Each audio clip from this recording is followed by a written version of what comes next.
Fala Galera here to say what's up, guys, to your reigning world champions. But what will your reigning world champions in Team 7 say back to them? Ryan versus Judeu in Duel A. You have Jesse Cotton taking on Paolo PRRJ and Ray taking on G-Nets.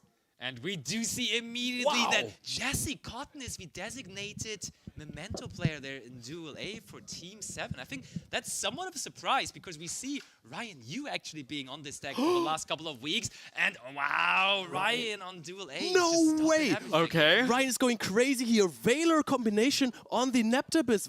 Still sending a Dragoons for cost. Dragoons activates Ash Blossom as the immediate answer there. And Judea just has to pass here. This is not what you want to do with Mermaid. Yep. Nope, this is not a great start for the Mermail Atlantean deck, and indeed now Ryan has options available, but this is the Ryziel strategy that we're seeing here. Now immediately summoning that first one, which will search another Ryziel card from the deck, the Sword Ryziel available. We're going to send another from the extra deck to the graveyard, and here is another search off of that. Ryziel, Ryziel, Ryziel.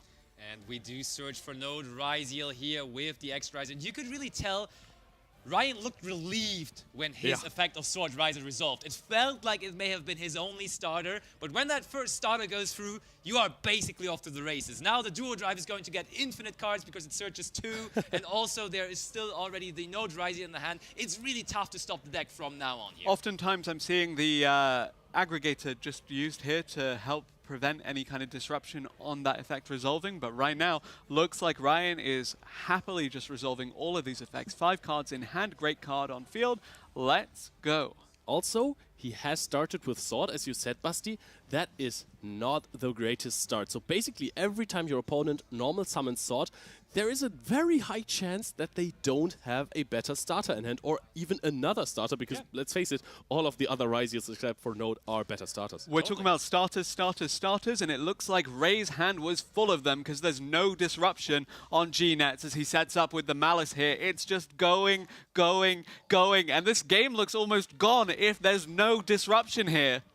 I would absolutely agree, and I mean, we see that G-Nets is the designated Malice player of the team. We see that Jesse is apparently, is Jesse the Malice player for... No, he's the Memento player, so it must be the Malice mirror match actually happening there at table C between both G-Nets and Ray. Jesse Cotton got Fua lost in the process of his combo. Is now summoning the combined Creation King, the Tekutlika, sending 3 cards to the graveyard. We could just see that Paolo resolved the Fua loss, drawing a card there. And now I think that Jesse might actually just want to go for a smaller field here and not give too many draws, or you completely commit to it and go for the biggest field you can make. You at this point know that your opponent is not on the Malice strategy, so you basically have a better idea on what you have to handle. It might be Ryziel. I believe it will be Ryziel just because Atlantean for Judeo and the Malice for G-Nets does suggest that that last remaining top-tier strategy in this meta could very well be in the hands of Paolo PRRJ. We will find out now as he's about to draw a card and start his turn facing down that established Memento field. But the Memento field just adding to that back line of Spell and Trap cards so far. It passes over, and here we go. And I mean, to be fair, Paolo has a rich history of playing the Ryziel strategy in the TCG. Therefore, absolutely no surprise to me that he would be the one bringing that deck here to the tournament. Here still, though, Ryan looking not too bad, already having the Duo Drive resolved, having the established Ryziel cross on the field here now, Duel A, and now going for the Light Dragon and Ignister, and that could be a tell that we're trying to go for a full 8,000 points of damage here in this turn right away. Yep, at 5,000 right now with an empty field waiting, but there is the Fool. So you can pressure, you can push through it, especially if Ryan is looking to end the game in this turn. It doesn't matter if Judeo draws more because he won't get a chance to use those cards if Ryan has anything to say about it. And there is the Ryziel plugin, and that one special summons from the graveyard first of all, meaning it does not give any draws into the Molcharmi Fuvalos. And everyone, we have to count 1,200 short. We are 1,200 short. That's also good math for sure, but it's interesting to see that multiple players have already activated Molcharmi Fuvalos here on the side of Fala Galera, because of course they might be sharing Fuvalos, which would definitely be a surprise. Oh, there's a call by the grave in Duel C as well. It's finally the turn of Ray, and Ray is playing Metaltronus in his Malice deck, that's also an interesting. It's so cool to see because of the shared cards, all the decks are so unique, all the decks are so different, and people really have to find different solutions. Ooh. But there is another monster here for Ryan in our No. main feature, and this certainly is over 8,000. It's actually quite funny because you saw the cross-out designator get sent there, so Ryan had insurance if he Yes. needed Yes. it, but didn't need it in the end. Can just push for this. Ryzeal detonator hitting the field here, but Nibiru, we have the a cross. primal But- being, hits on top. Yep, we it is can Rapid just Cross. let it activate, say, hey, I won't negate this, trust me here, buddy. But on resolve, you go Ryzeal cross, negate this, goes into the battle phase, and attacks you with 2-7, 2-5, and 3-2 with the detonator to finish it off. Ryan wins his first game in Duel A. Now let's see. Beautiful. Look at this, Duel C, Ray versus Gabriel Nets, called by the Grave on Max C. This is a huge game here. It definitely is. And did I see there? Oh yeah, let's.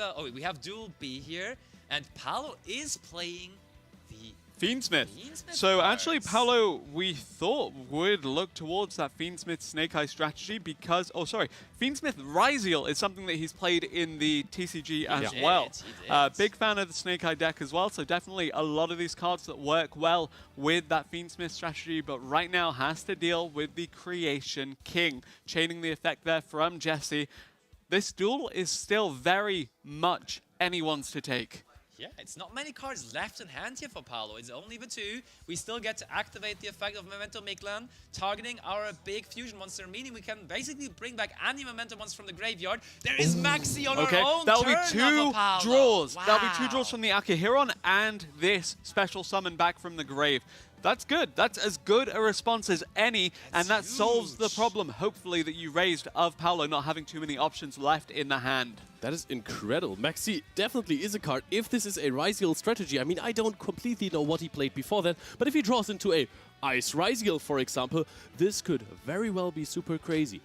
Maybe he even started with Ice Ryzeal and went for a Excite Knight route and then into the Requiem, which I don't believe because Jesse still has 3 cards set. But now we're summoning the Gatic back after targeting the Combined Creation King with a Memento Mictlan. And Akihiron, interestingly enough, activates the effect to attack directly with big Memento monsters on the opposing turn, which can be dangerous because if there is a big monster being taken with triple tactic talents, it can attack directly still. Yep, we wonder if Paolo was able to grab another starter here, and it is! It's the Fiendsmith Ryzeal for him, and it is the Ryzeal card that he drew into. Sword Ryzeal now going to start things off. We saw it dictate the pace of the game in Duel A. Can it do it again here as it adds X Ryzeal to the hand?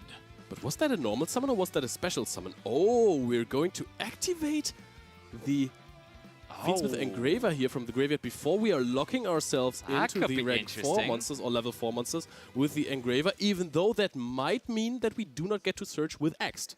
That's true, but we can also already just go ahead and maybe go for the powerful Link too. We could also go Chaos for Angel? Synchro Tan, which would be the Chaos Angel here possibly. No. What is it going to be? No, it is just going to be the Fiendsmith sequence. And of course, the Sword Riser is not even a light or a dark, and therefore it would always be the Link to, here it is, the Fiendsmith sequence. And this one sorta forces out an answer here from Jesse Cotton, I'm pretty sure, because you do not want this card to resolve, really. But we see the toggle turned yellow, meaning we are resolving the effect here of Fiendsmith sequence, and that is tough to see. I'm very intrigued by this, but I'm also intrigued by the fact that we have Duel C actually still ongoing despite true. the great start for Gabriel Nets. Absolutely. And we do go ahead and summon out the Fiendsmith Lacrima. What a card. It is crazily good. And you really can tell Ryan is the team captain. He's really going left and right, really talking to his teammates, really being close to... I feel like he's talking to Jesse there a lot, because what I said is definitely true. Ryan played that Memento deck so much, and now it is actually Jesse being on the deck. Can get mentally fatigued too much to play Memento if you have 2 brains working on the deck Yes. instead. But Very smart. yeah, really smart as well was the fact that we have Gabriel Nets perhaps keeping this team in the series here. But still, this duel, very much anyone's to take in Duel B. Duel C, though, it that looks is- so good for Paolo PR, RJ.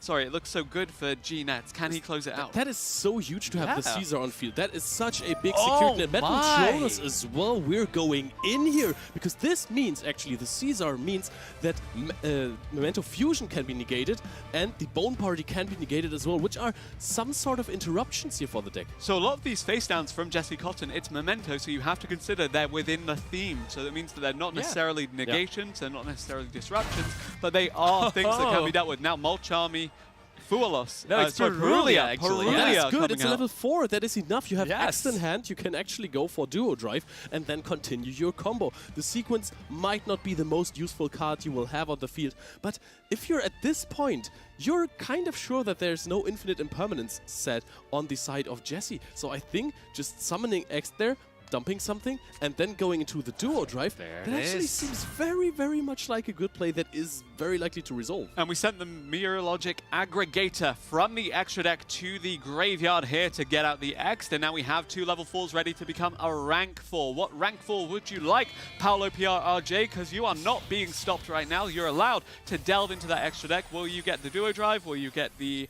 You'll get the Duo Drive. Okay, no more Did you options go for the needed. Duo Drive? I think that's Book of Eclipse is one of Everything the is going answers. face down. That is not to be That's expected. That's crazy. not in the card you would necessarily expect to be in anyone's deck here, really, but showcasing that when you have that deck regulations, when you have those different things that you have to account for, all of a sudden, even Book of Eclipse is a factor. I will say that Book of the Eclipse has been a heavy factor in the TCG for Memento strategies, and now when you have the shared pool, as you said, this card just circles back into the deck. It's really, really strong. It helps you win games because you can attack directly anyways, or go for some shenanigans with the attack every monster with your Tekutlika and have it have piercing damage with the Bone Party. So this card gives you flexibility. Also, Anguish, Impermanence, Book of Eclipse is super strong. And now it's essentially a Oh, clear wow. field that Jesse can play into. Granted, there's still that face-up Fiendsmith Link, and there are those 2 Oh my face-downs, goodness. but there's no more disruption. There's nothing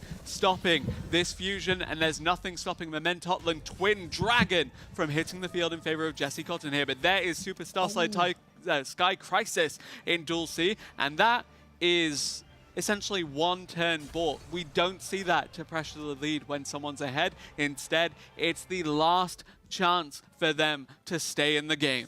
Yep, and that's even activating a Druid's Worm. This looks like he's going to have this game in the bag relatively soon there with the follow-up Malice strategy. Put up a field, don't lose the game in your opponent's turn, and then go for the win afterwards with all of your resources. But let's go back. Jesse is now setting up the Book of Eclipse. Was absolutely massive here. Is there anything else going to happen?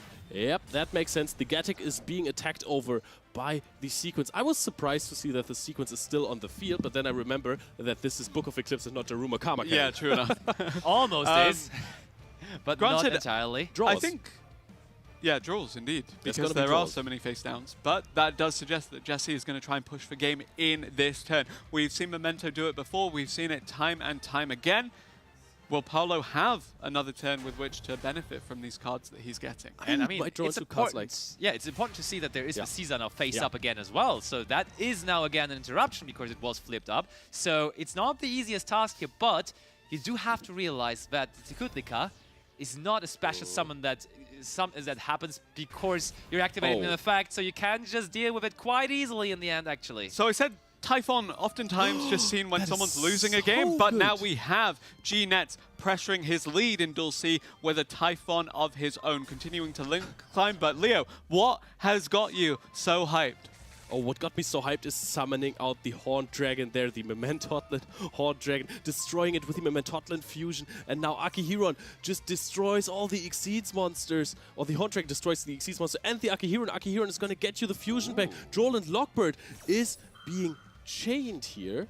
It's a very interesting deck distribution here for Paolo because we saw he's playing Perulia, we saw he's playing Fuvalos, and he's also playing Droland Lockbird. So those cards kind of They're contradict to important each for other. other strategies as well, and I Yeah. think that having so many of these versatile tools committed to one deck really goes to show that the team really trust in Paolo PRRJ to carry them over the finish line here, and it looks like that trust has been placed. Oh, the finish line well looks here, but upon there us is in another Duel one. C as well, because there is the attack per game with Malice Marcher there in Duel C. So GNats has played his first game of Master Duel on the World Championship stage, and he has won it as well with the Malice deck. And I think he was super locked in. Now he's looking over at the table of his friends, and he just sees what Jesse Cotton is doing right now, setting up possible game win in this turn. Targeting one of these set cards here with the Blade effect. Ooh, another Metaltronos on the side of Paolo. This card is seemingly very, very popular because it is in the deck of Ray, of course, but it's also in the deck of Paolo. They don't have to share it because they're opposing teams, but still. It's cool to see that this card is being played so much here. Very much so. We mentioned the versatility of Molchami Fulos, Molchami Perulia, Droll and Lockbird, but this is a less common but still punishing thing here, as we now have Fiend, Smith, Desiree, coming out from the extra deck to further reinforce Paolo's field here. And I mean, that's a huge card to summon because you dealt with an opponent's monster. And also, if you now have to deal with the Fiends of Desiree, when it goes to the graveyard, it can also activate its graveyard effect to deal with another card from the opponent. I will say, if there is a deck that can ignore a Desiree that has no effect to negate something on the field, it is Memento. Totally, yeah. We could see the Akihiron shenanigans to make our big monsters attack directly. Akihiron about to be coming back, so I think that is the next step here on the ladder. That being said, regardless of how it looks for Paolo and Jesse right now, GNets taking that victory in Duel A does suggest to me that this team, you know, we said they're good vibes only. They were the underdogs in this matchup against your reigning champions. They've got a win now, and they can carry that momentum through with those good vibes from Team Captain Judeo, from GNets. And now Paolo, can he get them a lead in this series that we thought they were gonna be competitive in, but didn't expect such a great showing from? What's also really interesting about these shared card decks is that you never know what kind of interruptions are in which decks. I mean, we've seen a surprise Book of Eclipse. That means that you have to be so much more careful while playing around cards from your opponent. Look at this, a random set card, Infinite Impermanence. Note that down, players, because this card is in Paolo's deck. So you have to invest more resources into set cards because you don't know, can it be a Book of Eclipse or something that is stopping me from winning the game this turn? Interestingly enough, it will turn off that face down as well, so if that is an extension tool for Jesse, given that it wasn't a disruption, it probably is. That's a good idea, but now, yes, as you said, normal summon Fualos going to climb into more monsters, just going to continue to flood the field with the Memento names alongside it and going to link them all away now. Well, that is a link for it. I mean, we all know what's the most prominent link for in the game right now. It's got to be Appaloosa, Bow of the Goddess, and it is now with 3,200 attack points, and we go for the Memento Infusion. It looks like Jesse is very confident in what he's doing now. He has the backup of the Appaloosa for the last card in hand. He could technically also just negate the Desiree, and he is very well and ready to go for it here. Speaking of ignoring a Desiree on the field, I think this is exactly what we're going to see here. The Tekutlika here, you're going to get another Tekutlika there from the graveyard. And because Akihiron was activated this turn, if I'm not mistaken, I think I'm very sure. I believe so, yes. Yeah, you can attack directly with both of these level 9 or higher Memento monsters. Yep, absolutely. And there we see it, shuffling back 5. And that is our grand entrance to the combined creation. And we are combining Tekutlikas here to go for 8,000 points of damage right into the life points. We cannot attack directly. And he's celebrating. He took a moment of silence, but now he's sealing the deal. Set 1 goes 2-1 in favor of Team 7. Not a clean sweep, though, so you still have to consider Fala Galera. That did not look like that. They are going in full power here. Now set 2 of Team 7 versus Fala Galera starts. Oh, and we have coin tosses. Ryan is going first. And we see a Labyrinth deck from Ray. What is going on here? Ryan is famous for playing Labyrinth, but now it's Ray being the one on the deck. And now the Garura being sent from the extra deck to the graveyard will give a draw. Now everything just seems to be going okay for Ray so far. No starter yet though, but there is the Ecclesia to add. You have to imagine the Dogmatica punishment to run some more interruption on Judeo's turn. It's a trap deck. It loves to go first. It loves to set up, and it's setting up right now. Ray on that Labyrinth build. Duel C, Gabriel Netz shows that he's not playing Malice again. Summons a Tatsunoto Oshigo and had another card. 2 hand traps already used by Jesse Cotton, but there is another Bone Party. And there's oh my goodness, Ray! Maxi Paolo using Small World as well. So many different techniques coming out here to make this Fiendsmith Ryziel engine deck just go off. Oh, I think Team 7 has just resolved 2 Maxis this turn. Yep. That is huge. Oh, Different wow. dimension ground from Ray. It's a normal trap, it's searchable, it's Labyrinth, so it's searchable, and it's so good. And it's now just shut off a lot of the options for Judeo is still playing, if Judeo would still be playing his Mermail Atlantean deck, that would be a huge deal. But we see this ain't any Atlantean. This is Millennium. Millennium without Fiendsmith though, because the Fiendsmith cards are in Paolo's deck. It is. So what is this? What's the brew here from Judeo? Paying 2,000 to activate and maybe resolve the Sengajin. Sengajin awakens from a Millennium. Yep, Leo. And this feels a lot better when there is no Ryziel Detonator on the opposing side there. This card is so good, but still, there is a Maxi resolve. The Golem, of course, also. And now, Judeo just shows us, hey, our opponent started, activated Maxi. I have to kind of push through. Yeah, absolutely. And I think that is what Judeo is doing right now. You see him laid back there in the face cam. He knows the plan. He knows that he has to go for it. This set is incredibly important to Team Fala Galera as they are already down 2-1, so they really, really need to make sure that they don't go out here. How many draws is Paolo willing to give over here to that Maxi that's resolved? 6 cards in hand now for Ryan. It looks so good for Team 7 across this game and the one we're featuring with Ray versus Judeo, but Fala Galera, don't count them out yet. They're still going. Where's that nimble angler coming from? This is maybe a Sprite Millennium deck? What is happening out here? I'm pretty sure that's Sprite. That is so cool. There is the Doom Dragon. This is almost game on the field right now. That's crazy. Are you forcing out a big welcome here? My friends, is this Nimble Angler going to trigger because it was sent to the graveyard there for the fusion summon of the Doom Dragon? Is it sent to the graveyard? Or is it destroyed? DDG? Yeah, you're making a good point there. It was not a monster when it was sent to the graveyard, right? I mean, That's true. Oh my goodness. Rulings, everyone. I don't think he's... I guess we'll see whether Judeo activates it or not, but regardless, now activating that effect of the Snake Eyes Doom Dragon here to hopefully, as you said, force out the big welcome to make sure that there's a monster standing between Ray's life points and this formidable field that Judeo has built up. Angler has to go from hand or deck, right? Oh, yeah, you're absolutely We're pretty right. sure about that. Just linking it away just never did anything. Ecclesia goes into the Spell and Trap zone. Look at this Ryan with 20 cards in hand, effect valoring everything here. Meanwhile, Gabriel Netz on the other side in dual seal has been hand trapped.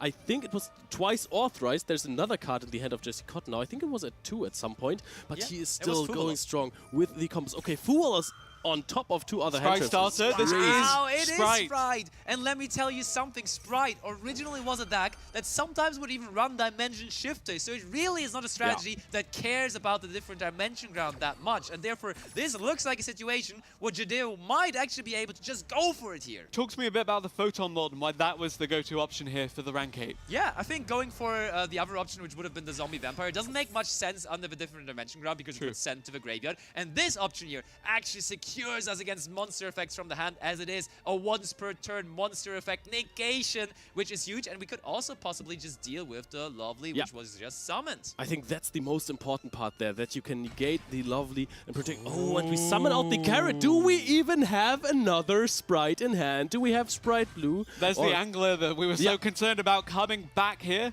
And I mean, we can just go Gigantic Sprite, right? And Gigantic Sprite is so good on multiple levels because that also means when you activate Gigantic Sprite, your opponent is forced to either chain his Lady Labyrinth, to chain the big Welcome Labyrinth, because otherwise they just can't summon their Labyrinth monsters anymore.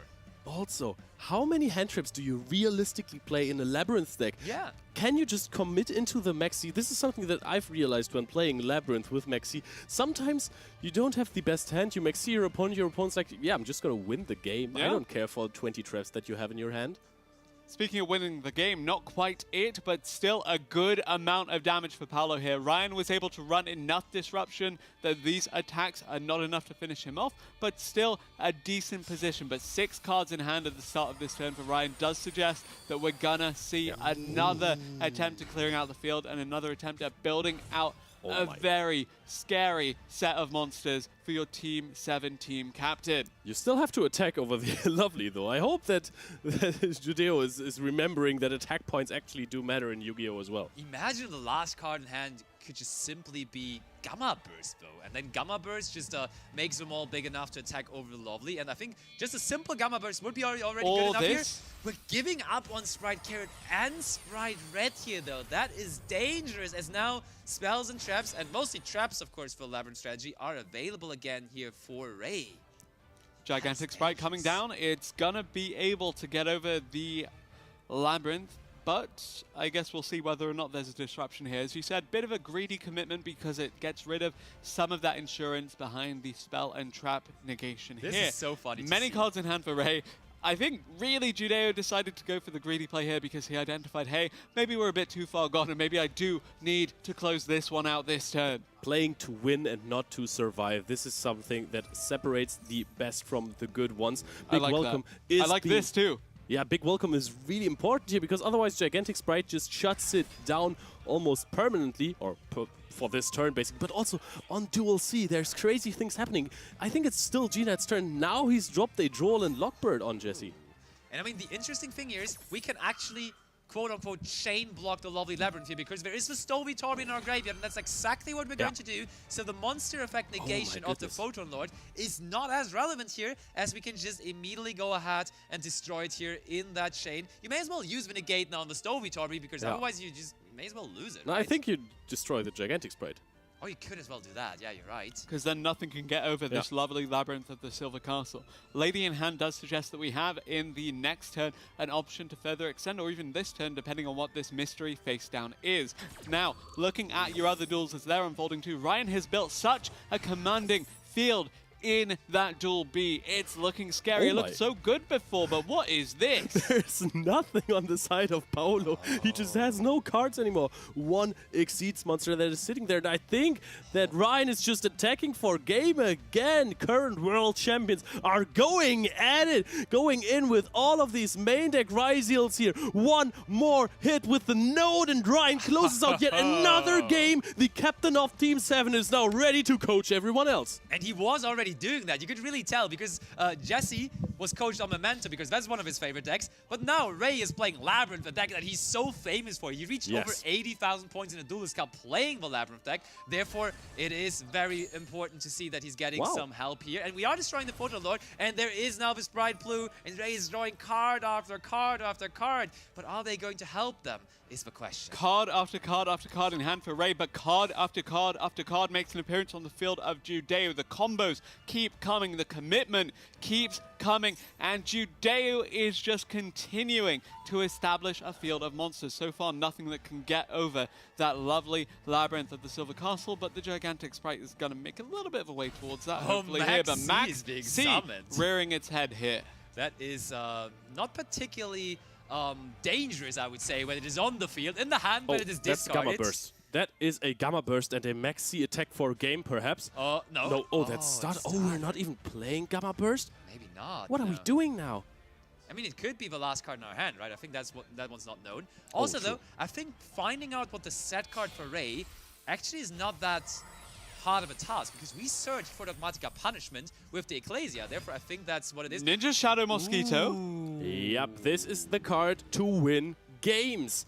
And Dogmatica Punishment, I don't even think it works under the different dimension ground. Goes into the battle phase, and now the Mosquito is attacking the Stovey Torby.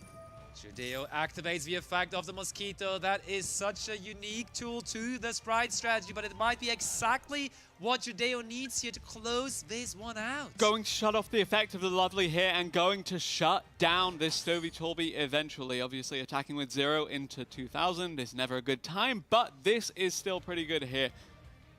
Yeah, because the other effect is now going to come in.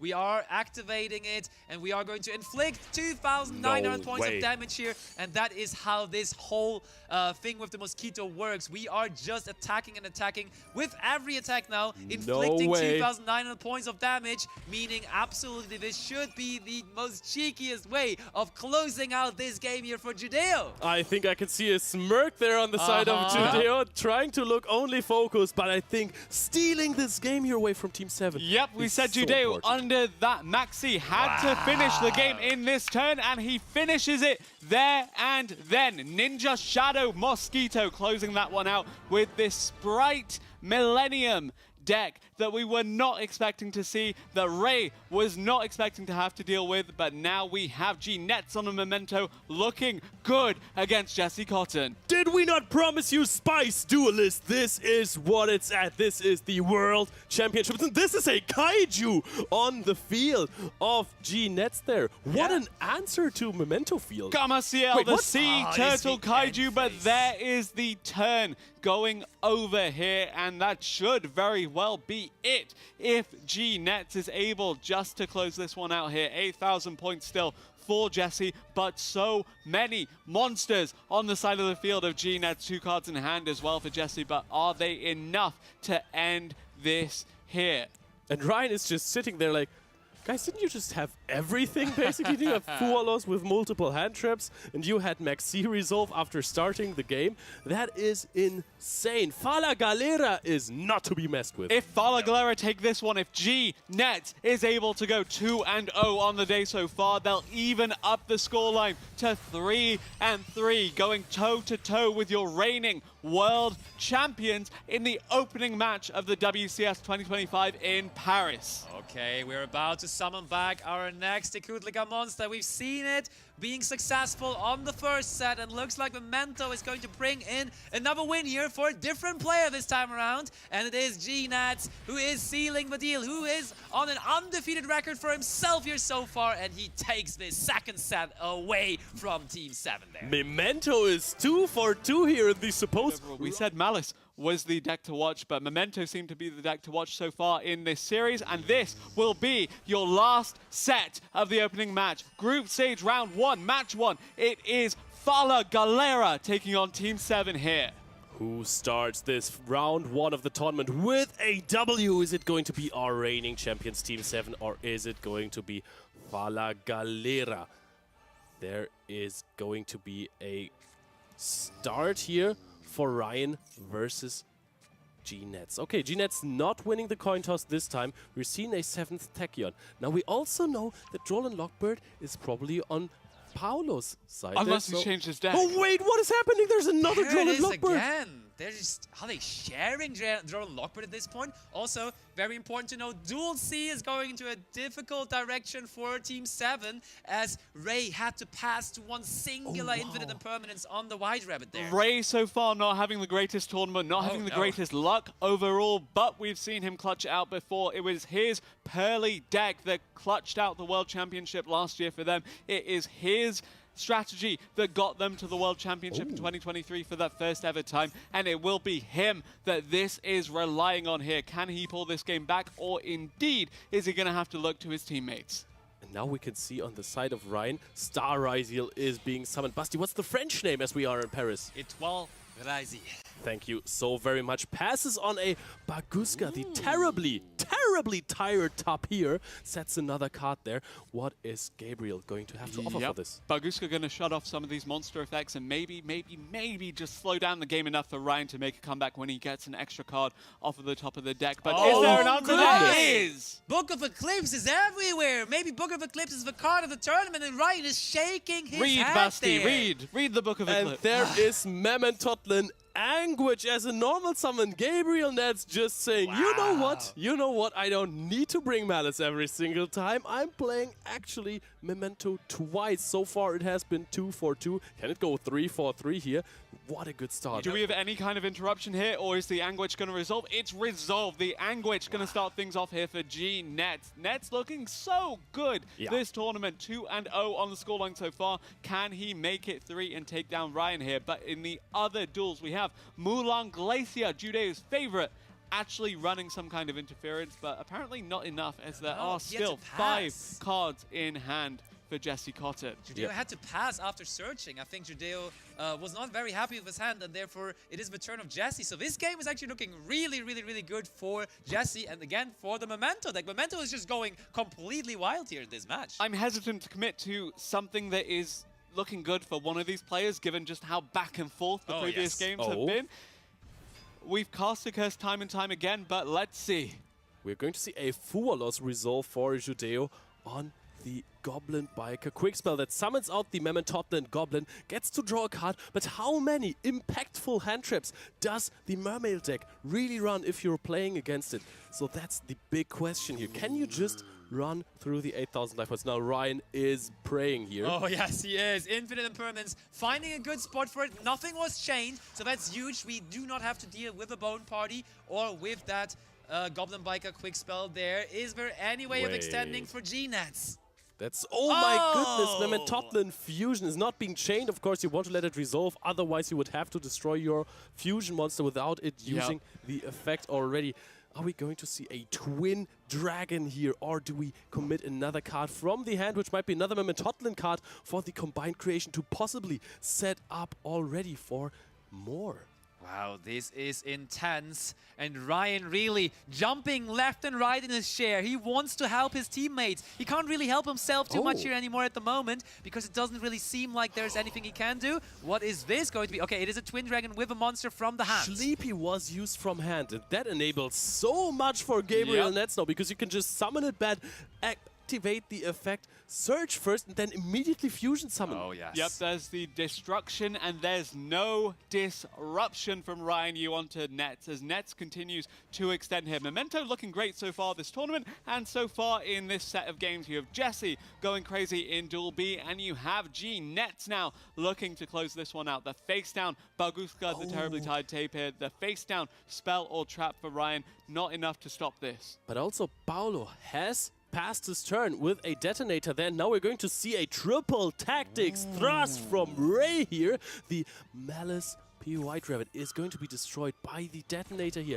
But what are you going to search? There must be something good, like a gold sarcophagus. Is that enough? Yeah, it could be good. I mean, the obvious one would be triple tactic talents, but then the detonator would probably just destroy itself. But it is the gold sarcophagus, in fact. But we do see G-Nats continuing here with his combo on duel number A. And Ryan, it really feels like he's not really part of this game anymore, right? He's more so coaching his teammates. We do know what the set card of Ryan is. Winning. Wow, that one's over already. Jesse has set the stage here. If one of his teammates is able to win another game, they do win the entire match and the set here. But are they going to be? Because it doesn't look amazing for them right now.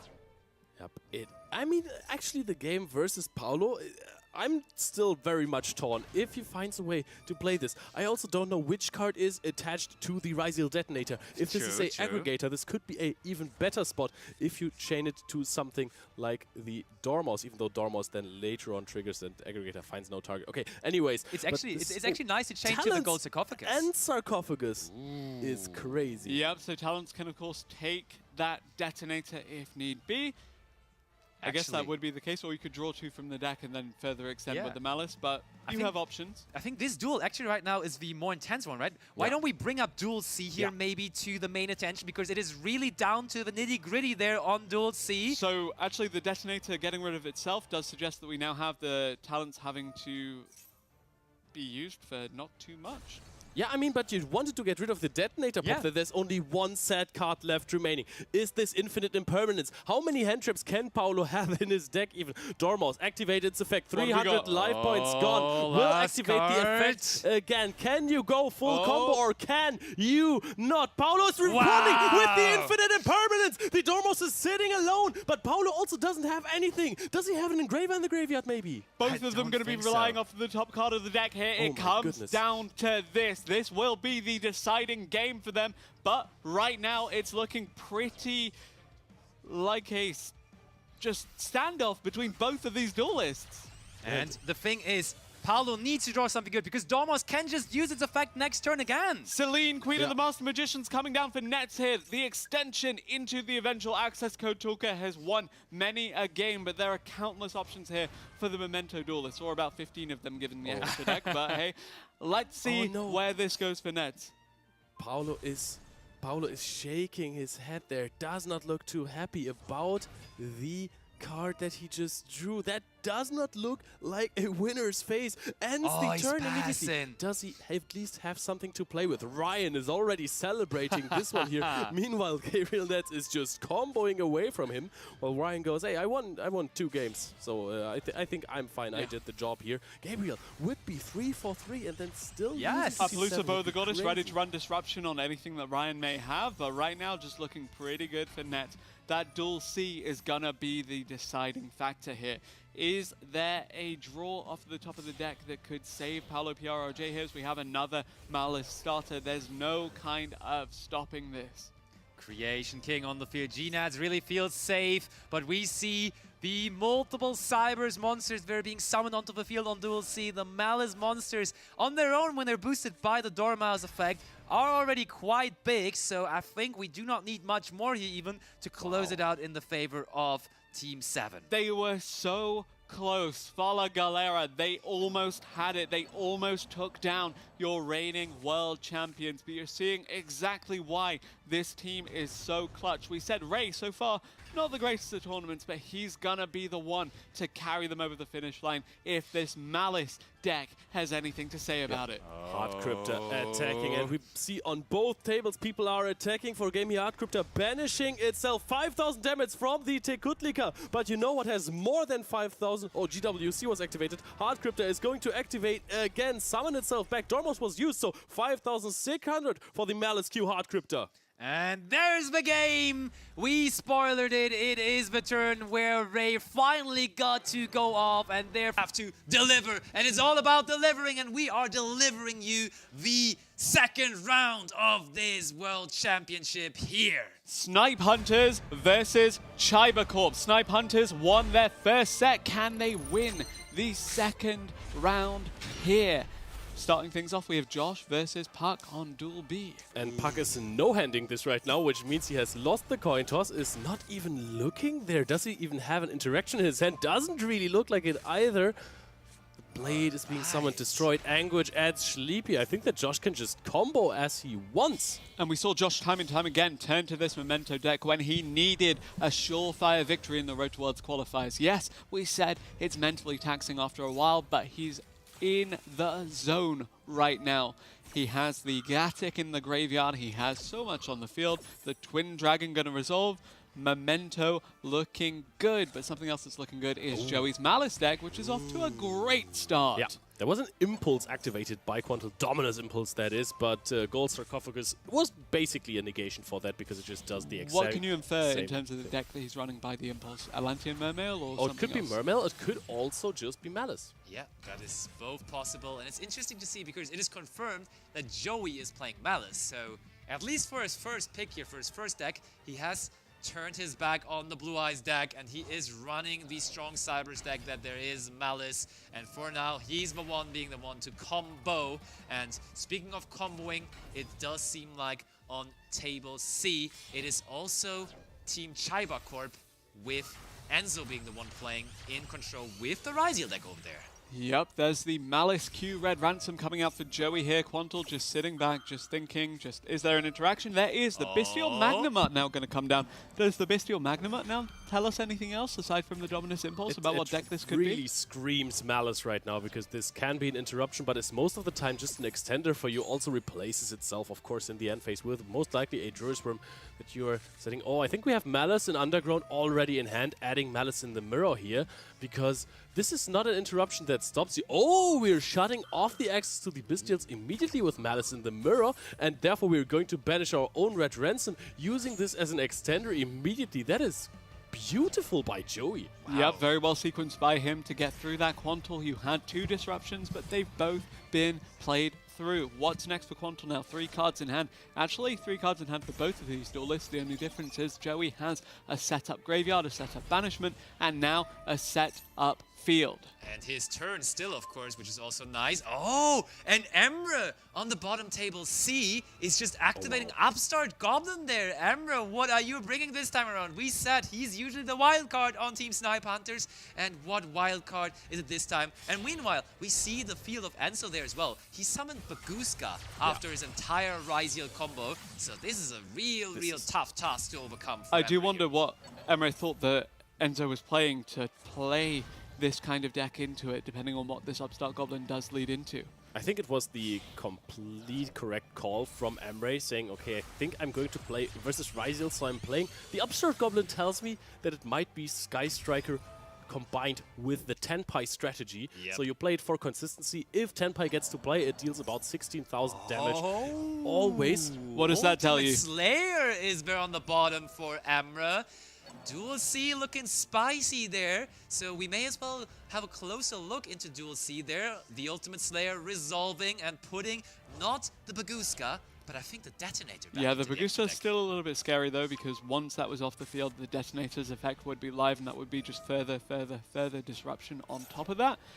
Emre, 5 cards in hand, you gotten rid of one problem, still facing down 2 though. How are you gonna deal with this? Speaking of dealing with things though, it looks pretty good for Josh right now. Memento just going off while Parker's just sitting there. That is absolutely correct, and we now have Emre really thinking about this. Oh, that was a monster effect. Aggregator was used on the Ryziel Cross, and then you may as well negate it. And there's the Book of Eclipse. It is really everywhere. In the first round, we saw it in multiple sets, and now it's also in the deck of Emre, and it deals with the Baguska so nicely there. This is so crazy. We need an engage right now. Oh, Chandra. That also works. Another starter, the other component, the other engine getting started. There is the 10 Pi Dragon Chandra. This will then extend to more unless the effect failure comes down to negate it. Do we have any kind of other follow-up? Yes, we do. Called by the Grave. Gonna be the insurance policy to make sure 10 Pi Dragon Chandra can resolve and then eventually access the extra deck. But everything shuts a Chandra off. Yes, effect value was negated now, but is there maybe infinite impermanence or something? This is a fragile OTK that you're trying to set up. Emre is going to attack Enzo here. Gets to activate before the damage step. The Chandra is going to special summon out Pydra. Pydra is going to get either Sangan Kaiman or the Sangan Summoning. That is huge. You're completely at it right now as Emre. Emre's going off. He's having a good time of it. He's going to go into the face down. It's going to be the Sangan Kaiman. It's going to be able to be activated from the hand in the battle phase. The 10 Pi Dragons, they are ramping up. Is there any kind of stop that Enzo can do here to stop this onslaught of the Dragons? It really comes down to the last set card there for Enzo. That one better be a good one. That won't be something like a Book of Eclipse on his own, maybe. That would be cool. But we shall see whether that is the card he has. I think at this point you're trying to go for Black Rose Dragon, right? And just destroy the entire field and then Sangan Kaiman, pray for no Ash after you've used your Called by the Grave already. Or we are going... Sangan Pi Biden Dragon? Proving me wrong here. Summons back the...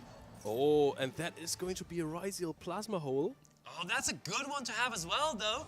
Going after the Biden Dragon now. That's huge, but there is the Widow Anchor being chained onto the Duo Drive. Ryziel Duo Drive, meaning, is there enough spell cards? There's Upstart Goblin. How many more spell cards is there? There's Ultimate Slayer. That should be Sangan 3. Kaiman. And there is Called by the Grave. Called by the Grave in there as well. So we do have free spell cards. And that means we are destroying the Biden, but we're taking the Duo Drive at the very least. Yeah, but we can also just attack here and then summon back the Dragian from our graveyard. But can we still deal enough damage? Maybe we can get over to Dual C here. We're going to special summon immediately, taking away a lot of resources from Enzo already, even though I think there might be another follow-up in the hand there. So Sangan Pi Biden Dragon now coming back to the field. We have the 10 Pi Dragons continuing to combo off. Eventually, we will see the Transcendent Dragon. Will we see it now, or is this the Trident Dragon? I think it's the Transcendent Dragon. Now, it's been a while, but how could you forget this? The monster that is Sangan Pi Transcendent Dragon. Effects are turned off, and life points are not long for it either. We haven't even used Sangan Kaiman here, so this is so huge. And that was the most important part, really, to turn this Baguska, the terribly tired top That here, was a in funny attack interaction position. because the Baguska now also turned the Duo Drive back into attack position. So we got help on that level in so many different layers. And now we is engaging in this Malice Mirror match here. And we, on Duel B, also now have found out that Pack is indeed also a Memento player, meaning we do have a mirror match on Duel B as well, equally so. And it's looking like he's forcing out a lot of interaction while still having 5 cards in hand. Goes into main phase 2 now, so Josh has set up, will get another turn definitely. Speaking of main phase 2, actually, Emre in there as the Tenpai Dragon does suggest this hasn't gone quite as planned, but still pretty good for him. That's indeed very interesting. That's not the phase you want to hear. As a Tenpai player, I think you're trying to avoid the word main phase 2, because that is the phase you just never want to be in, but you are totally right. We can tell he is in main phase 2, and therefore that means Enzo will get a turn into this Tenpai field now, which is at least having a Heretic Seals there. And there is the Nibiru, the Primal being on Enzo's side. Good thing, though, that we went into the Seals, because that will at least now be activating in the graveyard. How much can it really do, though? Yep, need to rebuild this field from scratch for Emre. Granted, we do have a loaded graveyard, thanks to everything that's happened so far. Now that is, I believe, the Genroku being summoned from the deck. Another Tenpai Dragon name being added to the arsenal of Emre. The question is, what does Enzo have in hand? Is this an Ice Ryzeal for a normal summon here? No draws are being provided here at the end of this turn, and we're going to see another draw phase. Emre broke the field, but can he maintain this momentum? There is another starter from Enzo. It is Ice Ryzeal, was searched in the previous turn. Sword Ryzeal being summoned, and now you're going to see why the Ryzeal deck is the absolute top meta deck next to the Malice strategy. And the thing is, with Emre and his Sky Striker Tenpai deck, that is a deck totally designed to only break the opponent's field by using powerful spell cards on your very own turn, meaning, of course, there is no space for any kind of hand interaction, so I wouldn't expect him to have anything here to try to stop Enzo here at all. Does feel a little bit like Emre has run out of steam here, having fully commit to clear that one out. It looked close. It looked like it was the Tenpai Dragon's duel to win. Could very well still be, but Enzo now comboing off on the Ryzeal. Do we delve into the extra deck already? Do we continue to extend? The options are limitless because, as you mentioned, Leo, this deck from Emre was all about destroying cards on the field and clearing stuff out. It's not about the disruption. It's not about interacting on your opponent's turn. Yep, and I think mainly it's about punching, actually. It's about dealing a lot of damage. I don't know how good dragons can actually punch, but they can definitely provide a big roar or some flames here. That's and one into a Josh, 1 game, 1x. In such a straight manner here, one immediately basically set up a big field in the Memento mirror match, and Puck was just chanceless there with no hand traps. Yep, Josh in the duel of content creators has said, I am the one that is superior. I am starting my team off here with a win on the first set. And Puck really did not have any say in this one. So the already winning team in round 1, being Team Snipe Punchers, is now also looking good here, starting the first set in round 2 off with a win on Josh's side as well. We mentioned the Memento mirror match, but the Malice mirror looks okay too. But this Ryzeal Tenpai Sky Striker duel seems to be going by way of Enzo. We mentioned before Superstar Slayer Typhon Sky Crisis. It buys you time, it buys you a turn. Right now, it buys you a clear of that big token and allows you to swing for potentially, eventually, game. That Typhon is hilarious, though, because Typhon is not only negating your opponent's cards, but it's also negating your own effects, or it's preventing them from activating. And that Ryzeal Detonator right there has 3,000 attack points, meaning he can't even use it right now. Oh, and Pydra is being summoned. If there was a second Fadra in the Sangen deck, that would have summoning? been crazy. Yeah, you can access Sangen summoning now, but the thing is, can you even get more cards out of the graveyard? Because that is going to be, like, the resources of this deck, because of recent Forbidden and Limited lists, or not so recent anymore, they are really limited. Yeah, the Tenpai Dragon package, very, very small now, and it does mean that we're running out of main deck names for it to access, but it's still not over yet. 5,100 life points remaining for Emre, 2,500 for Enzo. One more turn for Emre. 3 cards in hand, one of which is the Sangen Summoning. 2 cards for Enzo. Is one of them the Ash Blossom and Joyous Spring, or the Ghost Ogre, or the Ghost Bell, or anything that could deal potentially with that Sangen Summoning. That is a card as well. We're giving some life points back, and I think this card, the Upside Goblin, last turn for Emre, might have been the reason we failed to end the duel already, because I think in his calculations, he disregarded that and was not able to close out the 9,000 points of damage there that were needed. But now there's a chicken game, followed by another chicken game. Yep. We're playing a chicken game here, really. I think we're doing something that I absolutely love. I think we're trying to play Sky Striker at this point. wants to find the Sky Striker, mobilize, engage the glorious spell card, go into Hornet Drones, Kagari, add back something, play with more of the Sky Striker cards, break the field that Enzo has there. Pydra is being searched, but what are you doing with just a singular Pydra in hand? We need to discard something as well for the Sungen summoning, so I will wonder if Emre does opt to start to abandon these Tenpai Dragons and go more into the Sky Strikers, but committing to the field spell being played does suggest that we're going to see more of the Tenpai Dragons. Still thinking, still asking his team by the looks of it as to how he wants to approach this. Meanwhile, Quantal approaching a pretty scary field in that Malice matchup.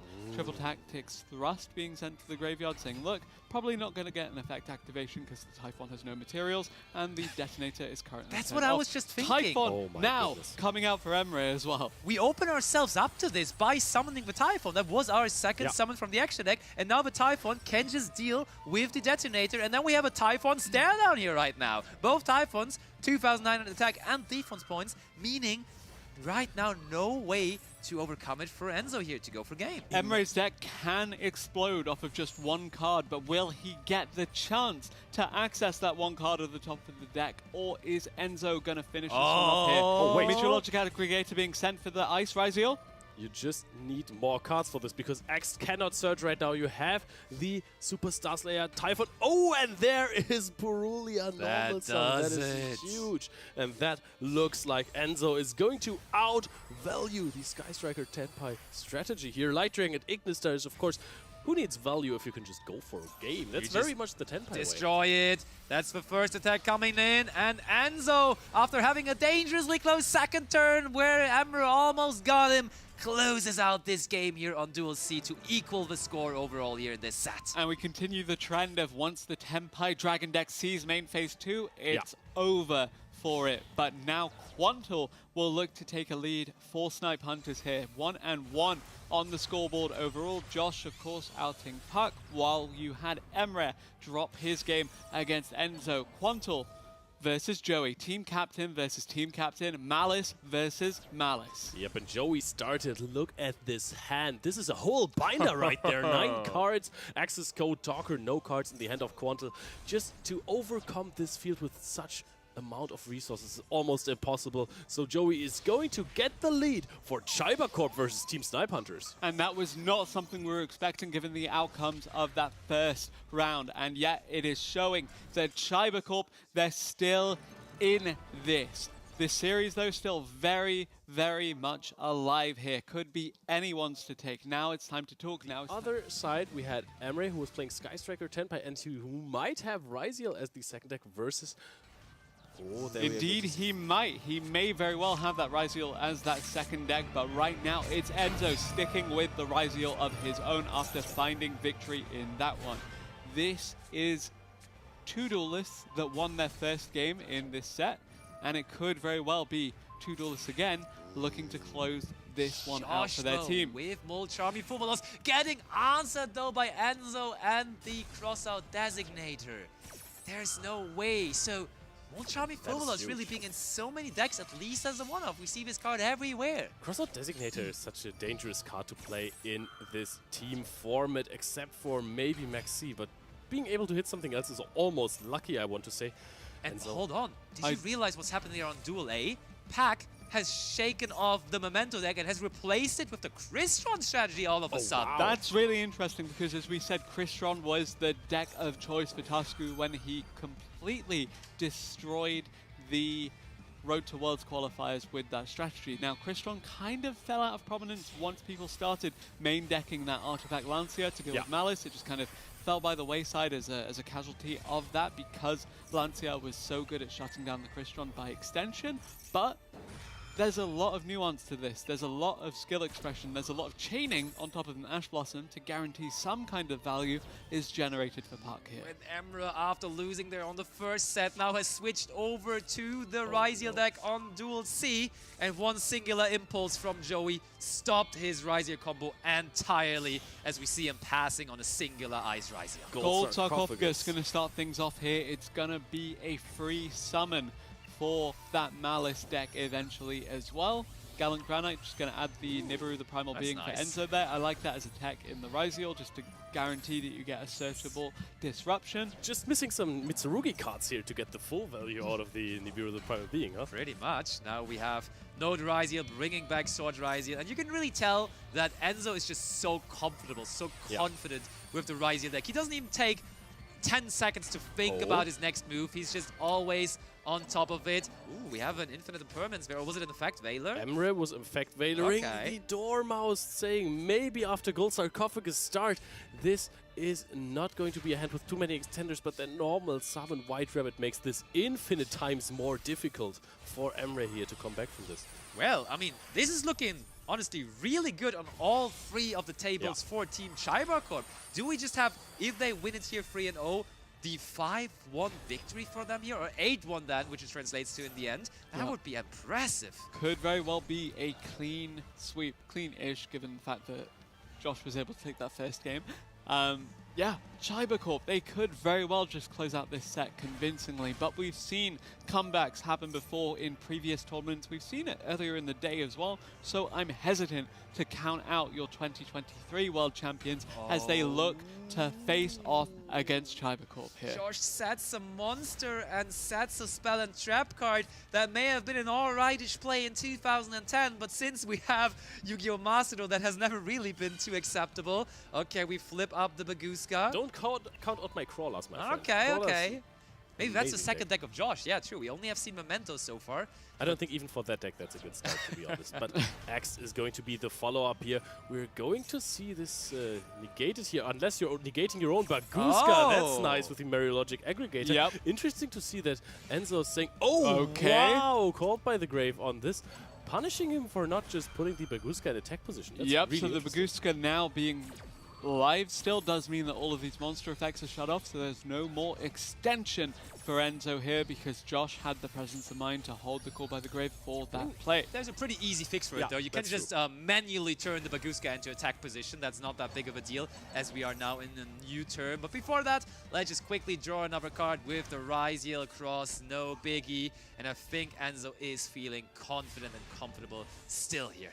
I There will it is. say, yeah, you need another Ryziel monster, otherwise maybe you're just playing one. Oh, Dual Drive can of course detach from two monsters on the field, doesn't even care about having two on itself. No, you can just detach from Baguska and from itself if both have one material. That is so good. You can now add two more monsters here. Baguska in attack position. Royal Rare looking threatening. You were talking about Mulchami Meows, and we just saw there was a triple tactic talents resolving on Dual C, and they revealed in Emre's hand the Mulchami Meows there, interestingly enough, in his Ryziel deck, actually. That's interesting, really. But really, the Ryziel deck of Enzo is the one that is shining right now, as he is really putting more and more level 4 monsters onto the field. And there we have Joey comfortably once more playing into just the Ice Ryziel there. Puck making FA Dawn Dragster to just run further disruption as well. It does mean that Quantal's now on the back foot. Right now, it's looking really promising for Chiba Corp here. They had a rough set 1 during round 1. They had a rough rest of the sets in round 1. They had a rough round 1 end of sentence. Overall, yeah. But this looks great for them. Oh, honestly. Joey, he's lining up. He already has 5,300, and there is now another powerful monster coming back. Emre not looking too happy. He can chain his Mulchami Meows here, so he basically has a heart of the card moment here. One card that is supposed to stop all of this. I could only imagine One like Nibiru, the Primal Being, maybe being the one that could do it, but even that one then afterwards could still be overcome. It would still be hard. Oh wait, Emre gets a chance to activate a card here. I think I have seen a toggle there. Maybe this is Nibiru though. It is Maxi. Hovers a little bit over it for some tension, but look at the faces of these Snipe Hunters. They look absolutely defeated. While Chiba Corp is running wild in this second round of the tournament. Access code 4 game here. 2 wins already. We're at 4-1. And now Dual B is the last one. Quantal is still trying to get through this field, but it does not look good. Yep, Chiba Corp just quickly finishing off 2 games in rapid succession there. Really, really quick wins for them. Could this be a third? Speaking of quick, there is FA Dawn Dragster racing towards the finish line, stopping the Dominus Impulse and allowing Tristaros to respond onto the gold sarcophagus. Yeah, we're going to summon out a Crystron from the deck. And not only that, but we're going to synchro summon right after with the 2 monster there on the field. That's a synchro of 5, interesting enough, and that just means Axel Synchron I was thinking time. Catastro. Oh, you're bringing a throwback to the past there, but I think Axel Synchron not too bad here either. What is it going to lead to, though, is the question. I think Pak is such a phenomenal player, right? We saw him on so many different decks, but if you would have asked me whether he's an expert in Crystron, I would have said maybe he is, because he probably can play anything, but it would have not been the first deck that comes to my mind, really. And genuinely, I think Crystron, while potent, and while it was super, super good back in the Road to Worlds qualifiers, it did really get left behind with the advent of the Alpha Atlantia being so common. But there is another activation Chaos from Pak. Hunter is also out there coming to the party. It's his anti-Malice deck. It is his anti-Malice deck, and he is playing against Malice, so it all just makes so much sense. And Pak, look at him, locked in. They are ready to defeat Team Snipe Hunters, one of the toughest teams to overcome. But they look like they would be able to, as Quanto now also has to pass over the turn. He's smiling into the camera as he usually is, but he knows this is meaning defeat here. And this is not a hard turn for Pak to play out here. This is just turning everything into attack mode, putting your Cyber Dragon Infinity at a little bit higher attack. And we go for it. Baron the Fleur, one of the most powerful synchro monsters of all time. There's a Cyber Dragon also in, and Chaos Hunter, the ultimate answer to the Malice deck, is also the one ending the game here against the Malice deck, and that means Chaibar Corp in absolute... These are all household names within Europe across Master Duel and TCG, and they're facing off against Mugiti, Mugi, Sakuma, and Rain. We finally see the Telemans stack back again, and we also see Chaos Hunter on the side of Vince. This is a great moment to immediately get into, because this is already the 3rd set, and the score is... I think the score is 4-2 right now for Team Mugiti, I can tell you that. And that is a Cherubini on the field. Do you think that there's maybe a Speedroid engine? Maybe there is. We are searching for Raziel cards here on Mugi's side. Mugi versus Chris, it is. I'm very intrigued to see if the Tillerman's deck can just continue to get the cards from the deck to the graveyard and just go, go, go. The classic Tillerman's kick Colossus, and then eventually you have to imagine the Rule Colossus. It's going to come through, it's going to go wild, and it seems to be going okay so far for Sakuma. What a tough task it is, though. Team Brotoze being already down 4-2 and then losing every single coin toss here for the 3rd set. That is absolutely heartbreaking, and it is Team Mugiti with, of course, their team captain Mugi being in complete control right now. Also, I want to mention, of all the people mispronouncing the name Brotdose, I didn't think it was going to be the other German caster. Well, I'm reassured that we have a team named Brotdose, which is German, I believe, for lunchbox, because I'm sandwiched between two of the best casters. Sorry, we are in here, but there is I think Duel C. We see there was the Nightmare Phoenix being summoned, and Nightmare Phoenix is one of... No, not Nightmare Phoenix. Nightmare Zerberus, actually, being the one that can deal with monsters, and it deals with the Chaos Hunter there permanently, but... But after doing that, it looks like we're just giving up there. That looks like a surrender. That is something wild to see here. Did not expect that to happen. But I think we just quit the replay and then we'll get back in. Anyway, we have Duel A going on your screen right now. Mugi versus Chris. Chris is using the Sky Striker cards again. Do we have Sky Striker Tenpai Dragon making an appearance? And can Sky Striker Tenpai get rid of this field? It's scary. It's a lot. It's Baguska, the Terribly Tied Tapir. Where is Book of Eclipse when you need it? Yeah, but it's really needed right now because this Baguska is also untargetable by card effects, and the Photon Drag is so too, because the Duo Drive is still doing some work passively, boosting attack up to 2000 here with 2 Exceeds materials. Absolutely huge here. That is an almost unbreakable field. But if you are playing in this Raziel meta a Sky Striker deck, a Tenpai Sky Striker deck, you will have other field breakers just then targeting things, or Raigeki. But yeah, we talked about Telemans being not so much of an option currently in the meta game anymore, because, of course, the previous World Championships we had both Quantal and, of course, Jesse Cotton enjoying that deck so much. Looks like we have Sakuma absolutely enjoying the deck still and going absolutely crazy here, summoning one monster after the other. Yep, the classic Fairy Tale Snow. Jesse Cotton, shout out to you. XCs of Fairy Tale Snow and Tillerman's Rhino Heart. Two of our most prominent Tillerman's players in the world, Jesse Cotton and Quantal, both made a statement for themselves with this deck, both using those cards. And now Dugaris, the Timeless. That is a win more card. It is a let's win in this turn, otherwise I'm on the back foot for next. But it looks like this turn is going to be pretty good for Sakuma. We have now used... Oh my! We have used the Sales Ban to prevent our opponent from activating Ash Blossom and Joy Spring for the rest of the turn. And of course we would do that because we want to resolve that Sky Striker, Mobilize, Engage, and we want to get that extra draw afterwards as well. And with the Afterburners that we just searched, we have a massively easy answer actually to the Baguska. So we're also playing Jamming Waves, but can you even... Hold you it, can't Oh wait, you can't it. target them just yet. You're right, you're right. It's not that easy. It doesn't deal with it just yet. I think you're just trying to get some draws here, but we've already activated Jamming Wave, which apparently was a hard draw here. Yeah. We've searched for the Afterburners. How many more Sky Striker cards are in the deck of Chris here? Can he even fish for one more draw with Sky Striker, Mobilize, Engage here, and it back off of Kagari? Because I don't think that the other cards do too much right now. Kagari, in the beautiful alt art, can get you back the Jamming Wave. You can set a card and then destroy something non-targeting, but the Photon Dragon still also protects you from destruction here. Going to add back the Engage, actually, and now the Engage now just going to be used to draw another card, as you said. It's going to see if we can get What is this something good match off here top of the deck. overall, though? We have seen so many different interesting decks, but Duel C and Vince is now providing us with Voiceless Voice. What is this World Can Championship? we take a look at Duel C? That Voiceless Voice deck. Low prayers of the Voiceless Voice. Such a good deck. Such an uncommon strategy, but perhaps that is the reason why this team is actually in a pretty favorable position overall. We're going Shizuku. Ooh, we're going for Shizuku, and that actually counters the Duo Drive. Now Oh the attack my. points are low enough, so we can finally activate the Afterburner.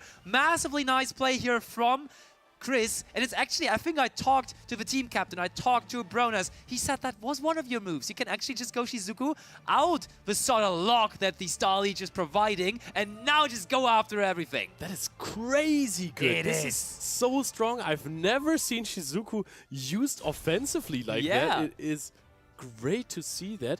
Now you're going to destroy the cross as well. Another interruption out the window. You probably have another anchor. Or I guess you can search one with the Sky Striker, Mobilize, Engage. Yep, 5 cards in hand now for Chris, the Sky Striker deck.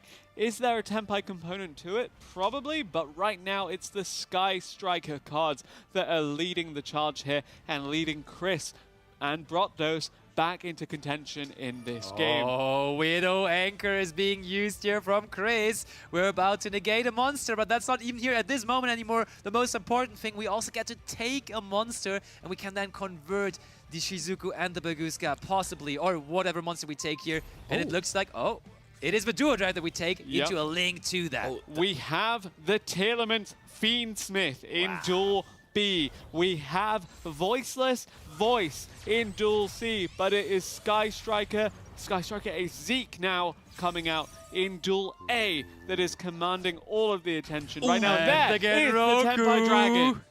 That's huge, and we have already used the sales ban, of course, on the Ash Blossom and Joy Spring, so there is not many answers to all of this. Chris really looking like he is taking this apart, and it looks like Tenpai Dragon is going to get the first win here of the tournament. Yep, Genroku now going to look for that Chandra, you have to imagine, and start things off pretty dramatically. Could also go for the Pydra. Pydra not really an option these days, but let's see. You do have, yes indeed, the Pydra. And there's in Duel B, by the way, Psyframe Gear Gamma Resolve. Bronas has waited for absolute hours here to activate this effect and now has used it on something that he claimed to be super valuable. Pydra added Sangen Kaiman, added Tenpai Dragon Chundra, summoned the Chundra, and now Chundra going to resolve and then going to Synchro Summon eventually. We will get there in the end for Chris. This Tenpai Dragon Sky Striker, it dismantled the board, and it's dismantling Mugi's life points right now. No Synchro Summon yet, but it's gonna come. Sun Genpai, Biden Dragon, Sun Genpai, Transcendent Dragon. It's the Biden Dragon, and it's more than enough. It is more than enough indeed. And let me explain you the situation overall here in the group. Both teams have won their first round. Very, very close, both of them with a 5-4 victory. And now they can continue to do so. And Chris is keeping Team Brodoza in the match by securing the game win here with the Tenpai deck. Mugiti still have the point for the set just within reach, but right now, it's looking pretty good for Brodoza, but there is Bronus with the Cyframe Gear Gamma. That is crazy. There is no card left in hand here for Tearlaments. So Brodoza looking really strong right there. Is there anything to play with? You can go into a sequence line possibly. Additionally, the Dugaris was such a big commitment that we needed things to go Sakuma's way. They seem to be okay for now looking at the established field, but there is the Tearlaments Kaleido Heart coming out. Giving the driver top deck. That's crazy. Yeah, he's shuffling it back into the deck. But if Bronas has good engine here, this might still be all right, because in terms of interruptions, there's not much left, but we are in the battlefield. Oh, did Bronas start? Bronas started, actually. That is really, really bad in this situation. That might be it. That might be the game. Oh, is that lining up for the final blow? Is that where Mugiti is going to win it? Is that where Sakuma, it's 100 the Tearlaments player of the team, is sealing it? Yes, we are attacking for game, and therefore Team Mugiti from Japan has taken the victory here in this round. It was close, and you can see the look of relief on their faces. It's not over yet, though, as we do have the Voiceless Voice Malice matchup here. Vince piloting that, hopefully looking for a win here, hopefully looking for something to get some kind of redemption for his team here. Can they make a comeback here? Malice going off. And I will tell you that this is not actually... It is FCG trying to take it back against Soulform. And there we have it. Important coin toss coming up. And honestly, this animation, especially for the World Championship, is always giving me a little bit of goosebumps. They're diving into the big stage, which we are on here, the big stage of the World Championship. I also love that the field is, of course, in Master Duel colors, blue and red, while we are in Paris in France, which is also very much blue and red. Okay, between the Malice names and the gold sarcophagus, RJ already off to a much better start than his record would suggest. I also want to see in Duel C, I think... Oh, goodness me. I think we have seen a start from Sky Striker Tenpai. I think someone was let go first. And then there's an engage set. Heavy Storm is being activated. Is that Mirror Match of Sky? Kaiman is being chained. That is crazy. Let's bring up table C there. This looks like a Tenpai on Tenpai match. This is madness, and it destroyed everything. That just cleared out everything.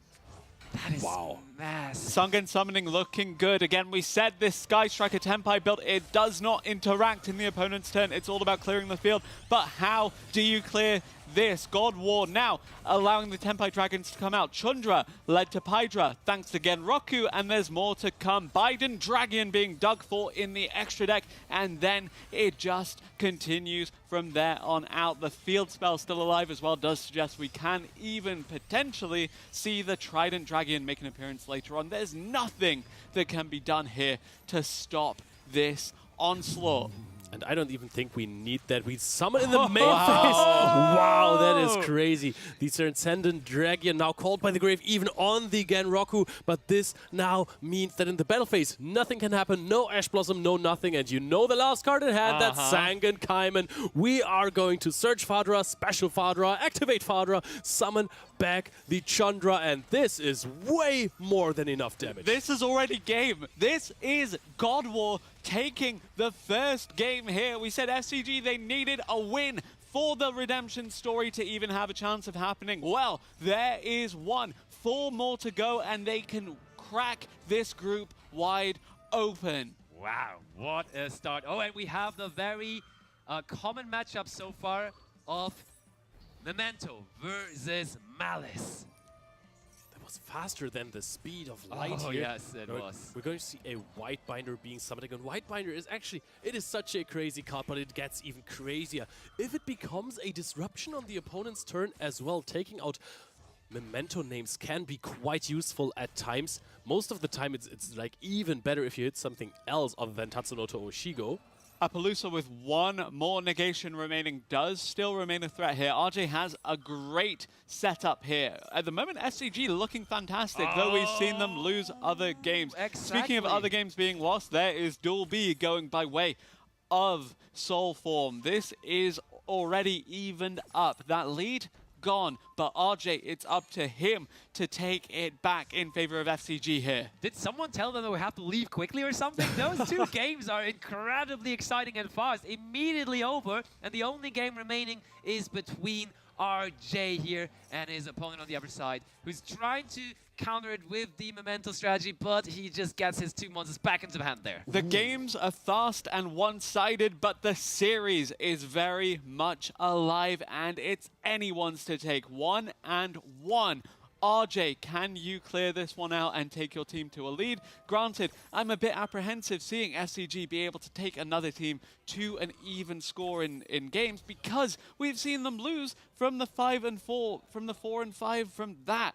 It's so sad for them time and time again, but this is a way back in. But you've said it before that RJ hasn't won a single game yet, and I think this is about to change. We almost have game on the field here. I think we do if you turn it to attack. And look how RJ is smiling, how he's laughing. You can really tell that he was working for that first win, and it seems like finally he's about to get it. Back in the game, back in the zone. RJ, we said, cannot tilt, cannot let that record affect his gameplay, and he has not yet. Looking great here, looking to close it out, and looking to take FCG to a lead.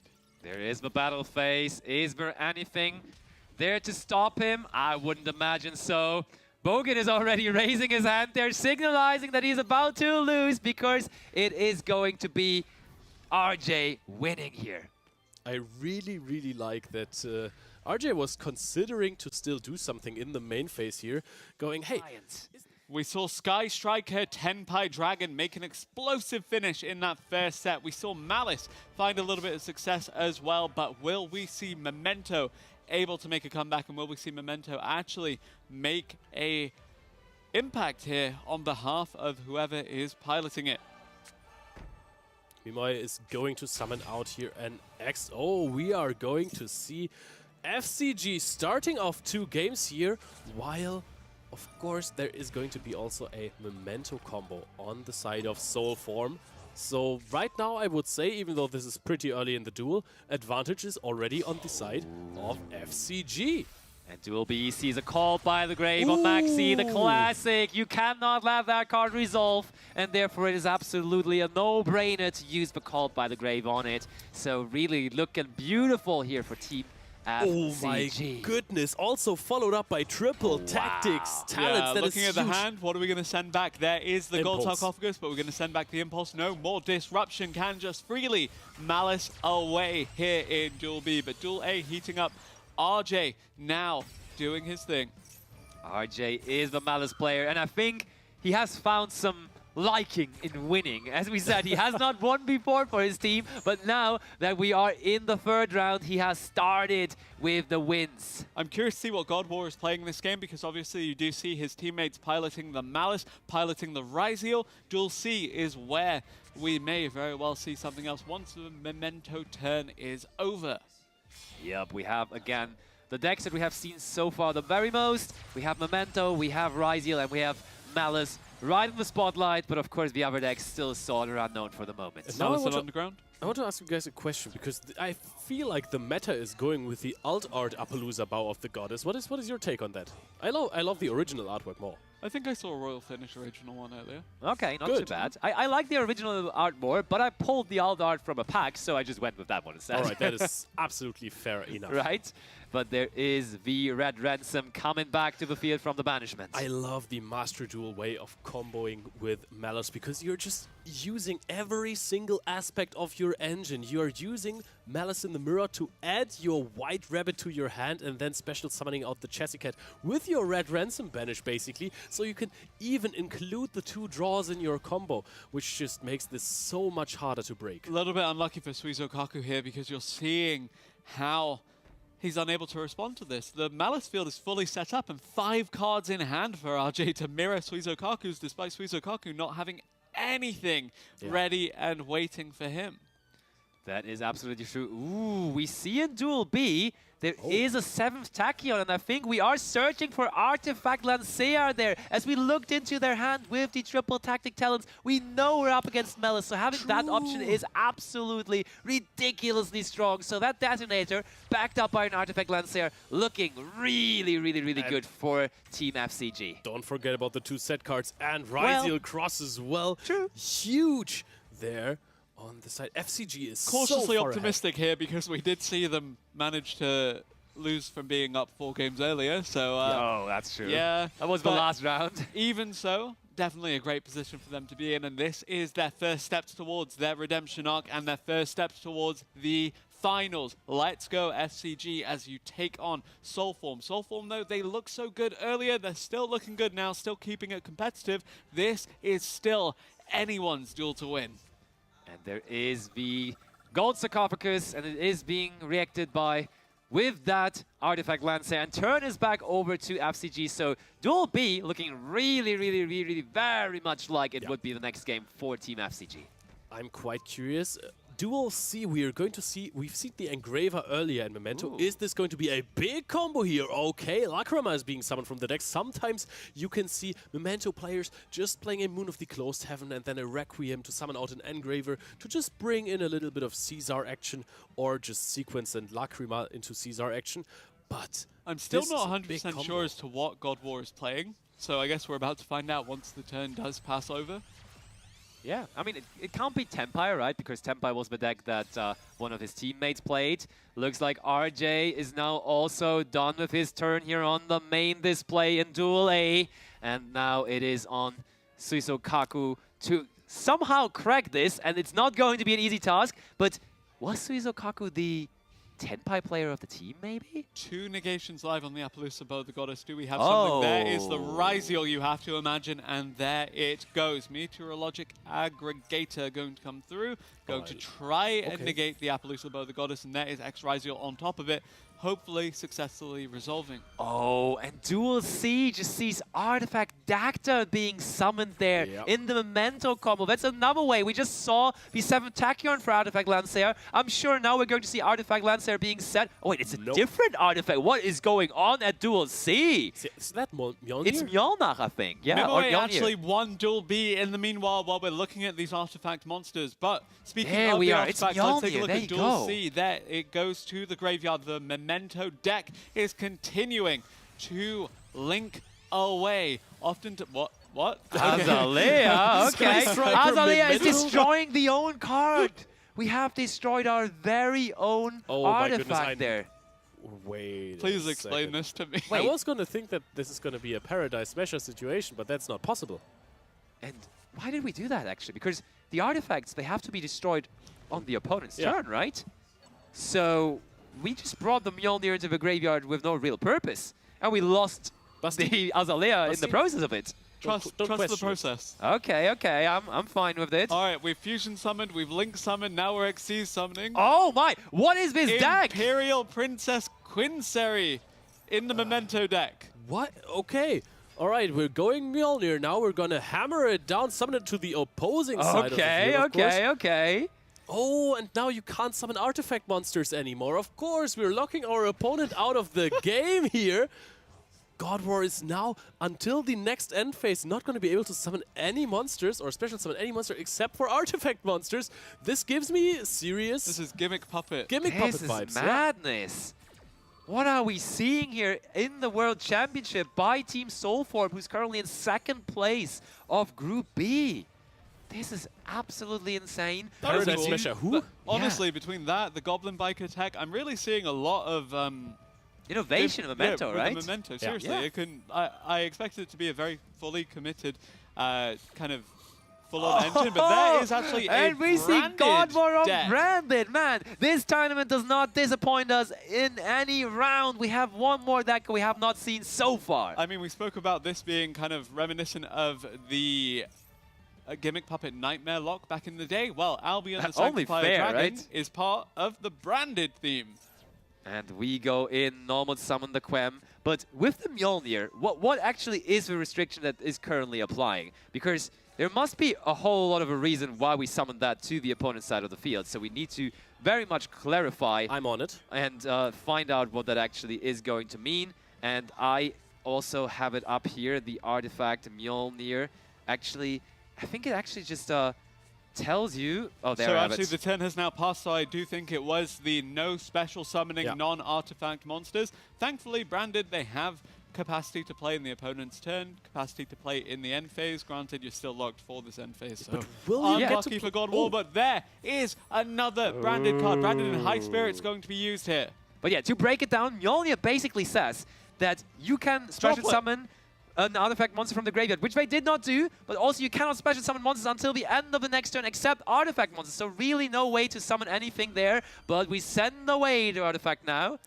Yeah, but that is not going to help you. You're in the end phase anyways, and this is a lingering effect, so it doesn't matter if the monster is staying on the field there, but we are going to see the set cards are going to be a little bit more protected. Okay, we're continuing. We have the Cartesia discarded. Blazing Cartesia, the Virtuous, of course, being a key component of that Grungignol, the Dusk Dragon, to then essentially Foolish Burial something from the deck and give extension to the combos. But right now, that combo is not happening. However, some degree of disruption is, but I believe the Memento can finish it during the next turn. That being said, still a great position for FCG to be in. This is what we wanted to see. Branded was what all of us wanted to see, everybody at home wanted to see, so let's see the Branded experts make it happen. There's plenty of complete Branded experts probably also watching there. It's such a pet deck of so many players. It's incredibly versatile, and I also know that some of the players have been fearing Branded a lot. If there is a crazy Branded pilot on the opposing team, it's always dangerous to play versus them, because Branded is actually one of the decks, even though it's not a big part of the meta right now, it doesn't care about Detonator too much. The pops are basically irrelevant. Everything that you pop can be summoned can be banished from the graveyard or used as a fusion material. It's intriguing to me because Branded has so much innovation capacity as well, where you can run the 60-card version, you can run a tighter build as well. Basti, do you have any comments you want to add about the Branded strategy? But Memento seems to be doing its thing right now. It's really Memento's turn and Memento's time to shine, but I think Branded, we can all agree on, is one of those decks where you can never rule them out. You can present them with the best field possible that you can that your deck can do, but still Memento, or no, yeah, Memento also, but I'm talking about Branded. Branded finds a way to break it if they have the right hand. If they go Triple Tactic Frost, Branded Fusion, Forbidden Droplet, anything can be broken. And there is a general rule of thumb. The last card in hand is always Branded. Always. Wow.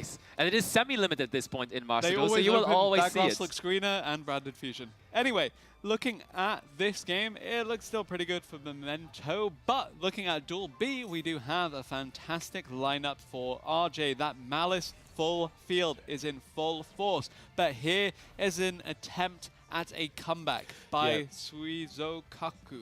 But that doesn't really look like the best attempt of a comeback here. It's also a pass turn, so I think that RJ is really, really close to finish this game up here with the 7 cards in hand. Just chill like that, honestly. And now the turn change here on this side. Blazing Cartesia, of course, really nice to discard it with Branded in High Spirits afterwards there, because it just gets added back to hand after the Grungignol was sent to the graveyard. Because at the end phase, if a Fusion Monster was sent to the graveyard this turn, you can just add that card back to hand, as well as the Branded in High Spirits, even though I think that's only one of the effects. Yeah, and now we go in the end, in the turn of the Memento deck. We can just go ahead, use the Princess one more time to bring out the Mjolnir, so no special summoning happening. This looks like it is very much going to be the turn that ends this duel and that brings the team Soulform still in this competition. Speaking of duel-ending turns, though, there is access code Tulka. We've seen it time and time again since the days of Crystron, Hauka Fibrax getting back the Effect Veiler to climb into Celine, Queen of the Master Magicians. Then you go into this absolute powerhouse. Yes, Appaloosa, Bow of the Goddess is the safer play. Yes, it's the more controlling play, but this is the one to finish it out. 5,300 points of damage, a couple of destruction effects too.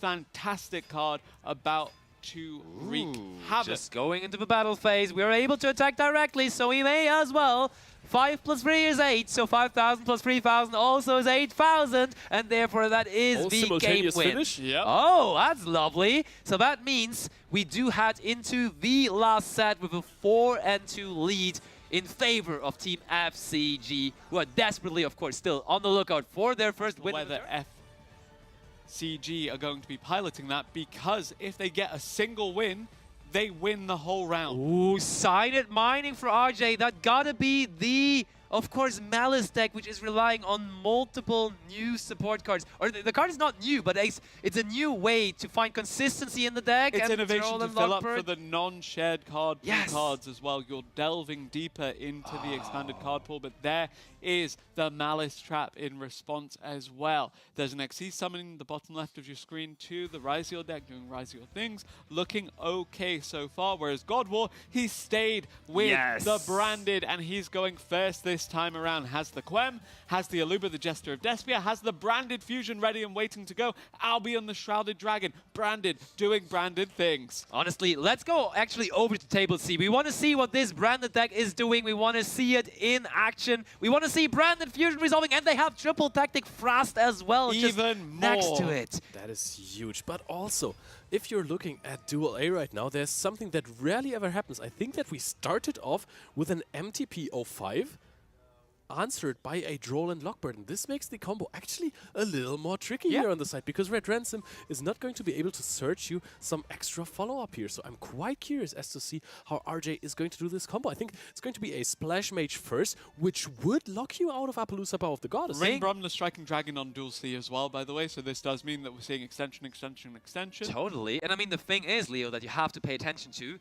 RJ is currently in the second turn of the duel, meaning we don't have to find the perfect way to combo, we just have to find a way to 8,000 points of damage, because there was a quick pass. In turn 1? We didn't really catch it. I think the hand was very unfortunate there, and we could just immediately go in.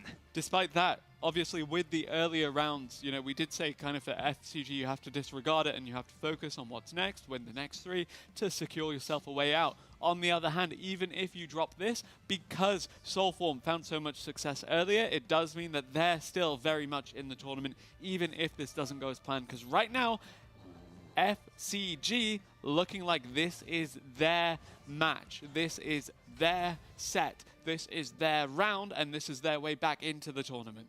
It does very much seem like that, and RJ really in the zone. He's the captain, he's the one that can make it happen, but also getting massive support from his teammate there in Duel B, who's now just also dropping the artifact Lancer there. Huge. So that's massive after already resolving the Ryziel combo there. Hard Scripter now hitting the field. This is the Malice end piece. This looks so good. Anything Suizokaku can do here. I mean, you have to have... Oh, Marcher being chained, so the artifact Lancia and Duel B not too impactful unless it's something like Crystron, even though it's also good against something like the Memento deck. Called by the Grave is still being chained. Ring takes out the artifact Lancia there. Marcher in defense position, looking not too happy about this, and I think RJ goes like, hey, I don't really need We can just still banish it, right? Yeah, but then you don't get to... Oh, you have GWC set. I think yeah, we have that's true, GWC set, so if there is no further stoppage, this may as well mean the game here for RJ, and that would mean the set and the entire match for his team. But can we close it out? Is there maybe another Bestial waiting somehow? Oh, it doesn't really look like it. 3,100.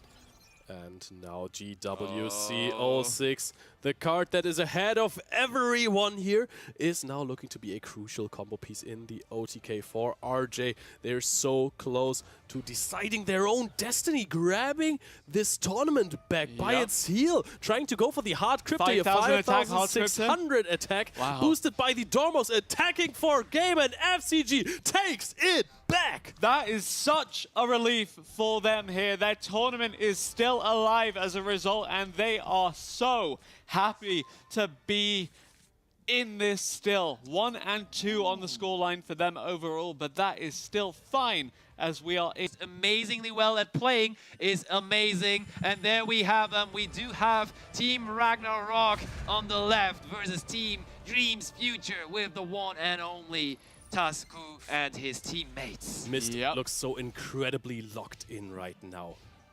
But But we do have, Bonfire being the first card activated there here from Tasuku himself. Immediate Ash Blossom and Joyous Spring, while in the other duels we do have a Millennium combo freely resolving there.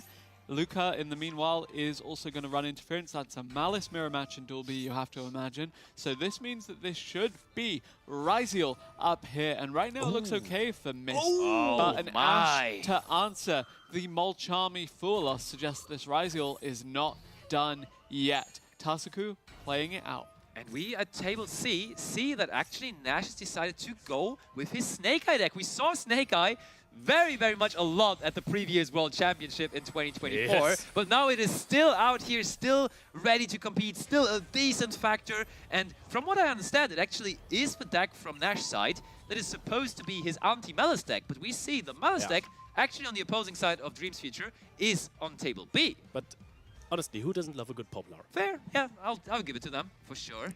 I mean, Snake Eye is still a very competent deck. If you are saying, hey, I need to maybe high roll in this one, maybe he also knows that the Memento deck has quite the tough matchups against Stellar's decks.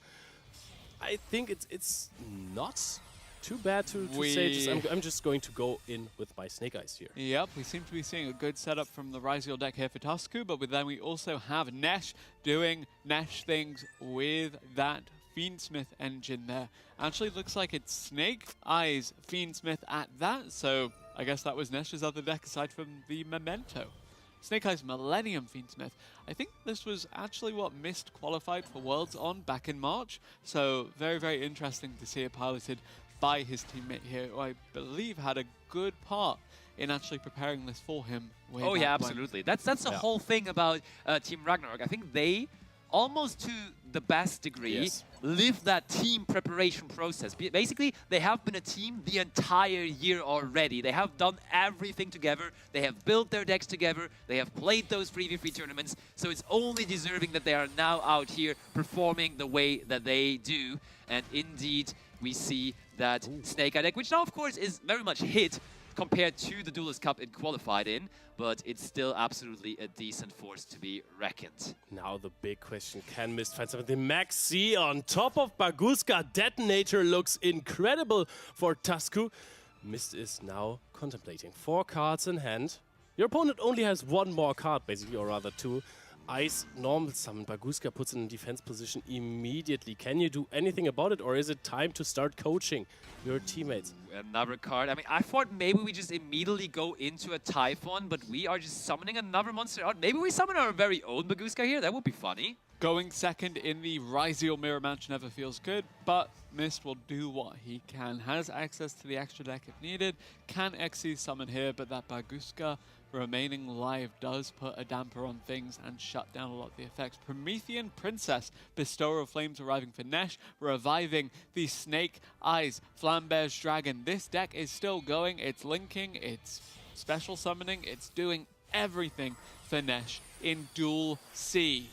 Ryziel Detonator is the rank 4 of choice here for Mist. So, I mean, as soon as that Baguska gets turned into attack position, we may have the Baguska, we may have the Detonator stare down, actually, between these two. All right, turn over to Tasuku. Oh, I find it really, really funny that Nash decides also to end on Nightmare Phoenix on the end field, not because it just has to be there, but also because it just protects the Appaloosa Bow of the Goddess.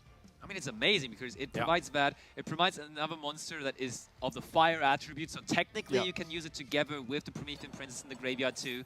So that looks pretty decent. And we pass over like that there on Duel C. And look at that. Plasma Hole there from Mist. Mist has a plan. That makes sense that we did not go into Baguska ourselves because we wanted to have a Ryziel Exceed monster on the field to make our Ryziel Plasma Hole live. Wait, that could be crazy, crazy for Mist, depending on the extra deck.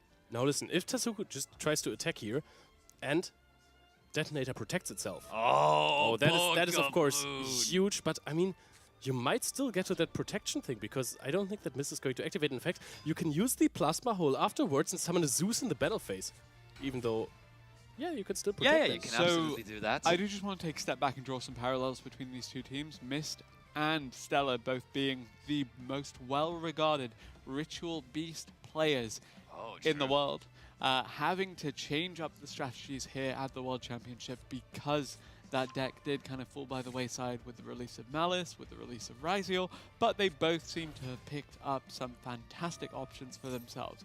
We have the Atlantean Mermail actually coming through for Stella there in Duel C as he faces down against a field firmly established by the Snake Eye Millennium Fiendsmith of Nesh.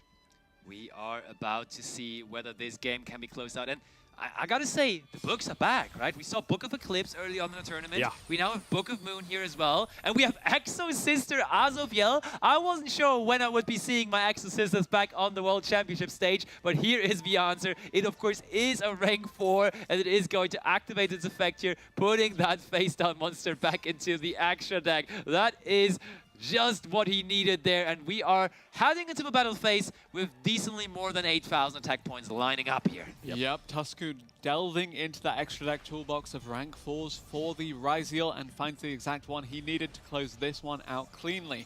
Missed life points, about to drop to 0, and then we can move on to take a look at Duel C and Duel B, where things seem to be heating up. The Malice Mirror match going by way of Dream's future right now, but Duel C looks pretty competitive. Also, Duel B, I think that Luca actually gets to play the game here against the Malice setup in the mirror match. We're summoning Chessicat back.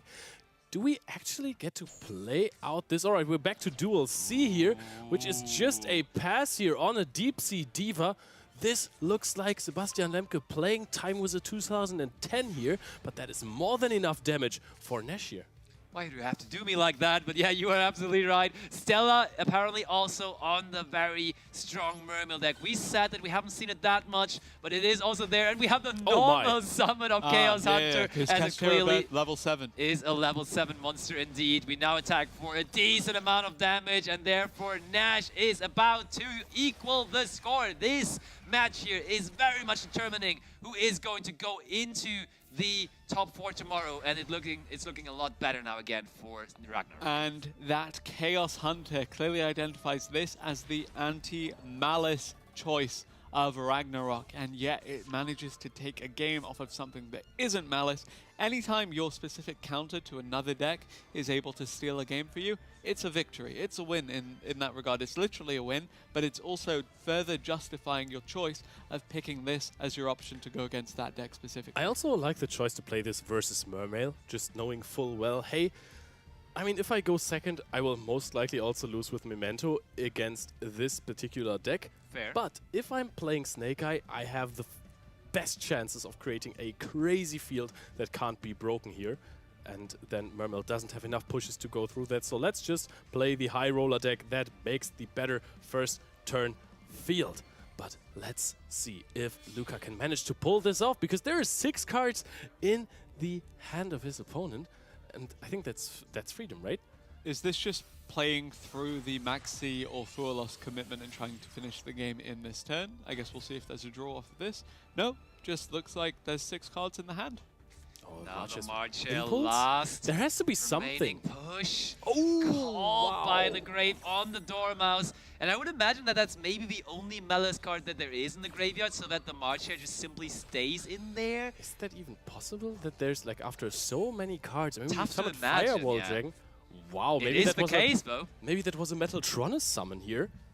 The Firewall Dragon, so I can imagine that there is barely any follow-up, and the Firewall Dragon was not the strongest card that helps out the field. But I mean, now, okay, what can you do here?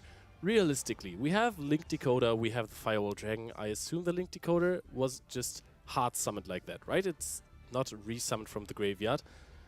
What can you do here? You cannot go into one of your Link 3s, unfortunately. Oh, it was taken! Okay, that might have been a triple tactic talents take.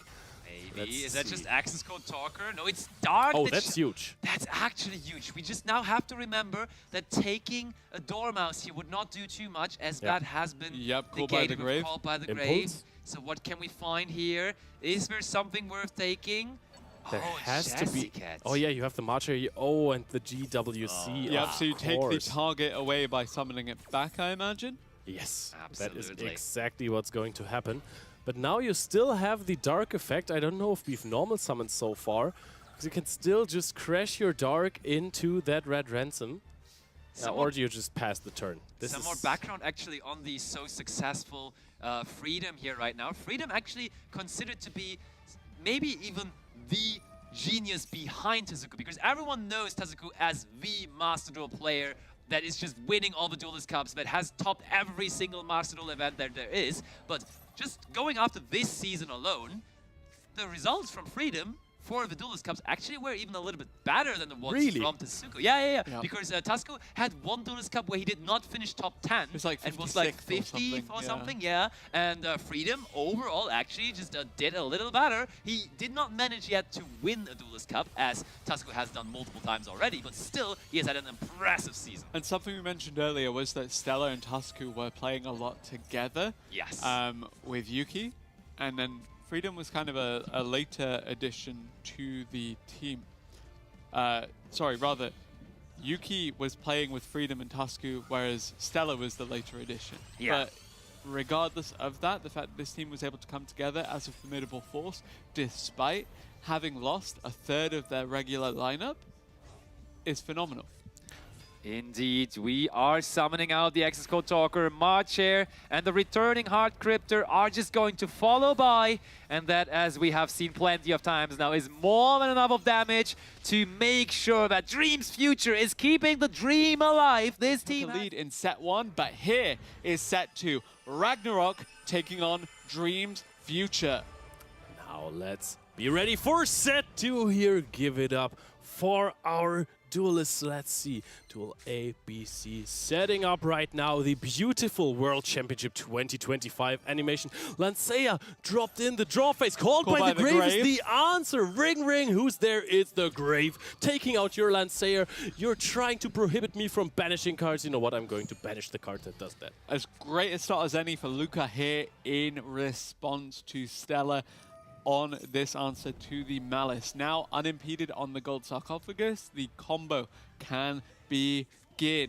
Speaking of Malice, seems to be going okay in Duel B as well there, as missed so far no immediate answer to what is currently unfolding from Freedom. And there is a White Rabbit set TB11. Usually the White Rabbit combo, if you're cutting down to 2 traps, is a little bit more fragile because you have to add Allure of empty Darkness. It is Allure of Darkness, and I think we're banishing, which it looked like a March here, but there is no way we have 2 Malice decks here at once. There is a no...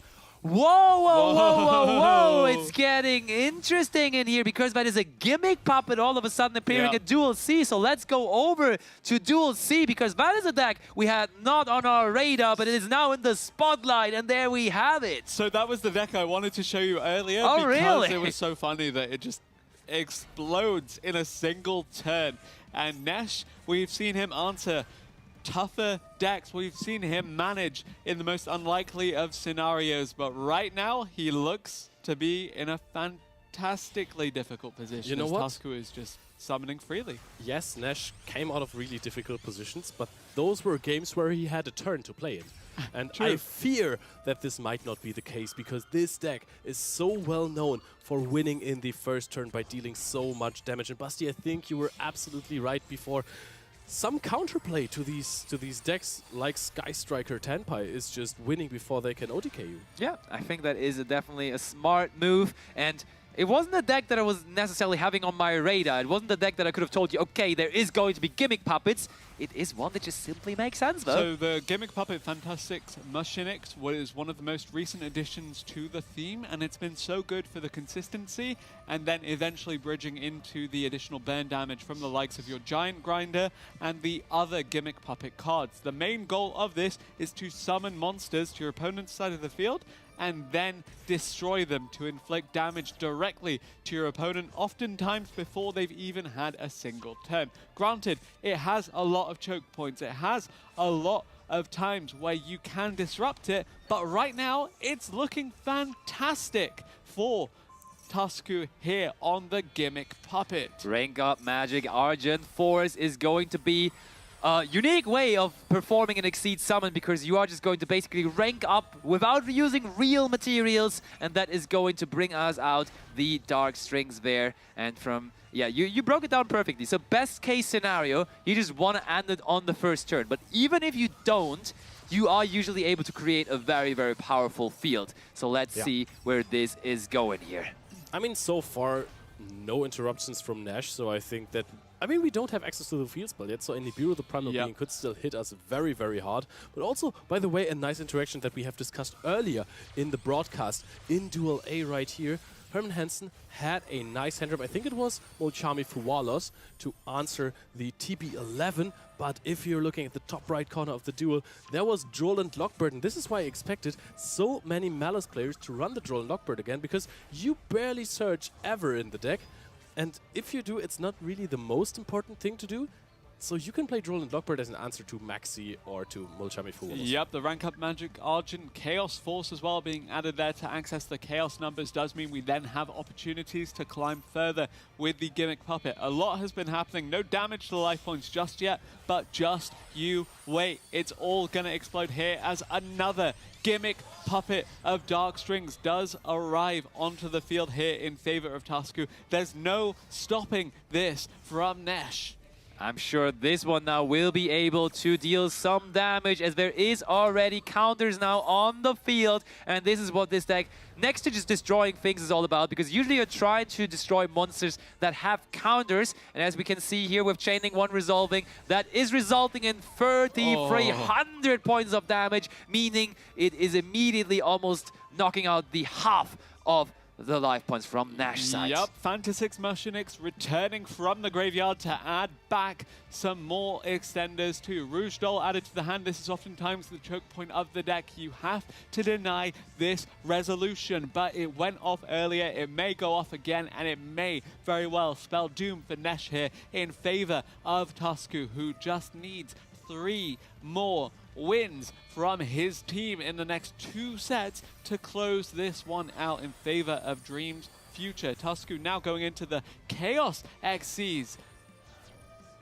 And we are searching for Service Puppet play. That's what I was talking about. Even if it doesn't work out to do 8,000 points of damage on the first turn, there is a very powerful trap card with the Service Puppet play that we just searched that still is providing you so much value. But with the way it is going right now, with the way also that Tasku is locked in there in his face cam, you can clearly tell, I feel like we are just going for the full 8,000 points of damage here in this very turn. I think you can do 9,900 total just by having 3 effectively of these, 3,300 times 3, because you're going to destroy the one on your opponent's side of the field. You're going to destroy your own, but there is Ash Blossom. There was one of the many choke points that we mentioned. I expected this earlier against the Rouge Doll, but in the end, better late than never. Nesh calculates this well, continues to play this one out. String counters now being applied. It can be detonated a little bit later on, but right now seems to be okay for Nesh. Still precarious position. I also loved his mind games there, because he was yawning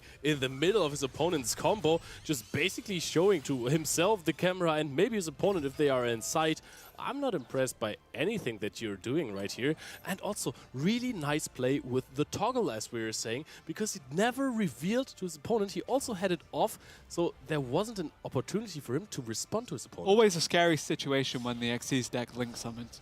It is, and we are going now. And I think that is what also makes this team so good. What usually makes all of these teams at the World Championship so good. They've played against every deck available, so they know when to best use the Ash Blossom Majora Spring, even against a more rogue strategy like the Gimmick Puppet strategy. He discussed it with his team captain Mist. They came to the conclusion that maybe holding it for Dark Strings there is the perfect timing, but I wouldn't be surprised if Tasku still finds a way to win this game right here, right now. Yep. And there is more damage being applied, only 1,400 left. There we go. There's an extension on top of that again, as we have. Do we have any kind of additional interruption from Nesh? I do not think so. I don't think there's any kind of option, anything you can do here.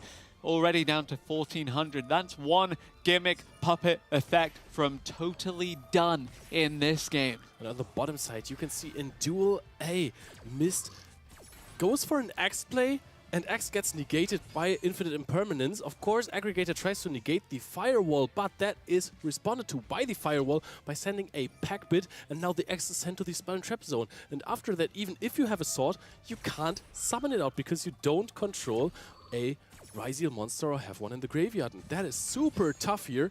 Meanwhile, of course, Luca is just chilling. Cruising, yeah, definitely. The Malice player of the team not having any problems and trying to just close it out here again. We're in the end phase, so the Max C goes back to the hand because Deep Sea Minstrel was a push, but the push was not enough to overcome the army of Link monsters that Luca provided. Gimmick Puppet has done it. Tusku did it. That was clean, and that was all Tusku needed with the Gimmick Puppet deck. Now, not the greatest showing for Mermail Atlantean so far, given the fact that it's just dropped another game. Luca, though, keeping his team in the round.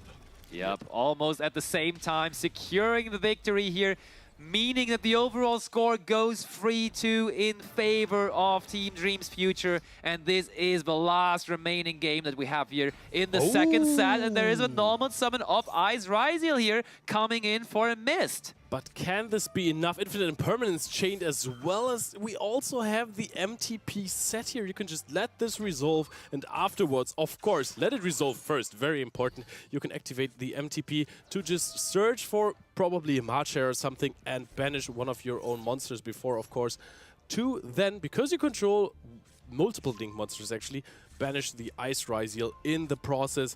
And now Mist has one card in hand.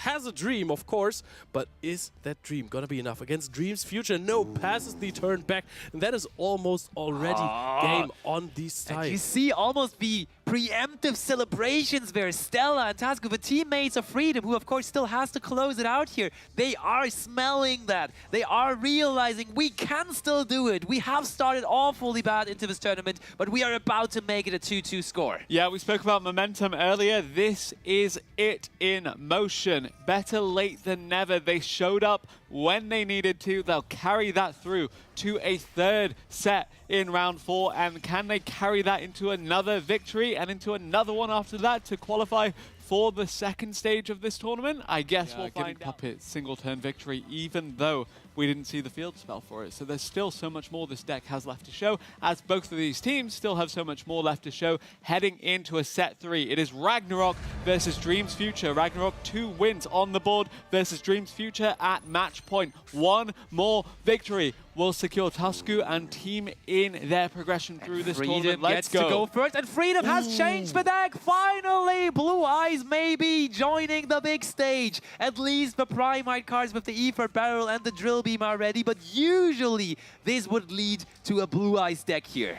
Strong source of disruption thanks to the Drill Beam, but otherwise the Blue Eyes deck pretty slow to ramp up. Yeah, I think even if you're going uninterrupted in your first turn, and this is maybe a downside of Nash's lineup, losing the coin toss is really proving costly, because any deck, if you let it go first uninterrupted, can put up a field that is really tough to deal with. Everyone, may I just say that I think Mist has summoned Thunder Dragon Colossus at Duel B?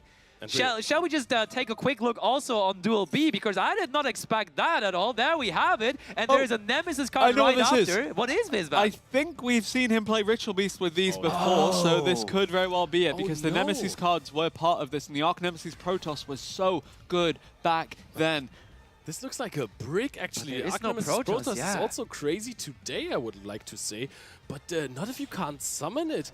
So basically, maybe it's just started with Corridor in hand. The Colossus can be a huge shutdown for some of the decks, but is it here? I think at this point... Oh, Stella indicating with Sekka's Light that should be the Mermail deck, but there is the Dominus Purge immediately shutting that down. Dominus Purge, a card that probably is in the deck of Herman and also in the deck of the Blue Eyes player there of Freedom. So a card we haven't seen at all yet so far in the tournament, but here it is. Honestly, Colossus, if you take out Sekka's Light here, it's crazy versus Mermail. Of course, there you can just shuffle another card, but to get going, you really want to get this Dragoon action. Pike is also a fine starter sometimes. Can't use it versus Colossus. If this is Ritual Beast, it's quite funny because, again, these are the two players most famous for that deck within the world. It is absolutely hilarious, and it probably is Ritual Beast. I couldn't imagine any other deck from Mist that includes these two cards that would not be the Ritual Beast deck. So But when Quantal won the Challenge Cup final at the end of last season, it was using the exact same two decks as Mist. Mist constructed a Ritual Beast deck for them both to use, plus something else. Now, that Ritual Beast deck really went to show just how much of a master Mist is on this strategy. Granted, it was a completely different competitive environment back then in which the deck could flourish a little bit more. Okay, if we were taking a closer look to the matches, at this point, Duel B, Stellar is thinking for a long time, maybe thinking of some way out of this situation, because Colossus is a crazy card still in Duel C. I think we're about to see Luca go for a rather bigger combo here. We're in main phase 2 now, sets multiple cards. it doesn't seem still- so much of a combo. No combo at all. I lied to everyone here. But now on the other side, Nash is not seeing the craziest field here. Yep, a little bit down to the wire for Ragnarok, though. They need 3 wins to take this home, but right now it looks a little bit difficult, especially for Nesh in particular, facing down the Blue Eyes deck in Duel A. Yeah, as we don't have anything happening here on Duel B, let's go back to Blue Eyes. Let's see that Blue Eyes White Dragon on the field there on Duel A. Let's get it back into the spotlight. Let's see whether Nash would be able to overcome this. There we have it. The Chaos Hunter is so good against the Primite engine because you are negating the Drill Beam, and there is Called by the Grave. This is what I was hoping for Nash in this situation, because now the Drill Beam is the other, basically only interruption that he has from engine on the side but of Freedom. But now, look, Chaos Hunter just completely blocks the Drill Beam. Yes, we're out of the battle phase, but if Nash has one of these big one-card starters in the hand, Snake Eye Ash or something, for a normal summon in main phase 2, this could be so good here. I think Stella just passed back over to Mist, by the way, so the Mist and the Ritual Beast deck could potentially just close this one Mist out. is also not doing anything. Yeah. That's crazy. But you gotta give it to Freedom here once more. He sorta won the mind game because Nash brought his anti-Malice deck. And guys what? Freedom has just decided to not play Malice anymore for this third set. So really coming out on top here. Then also on top of that, winning the coin toss, being in the position, having the strongest dragon in the game of Yu-Gi-Oh! There on the field right now. Oh, it is just end phase for Nash. This is crucial. He really needed this Snake Eye Ash. This is also one of the problems of the deck, actually. Oh, True Light as well. How did Luca end up with a Maxi in attack position? Well, you really need link material. I think we need link material there, and I mean, Maxi is as good as a monster as any to go into a link too. But whoa, Duel C is going wild. What is happening? Let's bring Duel C up again. Let's go back there because I think we have Maxi on Maxi attacks. What is going on? Maxi on Maxi action right here. 500 attack points on both, which is not too many. Why is this card normal summon? Which sequence of plays leads you to this situation? Normal Summon Maxi versus Normal Summon Maxi in the Malice Mirror match. Now we have Luca. It's his turn. It's his game to close out. But again, Ragnarok, they need all 3. They need to get victory, victory, victory if they're going to close this one out and if they're going to have the record that they want to have to secure their way out of this group. On the other hand, Dreams Future, important win for them if their tournament is going to remain alive. And it's looking very strong on the side of Freedom with the Blue Eyes White Dragon on the field, and Sage is a normal summon here as well, already having the True Light set up, looking super strong here in this matchup. And now we can of course see Luca go for some attempt of a combo. Marcher is being activated and hand Link Decoder on the field. By the grave again. All of these cards in banishment is crazy. But can you still extend from this? Oh, and missed one Duel Ace. So it looks all right here again for Team Ragnarok. They have pulled one back. Maybe they can still do it. 4-3 now the overall score. And not gonna lie, Luca at least right now is having monsters on the field. So he may as well be in the lead here in Duel C2. Yep, but there goes the Synchro Summon into that Blue Eye Spirit Dragon. And suddenly everything becomes a little bit scarier for Nesh. Another Synchro Summon on top of that for the ultimate Spirit Dragon. No, it is a Baron. Very nice. Baron the Floor, of course. If you want to end a game, this card gives you the utility to destroy a monster on the opposing side. True Light, of course, can immediately just get you back a Blue Eyes White Dragon. You could destroy the Chaos Hunter. And I think that's a pretty fast way to close out the game. Yes, indeed it would be. Can we get any extra damage, though, to tide this one over into that 8,000 territory? Because right now it's just Baron plus Blue Eyes. I mean, we can just go ahead and synchro summon with the Maiden of White and the Blue Eyes White Dragon. That is the Synchro 9 that we're looking at so often. We can also be forehead. Now that we can finally banish cards again there in Duel B, go ahead and fusion summon or equip a fusion monster to the Blue Eyes as we just did there.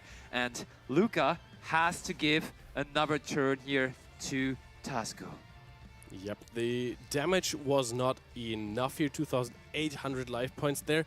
3 set cards, 2 in hand. I think that Luca is still in a comfortable spot, especially if last turn not too much happened from Tasco. Crucially, regardless of anything in these two duels, the team captain did win here. Mist was able to clutch out the victory for Ragnarok in his duel, and that means that every little bit of that tiebreaker is becoming more and more available to them. Ooh, and there is finally an X-Ryziel here for Tusk. He has been waiting for it, but there is the answer from Luca. There is Matnotronus. That card is really putting in the work here in this tournament. It is being played in so many different decks. It just makes sense, as it is definitely up there in terms of non-engine. One of the best spell cards when you're playing into Melis, when you're playing into Ryziel, and as these are the two most represented decks, it only makes sense that this card also is very well represented. Nesh getting another turn here, though. The Blue Eyes deck, as we said, can be quite slow when it comes to ramping up. It's good, it's formidable once it's able to set up, and it will be quietly consistent here. But there is Meows, the card you are asking for all tournament long. Hasn't really made an impact so far, and won't do so in this game either. I am not too sure. There's double Meows here, and it is chained to True Light of summoning back a Blue Eyes White Dragon. So this is going to be through 2 fresh new cards. However, it's going to be so tough to out this field. There is still the Spirit. There is Baron de Fleur.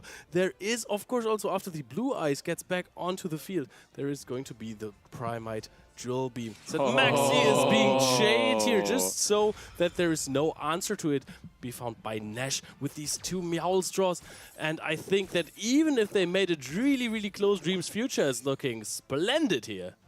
I gotta agree. Blue Eyes White Dragon once more in the animation. It's on the field, and Nash basically with a pot of greed movement there, drawing the top 2 cards from his deck. But can they help him? Fiends of Engraver is a card to draw, not gonna lie, that can help. Yep, that is a 1-card starter for him. Of course, you'd have to consider that Baron still has the Negate live, and you have the Primite Drill Beam set there as well. And I will say that the Spirit Dragon has a on-field effect that sometimes is really relevant by negating a card in the graveyard activated. Sometimes it's not relevant. And I mean, if you're searching for Tract and for Lurry and discard Fabled Lurry to activate it, it is going to be crucial here. So that's not really an option for Nash. Has to go for a rather weaker search by discarding the Lancea from hand. Normal summon Lacrima of the Crimson Tears. You can, of course, just activate Baron, or I think this is a Primite Drill Beam target here. But that was not the decision from Freedom. Freedom lets it go through, lets him send another card to the graveyard, and we are continuing to link summon the Link 1, that is Fiends of Requiem coming onto the table here. The digital table that we have here at the World Championship. First Maxi draw there also for Freedom. This card has caused so much chaos in the TCG. The Fiendsmith engine in total has been in so many different decks, and it's still going ever since it came out in the TCG in the Infinite Forbidden. In Duel C, we are seeing Luca going for the final blow here with the Axis Code Talker, with the Red Ransom, winning another game. So we're currently tied at 4-4. Nash is really doing his best to get the 5-4 win there, to go to day 2, getting closer to it. But now we have 2 engravers on the field, and now the Majesty is being activated. Of course, it was searched last turn with Wishes for Eyes of Blue, destroying both engravers. An engraver is good in the graveyard, but not if you've already used it. Yes, indeed. Will do a great amount of work for Freedom here. It looked good for Ragnarok. They tied it up at 4-4, but it's not enough to take down Dream's future here as they look to claim victory against one of the top teams in their group. Suddenly, Group A looks very much like it could be anyone's all over again. Dreams Future back to 2-2 here after the next battle phase. I can't assume that you're going to go for many plays, but I can think that we're going to see the great animation of Blue Eyes White Dragon attacking with the burst stream of destruction. Main phase 1, come on, give it to us. Everyone is waiting for it. Baron attack. Oh, Blue Eyes White Dragon, come Blue attack, Blue Eyes, Eyes. yes. Direct Nice. attack, burst stream of destruction, let's go! That's what we needed. That's what everyone needs in their life, and that's how this match is done. And that's what hasn't had the greatest time of it, but this is their chance to make it back. On the other hand, you have Snipe Hunters looking to keep that dream alive a third year in a row. Can the stars align for them? Can they make it through this, or will alignment be able to take them out? We're going in for the last round of the day. We're going to see a huge start here with the gold sarcophagus. Banish the Dormouse, and Quantal is now just looking at Kinokoko's Malice combo. Oh, Dominus Impulse here is an answer to the Jessica. Is there another extender? Kinokoko is laughing, shaking the head a little bit. Can you pass on this? Is that a possibility? Gold sarcophagus is not the most used starter if you have another. We see on Duel B, there's a quick pass happening as well, and that pass came from Josh. Got ashed on his 1-for-1, and that it's going over to his opponent. And we saw him being so humble, but Arata seems like he is taking control here in this game. And we have a multi-sharpie full, at least resolving from Josh. Yep. He had to pass on an empty field, but at least he gets to do that now. And Arata is a T-Elements player, ladies and gentlemen. That is nice to see. I love this. You thought you were done seeing Taillaments, but here comes Rhino Heart. Normal summoning Rhino in the face of Quantal feels like an affront to the king of Taillaments, or rather Jesse Cotton's rival for that title. But here is Kit Kolos on top. So many summons under the Fualos, going to give so many cards, but again, happy to do so because the game could very well end before Josh has a chance to use them. Actually, Duel C is getting kind of crazy right now. That was a pass on a link decoder there against Emra, I think. Oh, wait, there we have it already. No, wait, that is a completely different game right there. Let's Let's at go Duel back to the match we just had. Let's go back to Duel A here to focus on that one, as we have there. Oh, there, that is Quantal, that is Duel A. Okay, that will work. And we have Quantal probably still being on his Malice deck as well. And then on the other hand, we have his opponent here right now. We have the third team member. We have the good old Kino. Oh, no, wait, that's not Kinokoko. Oh, wait, it is Kinokoko. Of course, he's still comboing. And it is Quantal versus Kinokoko. You know, I was a little bit confused about all of these link decoders and all of these decks there. But for the moment, you can also enjoy a little peek into the match of Fala Galera there. Because everyone right now is trying to qualify for Day 2, as it is the last round. And we have no team guaranteed so far. No one is undefeated here. All of these duelists are playing on the same level. At the moment, everything looks good for alignments. Of course, we have Josh taking the lead, rather falling behind after getting the onus on the gameplay by going first. And yet, the Taillaments deck is not done yet. Quantal, on the other hand, trying to intercept with this Bestial Magnamut. All right. This is a common point where you use a Bestial versus the Malice combo to banish the link decoder. But that is... Wait, did that even happen on a link decoder? We're only seeing Chain Link 1 on the red ransom, which is going to add you something at this point. It is...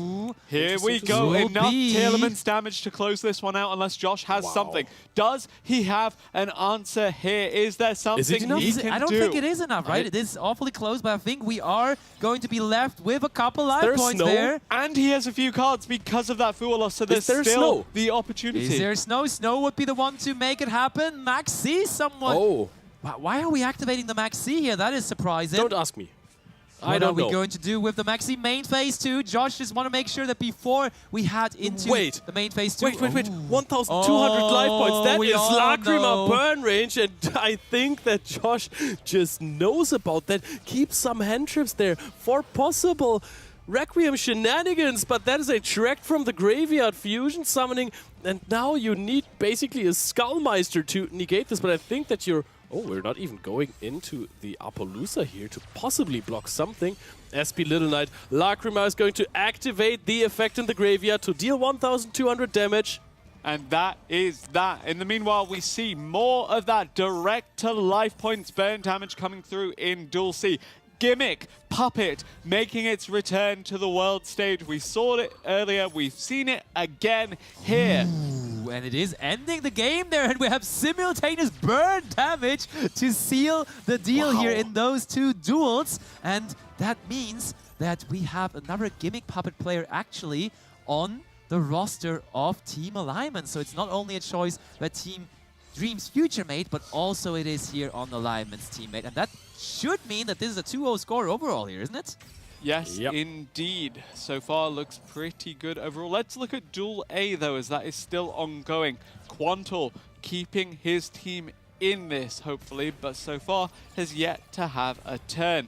It's Malice, Malice, Malice for Kino Coco as the team captains face off against each other. And I mean, we've said it before. Basically, what Snipe Hunters have to do is to sweep this matchup. They kind of have to go 9-0 to be in contention for day 2. So this is already looking super rough, having lost the first 2 rounds.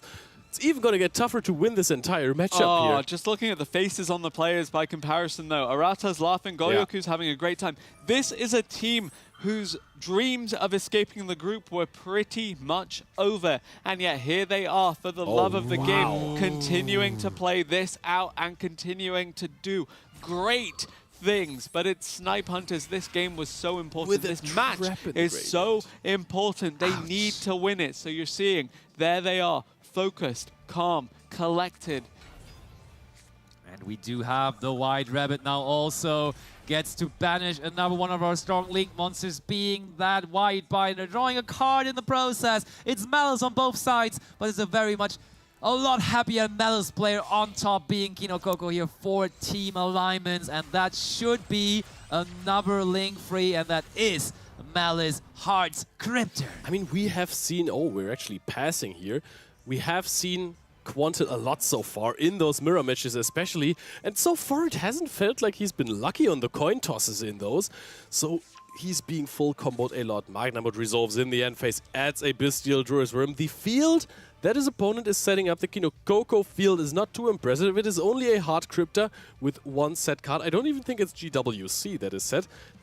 Actually, it might be GWC. Yeah, I think it is. I think we just set the GWC, so that is still pretty strong. But you look into the face camera of Kino Coco, and he was not... Was he happy? He was kind of shaking his head a little bit too, because that is somewhat of a minimalistic field for the Malice deck. Let's face it. Sure, it does provide you with a couple of interruptions still, but it's not perfect, I want to say. Either happy or laughing in disbelief, perhaps. Maybe, yeah. Both could be true. There's like also follow-up there. Of course, you destroyed the Malice P-March here, but you can banish this one with the Druid's Worm. You have +1 now in the end phase even, so the Druid's Worm can't even be banished in this turn anymore.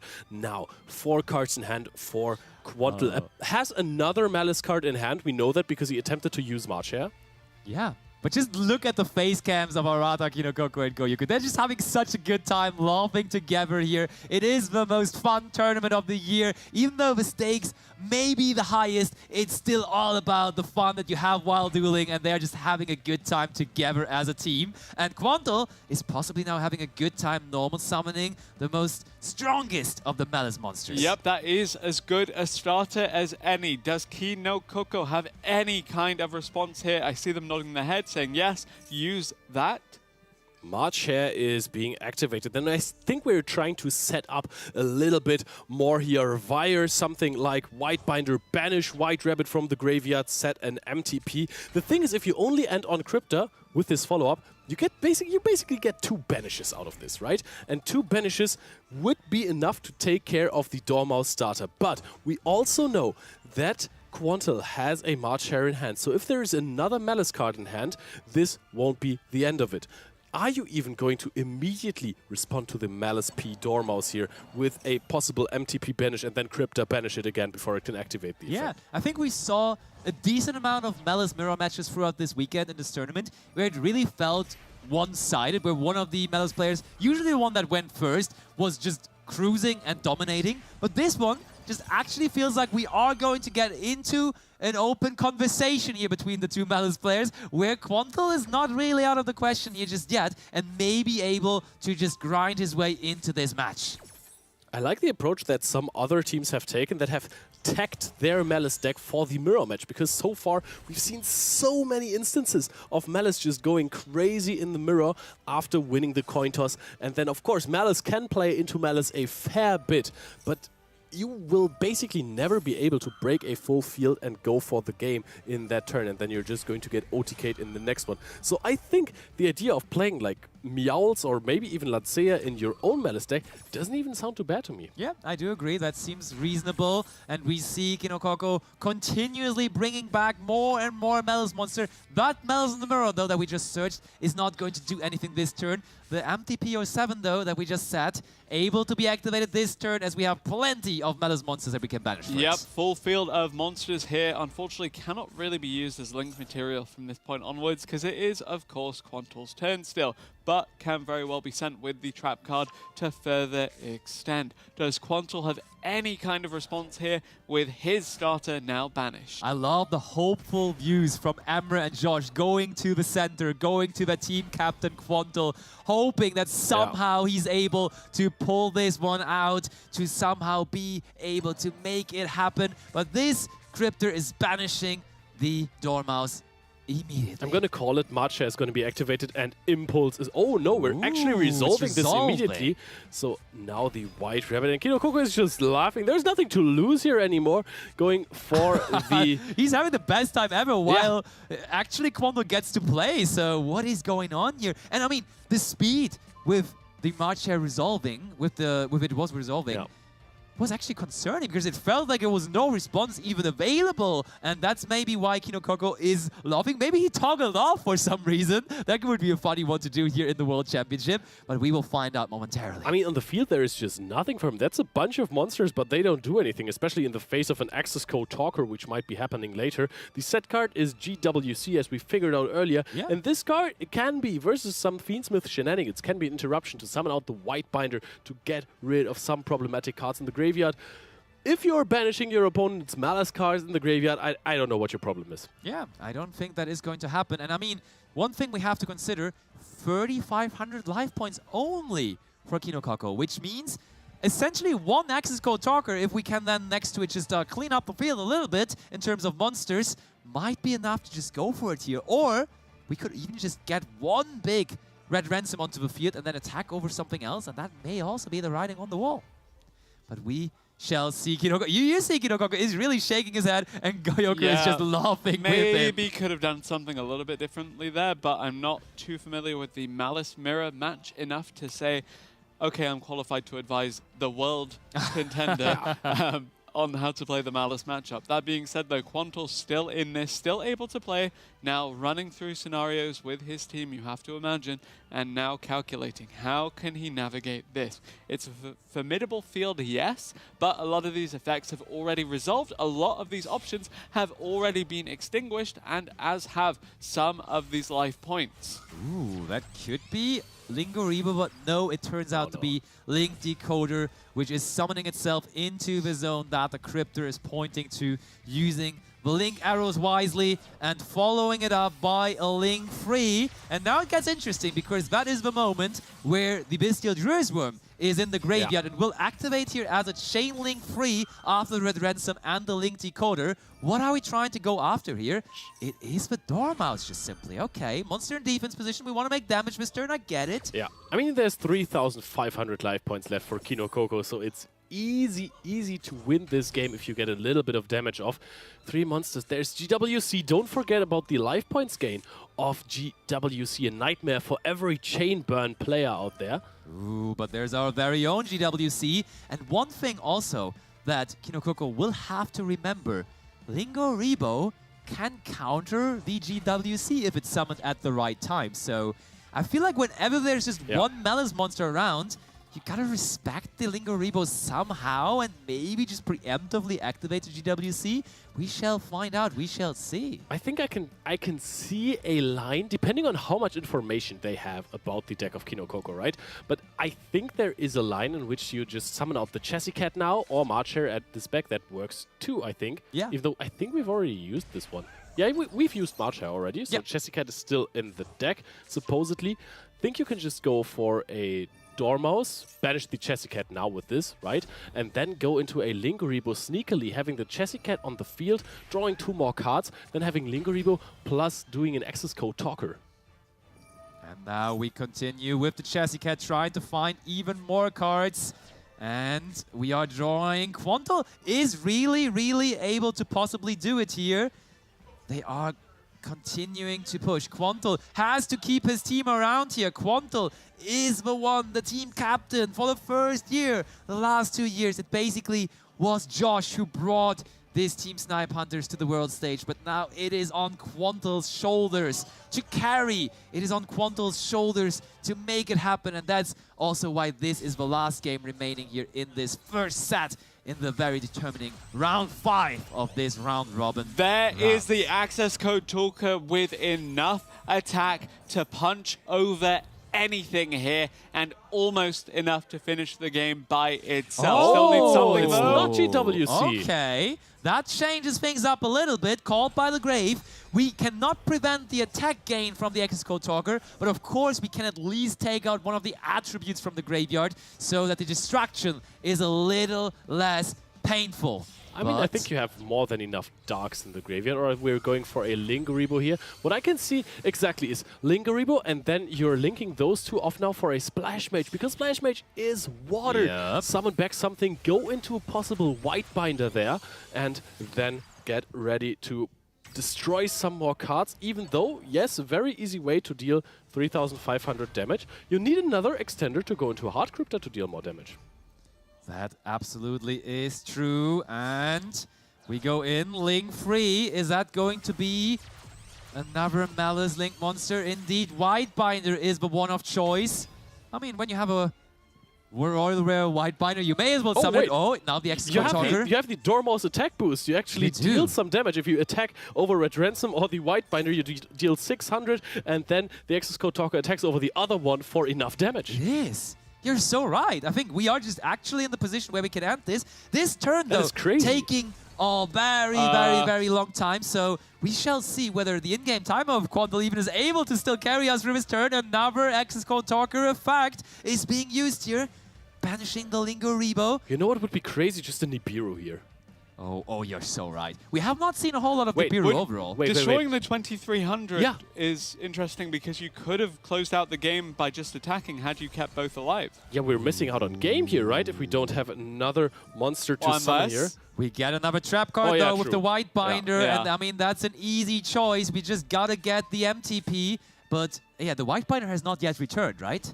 I don't think it has. Yeah, we just summoned it, so we can just attack over here. Okay, there we go. Well. And I think that's an easy way to close out this game. Now, we are in the battle phase, so there is no Nibiru, the Primal Being, coming your way anymore. And Quantal Think will now look out to get this to a 1-2, not giving Alignment the chance to go 3-0 here to completely sweep the Snipe Hunters. And Quantal keeps Snipe Hunters in this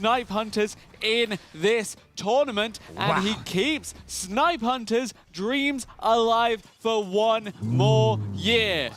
Let's see the second set here. It is still Team Snipe Hunters versus Team Alignments, and we need a comeback from Team Snipe Hunters if they want to stay in this year. Let's check it out. Also, as another update, Dreams Future versus Chiba Corp. Right now, 2-2. Ooh, that's another important match from Group A, as both of these teams are also on that important 2-2 record currently.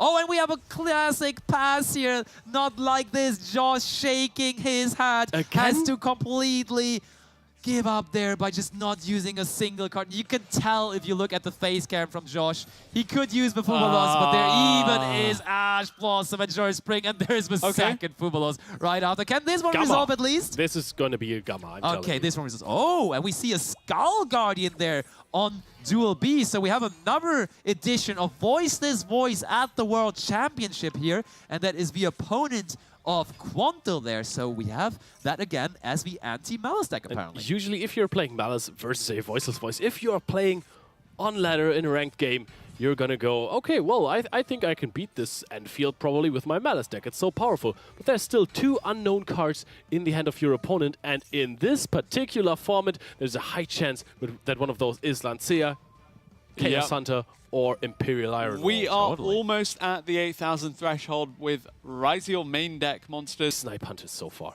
It absolutely is. You're so right, but maybe they can still come back. Goyoku right now, though, enjoying his Ryziel deck. Here comes Ryziel Detonator, and we are more than clearly working towards 8,000 points of damage, getting another material there onto the Ryziel Detonator, and having the node now too. That's all with some quick math. I can count to 35, 49. Oh, we're missing 100. Oh, but look at that. That is the Sakitama there, which is going to make sure that this is a little over 8,000 points of damage. Such an interesting card to play in general. Yep, should be a clean close out here. Really phenomenally well played here. Honestly, not much Josh could do. Granted, the 2 Fualos were kind of useful, still not enough here. Going first, drawing 2 of those, really, really tragic for the former captain of Team Snipe Hunters, but it's not over yet for them. Quantil, Emre still in the game, even if they are going second. Emre definitely has a way of playing it going second if he's brought that 10-pie Dragon Sky Striker deck. I mean, Ryziel is not too shabby either there. Oh, we're going to see a Quantil called by the grave on to the Maxi, chaining his own Maxi. Very, very strong here. Of course, Voiceless Voice can also summon the opposing turn, forcing out the Dynamondo immediately there. So for Quantil, very interesting what's going on there. Emre, if he's playing Ryziel, oh, look at this. There's like a good field on the opposing side, and Emre even used a hand trap there, so didn't help him at all. It's the strongest games of Malice is when your opponent actually uses hand traps versus you, and they are just not effective versus you. Continuing to just replenish the hand as well. The field is good, the hand is good.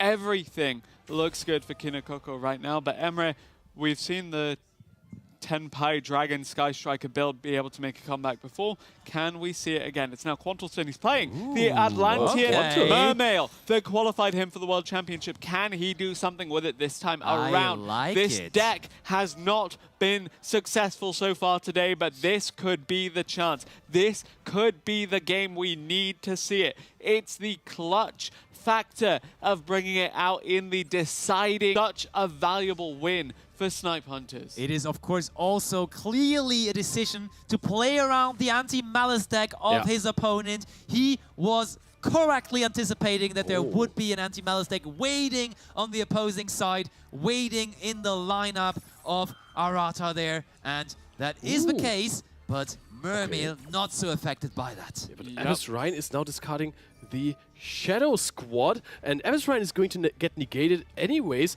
but still, that's what you want to have, right? There is a Neptibus. Neptibus will immediately be popped here by the trap card of the Voiceless Voice Radiance of the Voiceless Voice? It is Radiance of the Voiceless Voice, and that is going to make an abrupt end to the approaching Mermail combo as it is gone there. But Quantil has another prince! Is Quantil the prince of the ocean? Is he the Atlantean prince that can still keep this going? Looks like there is no further interruption from Arata. We know he Ministreled. He Ministreled earlier. He knows there is not even a Soravis in hand. I don't think that is any sort of interruption there.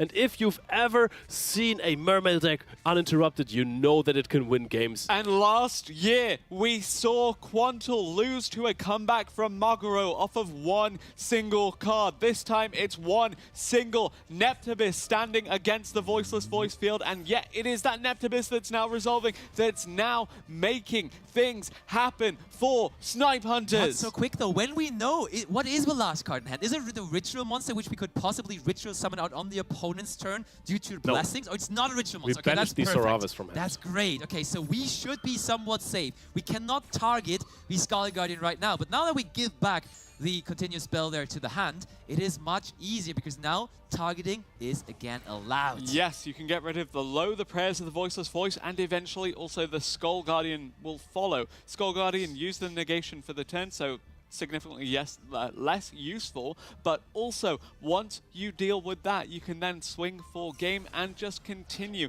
to explode this in your favor. Quantal clutching it out for Snipe Hunters here, continuing with the combos. Atlantean Mermail wasn't good so far today, but now is the time to shine. Shadow Squad going up to level 7. We're setting up big Exceeds plays here with Poseidra or the big Naptabis. Discarding Dragoons for it is per cost, so you're going to add another Sea Serpent. We have had 1 Prince, we've had 2 Prince. Might as well that one out. Are we going to see a big Naptabis here? Of course, we're going to go for Poseidra, I would assume. And there we have it. Poseidra Abyss, the Atlantean Dragon Lord, is of course the extra deck variant of Poseidra. We saw the main deck one coming with a special summon from the hand, but now we upgrade our Exceed monster into this Poseidra. Solid win ratio when it's been seen, of course, does suggest that this is one of the finishing pieces of the deck, and as long as the deck is allowed to get to this stage of the combo, it's basically accomplished its job. Doing fantastically well to keep Quantal in this duel, doing fantastically well to keep Snipe Hunters in this tournament. Bounces back 2 cards to the hand, clears the field, and gets ready to unleash this Atlantean Mermail. Yep, and now a Meowth is being dropped after the entire field is gone there. That was the last card in hand, Molchami Meowth, that you can, of course, leave there. That is absolutely massive information here. We have the Soravas now from the deck, but the Maxi that was activated earlier in the turn, chained to the own called by to a Maxi, draws another card now, so Quantal can continue to play. We're going to link those 2 monsters off. The Soravas is of course an interruption itself. By bouncing itself back to the hand, you can get rid of a special summoned monster, as far as I'm aware. The Marincess Coral Anemone now just going to extend further for Quantal. It's still looking pretty good for him here on that Mermail Atlantean deck. You could negate the summon though, because that is what Soravas does. You can negate the summon of a monster, and that is what we're going to do. And I gotta agree, that Coral Anemone would have led to quite a bit. Still, though, the effect of Poseidra in the graveyard, as it was linked off, can be activated, and surely we do. And we may not have the Coral Anemone anymore, but guess what? The water is still flowing, Mermails are still going strong, and we're not only going to summon back 1, but 2. And not only 2, I think we're going to summon back a full total of 3 monsters here. Gonna give over a few cards to the Meows, but that is okay. There we go. Deep Sea Minstrel going to resolve as well. It just continues to go, go, go. The Atlantean Mermail deck does not stop here. Quantal does not stop here. Snipe Hunters Tournament does not stop here, as long as he can close this one out. He is definitely trying, and also still on Duel C. Emerald also very much trying, showing his Ryziel deck, Malice deck of Kino Coco, but Kino Coco still, of course, a very accomplished Malice duelist. He may have lost on the first set there against Quantal, but we see again he has a massive field brewing there on Duel Table C. Yep, Malice is such a dominant strategy here in this tournament, in this meta game. If not every deck can play Artifact Lancia, Malice just becomes such a powerhouse. Now the D-Safe Worm is going to negate the plugin. Emmer has already committed to the Ice Ryziel, but what else is he going to do? There are so many cards on the side of his opponent. Passes the turn, and I think we should go back to Duel A. We're so close to seeing. Riding on Quantal here. Needs to win this to even keep Snipe Hunters in it. It looks good. There is the Synchro Summon. Looking into the extra deck for an option here. It's a 4 and a 3. It's a 7, and it is the Deep Sea Prima Donna. And that will be answered with Artifact Lancia. We said that this Voices Voice deck is an anti-Malice strategy, so it only makes sense that there is a Lancia, which we now drew into with the Mulchami Meowths, and that is actually not too bad against the Prima Donna. Actually, it works pretty well against it even. There. Is that not just game? That No, is I'm bad at math. 8100. 8100, okay, some quick math. So maybe we're heading into the battle phase. Is that what we're looking at? That might be 7100 actually. Yeah. Oh, That is it's not a little 800. short. Ay, back to school for you, Idris. Doing math classes again, but I'm sure Quantal is good on his own math. White Aura Monoceros now coming out here. 2500 attack points on that. 52 plus 16 is 68. Still not just enough, but we can, of course, continue to bring back more monsters from the graveyard, but that will also be leading to more cards being drawn off of that. Molchami Meowths. Okay, we're getting really, really close. What are you realistically drawing into here? If this is your anti-Malice deck, I don't think you have Nibiru the Primal Being in your hand.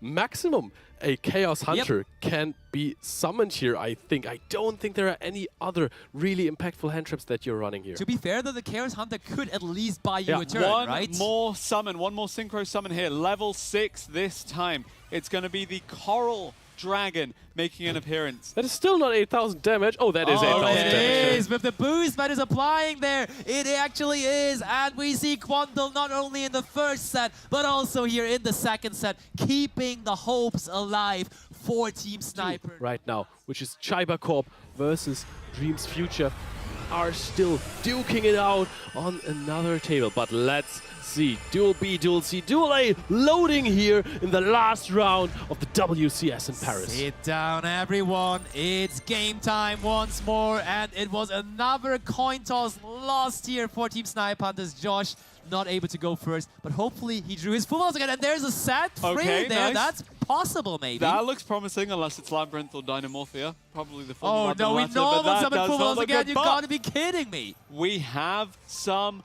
options here. The Goblin Biker does suggest that it could very well be the Memento deck that Josh is piloting.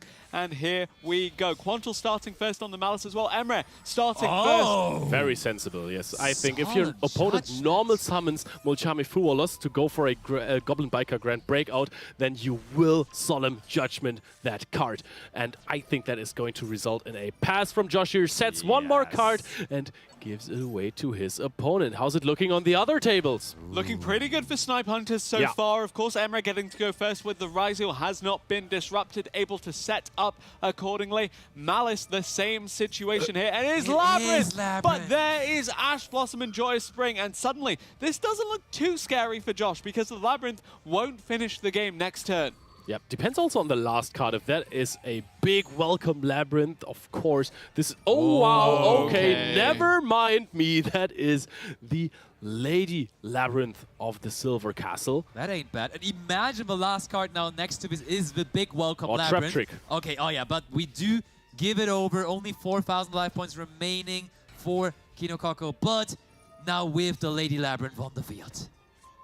And we shall see whether there's more to it. Have we drawn additional trap cards? We just go into the battle phase. Fair enough. 3,000 attack points is plenty of damage to put onto the life points of Josh here. So life points wise, we're almost even again. Yep, wondering if this was another hand disruption drawn. No, it's another thing to set in the back. Perhaps we will see the big welcome on the next turn, but Josh has at least one more turn here. Can he use it to get things going? Because his team seem to be doing well for themselves. Can the former captain... Oh, Heavy Storm Duster! And that is basically a throwback because Josh played Labyrinth at the World Championship 1 year ago and also used that Heavy Storm Duster, and now Kinokako is the one reminding him of that by using it here against the two sad cards. And now you can set the big welcome and force for the next turn. But there is Droplet. Hold on, okay. Sending the Memantotlan Fusion. This is a card that you might want to have in your graveyard right there. I assume the other card is also... No, this shouldn't be a Droplet. Which other card? I think he drew Droplet for turn, so there might not be another play. Unless you have another Molchami that you can normal summon and then activate the Fusion. But how does that help you? It was a Grand Breakout that was destroyed there, but maybe we just drew one of our powerful starters. Maybe a Dark Blade, maybe an Anguage. But would we not set the Droplet if we had it in hand already? I think the Forbidden Droplet might have been the top deck there. You're right, I do agree on that. It is now Josh thinking what to do with that one card in hand, and he has to use it defensively, but okay, hold on, true, it's not even necessarily defensively, as the Fusion enables us plays here, it was a Max C. This is absolutely crazy. What are we even searching a Bone Party for next turn? You just need to find something to play with. Josh is setting up the next turn. The lady is again at 3,000 attack points. You just almost basically need anything on the other side there. This is crazy. We're going into the battle phase. 3,000 damage again. Josh is going to get another top deck here. But is he going to get Solemn Judgmented again is the question. Is there Very any... high chance. Yeah, true. We will find out. I mean, the Bone Party on its own doesn't even do anything. We will need a Memento monster next to it, and that is required as a draw for turn. Josh, is there a play? Can you keep it competitive? We go into the battle phase. Hold on. Is this maybe an evenly matched But how does this help in this situation? Because his opponent knows exactly every single card there. If this is an evenly matched, you just say okay. Oh, Josh is smiling, setting a monster there, possibly trying to force out some interaction with a bluffed, evenly matched there. Sets the monster. No Bone Party. This is another Ash Blossom, or is it a Fuwalos? It is something for sure, but it's not helping at this point. Josh is just patiently waiting, and I think in the end phase we're still considering to do something. How's it looking on the other tables? It looks like the Max C there from Emra was just mad with Ash Blossom, but the field from Emra on Duel A is already Everything pretty looks decent. quite good in A so and C, it is to be all right. honest. I think we are okay with that Maxi not resolving. It's always a good feeling to resolve Maxi on top of a combo, but it's not necessarily required to win the game. I mean, also you have Ryziel Cross, right? If your Maxi gets Ash Blossom, I think you use the Cross, no? I agree, yeah. Should be. And let me tell you something, while Snipe Hunters are really fighting to stay in this, between Dreams Future and Shiba Corp on one of the other matches in Group A, it comes down to the very last match. Yep. They are on a 4-4 even score at the moment there. There it is. And absolute madness. I think that is the correct way to end this game, possibly. Activating Daruma Karma Cannon. Only having one monster yourselves, knowing your opponent cannot chain anything to it, setting up the big Welcome Labyrinth. You only need to deal 2,000 damage. Just flip up that Lady Labyrinth, go into the battle phase, and if this is not something completely out of pocket, like a Penguin Soldier, then you should have the game here. Penguin Soldier would be iconic. I'm sort of doubting it though. We do go for the big Welcome Labyrinth, and we are basically going into the final motions here. Kino Gogo knows he got this. He made a good call here with bringing the Labyrinth deck for the very last game as well. And that could be their way of closing it all out here in this one. And we just talked a little bit about the match between Dreams Future and also, of course, Shiba Corp. Looking at it, it seems like Enzo is right now in the process of closing it out for Shiba Corp. So we actually may not only lose Team 7, and we're in the process of losing Team Snipe Hunters here as well, but we could also just be losing Dreams Future on top of that. An all-new top 4 potentially here this year at the Master Duel World Championship 2025, the Yu-Gi-Oh! World Championship, rather. A whole weekend of Yu-Gi-Oh! Action. This is the Master Duel group stage, the final round of it, deciding who will advance. It does look like that. Okay, we have the final blow, and therefore that is the end of Team Snipe Hunters tournament run. They are on a 2-3 record, respectable, but not good enough to qualify. Action. And here they are, as mentioned. I mean, as they go through the decks, I can feel the tension throughout the screen. It gets real at this point. You sit on the table, you look at the playmat, you look at your deck. You're just moments away from drawing your first hand at the World Championship. Yeah, I mean, this is where it all begins. The tournament is about to get underway.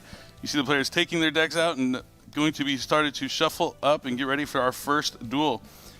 Yeah, you got to knock the table a few times for luck. Hope you know that hand you're not going to have to pass turn 1 here. And as we mentioned earlier, we can see the useful little cards here to let us know what's going on. So, I mean, I hope for everyone at home, it's reasonably obvious that the players aren't playing at the moment, and we can see that pause button in the middle of the table there just to indicate that the game is not going on. But if the players are playing, it will be turned over to the green play button, and we will be able to see them playing. We'll also see this if, for example, there is a judge call or something like that in the middle of the game, just to let us know let us know and let everyone else at home know that the game is paused and they're not currently doing anything. Yeah, it's an amazing, you know, blue against red, even in terms of sleeves for this round, you know, match. And as mentioned already, it's going to be this Malice against Yuumi deck. And yeah, the die roll might definitely, you know, be impactful. We'll see whether they relied on, I mean, and especially for Yuumi, I think it's quite relevant. We have seen players go all the way and focusing on, you know, field breaking spells, or rather take the approach that took YCS Vancouver by storm with, you know, a lot of different entraps and interaction from the end. So we'll see whether that will be the case for Ruben. I'm loving how color coordinated they are. We've got the blue sleeves on the blue slide, and the red sleeve on the red side. I'm probably gonna miss it. There's gonna be a card face down. It's kind of like blends It's gonna be a mirror force. It's gonna be blended in. You're not gonna see it, and then here we go. I also love these tokens. The World Championship tokens just look absolutely beautiful this year. Gonna have to see if we can sneak a few copies after the tournament ends, if there are any lying on the table, you know. Definitely. And you see the players shuffling. This is the Pharaoh shuffle. This is the recommended shuffle for the tournament. Keeping the cards face down and parallel to the table. Yeah. Gotta do that. Make sure the deck is completely randomized. It's no more important time for it than now. And we can also see what we were talking about before, whether the deck is ready to draw from or ready not to draw from. So that's the green arrow below the concede flag. Players at the World Championships have to be careful before, if they want to concede a game, they've got to just check everything is okay and use one of those flags just to indicate that that is their intent to concede a game. Really just want to make sure there's never any miscommunications. Obviously, we have a lot of players from a lot of different places speaking a lot of different language, so you can't be as casual about it. You don't want to be in a discussion about, you know, who conceded the game after it ended or something like that. Seems like here we are, so let's see this die roll. Ruben with a 6. Great way to start things off against a 5, so barely making it, and I can assume Ruben will be the one going first with this Yuumi deck. World Championship skills on display there, rolling that 6. Would expect nothing less. He is the world champion for a reason. Yeah. All right. So let's see. Let's see whether that obedience code will be on the line. Here we go. Will we see that? Turn 1. It's the classic. Whenever you have Perulia in hand against Yuumi, they always have obedience code. That's just the rules of the game. So let's see if that will be the case. Yeah, you touched on Obedience School. It's a key card. Not only is it a powerful card, but it's a way to like kind of, it's usually used like as bait almost. To see if they have something like Ash Blossom and Joyous Spring to like check it. But because like, once you use it, the drawback is that you aren't going to be able to access a powerful card like Herald of Arclight. But still, definitely worth using in the Yuumi strategy. And the first card we're going to see activated at the World Championship in 2025 is Sky Striker Mobilize Engage. Yep.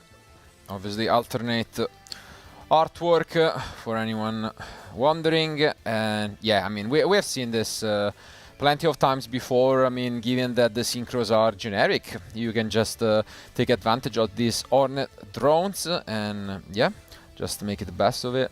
Yeah, it's one of those things that when you imagine like somebody saying to you a few years down the line, you're just like, yeah, Sky Striker, you know, engages full Yuumi combo. They'd be like, how are you getting from these Sky Strikers into this other deck? But yeah, a Link 1 and a level 1 token turns out is full combo for the Yuumi deck. But instead, we're gonna see a clutch play from Ruben.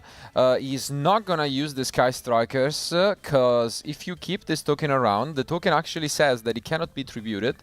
So if you get it by the Nibiru, then the token stays and you can still play through. So very interesting line here from Ruben, you know, just playing around that powerful interaction and just relying on his cookie to perform the combo.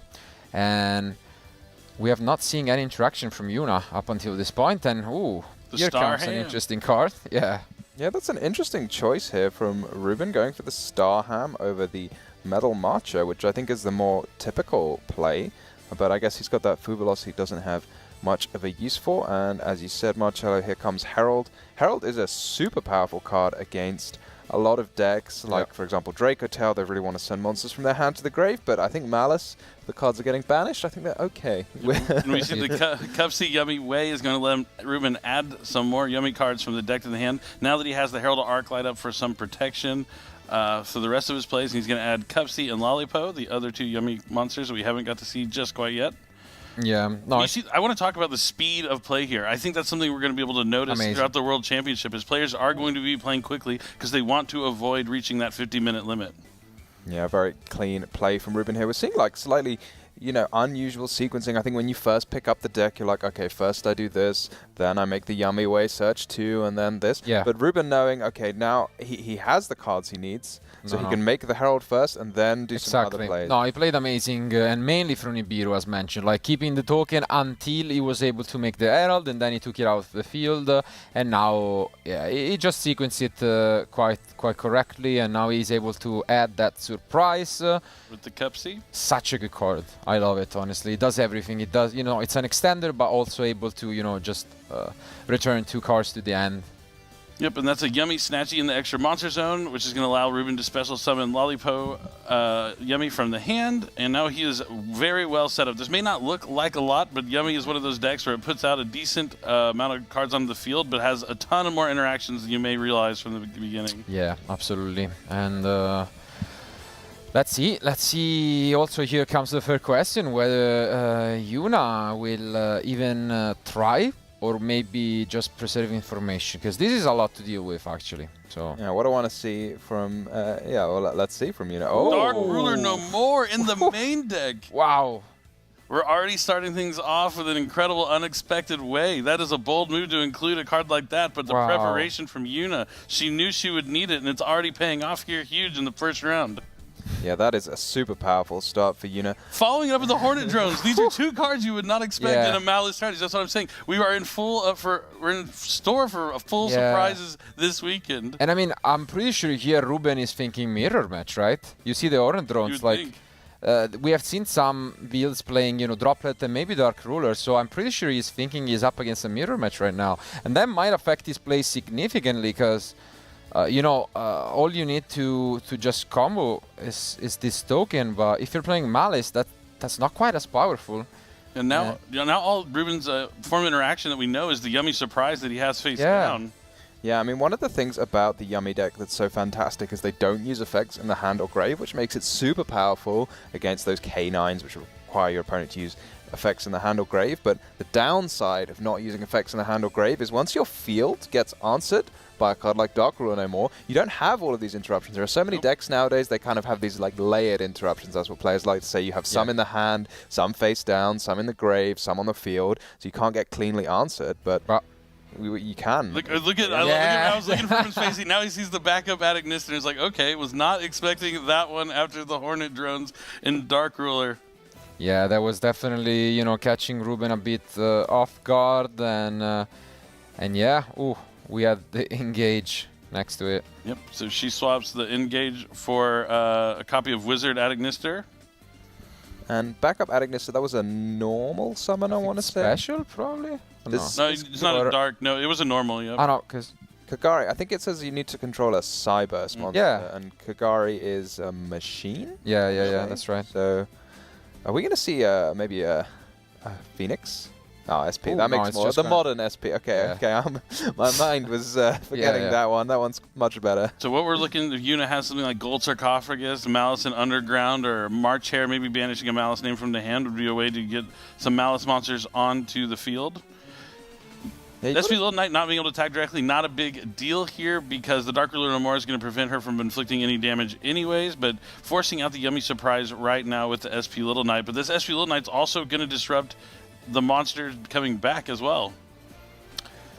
But then, you just need the one monster to come back, right? And then you kind of start the Yummy train again. It looks like nothing, but then it just turns into more, and then you get a Snatchy, and then but we have Droplet next. Wow. Dark Ruler no more, Forbidden Droplet. This is just incredible deck building. I mean, this was one of your questions at the beginning of, is it deck building or play? It's a combination of both, and Yuna's looking pretty good here. And there's the March here, another way to extend it. And she has a, what is she going to banish? Just discarded. Yeah. Oh, she discarded the Malice Monster. So she did have the March Hare plus the Malice Monster to continue the plays. This is an incredible hand here from Yuna. Really incredible stuff. Like every card on Ruben's field has been answered at this point, so just the one card in hand going to have to get him there. But it's hard to imagine a single card that's going to stop this, with the exception of Artifact Lancia. But I mean, Yuna has used every card in her hand as well. Yeah, it's down to This is when Yu-Gi-Oh's at its best, Marcello. It's really amazing stuff already, and you can see the difference, you know, in the deck building. Yuna choosing all these powerful spells, going second and getting rewarded by it. Pretty much now the only thing she has to pay attention to is the field spell, you know, boosting everything by 500 for each light beast right now. But outside of that, yeah, I mean, one card in hand from Ruben, and that's impressive stuff. yeah, everything negated.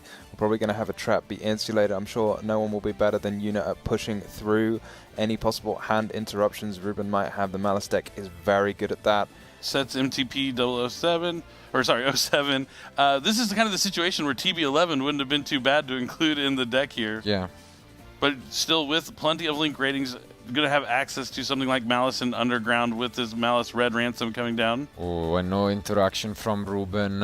Oof. This game one is looking tough for him. I mean, you open uninterrupted. I think you're just assuming you got this game, and instead, look at Yuna. Yeah, Yuna having no issue pushing through this field. That's very heads up. You know, she had the perfect non-engine to deal with the Yummy deck, so we'll see how well as well in later rounds if she plays against, you know, other kinds of deck, because that is sometimes the difficulty with playing these non-engine cards. How do you tailor it to play against different decks? She certainly has the perfect ones for the Yummy deck. And I mean, if she sequenced it correctly, this might even be enough, depending on, you know, how much she can do. It's she needs to just clean up the field. Yeah. Won't be able to finish the game this turn, but able to set up enough control. Yeah, of here. course, because of Dark Ruler. Yeah. It will be. It will still put her in prime position in this game, but you know that's the thing. Like Ruben, even sitting on one card in hand, drawing to another one, has a chance to come back in this game, but it's gonna be tough. It's a huge uphill battle from here. Malice, it just accrues so much advantage when it's able to play all of its cards uninterrupted, which it looks like Yuna is going to. You get to draw like up to sometimes 3 cards in a turn when you combine the White Binder and the Chessy Cat, so you just end up with so much advantage for next turn. You have a loaded graveyard. You probably end up with a March Hare in hand as well. It's so much stuff after all of this is said and done. There is a Yummy Snatchy in that extra monster, so just be curious to what that bright card is on the other side. And yeah, we do see the one Dormouse. This is one of the differences, of course, as it is limited for this event. But I mean, one is all you need. Yep. Red Ransom banishing a Cyrus from the deck when it is coming back from being banished. Let's see where she goes next with this. It's going to be another Link summon for Splash Mage. Yeah. Getting either another attribute for that access code in water. One thing I don't see the access code linked off very often. Normally you're just using it to attack, but in this case, when you can't attack with it, well, you can attack, but it won't do any damage, so you don't need that massive attack stat it has. You might as well just link it off at some point for some more monsters. Ooh, and this is huge actually, because we can also cut, you know, Ruben off some synchros at least until that field spell is off, and this is huge. Usually you're able to obviously return them to the extra deck, but not gonna be quite the case here. I think Yuna has a plan maybe to banish the field spell somehow, because that's the tool for recycling. She's banishing the Dormouse here is definitely indicating that she's going to go into Heart's Cryptor here at some point and need a Malice name to be able to return. But yeah, clean up the field and have as much interaction as possible. Maybe like a Heart's Cryptor plus a Firewall Dragon or something like that. Yeah, that makes a lot of sense. That Heart's Cryptor maybe has got its heart set on banishing a field spell. Do you think it might have made a difference at all whether, you know, Ruben just activated the synchros just to return them as cost to use them next turn and prevent them from being banished? It is tough when you lose them because typically a lot of players only use one copy of each. Yeah. That could have been a key way, but I think Ruben isn't conceding here because he's clearly playing against some interesting field. Yeah, so he wants to get some more information out of the game potentially. No, it makes total sense. I mean, where would you? But I'm surprised. I mean, Yuna, as mentioned, completely destroyed the competition at the playoffs, but I mean, she has not been obviously at a tournament like this, but she's looking like the world champion right now. Look at the confidence. I mean, also she drew a world champion hand, that's for sure. For sure. But like, she's playing also at very fast speed and, you know, looking confident, smiling, of course, but it's great to see, you know. Yeah, worth noting, Marcello, you can't actually use cards in response to access code talkers. Yeah, you yeah. use them quite early. Yeah, you could use it early. I mean, because at the same time, I feel like depending on how many monsters you will banish from the graveyard, you can cut it off some, you know, combo disruption. Ooh! It is an interaction. The patient interaction was Nibiru, the primal being, this whole time. Ruben has just been waiting and waiting for the opportune moment. Yeah. Because you got to make sure all those malice effects have been used as much as possible. And wow, and the Splash Mage is also already gone since Yuna used it to get another attribute for access code Talker. So there's not going to be any access to something like Link Spider into a Splash Mage afterwards to still go into things. But at the same time, being able to access the Malice March Hare with the White Binder in the graveyard will still be advantageous to her, because she'll be able to get back the White Binder, potentially summon a White Rabbit, and still have... well, no, I guess the MTP07 is going to be in the graveyard, so that is a huge Nibiru. He's still going to need a top deck off the top here to be back in this game. But you mentioned before the token, the Sky Striker token, has just been sat there very patiently, can't be tributed. So we're going to have a Sky Striker token, we're going to have a Nib token, and this White Binder that's just been banished is going to come back after Nibiru's resolved. So we're still going to have 3 monsters after this Nibiru. So that Hornet Drones token, right? It's just been waiting there patiently. I almost forgot about it. It kind of blended in like you were talking about before the duel. Yeah, we need red tokens for that side of the field and blue ones for the other. But yeah, I mean, Nib's such a powerful card, but Malice, a deck that gives you so many monsters that maybe it just doesn't, in this case, doesn't matter. Yeah, Nibiru is also a card that typically you wouldn't expect in the Yami deck, because if you use it while going second, then it shuts down some of your, you know, starters like the Sky Striker cards or you know, Obedient School. So it's definitely an interesting inclusion by Ruben. Interesting. I thought, okay, so going to grab the GWC from the deck. Nibiru is well one of those cards I feel like it gets, sometimes against stronger players, they'll be better at playing around the Nibiru. So maybe at the World Championships, there'll be players who just consistently know exactly what to do. Like we see Yuna here. It was just like, okay, I've still got 3 monsters. Well, the only card you were talking about, Billy, was that Heart Scripter, and that's still going to hit the field. The field spell's gone. Because of that token, the Sky Striker, the Hornet Drones token gave her that extra monster she needed. She didn't need to go in anything like Smash Mage. Just incredible. You can see all well calculated here. Hopefully, Yuna still remembers that she can't attack directly or do any damage, so doesn't try to go for game here. But the plays have not stopped. Wizard Agnister is going to special summon and bring back the Chessy Cat. Yeah, what is even left in the extra deck to go through at this point? She's used all of the Malice Link 3s. I mean, it feels like with Malice, once you get to 1 Link 3, you're always in such a strong position, but going through all 3 is crazy. Oh, are we going to see the Allied Code Talker here? Oh, yeah, it's in there. Aniteckzetto. Oh, Ruben is going to surrender. You see him grabbing the white flag. Yeah. He's seen enough. He knows there's no card in his deck he can draw. Doesn't want to waste any more time. And Yuna, despite getting the Beerroot at a late point in the combo, cool, calm, collected. And, you know, I told you, it's just about the preparation. When it meets opportunity, it equals results.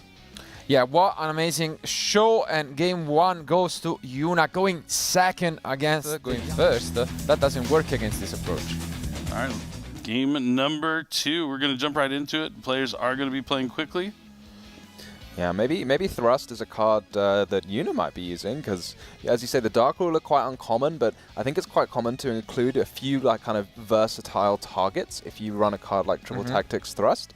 So maybe that's the plan there. Maybe it was just one. Maybe there's just one Dark Ruler, and I do wonder. I mean, even though he had the Nibiru there, there might have been some thought to just concede just a little bit quicker in that game. Because I mean, the clock is something you have to pay attention to now. It's not just by happenstance. Like, you have to know that you need more time to keep playing. So that might be something that comes back to bite Ruben if he doesn't able to take this game down. But you need to play quickly with the new time rules at the World Championship. Yeah, but at the same time, this field-breaking approach doesn't line up that well, because I mean, if you're not going to interrupt your opponent, these combos take a while, you know, even if you're fast. Some minutes are going to be, you know, spent on that. And let's see whether that will be the case, as Ruben most likely is going to try to repeat his opener. Yeah, I think that's a really important point, Marcello, because that went as well as it could for Yuna almost. You know, she used, you know, 2 cards basically to shut off all of Ruben's interactions, and the game still took a full 20 minutes, right? So obviously we have 50 minutes now rather than 45, and we have 30 minutes on the clock. So even like a complete ideal scenario, very like dominant game 1 for Yuna, and it's still 20 minutes. So if you play 3 games that long, you're going to run out. Yeah, hopefully, the clock is going down, and I think the players are being told away from the judges, so hopefully they give them some time back on the clock. They can always extend the round and add some 3 minutes on the extension, so hopefully they're keeping that in mind while they're holding the players from starting this game, because this is, just time running on the clock. They should be allowed to start playing right now. But, you know, that is probably, you know, they're being told to pause by the judges, and I do hope they return the time to them onto their clock afterwards. And if someone can communicate that to the judges, that would be fantastic. Yeah, so players just giving each other the stare down in the moment. Beyond asking the players like what things like, we just want to make sure that they are given back this time that they're being held up for too, because it has already been like 2 minutes since they have been ready, and they need to have that clock that time added at the end of the round. So there's a chance, even though the timer is going down, there will be more time played after the clock, because time extensions are still something that will happen. Yeah, it looks like we did pause the clock, but we have at least 3 minutes that need to be added on to the end of this round. Yep, there we go. We're getting the time back right now. Time back, and that means that our duelists will soon enough pick up their cards. Obviously, still only the first of the remaining rounds, but you can see Ruben is completely locked in. He definitely doesn't want to lose this one out easily, and let's see. I think they can start. There goes the end shake, and let's take a look at this end. I see a nice starter from Ruben. Let's see what he wants to go for. Did Ruben let Yuna go first? Okay, no, Yuna. No, and there comes the best normal summon of the deck in the Capsi. Yep, Yummy Capsi. The Yummy deck is just one of those decks that's the most fabulously consistent of almost any Yu-Gi-Oh deck I've ever seen, because any of the level 1s almost end you on the same field. And then you have 2 extra power spells, right? You have the Obedience School, and then you have the Hornet Drones and 3 copies. It's so consistent. It must be some players' absolute dream to play with. Mine.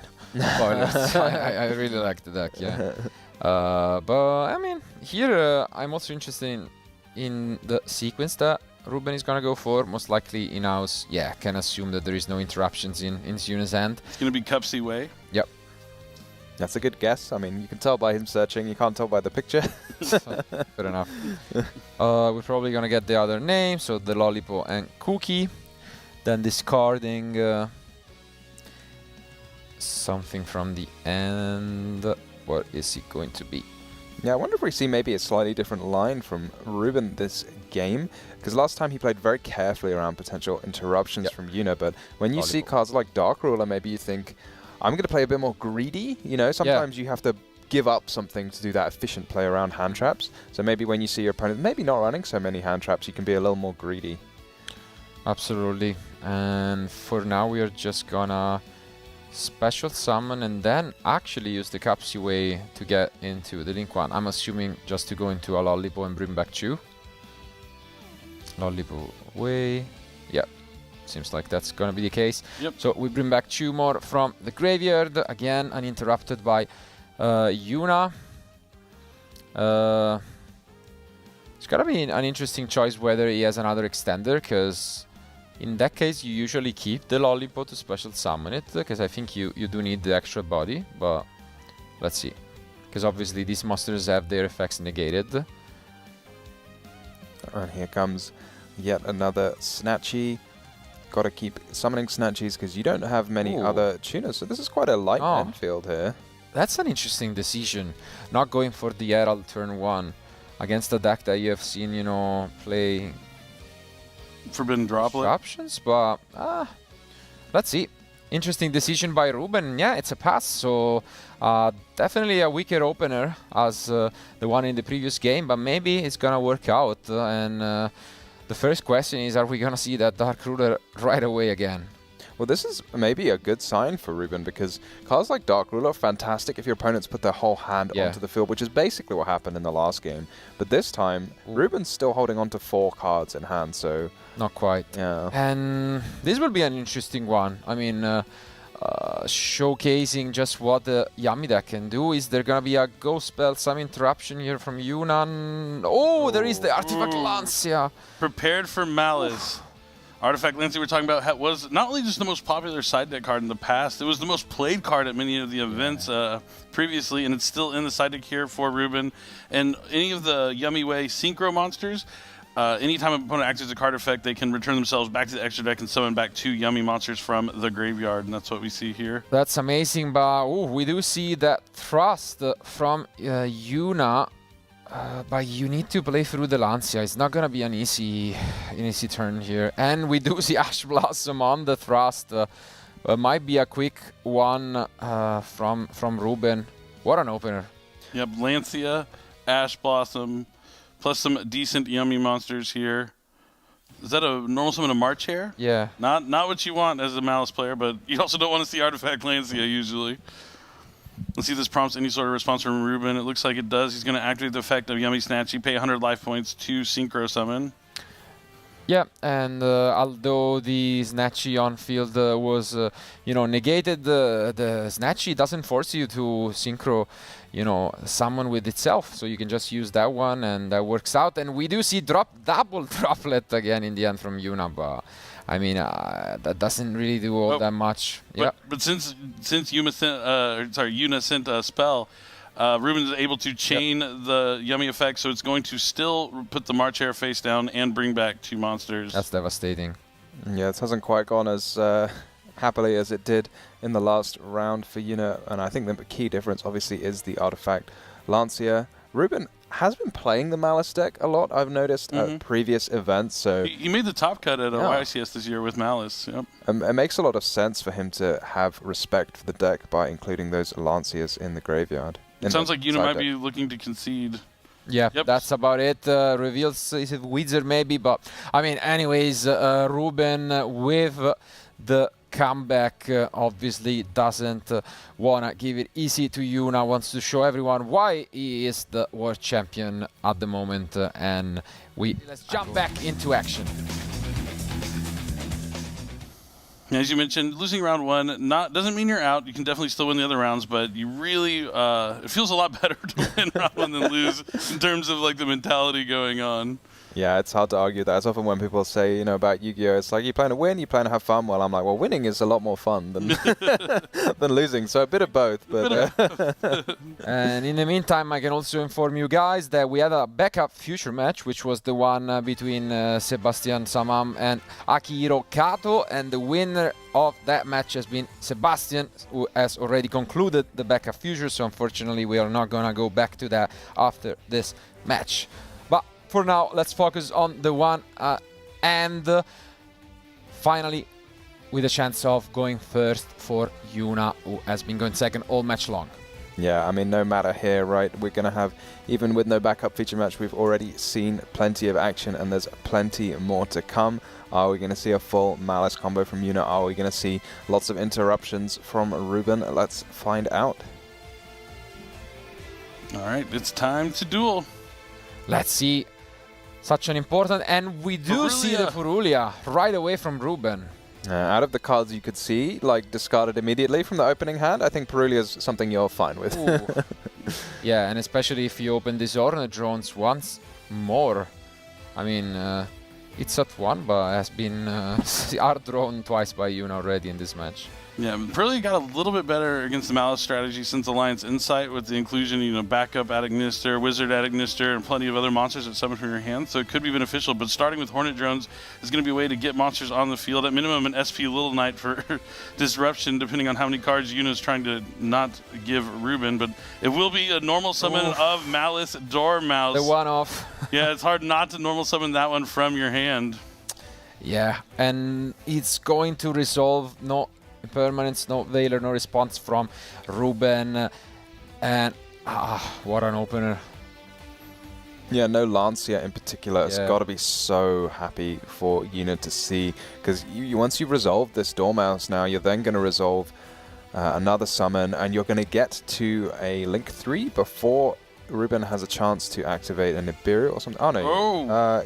No, you can't, yeah. No, 1, 2, 3. No, I was counting wrong, because the token was 2 summons. So that's going to work out, but again, we are going to see that double token hit the field. Because again, the Hornet Drones is still there, so at the end of this, Yuna is still going to have 2 tokens, the one from Nibiru and the one from Hornet Drones. That's one of those like unexpected things you really don't think about, is the Hornet Drones being so good against Nibiru and just providing more monsters on the field. So it's a lot easier to access something like a Heart's Cryptor potentially, or just immediately a Link 2 with the Nibiru token into Haggard Lizard Dose. The Malice White Rabbit hasn't been banished just yet. Ooh. Yeah, this is amazing to see all of the ways that Yuna can just get straight through Dormouse. A Nibiru here. And I guess this is probably why she's chosen to include these Sky Striker cards, because it's not something that we've seen very much in Malice, but maybe she said, okay, I've got one less Dormouse, I need to come up with some extra ways to help me extend, and these Sky Striker cards are doing perfectly for her. And you can tell that she knows how good it is to be like that anti-Nibiru technology, because she just leaves that token out there the entire time. Both duelists have used the strategy, Ruben in game 1 and now Yuna. And I mean, technically they're both tokens, but they do have names, so you can use the Lizard Dose because they have different names. So, yeah. They do have names indeed. And now the Red Ransom is going to add Malice Underground. It looked like Ruben may have thought there for a second, but didn't activate anything. And Tom, you mentioned that Perilia maybe not the most impactful here. So far, she's been able to navigate the turn pretty well with only giving 1 draw. Yeah, just 1 draw. You'd much rather have either of the other 2 Molchamus, Fuelos or Meows. Oh, for sure. Can't imagine Meow's going to be super popular this weekend, but you never know. I thought Ruben was kind of looking at an Ash Blossom in his hand, so maybe he's kind of thinking about what is the best time to activate it and deciding not quite yet. He could be trying to save it for, either maybe like the MTP 07 on his own turn to stop the interruption there from the banish potentially, if he does have the Ash Blossom in hand. But I also thought I saw one as well. I think I saw a bell maybe as well. A proper fistful of hand traps from Ruben, and we're going to see a masterclass on when is the best time to use them and how is the best way to mitigate them. Indeed. And now Yuna not stopping anytime soon. Nibiru has already been used, so that makes things easier from that point of view. And yeah. And this is all because of that Hornet Drones token. Otherwise, she would have needed another way to extend onto the field with like a Link Spider or something. But really showing the application of the Sky Striker cards in the Malice strategy is wonderful. Now Chessica, it's the field. Letting Chessica resolve feels so tough when you're playing against Malice, because you know they're just going to refresh their hand. They're going to get more stuff to do. And as well, often I hear people say when you're resolving Chessica in games 2 and 3, or when you're going first and you've sided in some really powerful cards to draw, you're not going to draw a droplet. You're going to draw something like a Solemn Judgment. You're going to draw a Dimensional Barrier. Any of these cards off the top of the deck could be devastating right now. And even that Thrust would perfectly work here. So, I mean, let's see. Yeah, can you imagine a Thrust as well? Once you've played a Nibiru, just any card that Yuna wants will come to the hand. I love the back and forth here. Oh, smile after a couple draws. I wonder what it is.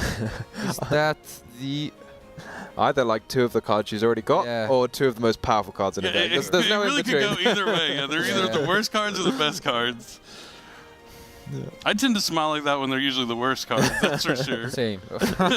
Same. Cyberus Wicked is going to come down next. I actually don't think that has been the case, I can tell you that much. Oh, and we are actually going to play into this Perilia a bit more. Another draw here for Ruben with the backup Agnister. And now we'll be able to trigger the Cyberus Wicked, and Chilling 2 will be backup Agnister to add. And unfortunately, I think Ruben has picked up another Molcharmi, but with that Nibiru on field now, not really able to use the second one in the turn. Yeah, maybe he's sort of rethinking what happened there, because you don't really want to use Nibiru when your opponent just keeps on playing without showing you any. You feel like you should at least have like extracted another card from your opponent when you use Nibiru, but it didn't. But then again, once your opponent gets to a Link 3, the Nibiru feels like it loses its value, so maybe he just had to do it then. I guess by reading the Lizard Dose, he just realized, that's what's going to happen afterwards. Maybe just took for granted that the Nibiru was going to clear everything, and no, Yuna already had a way to push through. And I think we have a pause here. I saw Ruben pointing at his headset, so there might be like a technical issue that they may need to resolve here really quickly. Maybe like a cord came unplugged or something, but you definitely want to be able to hear what your opponent is saying in your headsets there. But yeah, this has been incredible. Going back to that Nibiru and somebody on the field, normally when you see your opponent having a bunch of monsters on the field, it's been 5 summons. If I Nibiru, they're going to be left with just that one token. Even though we just saw it in like the previous game, it is not out of the realm to have an oversight thinking that this token is going to stay there on the field because of the Hornet drones not being able to be tributed. Because that is very like a unique interaction that doesn't come up too often. I agree. On the other hand, like Ruben played the same sequence on his own turn in game 1, so he's perfectly aware of that interaction. And I mean, I would be surprised if he didn't take it at all into consideration. But I mean, maybe you're most likely used to seeing that in Yummy, and that's fair enough. I mean, the Sky Striker cards are not that popular in Malice, I'd say. So yeah, that's very true. I guess it's also the question of like, what can you do with 2 tokens? A lot of link monsters nowadays, they need effect monsters or something, you know, some kind of defining feature, which maybe the tokens don't have, but not the case with the Lizardos. So I guess you don't know exactly what's in the Malice player's extra deck anymore. I feel like maybe a year ago the deck was pretty set, but then as more cards come out, you start to say, oh, I need this Splash Mage, I need this Allied Code Talker, I need this Topologic Bomber Dragon, and maybe the Lizardos was one of the cards that like fell out of popularity, especially with Yuna as well, including a Sky Striker card. So he might not have expected the Lizardos to be in the extra deck. Okay, so it looks like there was a button bumped to like mute one of the microphones, but fair enough. Figured out so the duel can resume. So we're jumping back into it. But yeah, Malice is one of those decks who usually plays 15 different extra deck cards. That is the case for Yuna today as well. And now we are just gonna keep on adding cards back with this March Air. Just an additional disruption possibly during the next turn for the European player. But we are gonna link off everything into... Okay, no. Upgrade. Yeah, it's a hard script. Surely we will see a white binder as well before the end of the turn from Yuna, one of the most powerful cards in the Malice deck. Okay, another card from the hand is going to be summoned Wizard Agnister, so this is going to give Ruben another draw. Yeah, Yuna not that fussed, because every card you give your opponent is one more potential artifact Lancia in the hand. Oh, and it was indeed a card drawn off the Chassis Cat, that talent. And let's take a look at the end. Oh, and it's a rough one, because that Obedience Coding is the only card you can use. But at the same time, if you leave the Nibiru there, you know, it's an interesting choice, but I think it's also a no-brainer, yeah. Ruben had that Ash Blossom, yeah, and he decided to hold it on the ad of the Malice and Underground. I wonder if that's something he's going to look back at and think maybe I should have stopped that Malice and Underground from really being accessible, because that got Yuna to the Chessie Cat, which got her to the Triple Tactics talent, which also got her to the Hearts Cryptor. It's hindsight's 20/20 always, but that's tough, especially when you draw a second copy of the Ash Blossom. Yeah, that's interesting here from Yuna. I'm amazed to see that, actually, just banishing the Nibiru at this point in time, because we saw Ruben had Obedience Schooled and a couple of Molchamis in hand that were dead. Another Fualis just being activated. The Obedience was shuffled back anyways, but I totally agree with you that, that just kind of forces the pass. And, it is a starter, at least for Ruben, but this is kind of rough. I mean, you do have 2 interruptions to try and play around with, but, I mean... Oh, did she send back the Obedience School? Yeah. Oh, sorry, I thought in my head she was going to send back the Bell, but... No, she sends back Obedience. So basically, we have Ashen Bell to try and slow Yuna down, but that's it. Yeah, that's it. With just one Yummy card, it's not going to be enough to break through the field, and Yuna is taking down our reigning world champion in round number 1. What a match, what a way to start things on top cut spot. Yeah, and let's jump into it. It's game 1, round 2. We see a 3 and a 5. So for now, red players winning the die rolls. So Malice is going first. Both players choosing to use the blue sleeves here. The players had the choice of using the blue or red sleeves, so it's all based on their personal preference. Yep. Yeah, Damien didn't get the memo. They should have made him re-sleeve, you know, say, sorry, you're on the red side. So I'm going to have to disagree with you there, Tom. I'm not waiting for these players to re-sleeve every you're going to have round. to put the red sleeves. At least he's got the red t-shirt, you know. So. True. All right, Malice going first. We saw what it could do in Master Duel, but we're going to see a normal summon, a Malice White Rabbit, starting off this match. And we see the effect Veiler coming up from Isaias. Is it a sort of like you smell weakness situation? Because that White Rabbit is not the thing that you start with most of the time. I feel like if you have anything else to do, you'd probably rather start with that. No traps set. Unless you're playing something like TB11, it's not as good as the other ones. And yeah, you're right, Tom. Effect Veiler shutting down Damien's turn here. It's really interesting because I feel like it's a habit for Malice players to be setting the card first, and then that might have thrown Isaias off from activating Effect Veiler, but he didn't set the card first, so I'm wondering what it is that he kept in his hand. And then from Isaias here, Crystron Inclusion is an excellent start. It's really the key card to really get your Crystron strategy online. Going to add a Crystron monster from the deck to the hand. Yeah, it is fantastic to start with. So usually in the Crystron deck, you maybe add the Solfefnir or the Sulfador, and it looks like we have the Solfefnir now. But if you summon Sulfador via its own effect, it's going to lock you out of things from the extra deck that aren't machines. And normally in Crystron, you're kind of used to it. It's kind of fine. But when you're adding in the canines, maybe you don't want to do that just yet. So we'll see what the plan is. Here we are summoning the Solfefnir, destroying the inclusion because you have to destroy something when Solfefnir is summoned by its own effect. And you also get that bonus of the graveyard effect now being used from inclusion here by Isaias. You'll be able to banish it to special summon back a Crystron monster from the graveyard. And here comes Solfefnir sending, Sulfador sending 2 monsters from the deck. Sorry, 2 cards even from the deck to the grave, and it feels like a card you have to negate because it's so powerful. But then if you do negate it, you know what's coming next. You know, there's 2 level 5s. Could be an Infinity, could be a Ripper, could be anything. Oh, but the Fualos is immediately met by an Ash Blossom. Wow, that's unfortunate. And at the same time now means that Damiana has used a monster from the end, so this has suddenly turned quite grey, I'd say, for the Frenchman, and we do get to resolve this Ripper. Yeah, you kind of get that free extra Izuna activation if you get the monster from the hand. I feel like a lot of players say, you know, if you activate your Fualos against a canine deck and then they ash it, it's just devastating. This is a huge Dominus Impulse trying to stop the Jokul. This is going to prevent both of those level 5 monsters from being special summoned from the hand. No trap card in the graveyard, so they will remain in Isaiah's hand, though. Yeah, what's there to do for Isaias? I'm looking at his hand thinking, you know, maybe the Sulfador can't make its way onto the field because it might have to destroy a Crystron card, or maybe I'm remembering that incorrectly, but he's used the Jokul now, so yeah, is that an attack? Looks like Lupus is coming down and that's an interesting one. We have not normal summon yet, so yeah, we're just tribute summoning over the Lupus. That's not something you see every day. Yeah, Damien down to 1 card in hand, so you have to tribute summon rather than normal summon, but you can just bring out this Izuna straight away.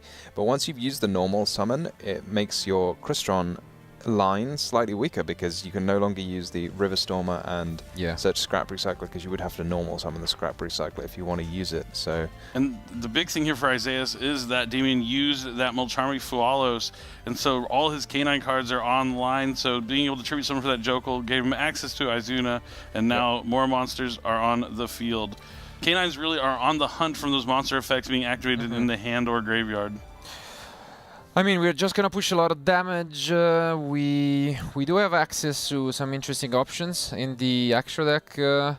I do see a card that is not super popular overall. Chronomaly Vimana could be an option here on top of the extra deck. Let's see. I'm a big fan of that card. It kind of reminds me of like a rank 5, like Volzar Logia kind of situation.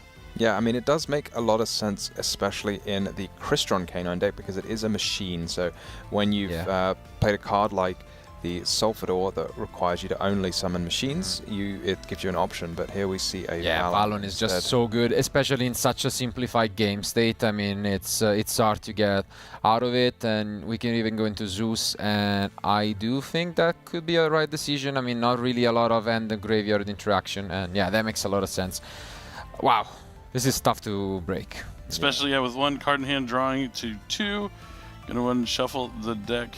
Yep. See, maybe if I'm Damien, I'm drawing my card for my turn first, and then seeing if there's even a reason to waste the time on shuffling the deck here, because he's in a tough spot. Fair enough. But because you got to pay attention to that clock. Yeah, I mean, it has been only 5 minutes to be fair. So I mean, if you start from the beginning, playing to save your time, it kind of adds up there in the end. I totally agree, and yeah, already wasn't the most promising start. We need a miracle off the top. Can we pull this off from Damien, or are we just gonna pick the cards up? It seems like that's the latter.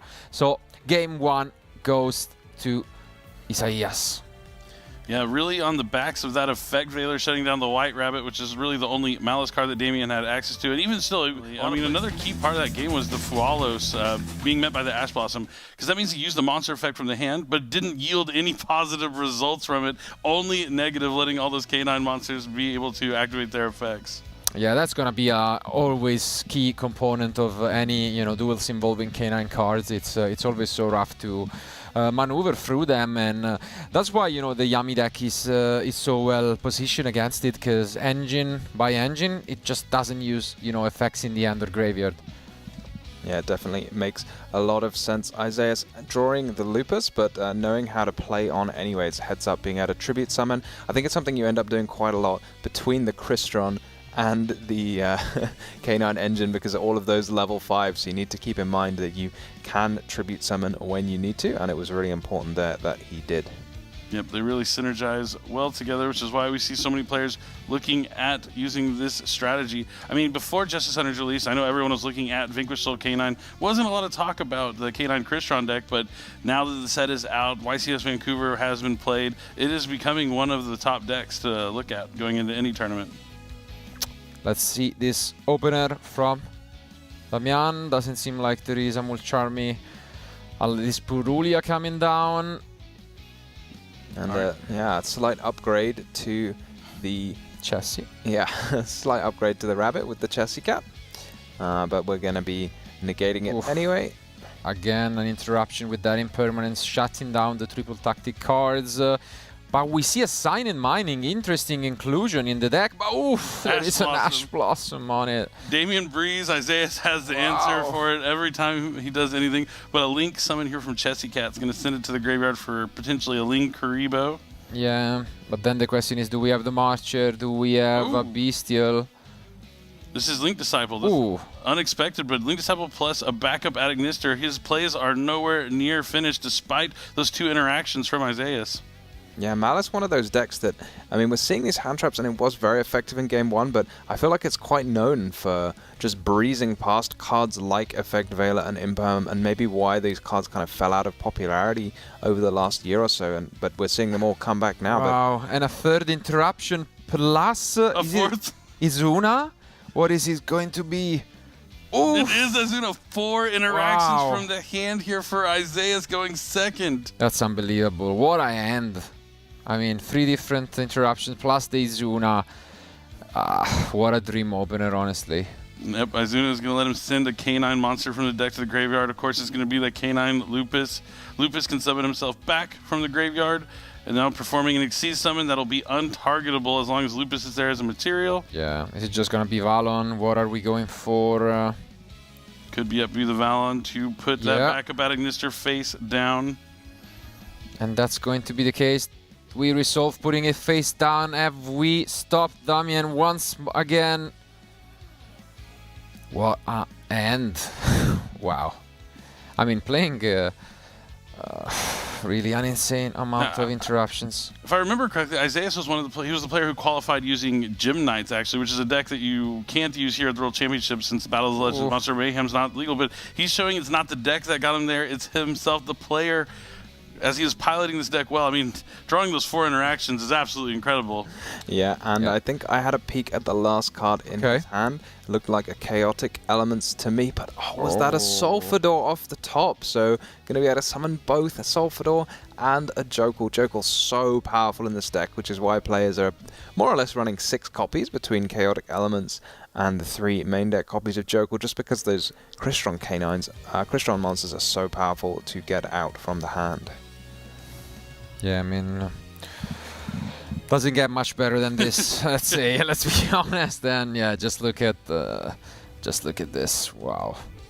Damien still has that card face down. Yeah. A couple cards. The droplet in the previous game. Torrential Tribute. Let's. Ooh, different dimension ground. Okay, it's something. It does something for sure. It's a card. It's a Yu-Gi-Oh card. It is. It's a trap card. It's a Yu-Gi-Oh trap card, normal trap card. It's not going to get the inclusion, though. The inclusion can still go to the graveyard because it is a spell and not a monster. And then he's still going to be staring down the Valon. I mean, what could you even draw if Isaias just goes to his battle phase, cleans up the field? Like, at minimum, that's what you're going to be seeing. But, I mean, we could be seeing even more than that, possibly. Yeah, I mean, we can just make the same field as in the previous game. And that was enough. We are now in top deck mode for Lamian. Yeah, we're going to see, like, maybe Zeus Valon again. Some follow-up. Yeah, I was about to say we didn't use the Jokel, so thankfully Isaias remembers last moment and before committing to the Exceed summon. Yep, the Jokel's gonna add Izuna. Yep. I mean, might as well. Only upside, we do not have 2 cards in hand. We can't normal summon those, you know, K9s, I guess. You gotta look at the silver lining. Yeah, exactly, you know. All right, yep, so rank 5 is going to be coming down. Looks like he's looking at K9 Ripper. Yeah, I mean, it could be just a Reaper Zeus angle once more, but let's see. Do you think he runs Lantern? Because we didn't see it in the last game, but it feels like a card that most people would be running in their deck. So let's see if he searches one now. Yeah. Got to detach. And I think just maybe clarifying whether the card gets sent to the grave, but I don't think the card's not considered a monster while it is underneath an XYZ monster. It's just an XYZ material. It's a sort of formless void, not a monster, so it is not banished. It is just sent to the graveyard. Well, it doesn't leave the field either, yep. And Lantern, as you're saying, instead of like Jokel summons from the hand, Lantern summons back from the graveyard. And yeah, that's a big deal because this is so much damage. We have case for K9, maybe a one-off in deck. Not quite gonna be the case, it seems. No case. Or maybe we sided out the target and that's what's happening, so might get a warning for it, but I mean... Not a big deal. Yeah, not a big deal at all. Yeah, I think that's what's going on, as you can see. But yeah, we just move on to the battle phase, push a lot of damage, make that Zeus. We can even make another rank 5. I mean, this is a brutal turn from what has been not much of a Crystron deck all around, just using them, you know, to access these K9s, but I mean, it works, so... Yeah, I mean, you say not much, but like, because of the different dimension ground, obviously you can't use the Crystron cards, but that's forced Damien to have that card in his deck and set it and activating it. So having it, it's already done the work just by kind of being there, even if he didn't get to use it, because it kind of forced the card out of Damien, which has done relatively little to the K9 part of the deck. I'm wondering what even Damien could have in his mind to draw. I don't think he's running Elemental Hero Bubble Man. That surely be a fun one, but not quite enough regardless. But we see some interesting inclusions here. Obviously, you have a lot of freedom with your extra deck when you're building this deck, and you can include some interesting one-offs. In this case, we will see this Infinitrack River Stormer. Yeah, game just being paused for a second here. I don't think there's anything wrong with the materials. It just looks like River Stormer is 2 level 5s. Maybe Damien just wants a translation of the card, possibly.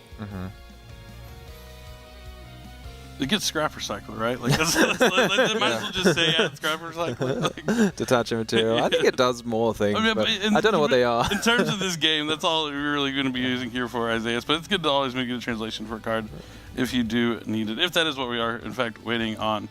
Get scrap recycler makes Zeus pretty good card. Yeah, I know all my Earth Machine fans out there know this card all too well. It has been one of their key cards for many years for all those dedicated duelists. Indeed.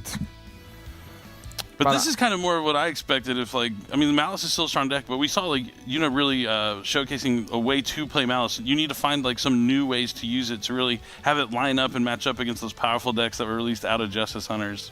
Yeah, I don't think we can fault the Malice deck too much for this game when your opponent has, you know, the 4 interruptions followed by the, you know, the premium starter cards for their own deck. It's so difficult for any deck to beat that. But you have to say, like, maybe some other decks, you know, are slightly more efficient at playing into hand traps. Maybe the Yummy deck, for example, it's not going to be too fussed about cards like Effect Veiler.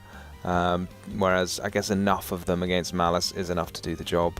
Yeah, and I mean, I guess Justice Hunter's card just, you know, wanted to show why they are strong after their round 1 rough match for the Yami deck, and Damien last 1 card, just moments away most likely from picking up his deck, and I mean, solid effort, but you gotta feel bad a bit for him, and there goes the handshake. It's gonna be an impressive 2-0 score by Isaias.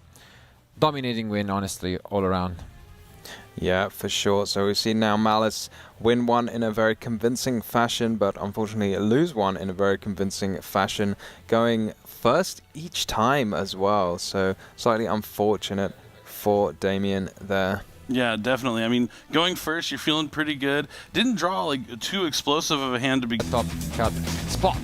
Yeah, and let's jump into it. It's game 1, round 2. Ooh, we see a 3 and a 5. So for now, red players win in the die rolls. So Malice is going first. Both players choosing to use the blue sleeves here. The players had the choice of using the blue or red sleeves, so it's all based on their personal preference. Yep. Yeah, Damien didn't get the memo. They should have made him re-sleeve, you know, say, sorry, you're on the red side. So I'm going to have to disagree with you there, Tom. I'm not waiting for these players to re-sleeve every round. You're going to have to put the red sleeves. At least he's got the red t-shirt, you know. So. True. All right, Malice going first. We saw what it could do in Master Duel, but we're going to see a normal summon of Malice White Rabbit starting off this match. And we see the Effect Veiler coming up from Isaias.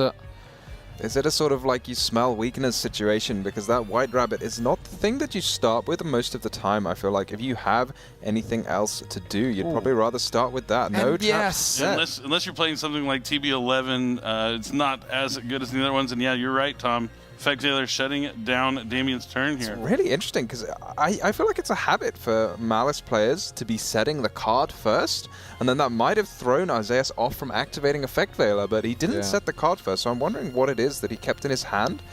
And then from Isaias here, Crystron Inclusion is an excellent start. It's really the key card to really get your Crystron strategy online. Going to add a Crystron monster from the deck to the hand.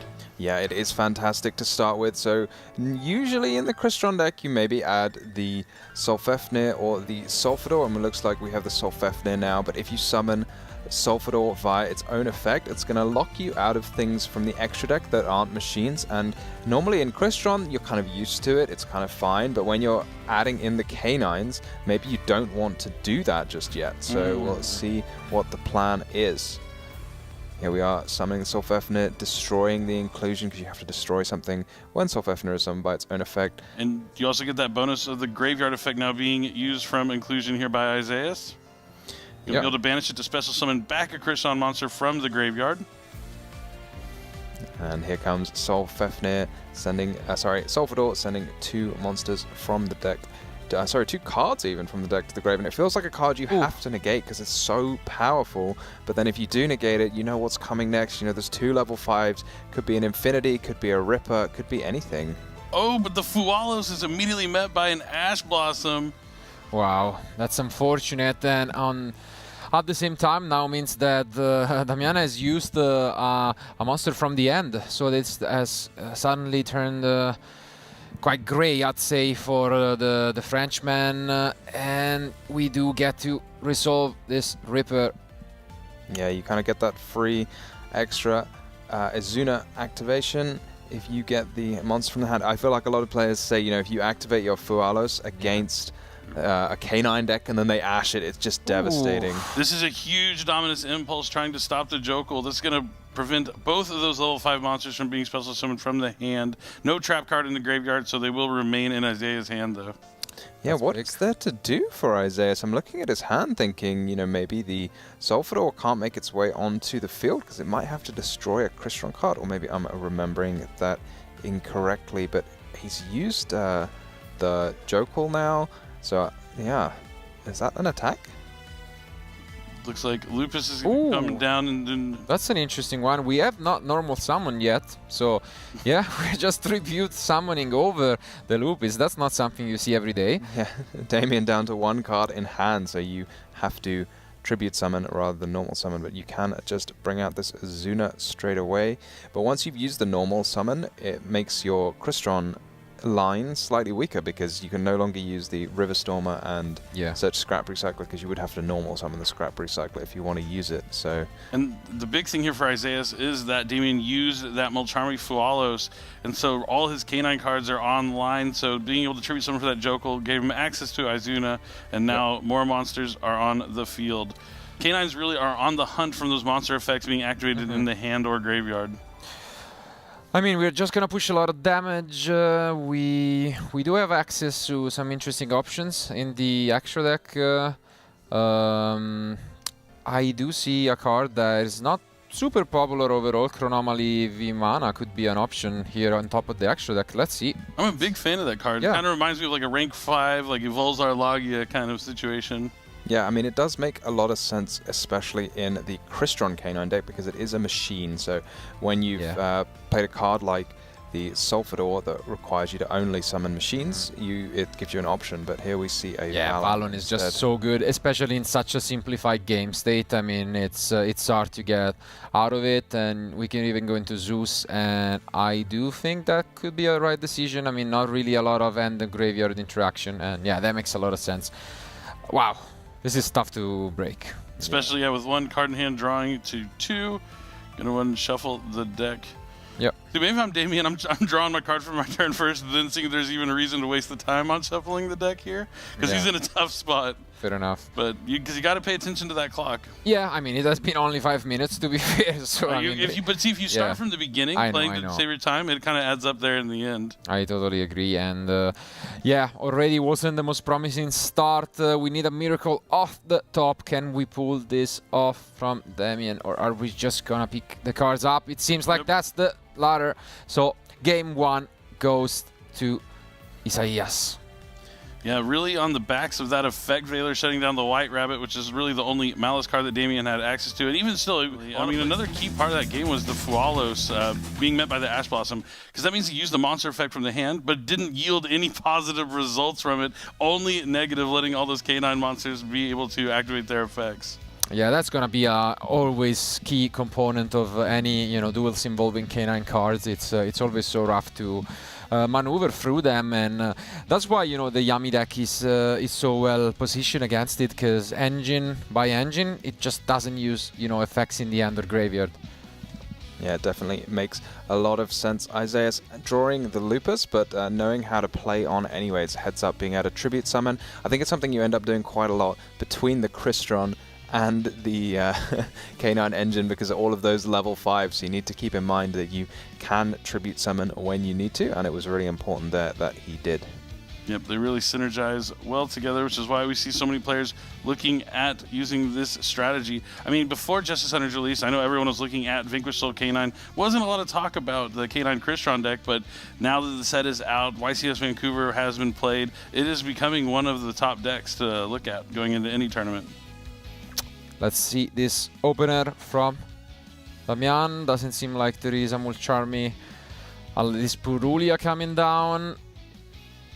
And yeah, a slight upgrade to the chassis. Yeah, slight upgrade to the Rabbit with the chassis cap. But we're going to be negating it anyway. Again, an interruption with that impermanence, shutting down the triple tactic cards. But we see a Sign in Mining, interesting inclusion in the deck. But oof, there is an Ash Blossom on it. Damian Breeze, Isaiah has the answer for it every time he does anything. But a Link summon here from Chessy Cat's going to send it to the graveyard for potentially a Link Karibo. Yeah, but then the question is, do we have the Marcher? Do we have a Bestial? This is Link Disciple. This unexpected, but Link Disciple plus a backup Aniteckzetto. His plays are nowhere near finished despite those 2 interactions from Isaiah.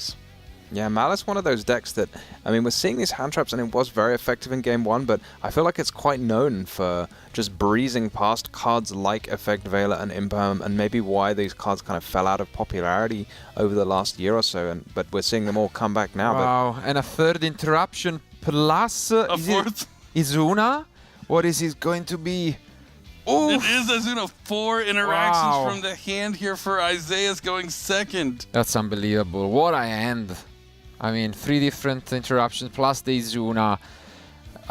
What a dream opener, honestly. Yep, Izuna is going to let him send a K9 monster from the deck to the graveyard. Of course, it's going to be the K9 Lupus. Lupus can summon himself back from the graveyard. And now performing an Exceed summon that'll be untargetable as long as Lupus is there as a material. Yeah, is it just going to be Valon? What are we going for? Could be up to the Valon to put that backup Aniteckzetto face down. And that's going to be the case. We resolve putting it face down. Have we stopped Damian once again? What an end. Wow. I mean, playing really an insane amount of interruptions. If I remember correctly, Isaiah was one of the he was the player who qualified using Gym Knights, actually, which is a deck that you can't use here at the World Championship since Battle of the Legends Monster Mayhem's not legal. But he's showing it's not the deck that got him there; it's himself, the player, as he is piloting this deck well. I mean, drawing those 4 interactions is absolutely incredible. Yeah, and I think I had a peek at the last card in his hand. It looked like a Chaotic Elements to me, but was that a Sulfador off the top? So going to be able to summon both a Sulfador and a Jokel. Jokel's so powerful in this deck, which is why players are more or less running 6 copies between Chaotic Elements and the 3 main deck copies of Jokel, just because those Crystron K9s, Crystron monsters are so powerful to get out from the hand. Yeah, I mean, doesn't get much better than this. Let's be honest. Then yeah, just look at this. Wow. Damien still has that card face down. Yeah. A couple cards. The droplet in the previous game. Torrential Tribute. Let's. Ooh, different dimension ground. Okay, it's something. It does something for sure. It's a card. It's a Yu-Gi-Oh card. It is. It's a trap card. It's a Yu-Gi-Oh trap card, normal trap card. It's not going to get the inclusion, though. The inclusion can still go to the graveyard because it is a spell and not a monster. And then he's still going to be staring down the Valon. I mean, what could you even draw if Isaiah just goes to his battle phase, cleans up the field? Like, at minimum, that's what you're going to be seeing. But, I mean, we could be seeing even more than that, possibly. Yeah, I mean, we can just make the same field as in the previous game. And that was enough. We are now in top deck mode for Damian. Yeah, we're going to see, like, maybe Zeus Valon again. Some follow-up. Yeah, I was about to say we didn't use the Jokel, so thankfully Isaias remembers last moment and before committing to the Exceed summon. Yep, the Jokel's gonna add Izuna. Yep. I mean, might as well. Only upside, we do not have 2 cards in hand. We can't normal summon those, K9s, I guess. You gotta look at the silver lining. Yeah, exactly. You know. All right, yep, so rank 5 is going to be coming down. Looks like he's looking at K9 Ripper. Yeah, I mean, it could be just a Reaper Zeus angle once more, but let's see. Do you think he runs Lantern? Because we didn't see it in the last game, but it feels like a card that most people would be running in their deck. So let's see if he searches one now. Yeah. Got to detach. And I think just maybe clarifying whether the card gets sent to the grave, but I don't think the card's not considered a monster while it is underneath an XYZ monster. It's just an XYZ material. It's a sort of formless void, not a monster, so it is not banished. It is just sent to the graveyard. Well, it doesn't leave the field either, yep. And Lantern, as you're saying, instead of like Jokel summons from the hand, Lantern summons back from the graveyard. And yeah, that's a big deal because this is so much damage. We have what, case for K9, maybe a one-off in deck. Not quite gonna be the case, it seems. No case. Or maybe we sided out the target and that's what's happening, so might get a warning for it, but I mean... Not a big deal. Yeah, not a big deal at all. Yeah, I think that's what's going on, as you can see. But yeah, we just move on to the battle phase, push a lot of damage, make that Zeus. We can even make another rank 5. I mean, this is a brutal turn from... yeah, what has been not much of a Christian deck all around, just using them, you know, to access these K9s, but I mean, it works, so...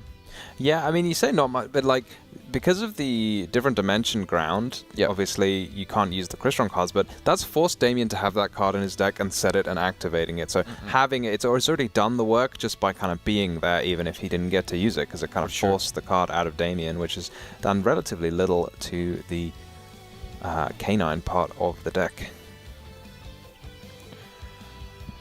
I'm wondering what even Damien could have in his mind to draw. I don't think he's running Elemental Hero Bubble Man. That surely be a fun one, but not quite enough regardless. But ooh, we see some interesting inclusions here. Obviously, you have a lot of freedom with your extra deck when you're building this deck, and you can include some interesting one-offs. In this case, we will see this Infinitrack River Stormer. Yeah, game just being paused for a second here. I don't think there's anything wrong with the materials. It just looks like River Stormer is 2 level 5s. Maybe Damien just wants a translation of the card, possibly. It gets scrap recycler, right? Like, might as well just say scrap recycler. Like, detaching material. I think it does more things, but I don't know what they are. In terms of this game, that's all we're really going to be using here for Isaiah. But it's good to always make a translation for a card if you do need it. If that is what we are, in fact, waiting on. Get scrap recycler makes Zeus pretty good card. Yeah, I know all my Earth Machine fans out there know this card all too well. It has been one of their key cards for many years for all those dedicated duelists. Indeed. But this is kind of more of what I expected. If like, I mean, the Malice is still a strong deck, but we saw like, you know, really showcasing a way to play Malice. You need to find like some new ways to use it to really have it line up and match up against those powerful decks that were released out of Justice Hunters. Yeah, I don't think we can fault the Malice deck too much for this game when your opponent has, you know, the 4 interruptions followed by the, you know, the premium starter cards for their own deck. It's so difficult for any deck to beat that. But you have to say, like, maybe some other decks, you know, are slightly more efficient at playing into hand traps. Maybe the Yummy deck, for example, it's not going to be too fussed about cards like Effect Veiler. Whereas, I guess enough of them against Malice is enough to do the job.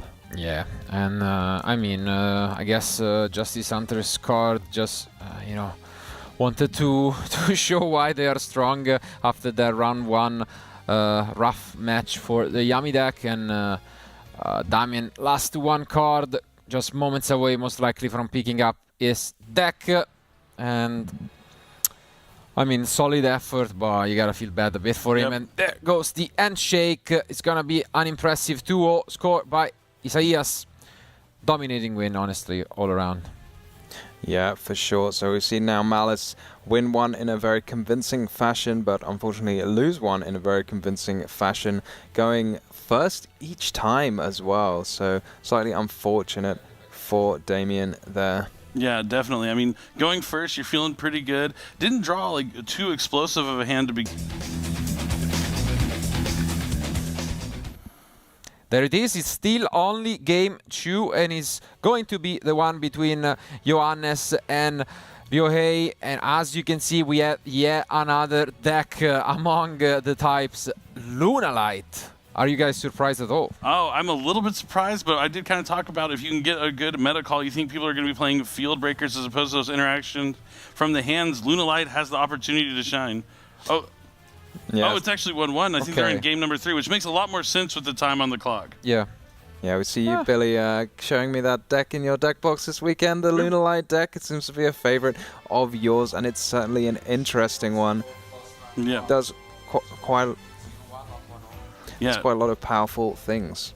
Yeah, no, I love the Lunalight deck because, I mean, if Droll and Lockbird is a popular card in the format, Lunalights are going to struggle. It's really tough against the deck because the new card, Lunalight Gold Leo, being a secret rare out of Duelist Advance, is really wonderful for the deck, but it needs to add a card to your hand and then discard a card, and then the cards you discard is usually going to add you another card. So if you get hit by a Droll and Lockbird there, it can be quite devastating. You can still go into something like number 41, Baguska, the terribly tired Tapier, but it can really shut down your deck. But if, like I said, if your opponent's not playing those hand interactions, and you can have access to the Lunalight Liger Dancer, which is their powerful new fusion monster with 3,800 attack. It's unaffected by all other card effects. It can attack twice. You can send a Lunalight Fusion from your extra deck to the graveyard as a quick effect to destroy all special summon monsters your opponent controls. It's an absolutely incredible card. Kind of reminds me of the same vein as Masterpiece, the true Draco Slaying King. Absolutely, I mean, and Yami is definitely one of those matchups for which the deck is, I guess, designed to beat, because they don't really have an out to the card if you're able to, you know, bring up your big fusion monster. So we'll see whether you know, Ryohei is able to stop it in his track. I mean, it was definitely a deck that was popular somewhat in the OCG, so I'm sure he has, you know, played against it in the past. But it will be interesting to see, you know, the approach on as well the Yami deck, as we have seen different deck lists over here, for example, as mentioned, winning YCS Vancouver. And yeah, we'll see whether he agrees with our take on the deck, or he's gonna take us to school. Definitely can't wait to see this matchup, and you know, we're in the exciting game number 3. I love how all the players here, they came prepared. We haven't seen a lot of people playing slow, taking too long to think. They're practiced and prepared because they knew that these time rules were going to be different at the World Championship, and it's really awesome to see. Yeah, I want to see maybe a sphere mode, you know, against Yami or against Lunalight. Oh, yeah, especially if you open up with like the ideal turn 1 field and you have like a couple copies of Liger Dancer on top of a Baguska, yeah, the sphere mode can really catch you off guard. Lava Golem's also pretty strong against Lunalight as well. Yeah, let's see. Who do we think will get to go first this time? I'm gonna guess it's gonna be Ryohei, just blind, but you never know. It could, hey, I'm a man of chances. Let's see. Let's find out. 50-50, I guess. Let's see if you win it. It's looking like the other way around for me, but let's see. All right, yep, you're right. Yeah. So it could be a potential. Maybe there was a Droll and Lockbird that got sided in one game number 1. Fair enough. It looks like we're starting off with Polymerization. Polymerization, yeah, is the card to start things off. This is good. Yeah. Using Black Sheep and Silverhound, they both have effects when they are sent to the graveyard here. But he's going to summon Perfume Dancer, and as it dances, it adds a Lunalight Perfume from the deck to the hand. Black Sheep takes me back to those 2017, not gonna lie. Little darker days, yeah. Fair enough.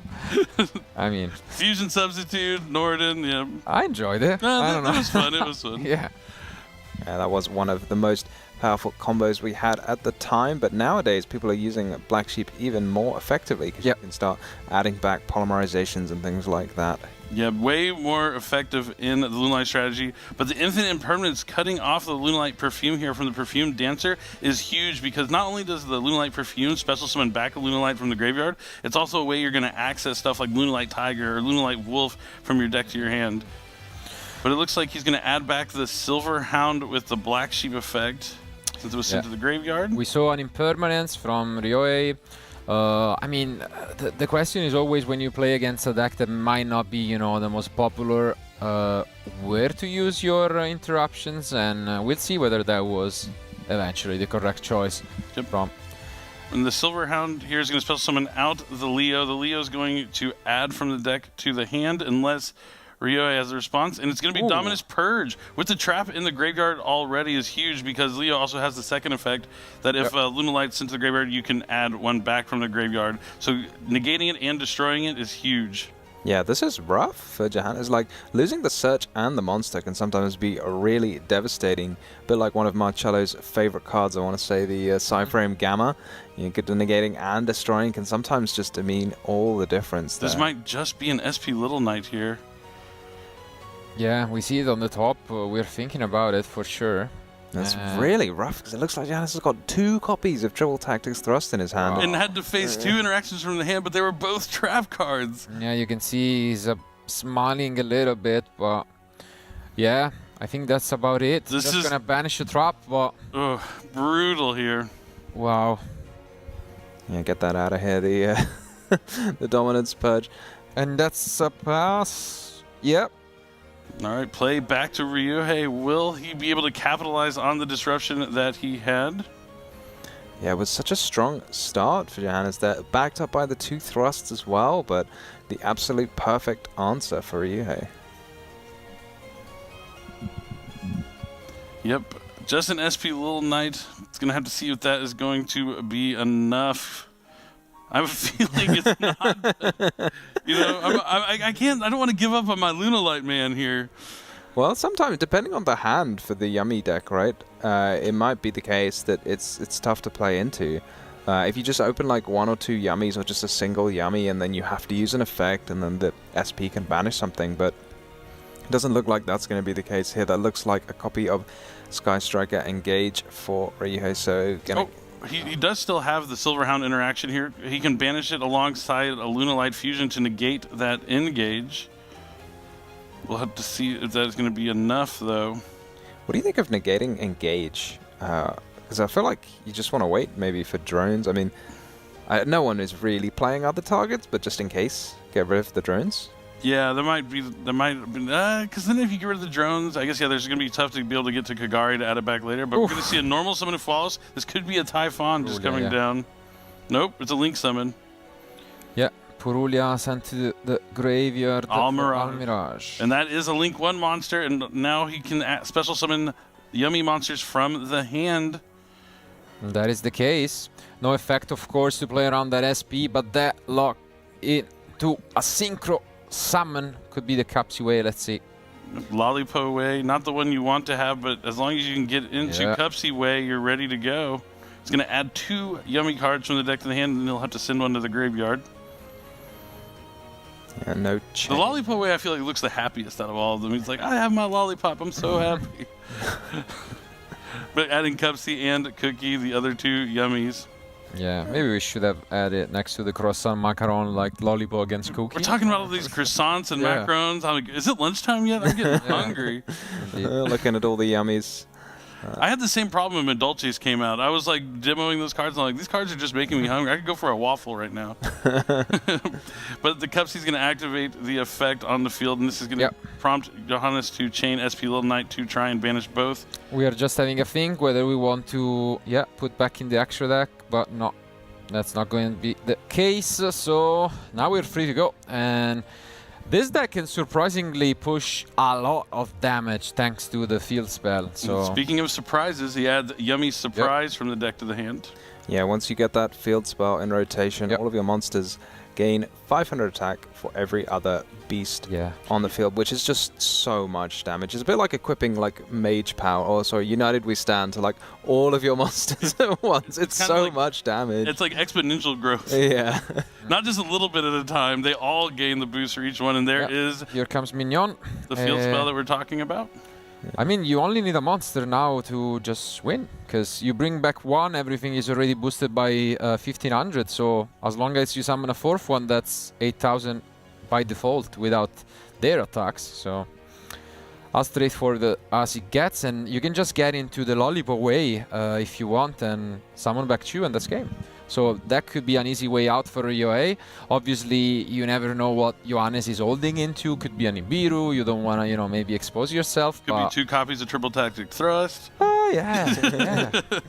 I mean, nowadays, what you can often do is just see if you can save some things for the battle phase, because there's quite a lot of effects, like, for example, Izuna and Nibiru, where you have to use them during the main phase, or even something like Effect Veiler. So many interruptions are main phase only. But yeah, it seems like although, you know, there was a solid effort from Johannes and his Lunalight deck, this doesn't quite seem to be the case. And as our graphic shows, this duelist unfortunately lost round 1. So whoever is going to be knocked out pretty much has to win from here on, because they will be a rough, 0-2 start. Yep, and this looks like a synchro summon for Lollipop, which is going to bring back 2 yummy monsters, as we already said. They're all gaining 500 for each one, so 2,000 attack points on top of what they're already at. So no matter what their original attacks are, that's 8,000 just right there on the field. Is an handshake, as mentioned. This is enough to push for game. Nice smile from both. Love to see the sportsmanship, but it is going to be Rio A advancing with a 1-1 record.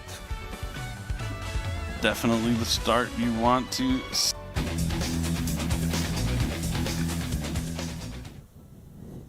All right. Ooh, and we are already into action. Okay.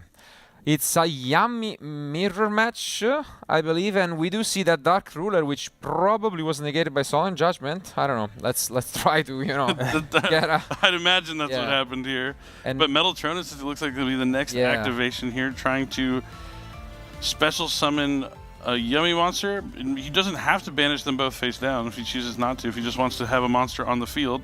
And it looks like that is going to be the case. But now Felipe is going to use a yummy snatchy effect to synchro summon. Yeah, maybe this is what the judges feel like when they come to a game and the players are saying, this is what happened. They say, look, let me just go through all the cards in the grave. I'm going to figure out what happened here. The Solemn Judgment was used on that. The Metal Tronus may be used on the Arclight. And now the Cookie destroying its friend Lollipop.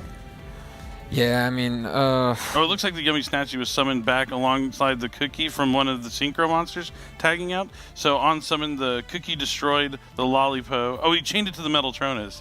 And then the Cookie destroyed the Lollipop. And then the Yummy Snatchy is placing the other Yummy field spell on the field. Yep. That's going to give him a little additional interaction here on Sebastian's turn. Yeah, and that's what we're going to see here. We can go into a Synchro and then use a Cookie to pop the Lollipop. And I mean, this might just be a quick ending of this duel. This was table 1, by the way, so they are both undefeated. But yeah, you can see here Sebastian smiling a little bit. They might know, each other. I think they both qualified. Of course, they're representing the Americas regions. But I mean, both undefeated at least. So it means that no matter what happens, they're still in it completely. And wow.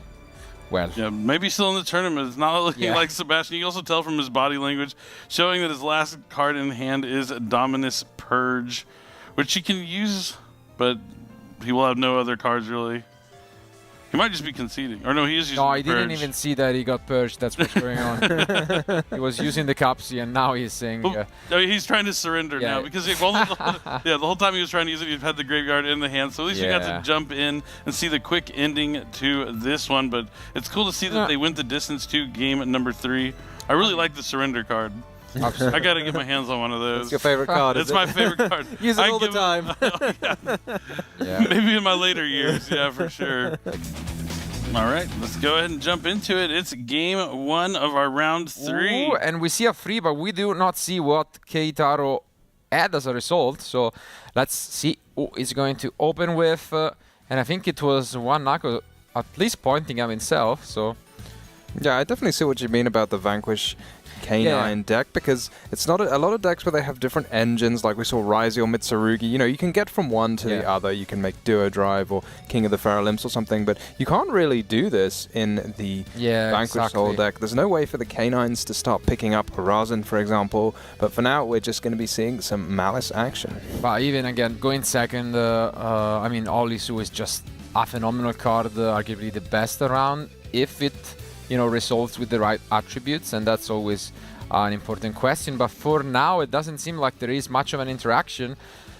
Dormouse might be limited to 1, but Malice and Underground is semi-limited here at this event, so opening that is like opening up a Dormouse. Not as good, but still going to get the job done. Going to banish the White Rabbit, so White Rabbit can summon herself to the field, and now going to look to set a Malice Trap card face down. Yeah.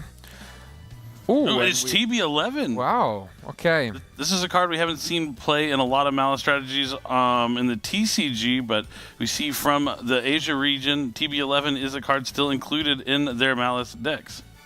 Yeah, it makes some amount of sense if you're dropping a copy of Dormouse from the deck. Maybe you think, I need 1 extra Malice card to replace it. And in this case, we've gone for an extra trap. Yeah, it makes the just normal summon White Rabbit a lot stronger since you're able to access the Dormouse with White Rabbit as well. And we see the Splash Mage going to bring back the Dormouse, then link summon here for Malice Red Ransom. Used to only be able to add Malice in Underground, but now Malice in the Mirror is going to be a great target here. Where do we think Malice will go from here? Look, fanning out the graveyard there, maybe for a March Hare. But here we're going to see TB11. I'm wondering how much this actually adds to the Malice combo lines. I feel like everyone's kind of forgotten about this card. Once the chance to cut it was there, people were like, okay, I'm going to cut it and I'm not really going to look back. But when you add it back in, maybe it just adds all of these extra lines you can now do. Yep, so Red Ransom is going to summon itself back and banish a Cyberse monster from the deck, and going to banish the Chessy Cat, and Chessy Cat will join the field with the other Chessy Cat. Yeah, maybe a blast from the past. We see a dot scraper. Ooh, but that goes the good old rock Nibiru, the Primal being activated by Keitaro. Do we have a response? No, we do not. So everything is clear, and we get a token. Yep, Nibiru the Primal being coming down here for Keitaro. Yeah, Nibiru is such a strong card, and Malice is a deck, they can't put up anything to negate Nibiru all that easily, because once you go into something like Allied Code Talker, for example, that's the end of your summons for the turn, so you just kind of have to say at any point, I could get Nibiru'd, and then I will just do my best to carry on, and March Hare does such a fantastic job of that. Yep, and the best part here is being able to use the Nibiru before the Malice player has access to Whitebinder. So just keeping them off Whitebinder could be key, because Whitebinder really gets all your trap access going and being able to do so much on the opponent's turn as well. And yeah, play may resume once these life points are checked. And okay, we're gonna just give right away the token back into this Link Spider. I'm wondering if the play was stopped so we could do some get out the calculator and figure out how big the the token was. Fair enough, just to give it back. So Link Spider usually used to make Splash Mage over there afterwards, but Splash Mage has already been used, but a great way to get back up Secretary onto the field. Oh, and there goes, you know, yet another maybe not super common option in the deck, but yeah, look at this. I mean, through Nibiru we have just unmasked a full-on field once more. And the question is, do we have another interruption from the Vanquished Soul deck? And we talk about how important it is for Vanquished Soul to draw Holly Sue, and the games that it doesn't, it's night and day different from the games that it does. But the Chessy Cat's going to banish a March Hare to draw 2 cards, and then Wanako will be able to add the March Hare right back to the hand. Yeah, it's so tough here because you're holding on to that Nibiru and you're like, when do I do it, when do I do it, when do I do it? And you don't want to hold too long because then it feels like it's not enough. But he's played it now and it just feels like it's not achieved anything either. All right, going to go into the G Golem Crystal Heart, and that's going to bring back the Link Spider. This is not something we see typical in a lot of Malice decks. But now they're going to link those away. Maybe he's still playing something like Terahertz or something usually, but Whitebinder is the key card you're going to want to access as a Malice duelist, and that is what Wanako is going to summon next. Use the effect on summon to banish some cards from the graveyard. Going to banish that Malice in the Mirror that he discarded off the effect of backup Secretary, the Ad Ignister version, of course. And then he'll be able to banish a trap, so that means he can add a Malice trap from his deck to his hand. That's cool. Yeah, very good interaction here, not most straightforward one. But now, yeah, we just access yet another trap card in the GWC, and we are gonna activate it right away. Okay.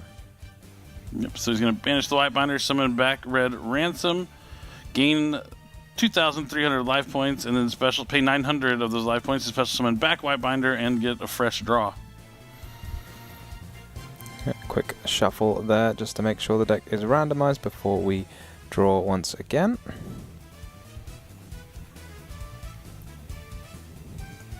These Malice turns, they're just so powerful. You just, at some point, you just look back at the hand and you say, why have you got 6 cards in hand again? Yeah. Like, draw 1 from here, 1 from there. add one with the Malice in the mirror. I like seeing that Malice in the mirror. As we said, like what it adds, just adding that one extra trap can sometimes make the deck so much more like comfortable to play with. You just have all this extra resource in your deck at the expense of maybe adding in an extra card that you don't necessarily want to draw, but having it in the deck can just make it so much cleaner sometimes. And yeah, we just reset our trap card. Now we go into Firewall, and we are almost done with our turn, but of course now again this Ignister is gonna be the last piece of the combo, having a negation. That's quite the start. Look at this. Yeah, and I like how we really got to see why he's still including TB11, because it is useful with this combo. It seems it was intended to have add the Malice in the mirror, to discard with the backup Secretary out Ignister, to be able to banish it. This all makes sense. There's always a reason for everything. It's not just like, oh, I'm just going to go ahead and include this card in my deck. No.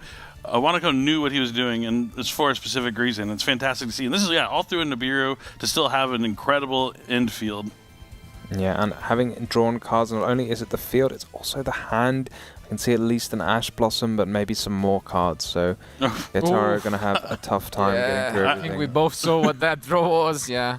Yep, Holly-Sue off the top, not in the opening 5, but waiting there on the top of the deck. But that does mean that Keitaro is going to have some plays here that might be meaningful. Yeah, I mean, I do see a Razen as well, which might be just normal summon in the same column of, Firewall as well. But, I mean, this opening is quite something from Wanako. Yeah, you could imagine in a dream that the Razen is going to destroy both the Firewall and the Code Talker, but it seems very unlikely that's going to get to resolve, given all of the potential interruptions. All right, going to reveal a couple of attributes here for Vanquished Soul Razen to probably try and destroy the monsters in the column, and yep. That is the case here. This is going to force Wanako to, I guess, have to use the Allied Code Talker effect. You can always remove the Razen, and then it won't be in a column. That's true. Yeah. Good Firewall.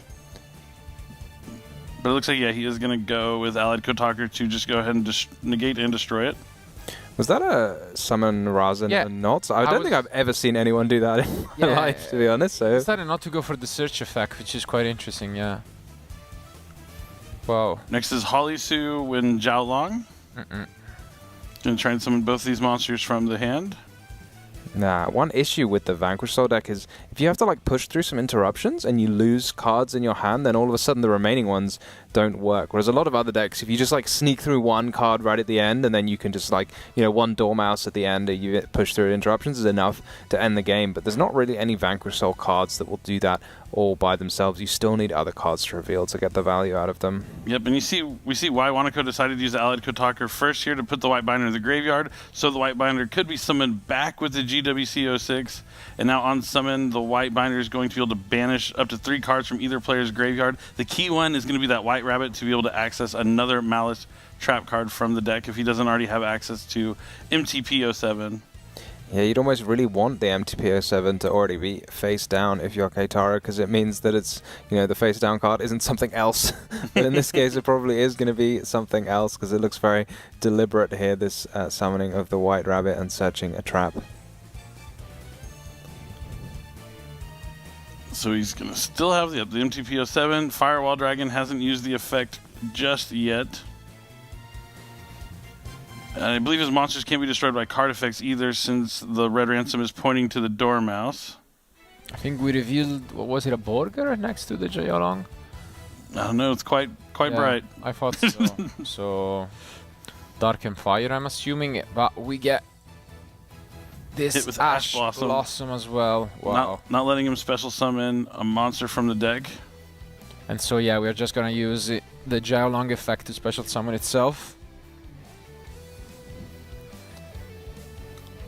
Yeah, it's difficult to imagine what cards Keitaro could pull out of the extra deck here.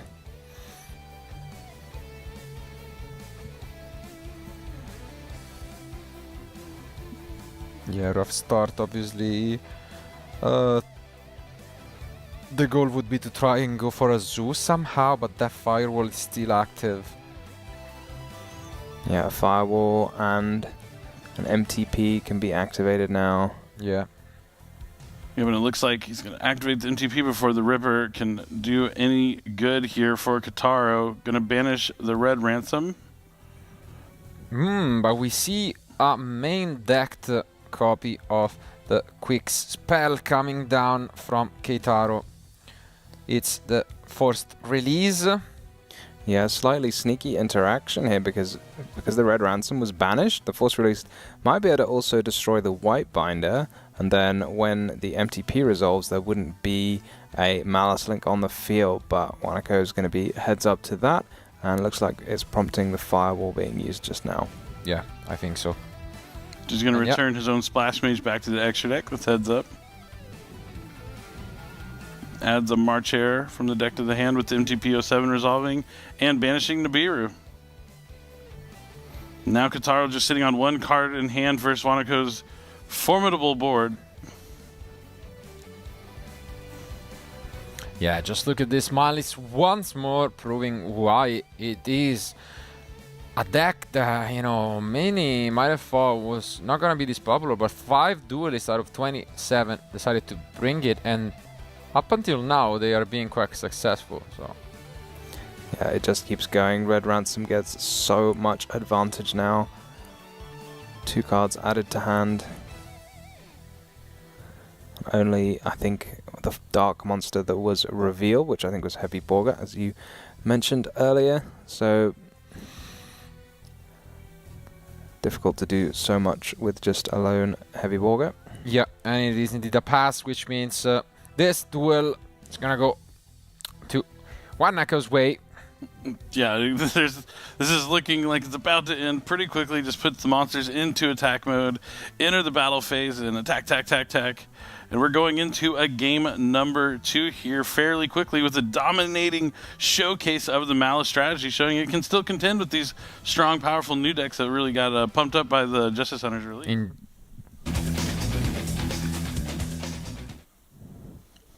Here they are. I mean, it's gonna be a close one, of course. Again, as mentioned, are we gonna see any Artifact Lancia in the side deck from Keitaro? But first and foremost, are we gonna see that Razen? The end is picked up. Yeah, I was just having a little peek there. I didn't see it, but maybe my eyes were not good enough. But he's putting the handle a little closer to the table. Ooh, it's gonna be a case for K9 that we start things off with. Such a fantastic card to start with. If you can get a Jokal instantly and put a Ripper in play and just prevent any interruptions coming from your opponent. So maybe Wanako gonna say no to that.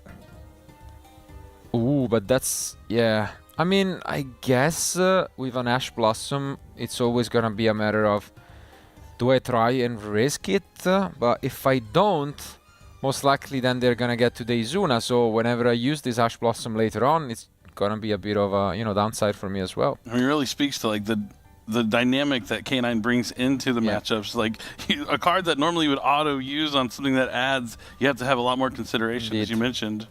Yeah, it does seem like a big risk, doesn't it? Because once you let this Jokal come into play here, now when are you going to use the Ash Blossom? Because there's going to be a Ripper on the field, almost certainly. Yeah, I think maybe it might have been worth just using, I guess.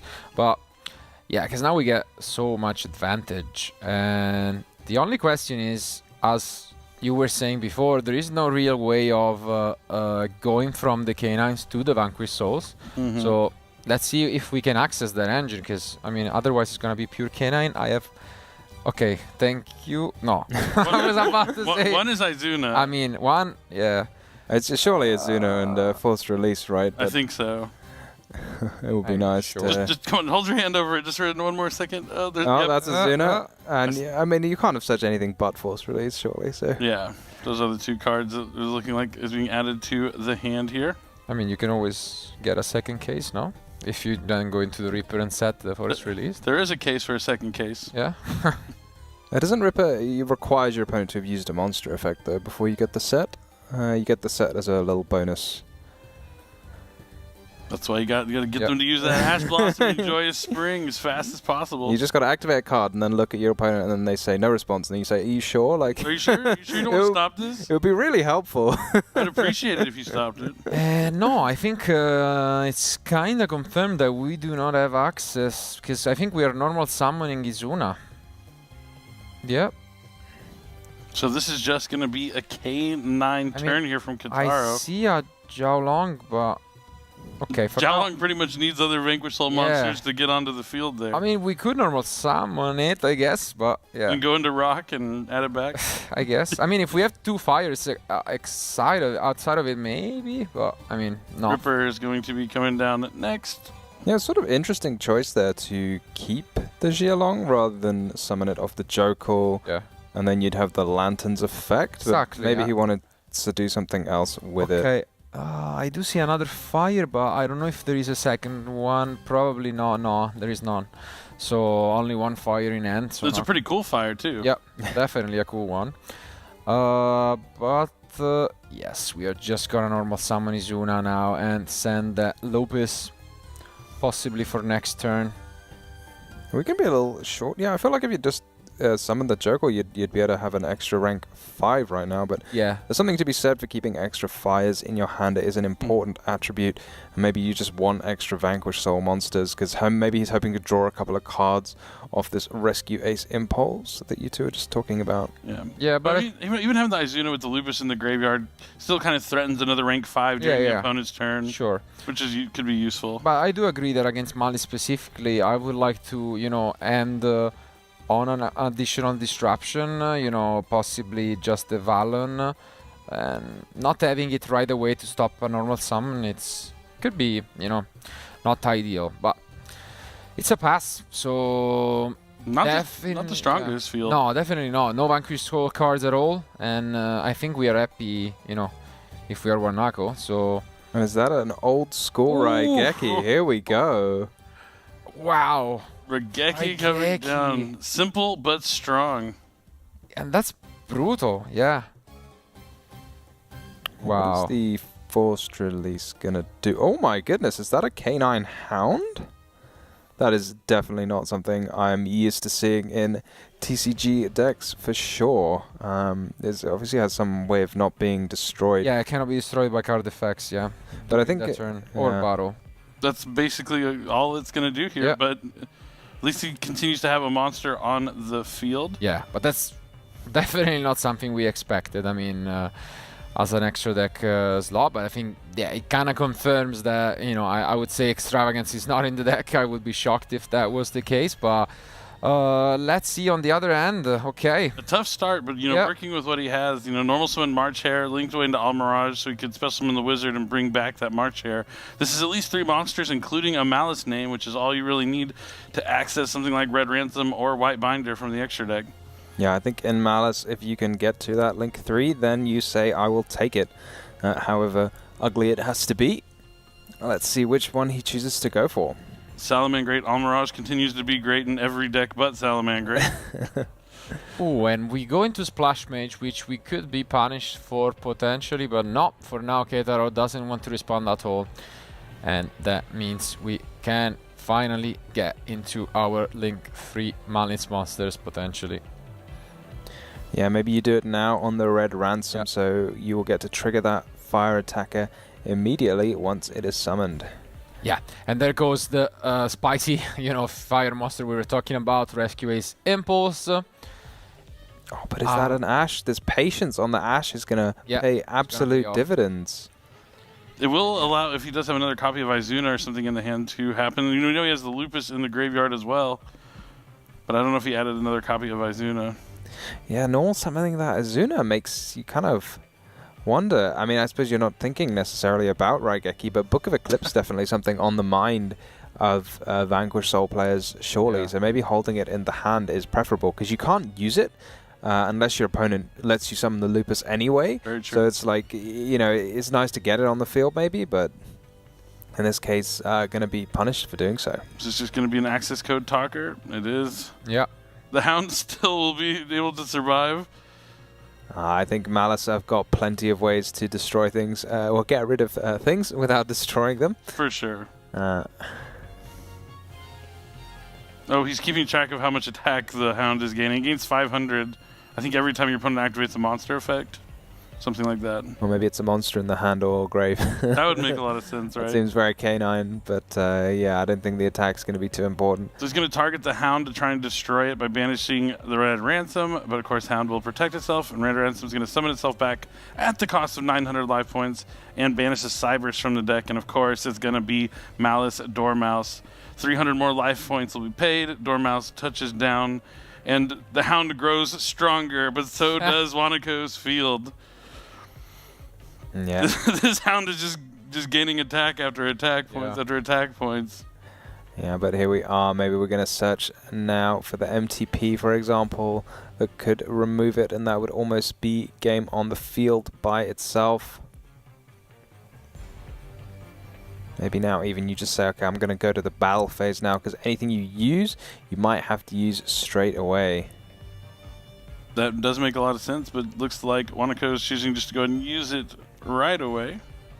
And yeah, this MTP really paying dividends, as mentioned. Gonna finally get rid of that ever-growing, Hound. It was a hungry Hound. He ate a lot, but now he's going to have to eat his lunch in the banishment.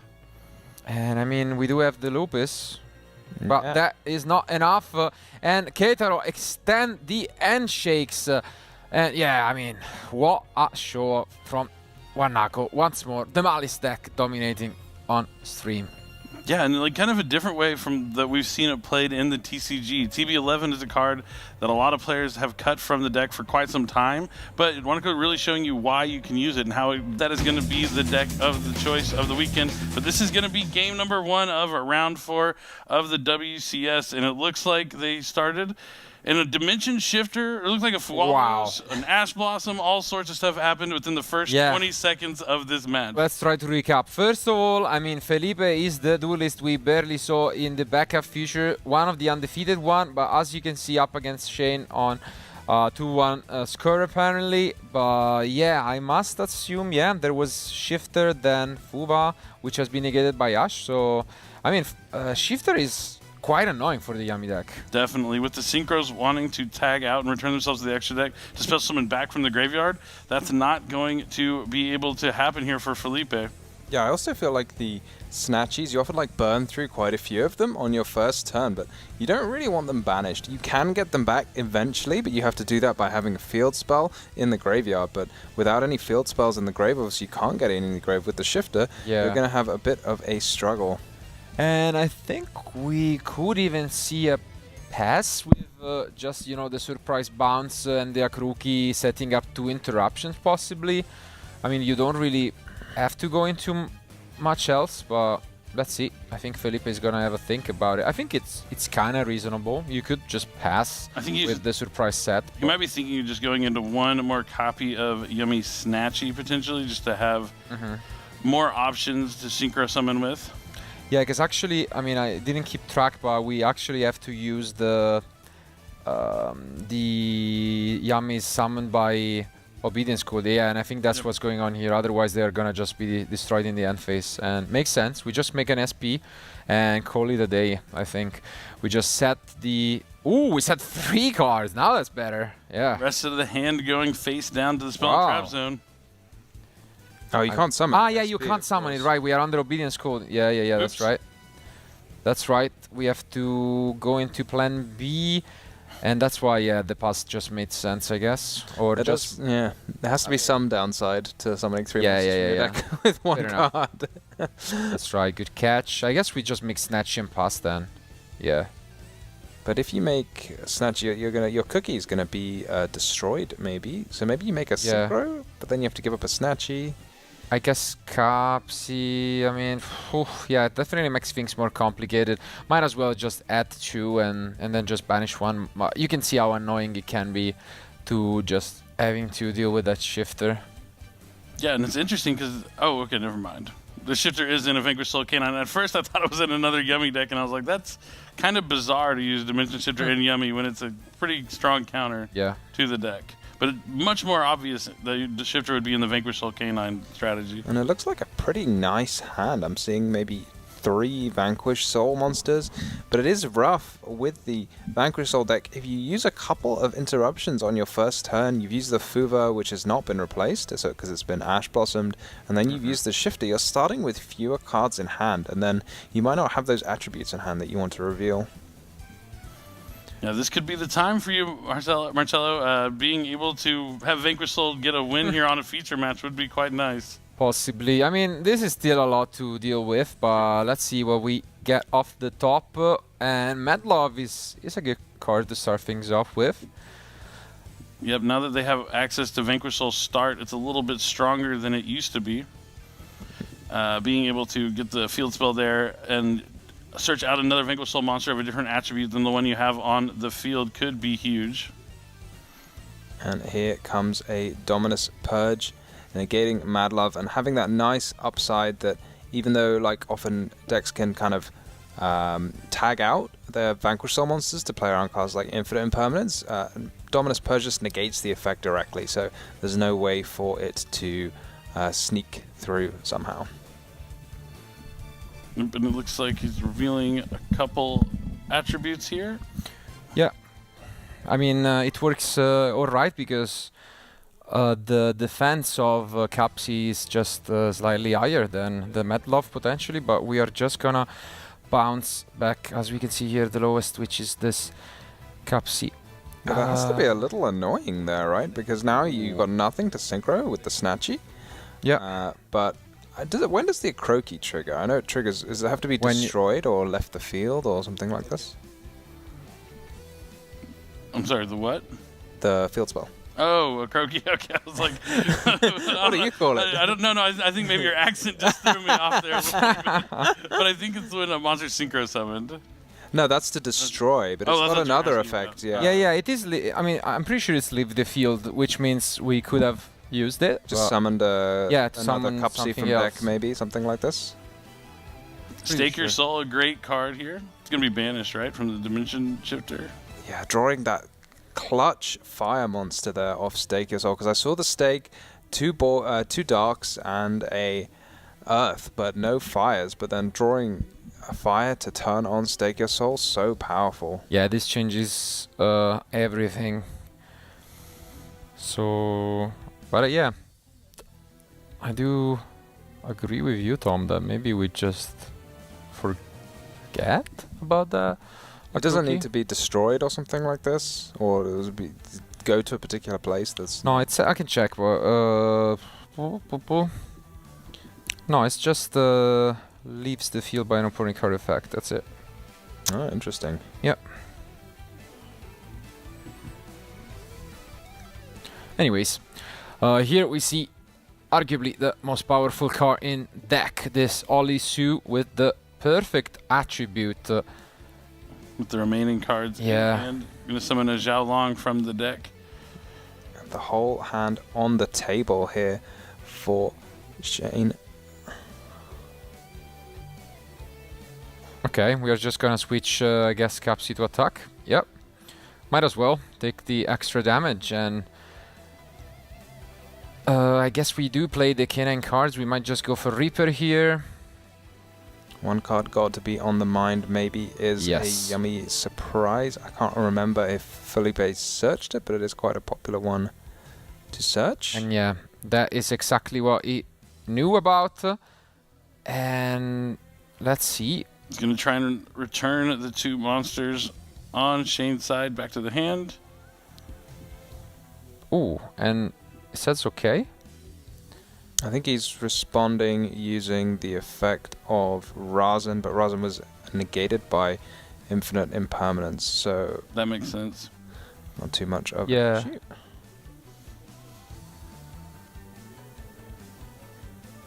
Still has the heavy border on the field. Xiaolong is going to special summon itself to the field. The first one came off the Holisu. Yeah, it's still a lot of damage, and you always need to be careful taking too much damage against Vanquish Soul. Got one of the most powerful direct damage effects that modern Yu-Gi-Oh has seen for a while, I'd say, outside of the gimmick puppets. We saw that in Master Duel yesterday, that's for sure.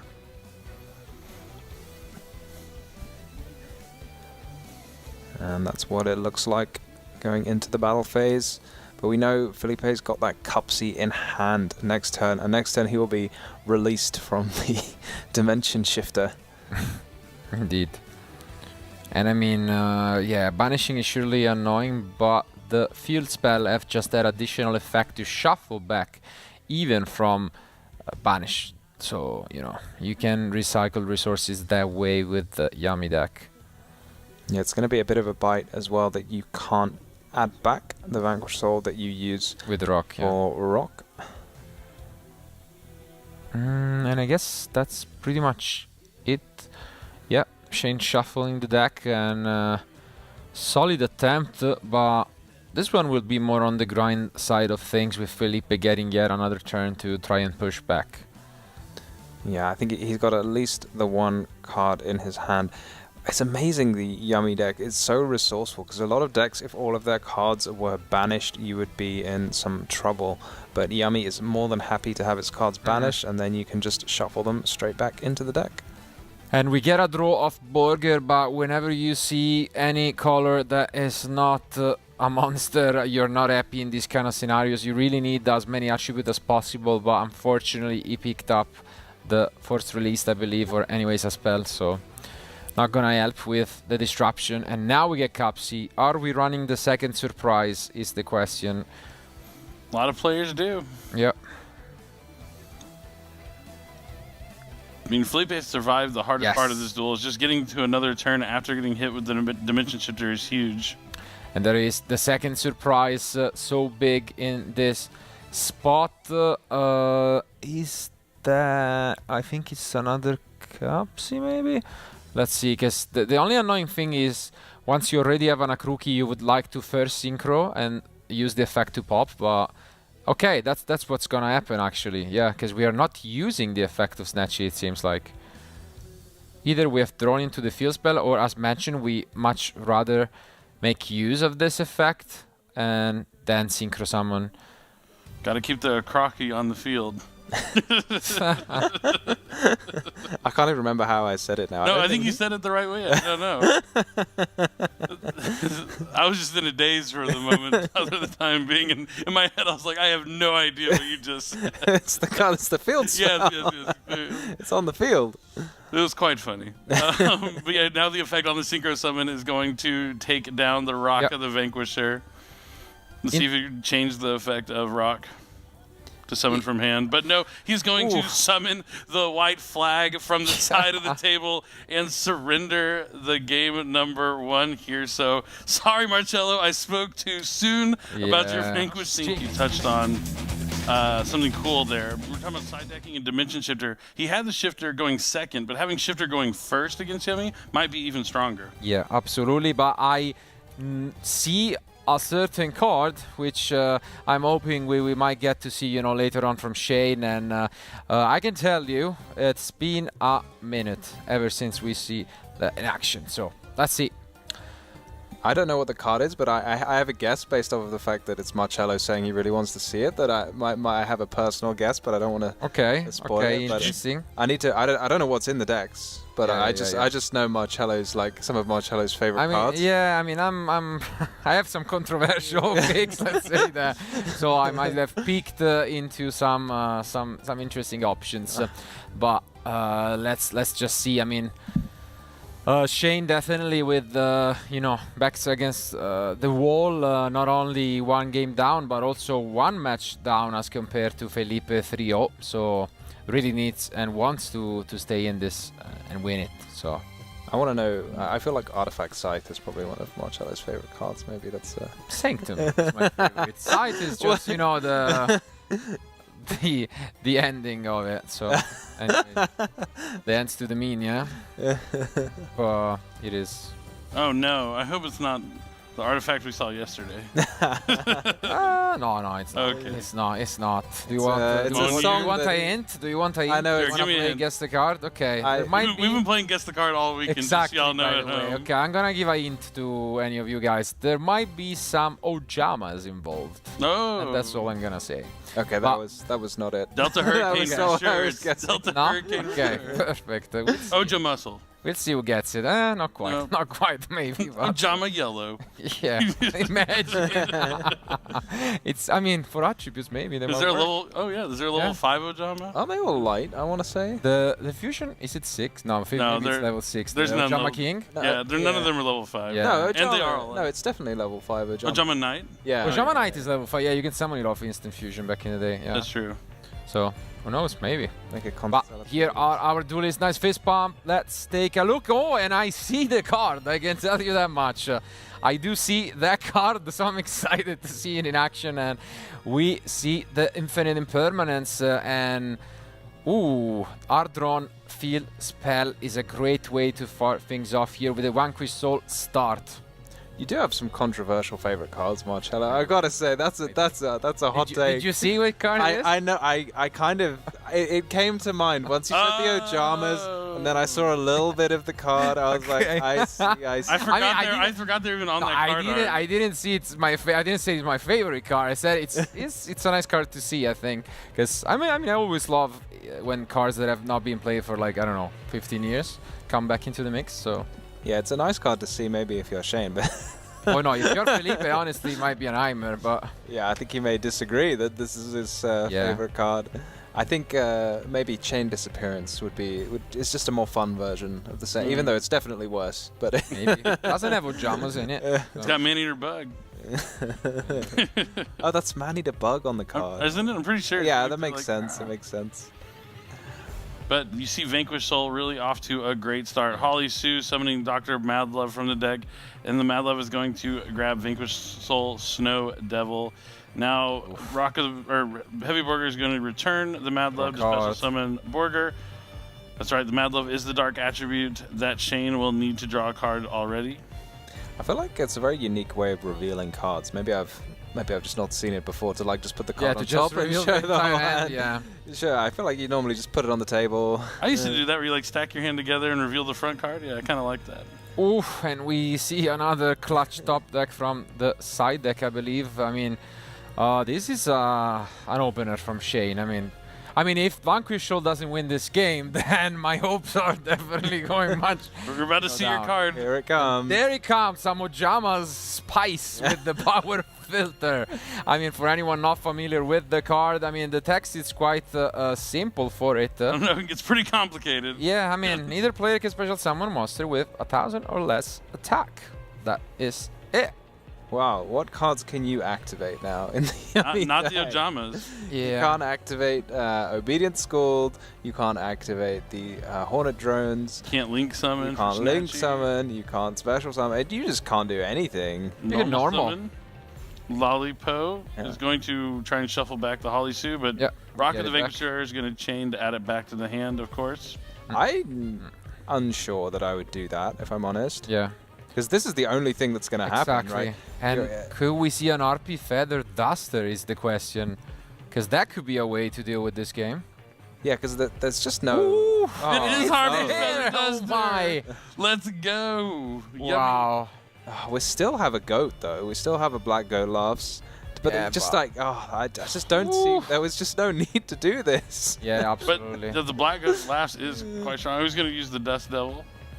Dust Devil, you And can then Chain destroy it. Yeah, I mean, you're still probably going to win, but there's just... Yeah, I totally agree with you that maybe, you know... We can only assume he's going to call Yummy Snatchy. Yeah. I mean, I get what you say, Tom. I mean, when you're at the World Championship, maybe you could expect it, and yeah, I think that is it. I mean, the Black Gold Loft really does it. I mean... The layers. Yeah, I mean, it was just so much to stop Felipe in his tracks, and this just means that the Vanquish Soul finally gets a win on stream. Not Power Filter. Not me. All right, let's go. It's game number 3 here. World Championship. Vamos. Yeah, let's go. And I mean, we are seeing some of the shake-up with this RP Feather Duster, as mentioned, Billy. But now it's gonna be the Yummy deck going again first. But the question, always when you play against Vanquish Shoal, is that Ollie Sue gonna be in the end with the right attributes to back it up? Because that can make a huge difference. Yeah, it's one of those cards that's very difficult to really interrupt on your first turn. You have to have something very specific like an Ash Blossom and Joyous Spring or something like that. It is always a very specific hand they need, but it does seem to happen. So, you know, just a couple of monsters and a Holly Sue can make all the difference. I also want to note we're going to a game 3, 30 minutes still on the clock. You know, sometimes if you go on the internet and read some of the comments, you would think if you're going to a game 3, there would be no time left on the clock ever, but that is just simply not the case if you go into a tournament and prepare for, you know, the time rules, which we've seen that's something I've been really impressed with all of our players, is they came here knowing like how fast they had to play at an adequate pace to make sure you don't go to time, because that doesn't benefit anyone. Yes, indeed. Also helps when you activate, you know, Power Filter and Black Goat. Yeah, I mean, the Black Goat Lash is such an incredible card. And players are going to get a second chance to get their hands on it in the 2025 tins and Mega Pack bundles that are coming out very shortly. So if you're looking to stop Yummy, that will be something you want to pick up. Another opportunity there. Yeah, it's such a fantastic and versatile card, the Black Goat Loves. There are loads of decks which just include it to, you know, maybe if you can discard it off something, then you can use it going second even, which is not something a lot of trap cards can do. And here we see Macharmi Purulia. I'm not the biggest fan of the card against Yummy, I have to admit. No, not so much. I guess if they have Obedience School, it doesn't do But too also much. the Sky Strikers, you know, it doesn't really do all that much. You can, I mean, like really best case scenario, you get like 2 draws off it, but most likely you can just get the 1. And we are checking extra deck from Felipe. Yeah, you that know can't be a good sign, can it? Yeah, usually not. Because usually when you're going through extra deck like this, you're thinking like, okay, what can I do?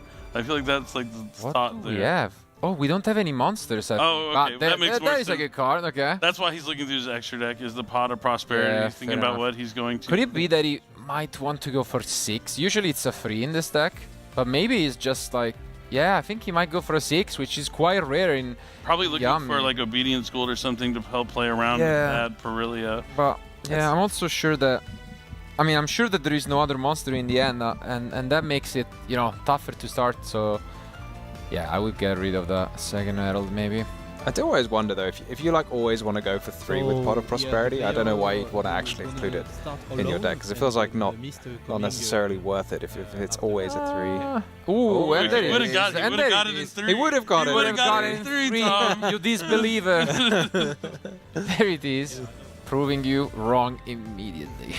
And it looks like the way he separates them, and maybe this is part of like his testing habits to see like, oh, had I gone for 3, this is what I would have hit. So I could see that being the case here, but he's not immediately grabbing the Obedience School, so maybe he already has it. Oh, wait. Oh, okay, so we were wrong. Gonna Maybe, grab the cup seed. Maybe he was like sorting out which ones were his favorites, because the top 3 were definitely the best. Way. Do Definitely. you really not go for Obedience School first if you have it? I'm wondering maybe You must already have it, right? your No? hand is like, That. you know, Wow. doesn't lend itself to Obedience Schooled. I mean, this hand is amazing, I know that. But I don't see the Obedience School maybe. But I don't know. Holly Sue. We do see Holly Sue with a fire. Do we have the Dark? We do. We do have Jokul, and what an opening this is. Finally, we're seeing why Vanquish Soul Canine is such a strong deck. I'm gonna add the Caesar Valius.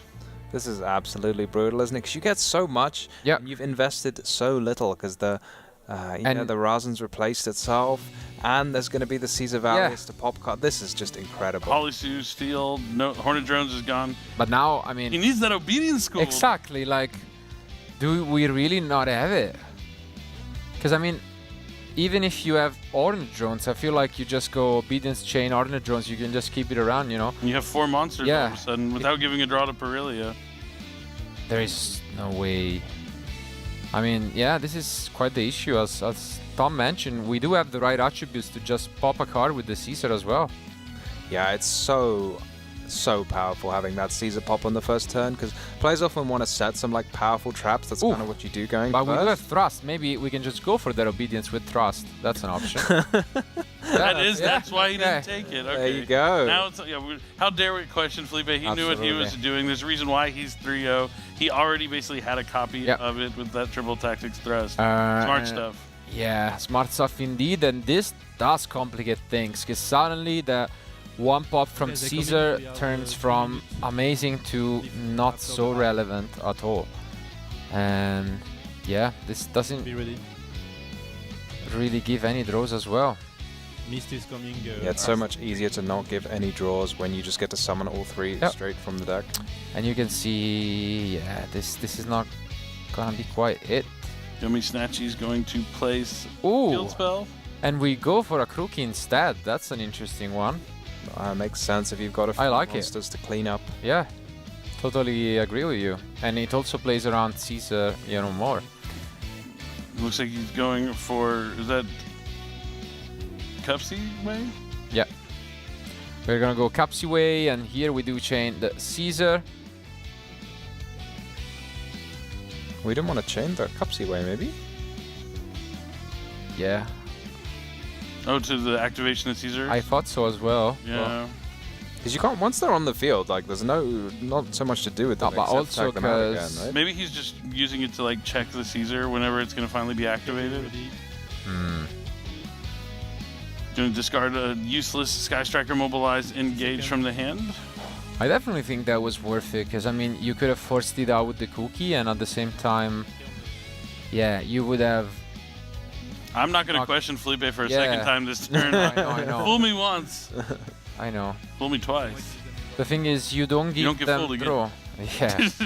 True. 25 seconds. But yeah, now Another we go yummy for another Snatchy. This is going to protect him with the quick synchro effect from any sort of targeting effect. Yeah, but now we give draws, because we are still under the Purulia, so. Yeah, this was such a crazy opener from Shane with the 10, Purulia followed up by the Holisu. 5, I'd say both were really good, you know, Prosperity, Trust, and Ornate Drones. 1. It's also up there. But yeah, we do get a draw of that Purulia finally. Doesn't seem like it's gonna be all that relevant, and we can access Surprise. Okay, so I guess Lollipop Way is an option to just keep this plays around. But we only have 6 cards in the extra deck, by the way. Yeah, this is one of the problems. Yeah. Like, the deck can be very reliant on the extra deck. You need all those snatchies, you need those synchros. Yep. Gonna take a quick peek at what is left. Yeah, Just pretty a much. handful. He might have more cards in hand than extra deck. And we're also locked into Beast. It's important to remember. No Herald or Arclight. Yeah. So I think it's gonna be the Lollipop. No, okay. Last second now we decide to go for the put both face down instead with the cookie. Cookie Yummy Way. Yeah, smart. Just No not, chain. Yeah. That makes a lot of sense. Doesn't want to give Felipe the opportunity to tag out those synchro monsters. I love the art on Cookie Yummy Way. Just that upside down Cookie Yummy is so funny to me. Yeah. But here's the thing, like, if it chained earlier in the turn, the Cupsy, Yeah, I think it would have been definitely fantastic. that would have been great. I mean, forcing out something else, popping one with the cookie that was already in graveyard. Yeah, I mean, it's still not a great spot here for Felipe. No. He's going to have to, I don't know. Because also now the Capsi is in attack position for whatever reason also.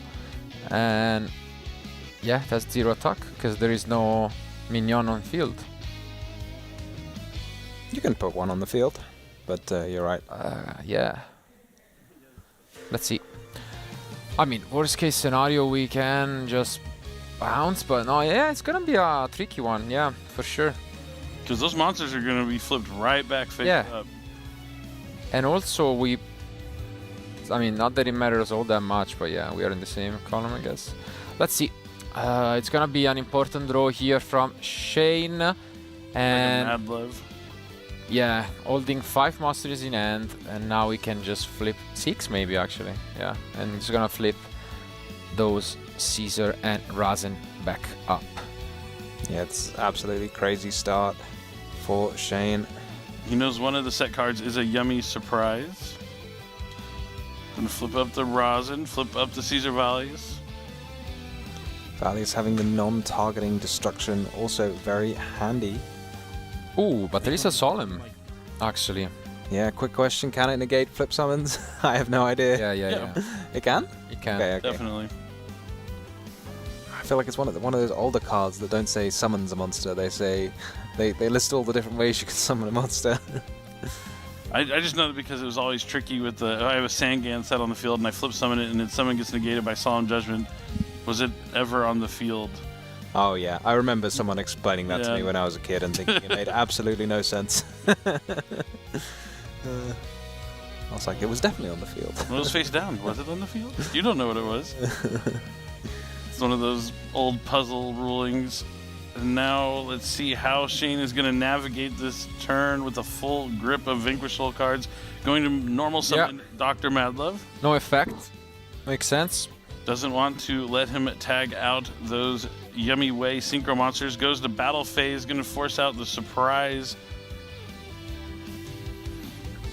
But it's just going to take it down. Really? Vanquish Soul, Dr. Madlove with a punch over Cupsy Way.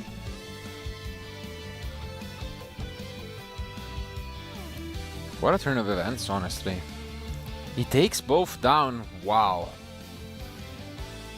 I mean, I guess the plan is after we take this damage, we just use Surprise on a Synchro then?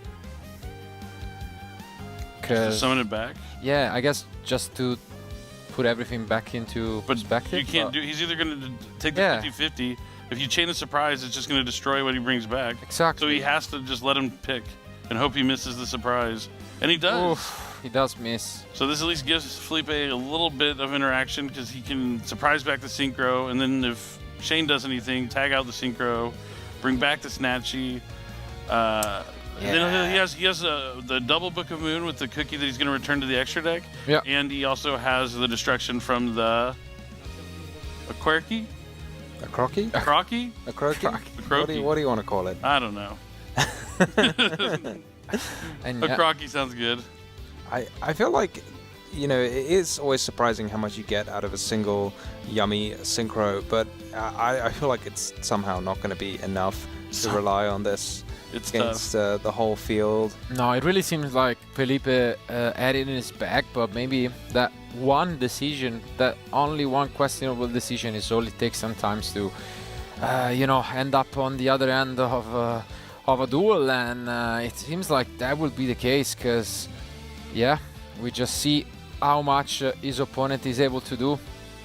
And now, though, we are activating, as we can see, this Holisu, which means we can finally bring back the Cookie Yummy Way into the extra deck to bring back 2 more monsters. And I mean, the Yummy deck only really needs 1 card to be working with, as you can see. We are gonna be able to have so much advantage going on. So he summons back Cupsy Way and Cupsy Yummy. Yep, drawing a card. Almost like complete opposites to the deck, don't they, with the Vanquish Soul. Once it runs out of cards, it's just gone. Whereas Yummy, it kind of uses everything, and then it's just got 1 synchro, and then... Oh, that was a decent draw. I mean, at least it's something. Yeah. Drawing an Ash Blossom there. Yeah, it's gonna be an interesting spot again, because that 50-50 was huge. I mean, definitely. I mean, the game when it ended on the spot had hit the Yummy surprise. Absolutely. But I mean, it's still pretty tough.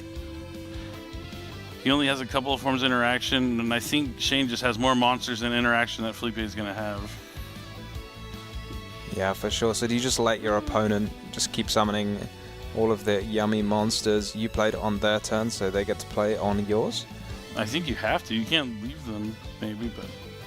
When you The rock is going to activate the effect, so that's going to allow Felipe to return the Cupsy Yummy Way to the extra deck to special summon back 2 more Yummy monsters from the graveyard. Probably going to summon something like Definitely a Yummy Snatchy, and then whichever Yummy monster he wants to summon. And I think we chain Olisu here. Yeah, makes a lot of sense. Which effect is the question? Are we taking or are... Yeah, we are taking. Goodbye, Cupsy. It's funny, it's like you gotta imagine like Holly Sue's playing the Crane game and just takes it off the opponent's side of the field. So he's gonna bring back the Cookie, which is going to be able to destroy a card and Snatchy, I'd imagine. Yeah. We have not used the effect of a Crookie yet this turn, so let's see. Cookie's going to go after Mad Love. Maybe not. He's moving. Yeah. He's moving his target finger over to. Is it going to be Holly Sue or Valius? Sorry, Marcello just tickled me and made me giggle a little bit there. Put it, Marcello. Yeah. Okay, no, changes, as you've mentioned last second, to the Caesar.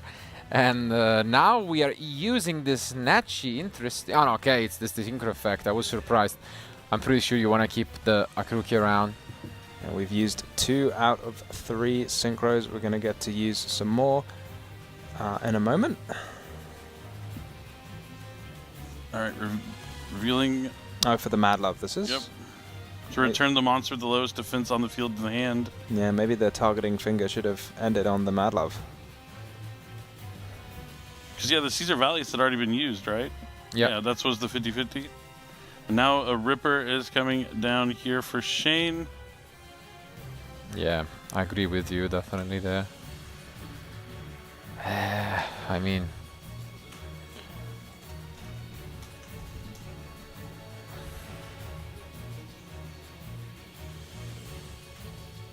No hand effects have been used yet by Felipe, although I think the draw off Cupsy was an Ash Blossom.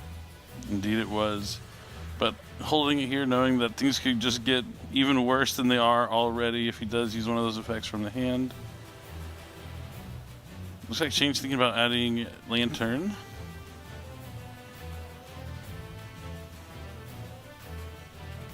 Okay, now that the time has been going down, they need to start playing a little bit faster, potentially. I mean, yeah, even though 12 minutes is still a long time. it's a fair amount, I guess. Yeah, Vanquish Soul is an incredibly interactive deck, almost sometimes too interactive for the taste of the person who's gone first and has had the opponent summoned 4 monsters or something. But here we go. So Jokel's effect's going to summon Canine Jokel and Canine Lupus from the hand. Then we can add one from deck, either, you know, let's see if we have Lantern or just good old Izuna. Yep. And I mean, this is so much still. We can just set up a couple more interruptions. But also, we again... I'm just, you know, rewinding back again. There was this option of the Akruki, no? To summon with the Madlove. Because as in the other game, can still activate whether you bounce it back to the end, and that was not... And as long as it's not returned to the extra deck. Yeah. So... Alright, Valon's going to come down next.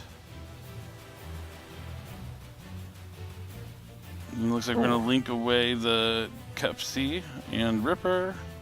Probably for an SP Little Knight. Yeah. Yeah, makes sense. SP. Clean up.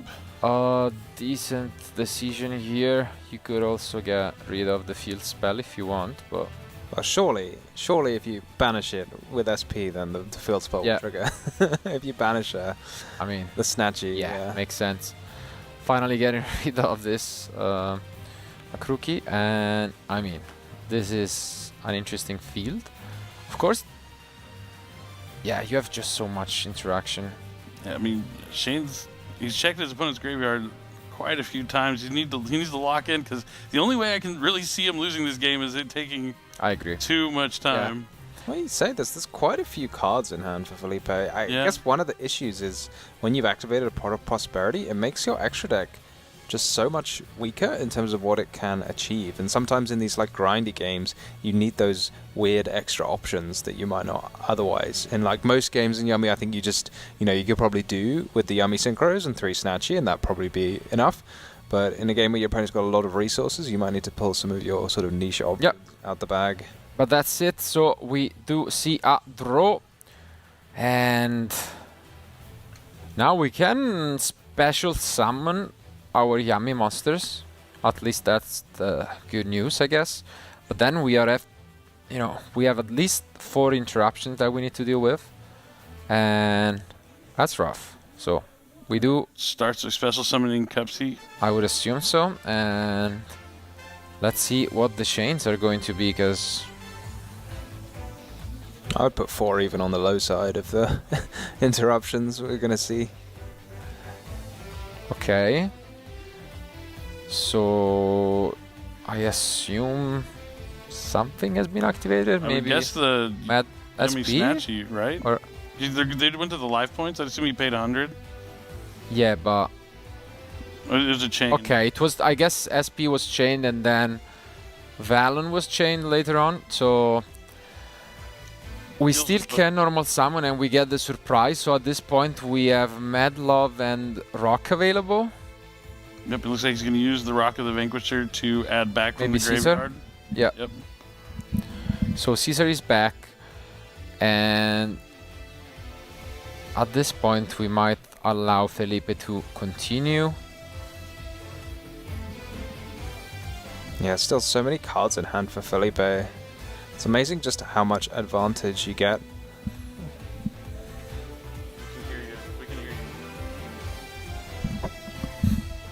Here comes the Cookie. Cookie gonna get bounced straight to the hand.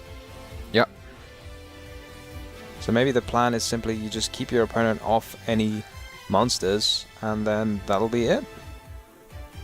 And I think that's pretty much it, because as soon as we get to the Link one, we can just use the Caesar. Yeah. And that's should do it.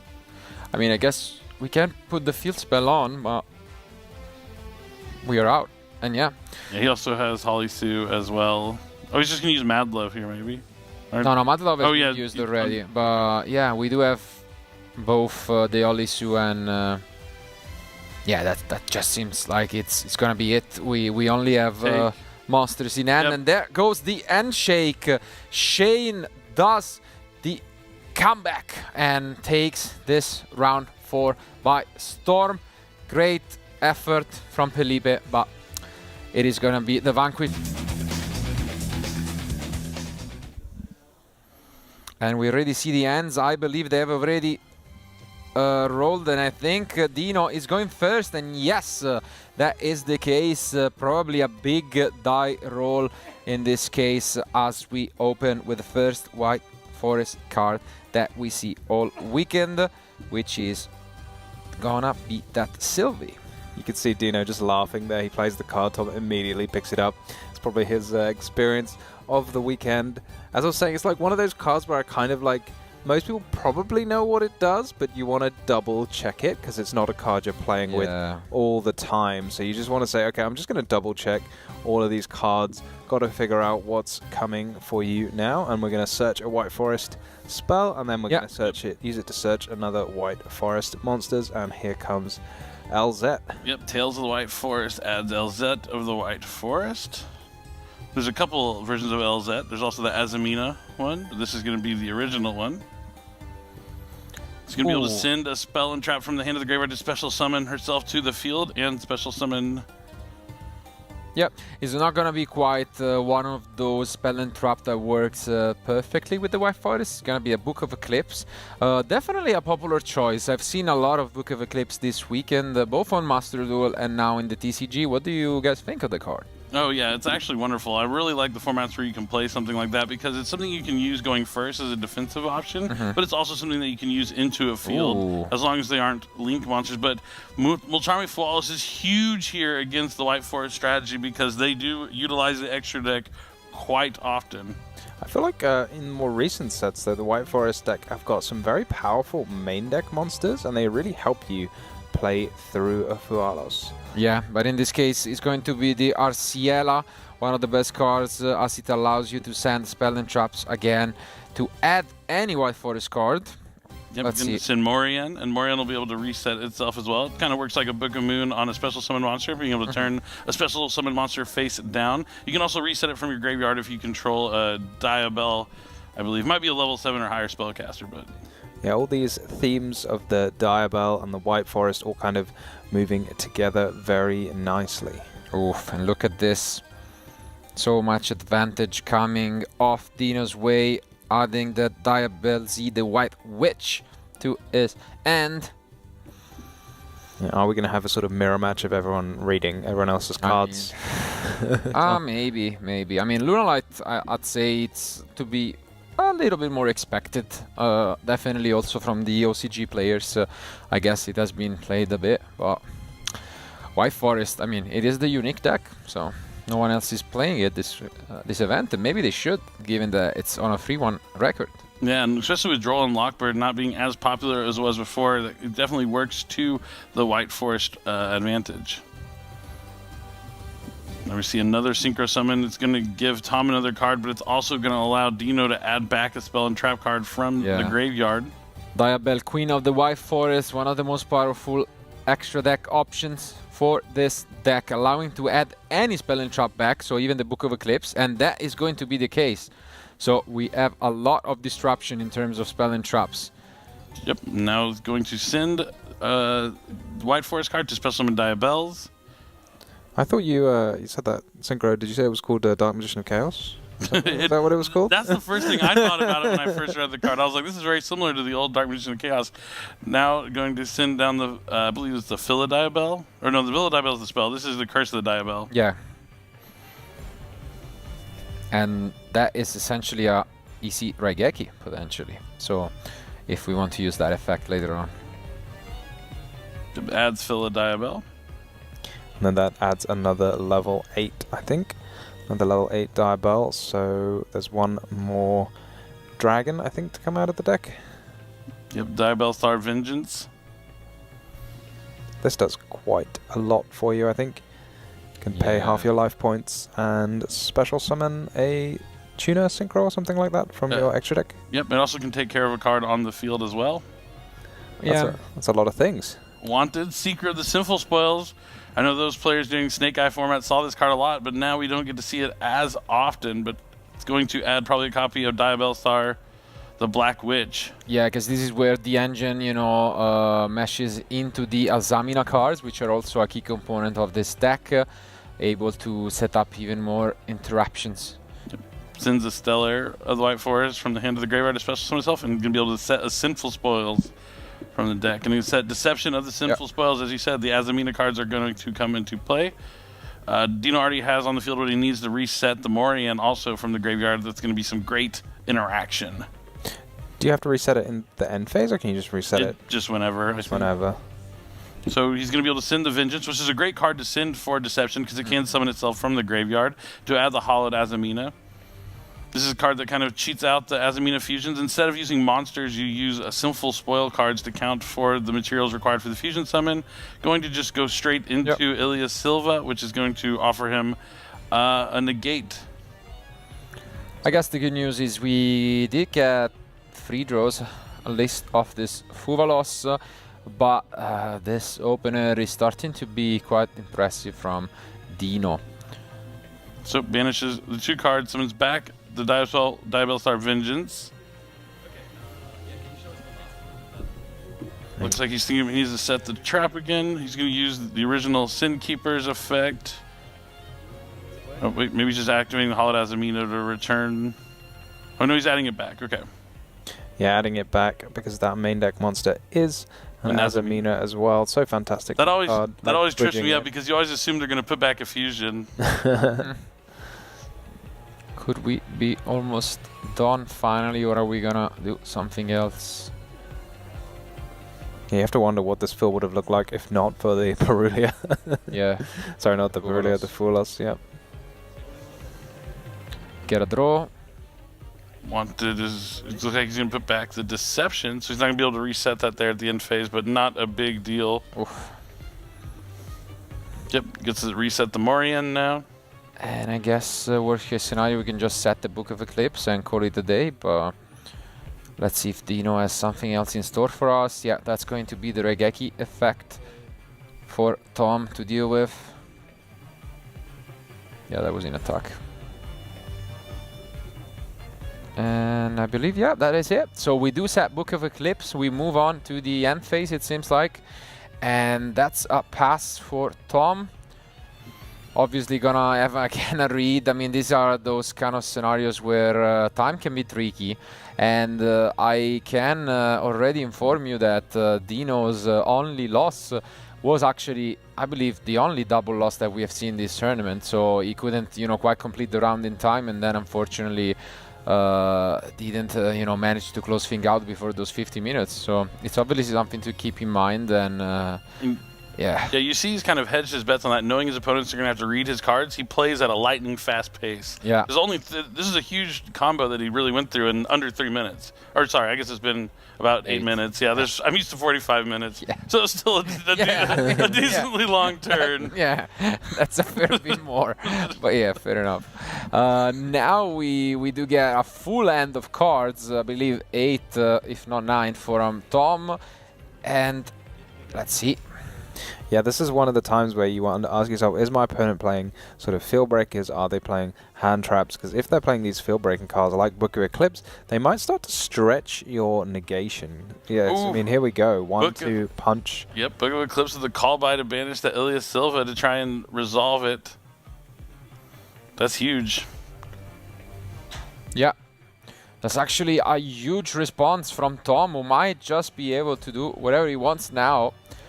Given that, I mean, he has to deal with the Book of Eclipse off Dino, but if he has something like heavy polymerization or a way to get Liger Dance out really easily, this game could be over in minutes. Yeah.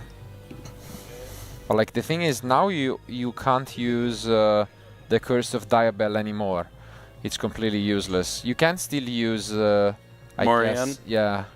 Does it require you to have 2 Diabells, yeah. Morian or Curse? Morian, no. Morian, you can just target a special summon monster and put it face down. Pretty much another. But Luna Light Masquerade is going to send Silverhound from the deck to the graveyard to special summon a Luna Light from the deck, and it's going to be Luna Light Gold Leo. Gold Leo on summon is going to allow Tom to try and add a Luna Light monster from the deck to hand, and then he has to send a card from his hand to the graveyard.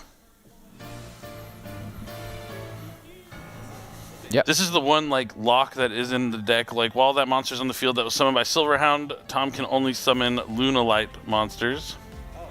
Luna Lights, even though there's no lock, because of the requirements, it feels like because you need a bunch of Luna Lights in the extra deck to make good use of Liger Dancer, you almost like need to play the Luna Light deck by itself. You couldn't, for example, try and jam a Fiendsmith engine in it or something like that, right? You just have no space in the extra deck.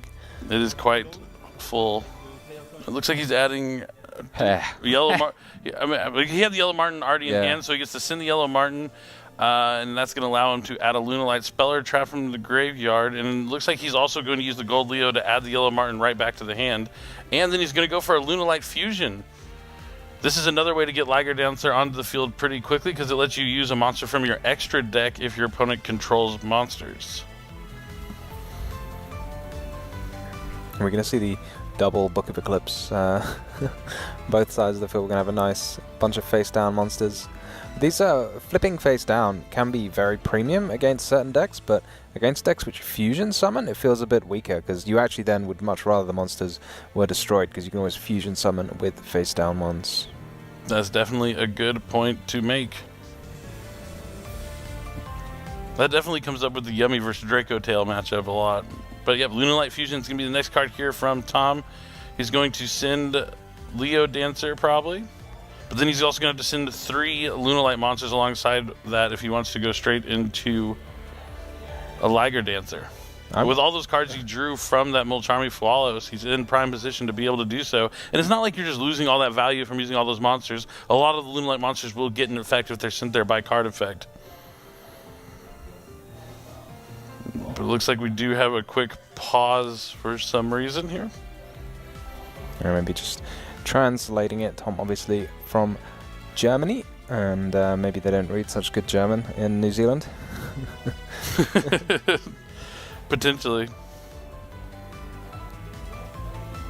I feel like there's a special, like, there's a difference between speaking, you know, a different language, but then being able to read the Yu-Gi-Oh cards from another language. I feel like you can pick up a little bit more from cards than you can with your language abilities.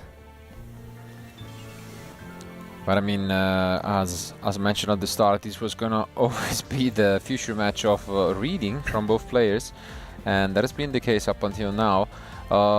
Book of Eclipse shining a lot. Essentially, we have two interruptions to go through, which is Dino's own Book of Eclipse face down, alongside another, you know, smaller version, we could say, because it's just one single face down on a special summon monster through the Morgan. But yeah. Yeah, I mean, you say this, but why you don't need to deal with your opponent's interruptions if you just summon a Liger Dancer.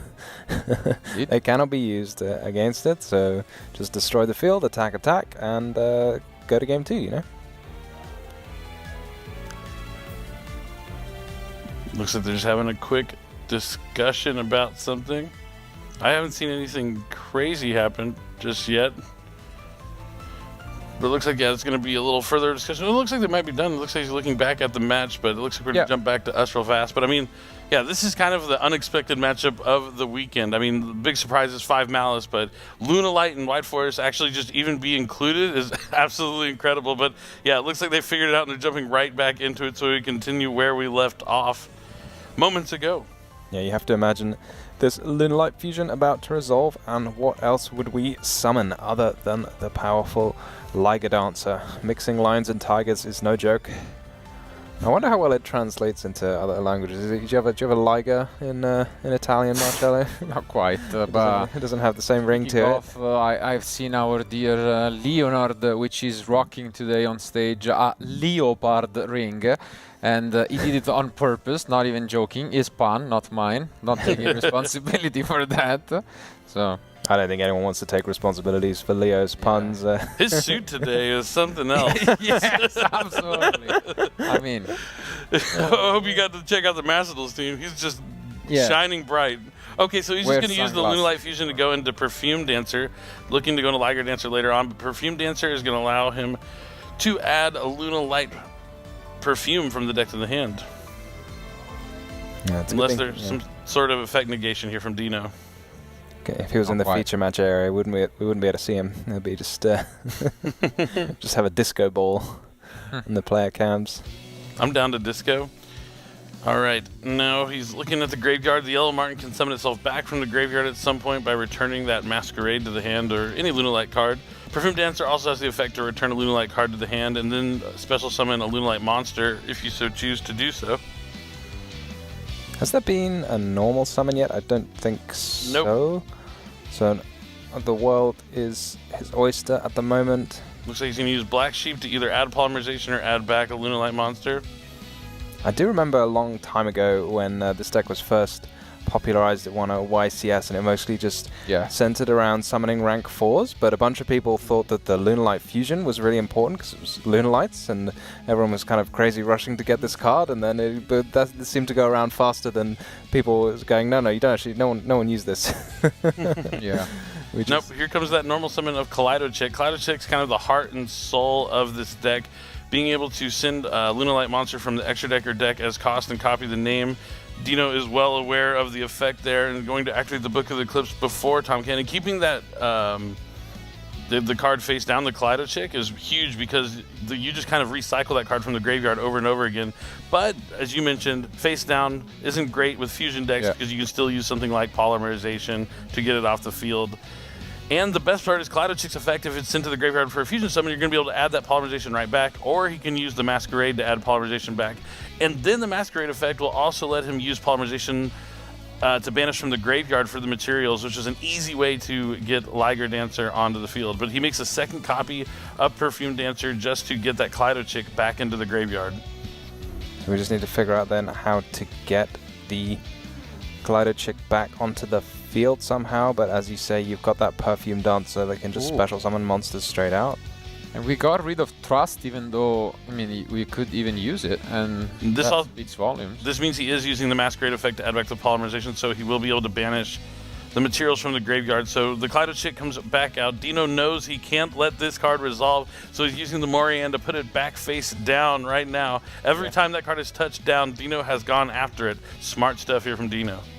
Yeah, he's clearly got a plan, because you can't access the Liger Dancer very easily unless you use the effective Kaleido Chick. Tom just going through the graveyard there, so maybe that means he's going to use that. Is it the Silverhound? Graveyard effect to banish itself to negate a spell or trap. Yeah, it's gonna be a close one here. We do have a lot of effects going on still from Tom with Lunalight Perfume now in the graveyard, so let's see. Does this Diabolic Trap not get banished after it sets itself? I don't think so. No? Okay. A lot of cards do that. Yeah, I was going to say, it's very common, like you set the card back, you can't just keep setting it back forever, but apparently And this White one you Forest, can. yeah, yep. No, it does get banished. Ah, you're right. Good Score call. one for me. Good call. Quick fist bump there for Tom. All right, now it looks like Tom, the other Tom, not the Tom sitting next to me, is going to banish Lunalight Perfume to try and add a Lunalight monster from the deck to hand and then discard a card. Discard Talent. This is amazing, discarding talents and thrust. Just like, yeah, I have all the cards I need, what of it? Really? All right, so now it looks like he's using We have interview. Perfume Dancer to return the Masquerade. And there it and then is. Special Summon Kaleido Chick again. Is Third there time anything the else? Charm. Yeah, first time the charm. Finally, it should be fine, but no, okay. Again, prompting a response. But yeah, here's the patience from Tom saying, look, you know, you've used I'm just going to summon another Kaleido Chick, and then you've only got one more face down card. That's it. And then I'm going to negate that one, so I know there's just nothing that can be done to stop me. Yep. Finally gets the Kaleido Chick to send the Leo Dancer to the graveyard. Now the Kaleido Chick's name is going to be Leo Dancer. But more importantly, he has the material he needs for Liger Dancer. Yeah, gonna make sure to not mess up anything. We have seen plenty of duels already where, you know, the player is just miles ahead, and then let's see. Here comes the Cross Sheep, one of my favorite cards come out recently. So much fun to bring back monsters from your graveyard and fusion summon at the same time. Yep. Uses all the monsters from the hand. Or he's banishing them from his graveyard, right? Because he used the Masquerade earlier in the turn. Kaleido Chick's special summon it back. The Liger Dancer's on the field. The Kaleido Chick came back thanks to that Cross Sheep. Did he banish a Kaleido Chick as well? I think so. I think he banished one of them. Yeah, it's got that. It's got so many effects, it seems, Kaleido Chick. But one of the effects is if you banish it, then your opponent can't use effects during the battle phase. That's true. Which is just, yeah, a very strange line of text, but pretty I saw players using it in Tenpai occasionally. You could just banish it with the Gold Sarcophagus, and then, yeah. Now Triple Tactics Thrust is going to be activated. He did use did he use a monster effect? Yeah. Oh, the Ilya Silva, yep. And also there is an interesting interaction here, which might be niche for some, which is if you Book of Eclipse, you can still destroy special summon monster because they keep remembering, you know, that they were special summon, and this is exactly what's going on. And Dino has seen enough. What a play! There's a lot of things got to go against Lunalight, but we're going to have to see how it plays out here in game number 2 of this awesome matchup we have at the World Championship. But I mean, it seems like Tom thought those cards were not going to be popular, and it's working out until now. We haven't seen Droll and Lock at all. We have only seen a couple Lancia throughout the entire event, and well, let's just wait and see whether that will be the case. But I'm pretty sure Dino will try his best once more, going first with this White Forest Zamina deck. And let's see, because there was not all that much more that he could have opened, to be fair, in game 1. The opening was solid, so... Yeah, even, Tom even discarded both Triple Tactics cards. Yeah. Absolutely amazing. I suppose I mean, we get to see it here, but as well as the croissant or macaron discussion, I feel like red sleeves or blue sleeves is also pretty... yeah, one-sided argument, I guess. I would be for the blue ones. Me too. Yeah. I saw a lot of the players picking the red sleeves, but yeah, I'd go for blue. Or maybe they're playing red because they want to keep the blue ones and just for themselves, you know? That could be the case who knows? here. Who knows? But okay, now we take a look at the ends and the same opener as game 1. Sylvie is going to be the normal summon for Dino. Do you think Tom is a player? You know, some players will like if they have no interruptions, that's when they put their hand on the table. But other players will, you know, you'll put the hand on the table. You say, okay, I know my hand, and then just watch your opponent more carefully. Yeah, it really is a 50-50 shot at that. So Tales of the White Forest can be added to add LZ, just like we saw in game number 1. The question is, do we see that Fuba loss this time around from Tom once more? Going to send the Black Goat Laughs this time to the graveyard to special summon LZ, and adding the other LZ Azamina of the White Forest. I mean, it's just a card that works so well in this deck, given that you can use both the graveyard and on-field effect easily. So no Fualos this time. No Fualos. So we might get the answer to that question, Tom. You had in game 1. How does the field look like without Fualos? Yeah, here we go. And also with that Black Goat in the extra deck in the graveyard already, so keen to use on Lunalight monster. Well, I'm not sure which one you use, because you can't just call Liger Dancer, right? Because if the Liger Dancer gets summoned, then it can use its effects anyway. Yeah, you'd have to call. There's a lot of options you can really call. It depends on how they start. Black Sheep, Leo, Kaleido Chick, but even Kaleido Chick, because it doesn't negate the effects, or you can't activate the effects. Can't activate, right? So I don't think you'd be able to even send. There's a lot of options. Going to add Woes of the White Forest here. Yeah. And again, Distributatic Trust being discarded, not really activated, but works out. I mean... Oh, you can always get it back. Oh, we're going to get back the Black Goat.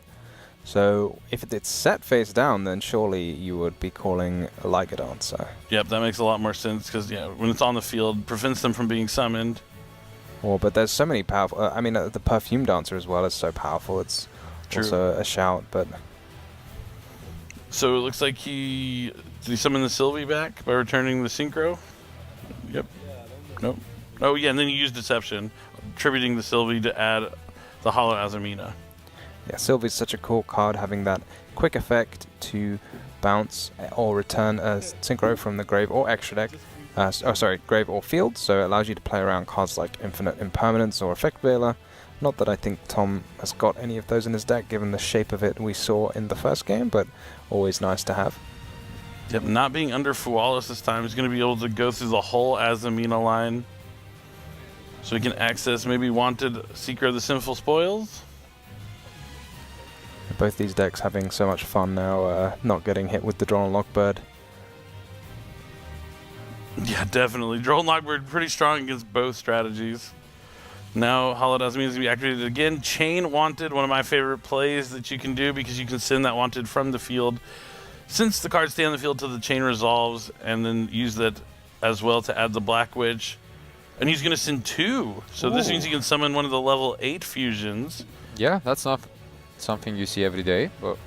It's going to be Saint Azamina. Saint Azamina is a really cool card. It reflects damage back at your opponent, and also lets you summon pretty much any Azamina card from your extra deck. Is this also the one that prevents your opponent from targeting their own cards? Yes, yeah. Your opponent can't target their own cards on the field or in their graveyard. That's probably one of the most unique lines of text I feel on a card. I don't think I've ever seen that on any other cards, and depending on what deck you're playing, it can be extremely annoying. I don't know how annoying it is for Lunalights in particular, and I don't know, a deck like Yummy, it feels like none of their cards target their own cards. They'll just say summon 2 from the grave, but the Lunalight cards I don't know so well, so maybe it's helpful. Yep, so the Saint Azamina is going to bring out Ilya Silva. Black Witch is going to send the other Azamina fusion to the graveyard to special summon. I love that variant artwork. Yeah. Going to set Sinful Spoils of the White Forest with the Diabell Star. And Tom is just having a read at it, but again, we just gotta keep our eyes on that clock. Now eating 22 minutes remaining, and still comboing off from Dino. You want to make sure you don't add a card from your opponent's deck to your hand. That's a way to end the duel, yeah. Puts the card on the bottom to get a fresh draw.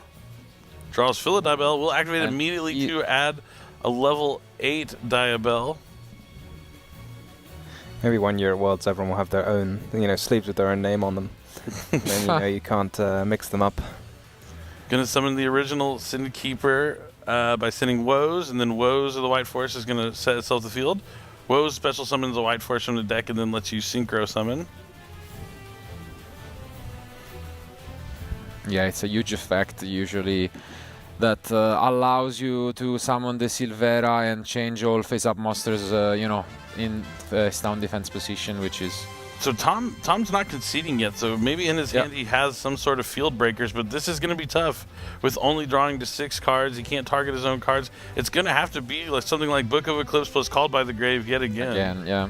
You got to have room to summon something from the extra deck. And even if he has Book of Eclipse and Called by the Grave, he still knows that Dino has that Black Goat last set as well. Yeah. I mean, we have seen a lot of going second cards, and ooh, there comes Dark Ruler, no more. That explains it. Yep. Great Step 1. play. Yeah, step 1 completed. Step 2, Leo. Wanted to summon that quickly before the Black Goat last was activated potentially, but Ash Blossom, last card in hand for and Dino. Called by again. It was a Field Breaker plus Called by plus Starter. Yeah, these fields, Dino putting up looking so powerful, but then just soft to a single kind of removal. Makes sense. We can still activate our effects, as Tom was saying, just to making space for that synchro play. So, but how do we summon the synchro when our monster's negated? Are there more ways to do so? Oh, with the woes. With the woe, yeah. Whoa. Whoa. Whoa. Plenty different ways to say it here, but Tom is going to resolve the Lunalight Gold Leo to add. Well, I think definitely Tom is the one who should play quickly. Like he is the one who has something to lose out of it. So obviously you want to think things through, but yeah, you can see it here. Just eyes in the sky, trying to go through his lines. Going to add and send Yellow Martin. This is kind of the bread and butter. And he's going to also use the Leo effect to try and add back the Yellow Martin. The Yellow Martin's trying to add a Lunalight spell. Not Lunalight Perfume, but Lunalight Masquerade will be the one that he's going to go for. Or potentially Lunalight Fusion. But yeah, Masquerade, if be the one you want to grab if you don't have it. I mean, yeah, he's in great shape outside of, the Woes and the Black Goat laughs. Because, I mean, without Liger Dancer, it's kind of hard to clean up an enormous field like the one he's dealing with right now. So yeah, what do we think is the game plan here for the Lunalight deck? What is the plan B when you don't have access to Liger Dancer? Because to me it seems like very much a plan A sort of deck, Yeah, I was like, I haven't made it to plan B yet, I couldn't tell you. Masquerade's going to be activated next to send a Lunalight monster from the deck to the graveyard. Going to send that Silverhound, and Silverhound's going to be able to special summon a Lunalight monster from the deck. Looks like Dino's thinking about responding here. Could you also just call Collider Check and then it's almost impossible to get to the Liger Dancer? But then if you do this, so as the Black Goat laughs, you cannot special it except from the graveyard. Yep. So you might find a way still. But he's going to use Sylvie here, right? Yep.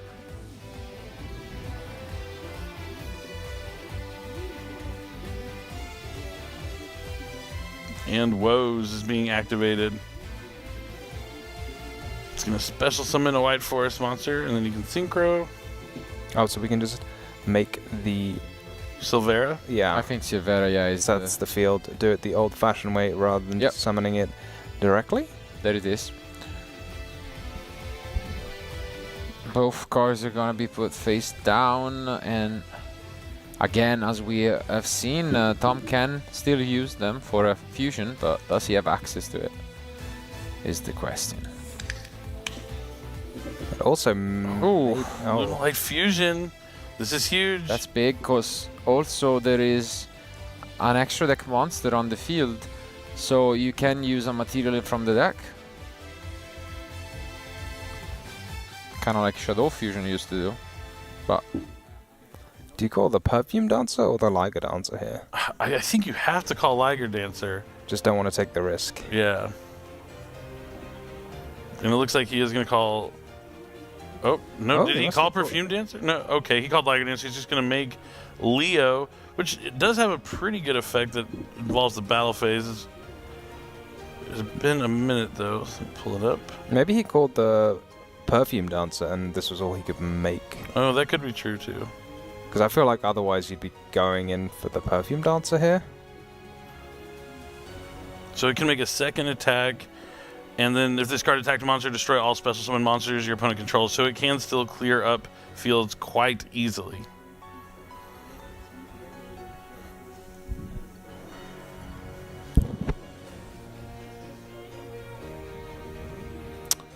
Yeah, it's gonna be a really close one. And Tom even reading the Leo Dancer. Yeah. It doesn't come down on the field too often. No, it's definitely not a card you make all that much. oh, and we are just moving to the battle phase here. And yeah, as you can see, wow, look at this from Tom. But does the Black Witch come back onto the field now, preventing any damage? No, it does not. Okay. That's absolutely insane from Tom. Well, Tom did not need the Fualos this time to draw the cards he needed. He just already had them all in his hand. He didn't search out this Lunalight Perfume or the Lunalight Fusion. That's unbelievable. Yeah, brings back the Kaleido chick. Can the Leo Dancer not attack twice? Yep, he can. It didn't look like he attacked twice. It's still 8,000 for Dino. I mean, I guess it's at the end of the day, it probably won't be too important, but yeah. Yep, and now he's going to banish the Lunalight Perfume to add a Lunalight monster after sending the yellow He mark went to the for graveyard. Dark Ruler, no? Oh, yeah, of course, of course. You still have to attack twice for style. Sure. It's a dancer, you know, it's got a dance. Yeah. I'm a kitty cat. And I dance. Sorry, I couldn't help myself. In my head, I like, contemplated for a moment, and I was like, nope, I'm going to let it rip. I'm showing my age. And it is a cat, right? I mean, these are cats.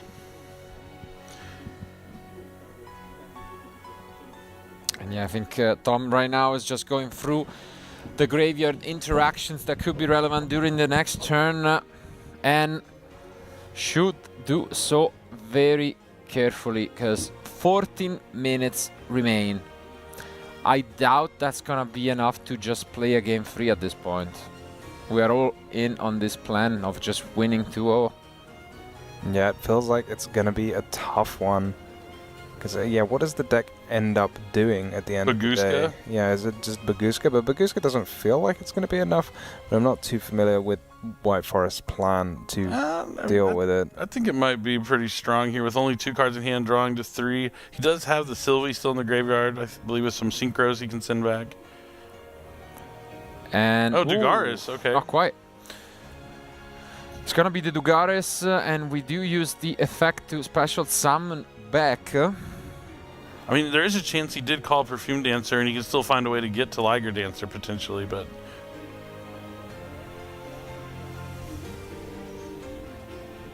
Yeah, it does seem like he would have called the Perfume Dancer, right? Because otherwise, why wouldn't you have summoned that first and added a perfume? But this is gonna be a big one as well, because skipping the main phase can be quite annoying. Yeah, you're right. It makes it very difficult to end up, you know, pushing all the damage that you need, because he may need to do 8,000. Is he just going to go for SP Little Knight? No, surely not. Surely he wants to at least have Baguska out in the field. He also knows there's a Black Goat Laughs in the graveyard. Yeah. No. Is that... He still has Yellow Martin too, so he's going to go to SP Little Knight, probably going after Sylvie. There's so many targets. Or Black Goat Laughs. Yeah, there's just so much. Like Curse of Diabel, Hallowed Azamina. But I think Sylvie just... It has to be Sylvie. Yeah. But can't we just bring back the Hallowed Azamina too? Yeah, no, I mean the curse can just bring itself back, right? As well, because we have traps in the grave. Potentially, yeah. Yeah, we have a spell and a trap. It's gonna be the Hollow in the end. And yeah, as mentioned, we can go into this. Oh, of course, yeah. Yeah, the we'll have Google combo. Bagooska. You know, this was the one with which Luralite won back in the day. And I guess, yeah, it's gonna be the Bagooska plus SP. The SP probably going to get checked by the Black Goat Laughs, so one There it is. Bagooska to deal with. Yeah, that's not Liger Dancer. Leo Dancer is switched to defense mode. This number 41, Bagooska, the terribly tired tapir. Gonna have He's a little so nap. sleepy. Just let him take his nap. Leave him alone. He's so sleepy he makes like everyone else on the field. Also sleepy. Also sleepy. It's got that aura. I mean, again, an incredible attempt by Tom, able to clear a full 6 monsters from Dino, but now he gets a turn, not Wait, quite. was like that just a game second one. Hallowed Azumina? Does he play going two? It looked like That another would be one. incredible. That would just be gutting if you've just banished that one out of all the things you could choose, and then your opponent just activates the second one. No. No, I think it might be instead the Snake Eye, Sinful Spoils of Subversion. They look kinda like. I mean, That would be even worse. That would be an incredible card. That would easily deal with the Bagooska right away. Yeah. So it looks like LZ is going to add Sylvie. But like Subversion surely is not the kind of card you would have in your deck if you were going first. Might be just Deception. Ooh, but the Drone and Lock now comes from Tom. That's one of the best cards you can have against White Forest. Yeah. But he Oh, does yeah. already have a graveyard full of cards we were talking about previously. Yeah. The Sylvie's going to be able to special summon itself. Won't be able to add on summon thanks to Bagooska, but it might give him the materials he needs to make like a Link monster or something to deal with Bagooska. The cool thing about with the SP Little Knight and Bagooska, it kind of protects that tap here. Yeah. There is the Black Goat Laughs that can call SP Little Knight, but I feel like you'd probably do that at the start of the turn, maybe if you were going to. So maybe there's another plan for Dino that he thinks he can just deal with both without needing it. Yeah. And Tom doesn't have a main phase 1 next turn, Yeah. which is tough when your Leo Dancer's in defense mode.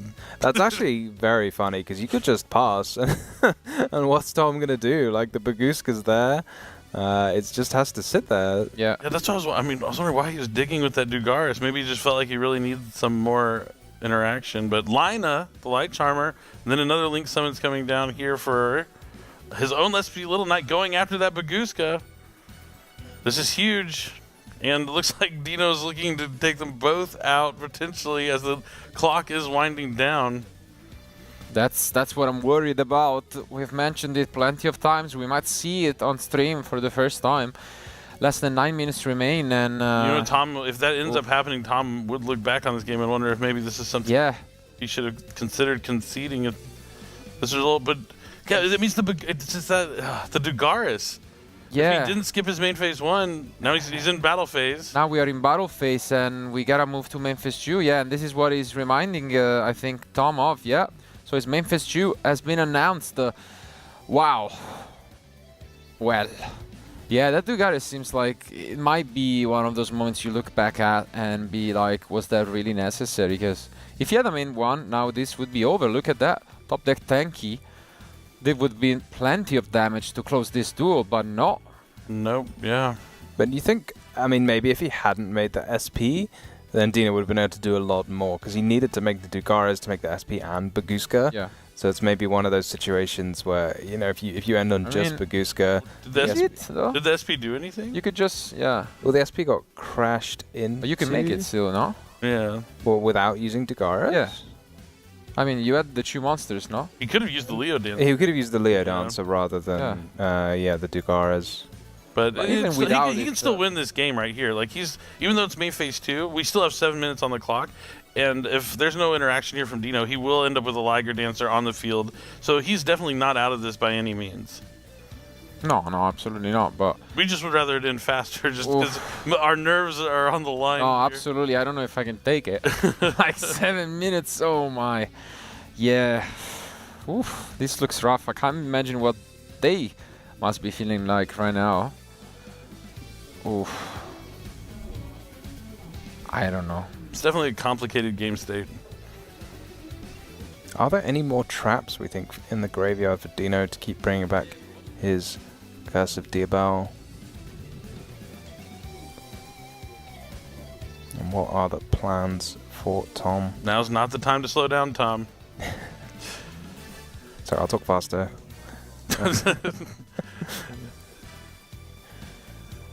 Nice one.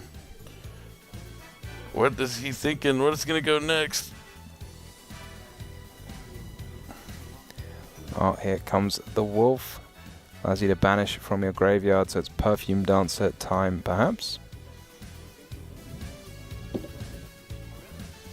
Looks like you called it. Yep.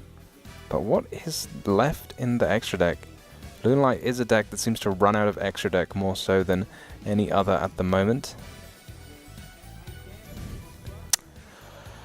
Oh well. Every time the minute goes further on the clock. No, really. I mean, I can feel it, and I'm starting to wonder. I mean, let me check. Do we ever play Chubaguska in the deck?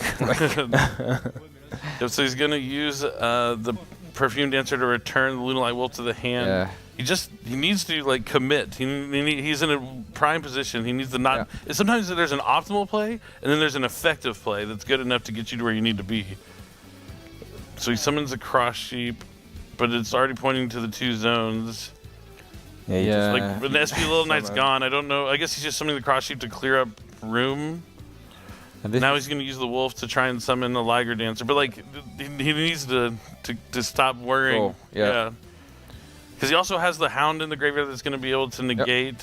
Like he's in prime position. The only thing that can beat him right now is himself. No, you can't count Dino out. No.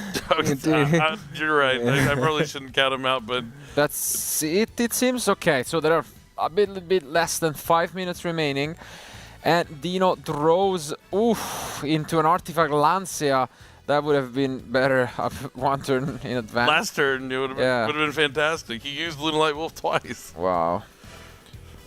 And now we start things off by using this Black Go Laugh.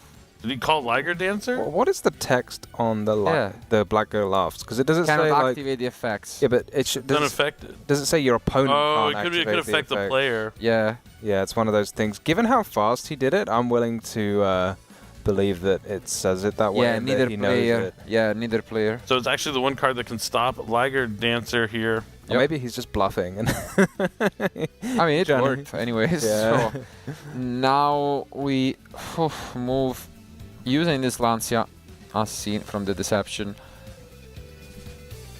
But how? Oh, are we out of targets? That may be what you guys realized before. That could be a P minor. Maybe they'll add 3 minutes onto the clock. I mean, it's a bit of a stretch. Like I don't know. I just feel like Dino's he's trying to take them both down right now. I don't know. I mean, it has happened to him already. As a reminder, the one loss he had was a double loss indeed. And that would be a shame if it happened again to Dino. So I mean, terrible for his tiebreakers. Yeah, definitely. I mean, I think there is an argument for just, conceding at some point. If you have lost the game, obviously it's a big call and a sportsmanship, I feel like, but also you get in a way, those tiebreakers you've mentioned about, so might as well if you think the game is over. So with White Forest, there is a chance if you get like all of the synchro monsters on the field, they get those additional bonus effects where they gain a bunch of attack. You get piercing on top of that. This Cross Sheep is vulnerable, so there is maybe a chance here for Dino to win, but even if Dino wins this game, they both lose. That's the thing. Unfortunately, that's the reality. And Dino has to know that. There is also, so this one does piercing, I think, or double piercing. Yeah, double so piercing. It can do quite a lot of damage without that much difficulty. Even if he wins this game, he loses. Yep. So, I mean... Yeah, okay. Now the timer has been slightly updated to what has been, just a couple more minutes, but I mean, it's still only 3 minutes, which still pretty much guarantees the same result. I just don't know what Dino's strategy is here. Yeah. I mean, Dino's not going by any means slowly. So. No, totally not. But I mean, his deck... But there's no scenario where he wins this match.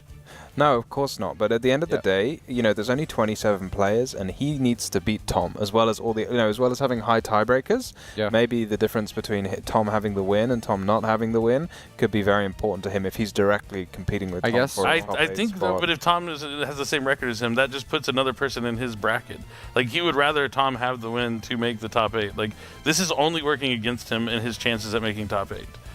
Like, actively. Like, it's Yeah, I also think the same, most likely. But he's beating himself out of the tournament by not conceding. but I mean, Is this all in the battle phase? yeah. We're still in the battle phase using the diabil-Z, but What just happened? Did he just use the Liger Dancer? Yep, just because this fusion in the graveyard, on the next turn, he'll be able to banish it and increase the Liger's Dancer by like 3,000 attack. But I thought you weren't allowed to use its effects. yeah.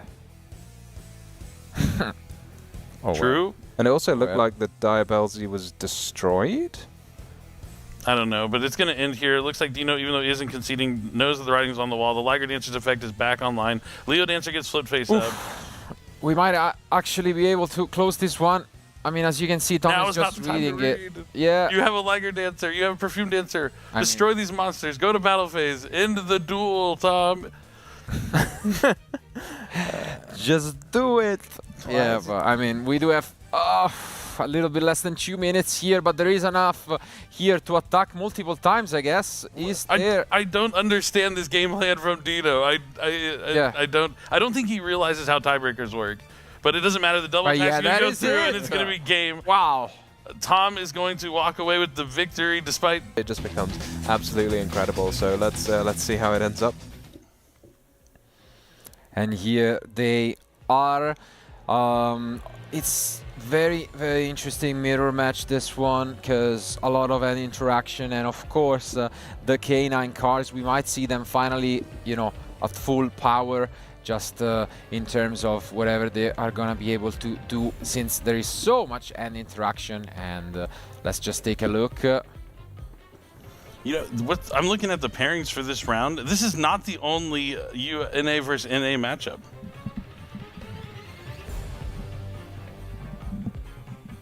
Yeah, players just rolling the dice there to see who is gonna go first. Is there an issue with left-handers? All right, I'm sorry, but the other matchup I'm talking about, it looks like Willie's taking on Isaiah at table 3. So we have 4 players from NA all facing off against each other in this pivotal round 6. Yes. Not something you want to see this late into the game, but at least they're all doing well and in contention, but only one from each of them will move on with the X2 record. Even with 3 losses, you still have that opportunity to make it, but you really, really want to win this crucial round number 6. I think I saw 3 Mulcharmies in the end from Charlie. And if that's not a Purulia, it could be an issue against this matchup. Yeah, I feel like if you have more than one Fuelos, you kind of have to slow roll it a little bit and maybe activate them one at a time, because if you activate both at once, then you might just say to your opponent, okay, just don't do anything, because that's something you'd think about before giving your opponent 2 draws at once. Yeah, definitely, because you got to throw them down slowly. It looks like the first one is going to come down after the Jokul summoned Izuna from the hand as well. But that's met by an Ash Blossom, which is best case scenario when you have multiple. And the second is coming down from Charlie. So now, yeah, there's some good thinking here for Julian. What do you do? Do you commit a couple of rank 5s? Do you just pass on nothing? His hand, no Vanquish Souls that I can see. So maybe that's a bit of an issue. Or is that maybe just to stake your soul?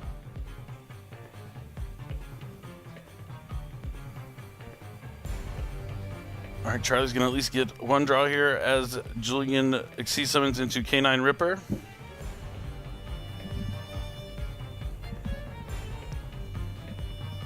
Yeah, here we go with the Ripper. Let's take a look at these interactions.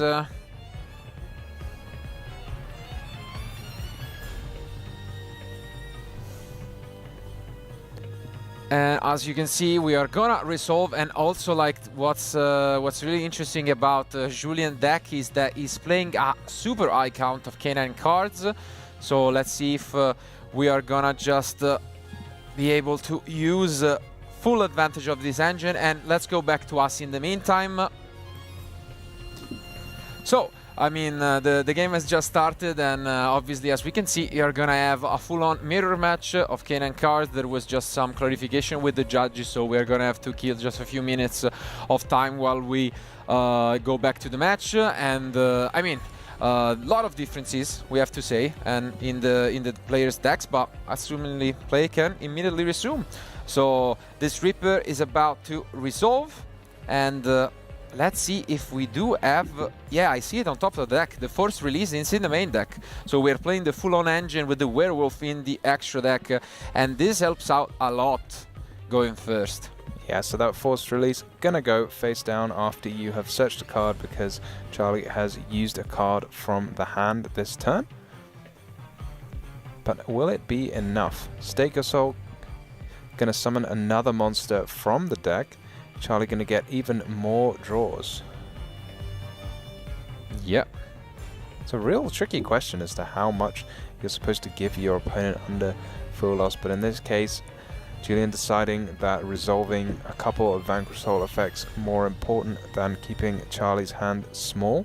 And it kind of makes sense when you have a Stake Your Soul, because it's going to get you just so much advantage for only a couple of draws. Yeah, and I think especially this Snow Devil is such an important card in the mirror match to set up and have a full-on, you know, field clearing effect later on. We had seen him at the European Championship, obviously without the K9 cards, and I think it's absolutely great. Yeah, it is one of those matchups where Snow Devil is very important, because Vanquish Soul very good at sort of tagging out, so every time you can clear the field, you're going to be very happy. That one of each attribute. Julian got a very healthy hand size there, very happy here.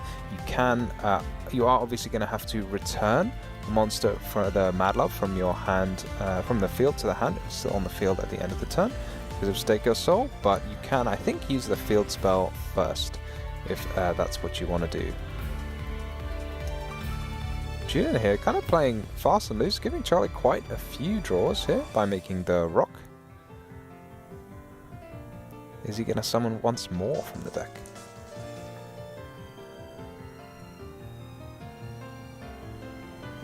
Yeah, things off to a good start here for Julian for sure. Hopefully the cards that Charlie are drawing are going to be something useful. He's going to have a huge impact here if he's going to want to get back into this game. Oof, and we've seen it beautiful, but we do have the Reaper. Do we have another way to negate it? Not quite. So, not as exciting as we might have thought. Just trying to get rid, I guess, of this end interaction so that maybe we can use our own Holly later on. Yeah, very possible. Or even worth it just to get the material off the Ripper in case you need to. For next turn, you want to use a hand effect, so you might as well, yeah, clear it up.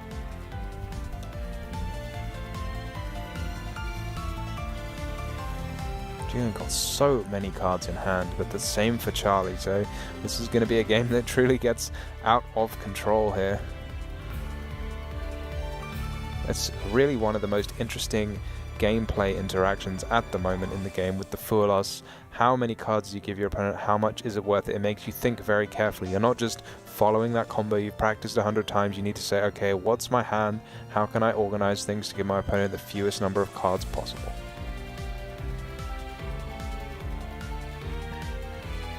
Is there a point starting the turn maybe with a Fualos for Charlie? Fualos number 3? Yeah, might as well, right? If you happen to draw 3 Fualos, all you can do is use all 3 Fualos.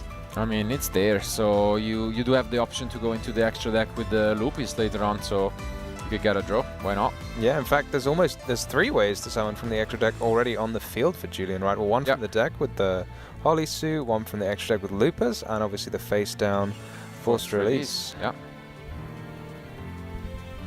Is it ever something you just chain now, give up the potential pop, and just use the hand disruption effect?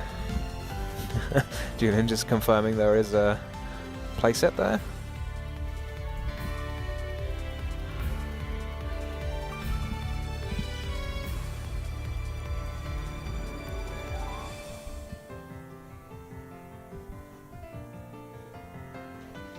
And yeah, there goes the forced release.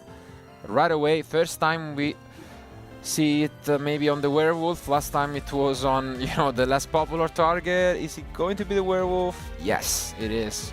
And this does so much. Getting rid of that Rasen, as well as establishing another annoying card to deal with for Charlie. There's so many cards in the hand for Charlie though. I mean, a hand disruption when your opponent has 3 or 4 cards is one thing, but maybe when they have 8 or 9, going to be a little less impactful. Could still keep this Holly suit at bay though, if that's the next move for Charlie.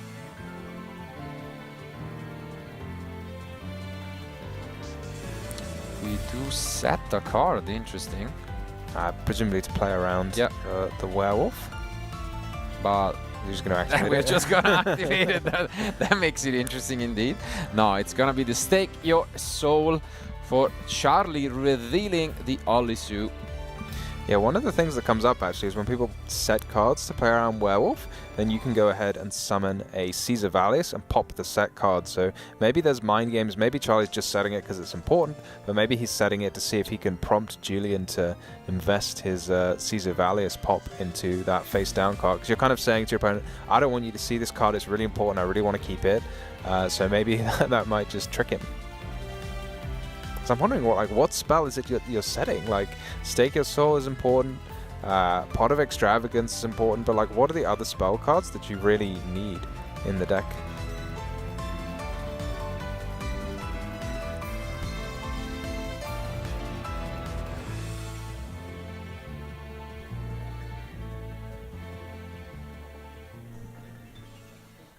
All right, revealing 3 different attributes here for Caesar Valius, who's going to try and destroy a card on the field. Was that note? I wonder why he didn't chain Werewolf the first time. Just for like the Light Force Sword like effect? Yeah. That's a throwback. Is my age showing again? Surely it's more like a pointer of the Red Lotus. I guess that is a more recent one, huh?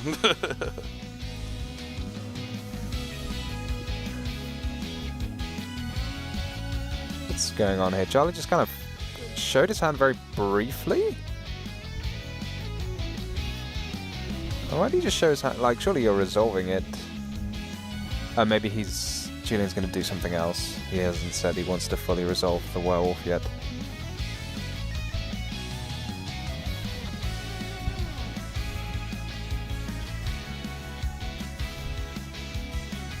Yeah, you can tell both of them, you know each other, but they don't wanna mess this one up. And now we see that Snow Devil for free, trying to stop all of Charlie's option.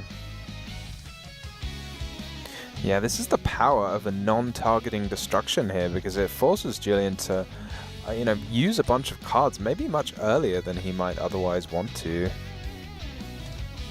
I'm wondering though if this is a slight misstep from Charlie, because you always really want to put your monsters against Vanquish Soul into a column where there's already some monsters in play. But he's chosen not to do that, but I guess in this case it's not really going to matter. But and we take a look at the end. It's Ash Blossom Nibiru. Oh, and he's also playing Impulse. Interesting. So the Rescue Ace cards, yeah. Yeah, so what are we going to take? Maybe it's the Holisu, maybe it's the Joker. Holisu, very reasonable choice. What is this face down card from Charlie?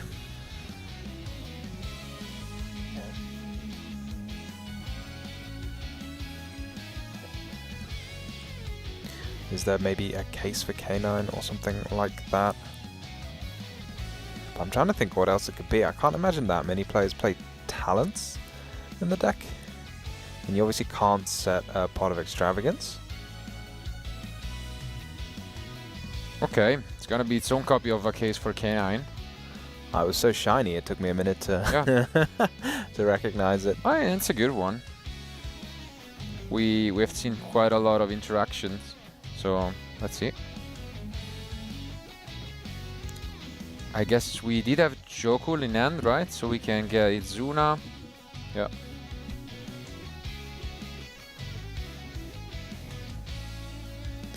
Yeah, that's going to be really helpful here, resolving the Jokul.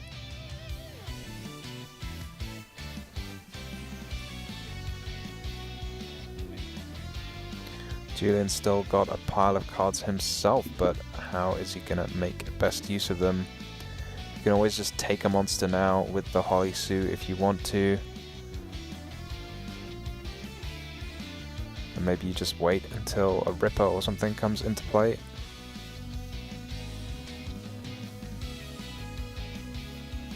Yeah, a lot of intricacies here in this mirror match. Those full houses definitely helped Charlie out, just having amassing so much more card advantage over Julian here. Yeah, it's amazing like how many extra cards you need when going second to make it fair. Like that's where the Charmies really come into play. Indeed. Yeah, Charlie's like, you know, it's a fairly even game, and Charlie had like started with 10 cards or something.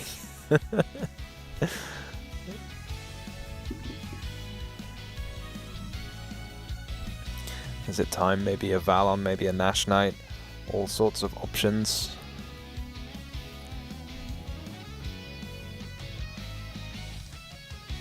Maybe just simply return the favor, and yeah, that is going to be it with the Ripper. Is there still the Holly Sue Steel? Yeah. That's why I was thinking maybe maybe a Nash or a Valon, because that way when you get the card back it still has some benefit to you. Whereas Ripper, not so helpful.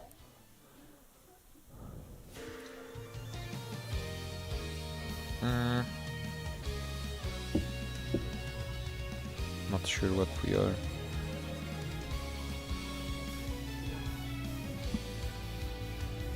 Going for? Looks like the Impulse, right? Yep. Is Fire Attacker at level 5? I don't believe so. I was wondering. I think it's a little bit bigger. Yeah. That would be just pure nice though for the deck. And it could be. It could be that level. Good to pull up the card real quickly and give it a little look. Oh, he's taking the Fire Attacker here. It looks like it's level 6. That's really interesting, taking the Fire Attacker.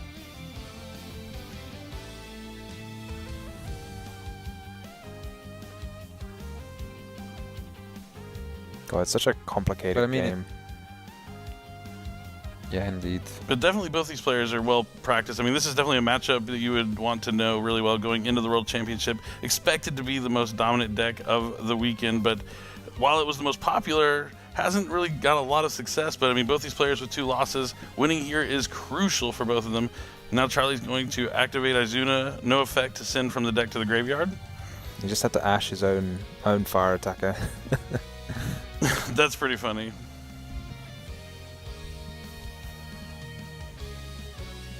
Gotta think though, the field starts to get a bit threatening in a minute, because Case for Canine has a sort of hidden effect, as sometimes players like to call it. Obviously the main thing people use it for is just to add a canine monster, but it has another effect, which is if your opponent's used a hand or graveyard effect this turn, which Julian, I think, has, then all of your canines will gain 900 attack. Yeah.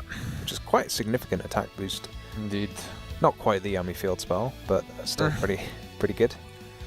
And yeah, here we see one of the most interesting options in the extra deck with this Nash. Yeah, Nash Knight is an incredible card that really lets you cheat out cards that would normally be incredibly hard to summon from the extra deck onto the field quite easily. Not only that, but it's such a powerful interruption. Like, just it's better than like setting a monster almost, because it's just so unusable when it's like under your monster as a material. It's like, how are you ever going to get that back without destroying the Nash Knight? Yep, it takes that monster and it's going to become. It looks like it's going to go for the C Nash Knight. Might just be Nash weekend, considering Nash, the player, He's is also in the finals of Master Duel. There is C104, which is an incredibly powerful Xyz monster. And yeah, here comes the Lantern. We've got 2 monster negates in hand, so this is looking like quite a lot of damage. So Julian going to have something special. And we do see the Izuna, but we do have Ripper. Charlie thinking for a moment, but yeah, then goes on to negate it with the Ripper. And I think play may resume from Charlie. Is this now the battle phase? Yeah. Yes, it is. Are there any tricks from Julian? Because this looks like... This is 2700 boost from the case, right? And that's it. Yeah, I think Charlie, wow. I mean, with the help of free Mulcharmy, is able to completely take this game. What a grind, I mean.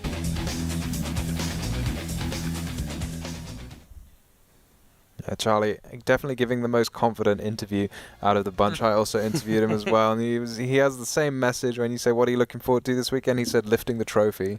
Nice. I mean, he's had an incredible year. Not only did he win the Dragon Duel World Championship back in the day, he won his first YCS this year before even turning 21. I only say that because I got my first YCS win at 21, so he's already accomplished so much more than me at such a young age. Nice. He's one of the most promising duelists, out there that could become one of a duelist of legend.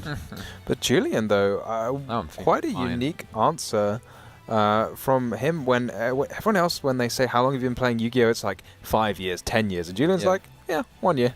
You're just like, wait a second, 1 year, and you're already doing this at this high level. It's amazing.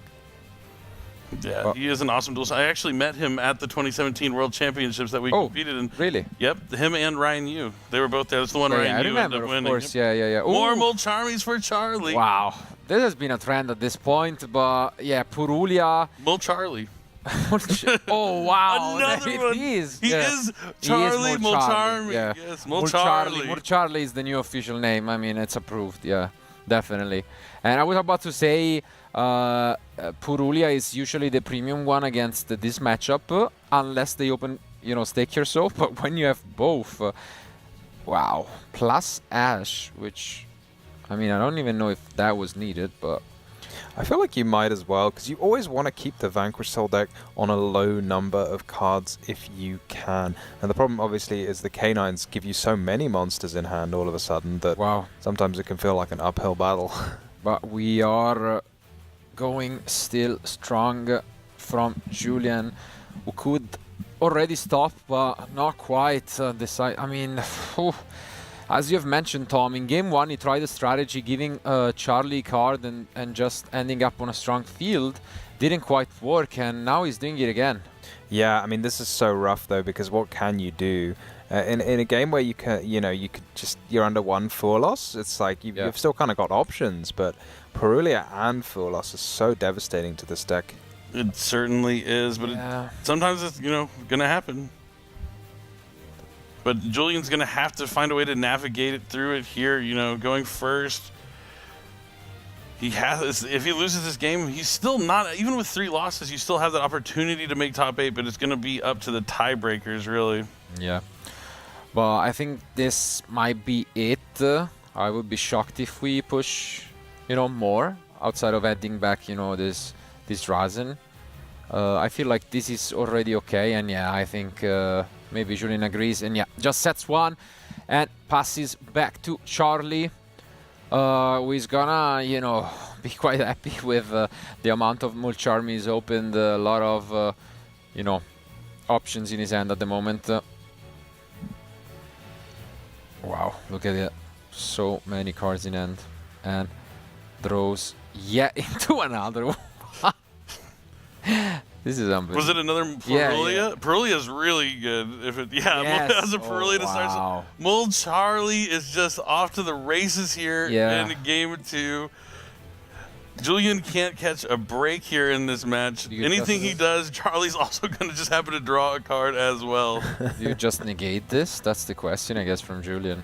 Julian's played 4 turns of this duel so far, and he's been under a Mulcharmy every single turn, which feels a little unfair, doesn't it? And no, I think it resolved. So we are going to start things off with reinforcement of the army. I mean, you cannot be surprised when you see so many cards. You're gonna get pretty much all of your engine pieces, and yeah, that's gonna be a Razen. Are we going to be doing the same as we did last time, destroying the Razan on site with the forced release? Or maybe this time maybe the Ripper has a material, so maybe you just kind of hold it for a little bit longer?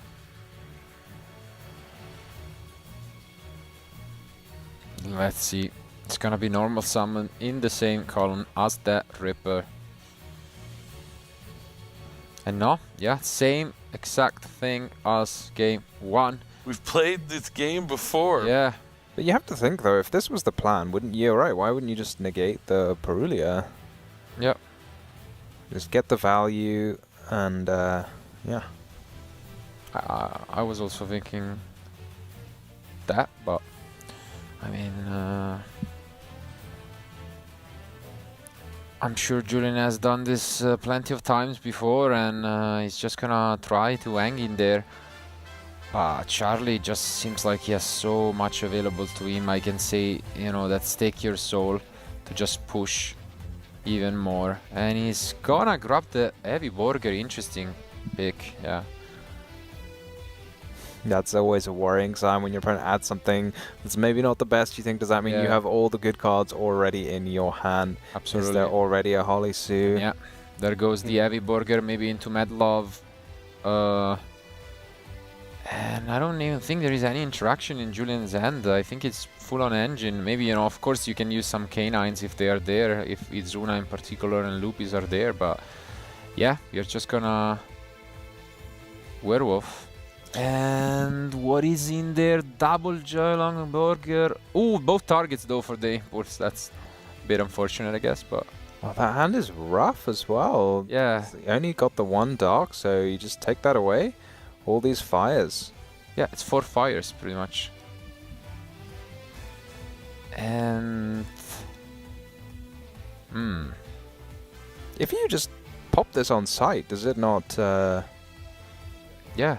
Ooh, that was not known. But surely this must have been chained to the Mad Love search. There's no way you wait, because now the Mad Love can reveal something and start summoning Geolongs. Oh, but there's no darks to reveal. Okay. Yeah, it doesn't matter. Wow. What a turn of events, yeah. I mean, we saw this coming. We kind of saw how game 1 played out, and it's playing out here very similar in game number 2. I think we're done, because what can you even do? Do you have any? Like, we have, what was it? Double Giant Impulse and the other... Yeah, it's a pass. Well, the burger comes back to the hand at least. Yeah, yeah. But the hand was just so much wonkier for Charlie. True, Definitely. True. Like 4 fires. Wow. So in the end, Julian this time around manages to stop Charlie, even though the 3 you know, Mulcharmies were still there for the former champion, and now he knows he's pretty much not really fearing anything. Like, there is only the impulse, and it can only summon from deck, so that's it. Yeah, it actually does look like Julian is going to take this game. Maybe Charlie's going to consider conceding, and yeah, he's picking it up right now, throwing in the flag, and we're going to a game at number 3 with still 20 minutes on the clock here. Yeah, smart. Yeah, you really called it there, Marcello. If you have 2 losses going into the last round, that is pretty much the bubble. Because if you do finish with 2 losses, you're probably more than likely going to make the top 8. Depending on how many players there are with 2 losses. But usually at the WCS, we have 1 or 2 players with 3 losses making it in. Yeah. No, I've done the math before the event, and I'm pretty sure like XU is guaranteed to make it. In. Yeah. So yeah, I mean it's good news, and of course those double losses make it even you know, more likely at some point that they are gonna make it. So let's see. I mean, it all comes down to this. Around you know, 19 minutes left in the clock. Should be plenty of time to make it. And Charlie going in first, the first time in this round 6. Yeah, are we going to see, I don't know, Molt Julian? I don't know what you call it exactly. Molt Doesn't quite... Yeah, it's a stretch. But I still respect it. But yeah, that could be the case. This could be the time for Julian to be the one to draw the Mulcharmies, but... Could be the case for Kane. We'll keep him coming. Keep him coming. Yeah. Leo's, you can tell that it's been a while. And the end looks promising. I see a lot of interesting cards. And let's see. I don't see Julian activating a Purulia, so...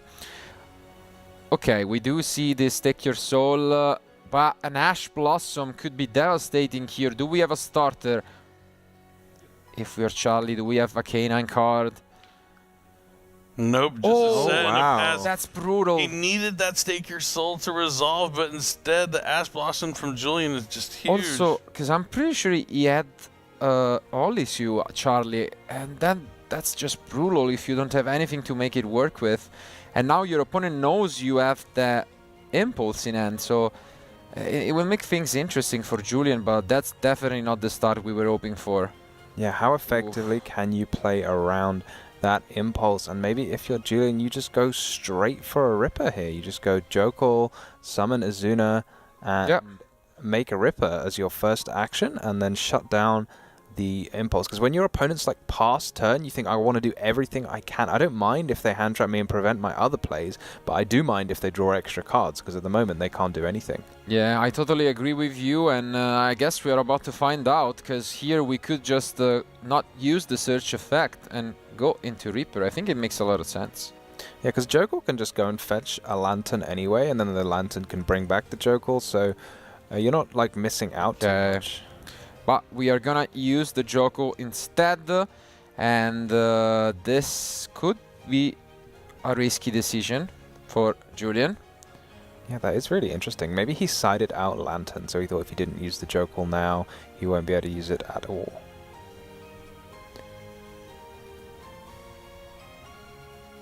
It seems like a reasonable thing to do going second, maybe.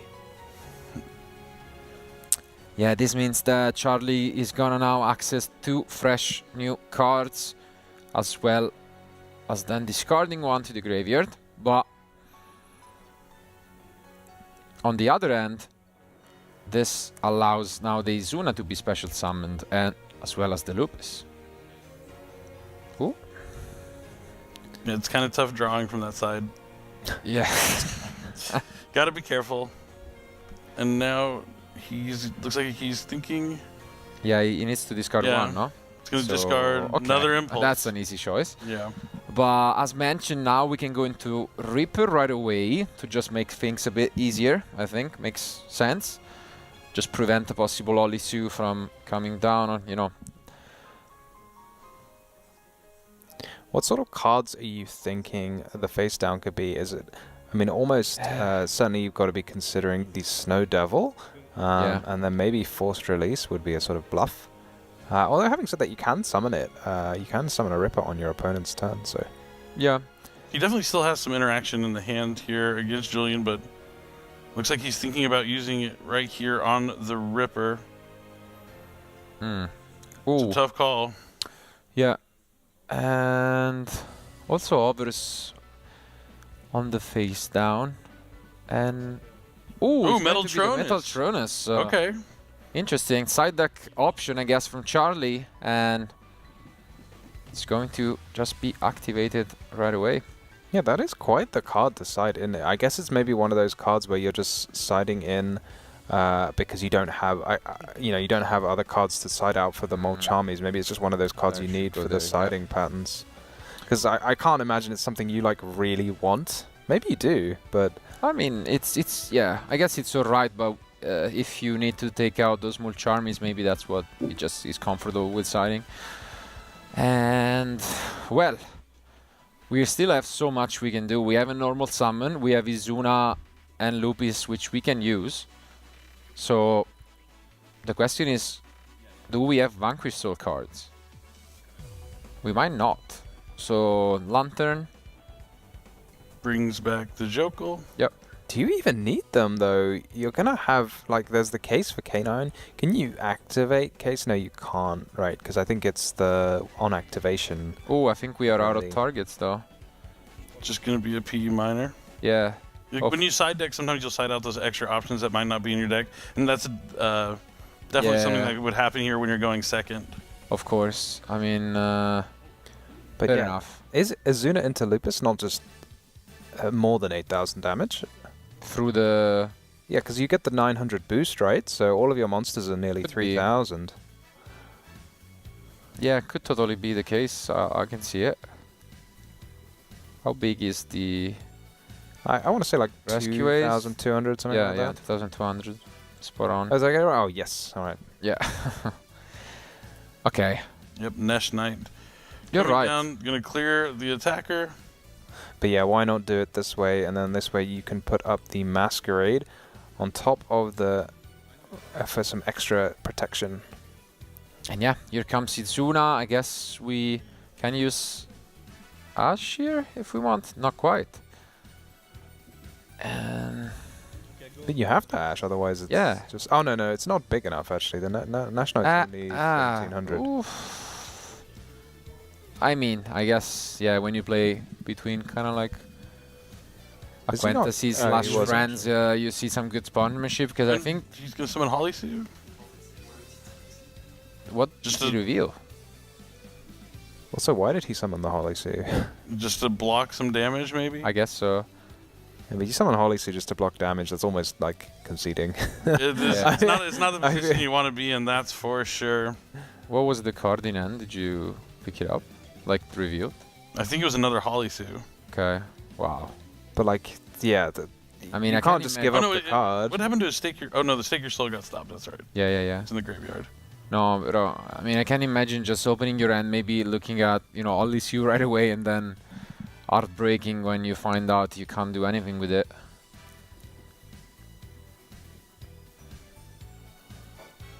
But yeah, it seems like Julian, although he looked like he was in a rough spot all match long, has found a way to just stay in this and climb all the way up from that loss.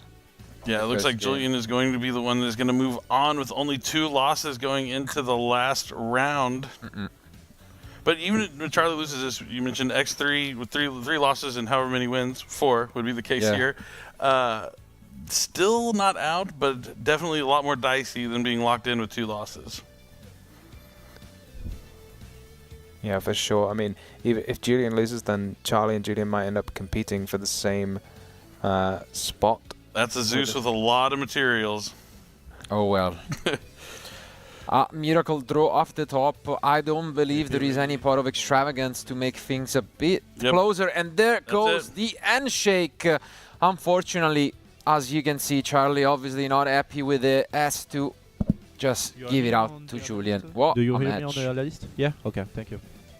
Yeah, here we go. We're seeing the different kind of lineups of the deck. We see Charlie I playing will those do Rescue a Ace countdown. monsters, and Be Julian, it ready. looked like playing a bit more of a heavier canine engine. So if you were going to enter the tournament, do you think you'd rather have more canines, or do you think you'd rather have those Rescue Ace monsters? I mean, it's tough because if you're expecting a lot of yummy decks, the kind of a deck that's really notorious for not playing into those canine cards, but Gonna be the most represented deck.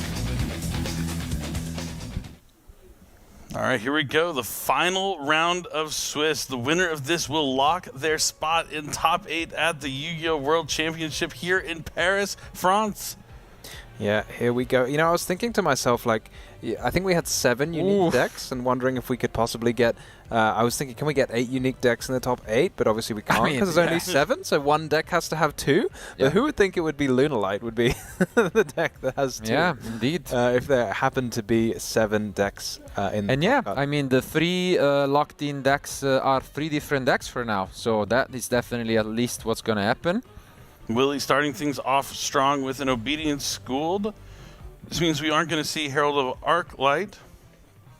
Yeah, we did see Johannes losing earlier to the Lunalight deck, I think, but we will see how it goes. Again, we did see Tom's deck, and I get the feeling that they may have prepared together, Tom and Johannes, so maybe their decks will be similar. So maybe we'll see those similar kinds of cards like Dark Ruler, Book of Eclipse, and Called by the Grave as his strategy going second. All right, going to go into Yummy Snatchy and then Synchro Summon for Yummy Cupsy Way. Or Cupsy Yummy Way, rather.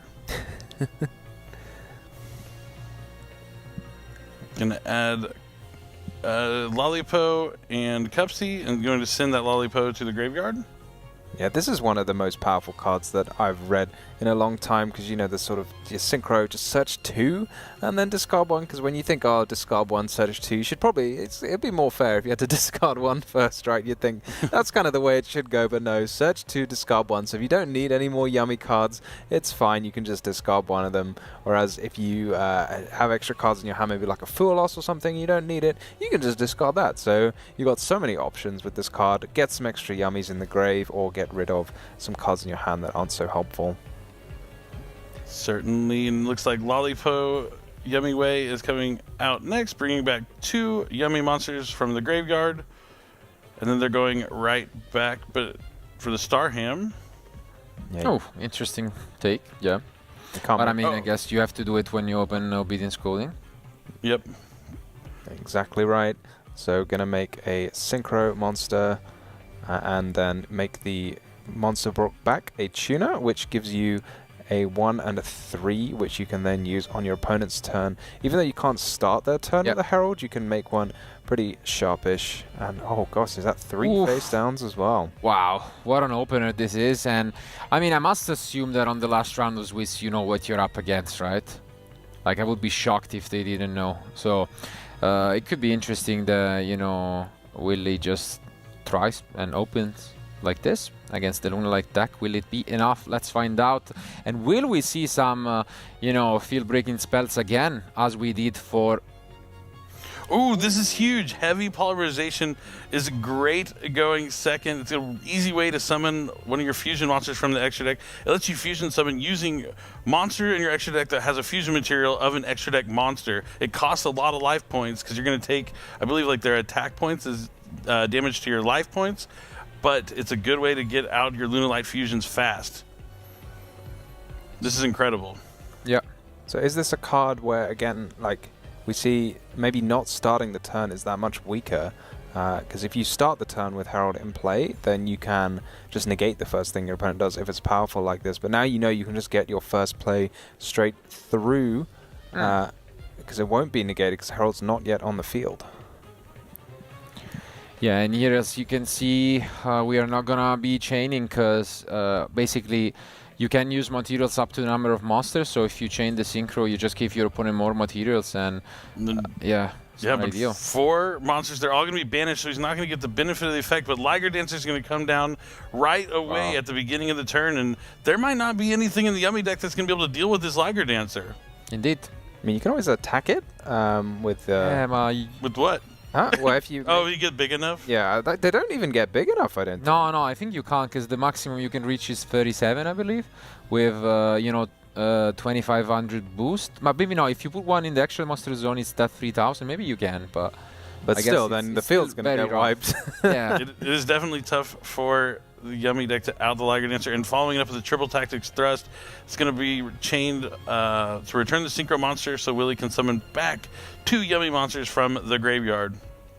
But maybe this is a sort of grind situation then. If you know, if your opponent's got the Liger Dancer in play, and you think, okay, well, they've only got so many destroys, maybe the Yummy deck can just sit there and just keep summoning monsters, putting them in the way. It's a tough thing to do for sure, but maybe that has to be the plan. And in the meantime, I can inform you guys, we have had a super fast game 1 in the backup future match, and Dino took it, so he's only 1 game away from claiming a spot in the top 8 with that White Forest deck. Wow. That's incredible to hear. We might have those 7 different decks in top, indeed, Tom. Well, not if Johannes is able to take this. We're going to have at least 2 Lunalights. Yeah. If that's the most represented deck in top 8. That would be absurd. Absurd. And I mean, to be fair, up until now, we know 3 guaranteed decks that are not the 2 most popular, and they're all different decks. So that definitely a possibility. I mean, if Dino wins, it's at least 4 different decks, and none of them are the 2 most represented. So that would be an absolute insane result. And we are considering Foolish Burial as a target. Definitely not the most common one, but... Especially with Herald on the field, but he's going to have to go to battle phase to clear the Herald probably first. And yeah, that's going to be it. We do get a draw, it seems. But it's a rough spot. I mean, heavy polymerization just doing So much work. Heavy work. Yeah, you know, it's reminiscent of like someone just activating a Mystic Mine and just saying like, you know, here's all your stuff. Okay, I'm just gonna play this one card. Can you deal with it? No? Okay. Let's go to game 2. Because I don't know what the plan is for Wilfred. I mean, maybe he has a plan. Yeah, you can't activate the Liger Dancer, can you? Because I think it's a cost center grave, or is that? Oh no, it's because it's not from, it's from the extra deck. Oh, but the other extra deck monsters got banished. Or does Heavy Polymerization banish the monster? Yeah, I think it banishes the monster. Ah, okay, that's what it is. So he is going to still be able to clear the field here and just need to get a little bit more damage. But you see Johannes only on 500 life points. He's going to need to win this turn before summoning another monster, because Willie would still be able to attack over another monster potentially for a game if Johannes doesn't find a way to win right now. But yeah, as you can see here, completely clearing the field, but we are gonna use the accrue key just to get something back.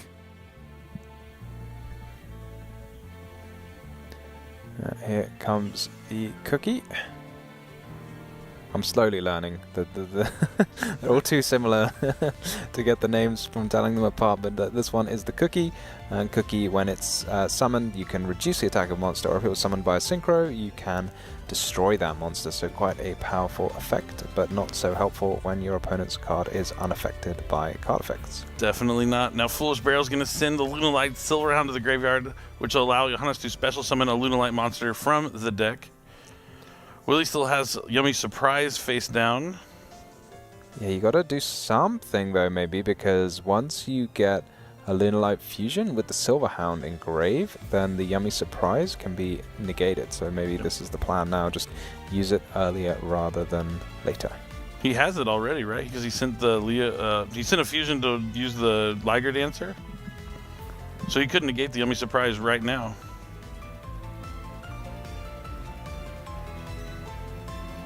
Does Yummy Surprise say use each effect once per turn or activate each effect once per turn? We're gonna have to pull that one up. I'm gonna go with use, but that's a hunch rather than a no.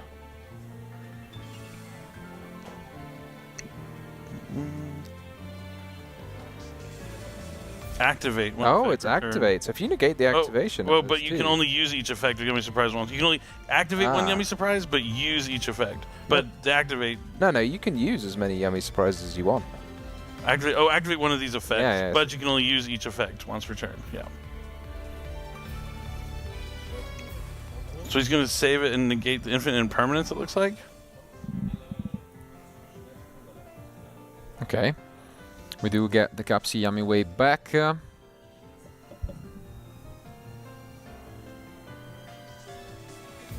Giannis just has to be careful. Even though he has that Liger Dancer on the field, if Willie has the opportunity just to do 500 points of damage, he can take this game back. And just paying attention to which column that infinite impermanence was activated in. Although having said that, it was negated anyway, so not too much of an issue. Gonna add the Kaleido Chick with the Leo. Now Johannes has to send a card. He has 2 copies of Lunalight Perfume. That card is not once per turn. For sure, that is not once per turn. You can use as many of those as you like. I do think Johannes is going to be able to take this game, but Willie's goal right now is to survive and then hopefully like attack over something or attack directly somehow, potentially, to navigate a way around the Liger Dancer. I like the different costs to activate effects because Willie's paid 100 for his. I mean, if he pays too many hundreds, it actually matters in this scenario, which is pretty funny.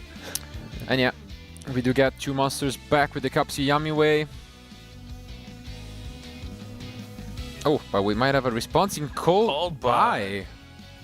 Wow, what a hand going second. Heavy Polymerization, Called by the Grave. And I think that it's devastating because we cannot access now the Mignon ever, you know, because also next turn it's gonna be blocked off in a way. So unless we have to search it with Capsi, I guess it's gonna be quite tough. Yep. So the Lollipop is going to shuffle back the Perfume, or no, I guess not, and then no, just banishing it because it's summon off. Oh, true. And then the Cookie is going to take down the Kaleido Chick. Yep. But now we can add it back to the end. With the Lunalight Gold Leo effect. And we still have in hand the second copy of Perfume, I believe. So. Yep. Willie doesn't know the bad news yet, but Kaleidochick's going to go ahead and send a Lunalight to the graveyard to copy the name, but that will be the one he wants to summon back with the other copy of Perfume in the hand. Yeah.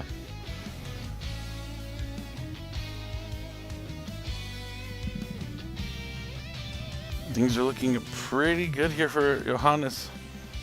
I mean, I really like to see that we got to see that heavy polymerization. I mean, it's a card that we've seen a lot of side decks for Lunalight, but opting to include it in the main deck here might be why Johannes is sitting in this position, potentially being able to make top 8. Indeed. Yep. You want to get Yellow Martin into the graveyard? I mean, we've mentioned it, but just the resilience of going 0-2 and then climbing all the way up, potentially winning 5 in a row is incredible from Johannes.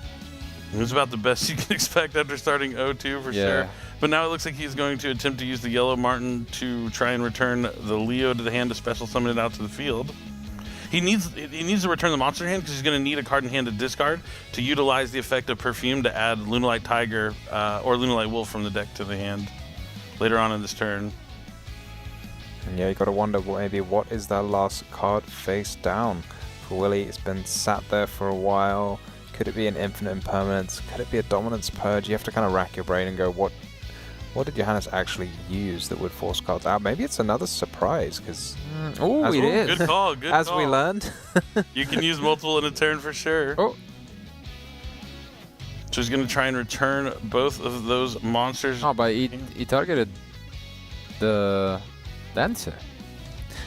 That's interesting. I'm not sure why you'd target that over the Martin, because doesn't the Martin just get banished if you target it now?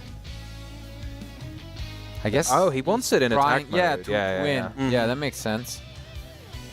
Yeah, that's actually potentially quite annoying for him. But does Johannes have a Lunalight monster in the graveyard? No. I didn't think so. Wow, that second Yummy Surprise was quite surprising here for Johannes. Indeed. I mean, smart play here from Willie. Indeed, a smart play from Willie, and yeah, it's just gonna attack over, and now. Wow. What do you do? I mean, at the same time, does Lygodance have to be fusion summoned? Can you go into? Can you just link it off and then SP? I was bring it back? The same. Surely it has to be, but it's too powerful to be cheated out. Yeah, it must be fusion summoned. I mean, he still has the Liger Dancer effect to kind of protect the Yellow Martin, potentially. Yeah, but that's a super heads-up play, because, I mean, is there a way... Oh, there's also the and it's a Link path. 2, which does 1500 damage, so even with the monster in play, maybe you just go into the Link 2 and that's that. I mean... Do you just rip the Liger Dancer right here and hope that Willie doesn't have another way to get a monster on the field? There is the field spell, so you doesn't work. That's true. Like, unless he's out of yummy monsters, he has to just count, because he knows 3 are in the end. Maybe he's out. How many? 4? Oh, actually, it's kind of close. Never count 1, Willie out. 2, I learned that 3, at the 4. NAWCQ. Is it 5? 1, 2, 3, 4, 5, 6, 7, 8. There might be just the last one in deck. Or if he has 3 more in hand, it's actually over. Let's see. I wanted to check the end from Willie, because I'm sure there is at least 3, but there might be 4, and in that case, he's out of monster. This might be one of the biggest mind games, because it doesn't summon from hand, right? It summons only from deck. Let me check. But like, what's he gonna do at this point? Snatchy is not a threat, right? Because you call by the grave on Snatchy anyway? I think he has 3 monsters in hand. So it might be over without... yeah, he has to read... that is the card that you win with, if you don't do it. And you can special summon only from the deck. So yeah, I mean... Oof, it's a big... Wow. That second Yummy Surprise really put Willie in a good position. Yeah. I mean... Oh, I guess... I don't know. Is it a slow play warning? Just because... Yes. I guess so. I mean, he doesn't seem too happy with it. But... I guess that has been the decision. And... there is an Anima. And here is where we could actually use the dancer, I mean, I guess there is no reason. But there's still no reason to Yeah, you can wait here and do it here, because I think if it's destroyed, it triggers, no? So you have to do it now. But does it not need 2 beasts or something like that? Or no? No, only 1 beast. 1 beast, okay. So I think you do it now. Like, you do it now. Is there any way that he survives through it? No. I wonder why he didn't make it there. Yeah. I mean, Maybe. surely you have the Liger Dancer here. He's Yeah. scared of the field spell, maybe. I guess, like, is he really playing? Yeah, I don't get it. Johannes could have also summoned this Yellow Martin in defense mode, right? I actually don't get it. Yeah, because you're right. I think, did Willy not realize he's out? Or is there one more? Let me check. Let's check the deck. Is there one? Like, there is either the very last. Okay, there is the very last one. Then, yeah, we're fine. Okay. I was worried for a moment because he had a lot of monsters in hand, but that was literally the 9th yummy monster. Never count Willy out. Even when things look grim, he found a way here. And a yummy way.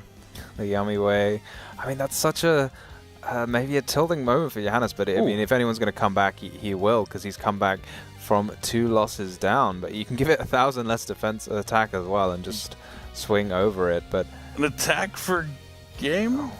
Incredible. Yeah, it's a surrender. Yeah, that's Willy! it. Oh, man. A game that just looked almost impossible.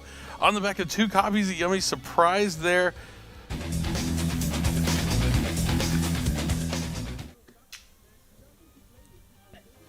Here we go. Players just shuffling up right now. This is just an excellent way to finish the day for sure. Absolutely. I mean, it has been an amazing day.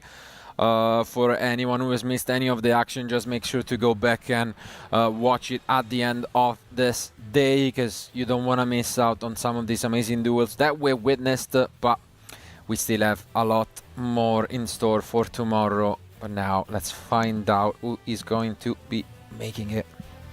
I mean, this to me has got to be one of the coolest games we've seen all day, to be honest. It's not often that both players end the duel on less than 500 life points. Certainly not. And it looks like Johannes is going to be going first this time, and he's got a lot of Lunalight cards. He's going to start with Fractal, because that's the one that's going to play the least into something like Droll and Lockbird. Indeed. Tri-Brigade Fractal lets you send a Silverhound to the graveyard, and now the Lunalight Silverhound will special summon a Lunalight monster from the deck. Yep. In the meantime, I can inform you guys that in the backup future match, just to keep things more exciting, there has been a 1-1. So Shane won game 2, which means we are gonna go to a game 3 to decide who makes it even there. Let's see if Johannes can do the same and bring this match to a game 3 himself. Yeah, here we go. This has got to be a premium start. And when you see a handful of engine cards and your opponent hasn't hit you with either of the Perulia or the Fulos, you've got to be quite happy. Goes ahead and straight up adds the Lunalight Wolf to the hand.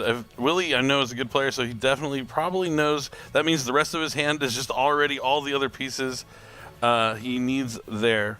So the reason he grabs the Wolf is because if he gets hit by Droll and Lockbird, he'll still have a way to fusion summon.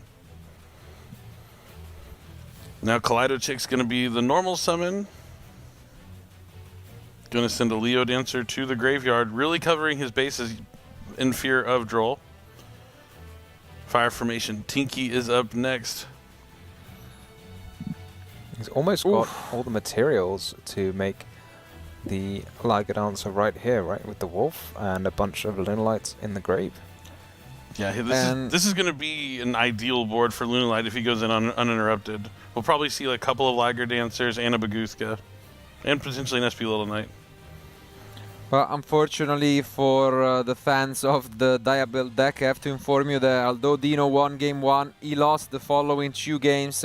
It is Shane who won the backup future match and is now guaranteed a spot in the top 8.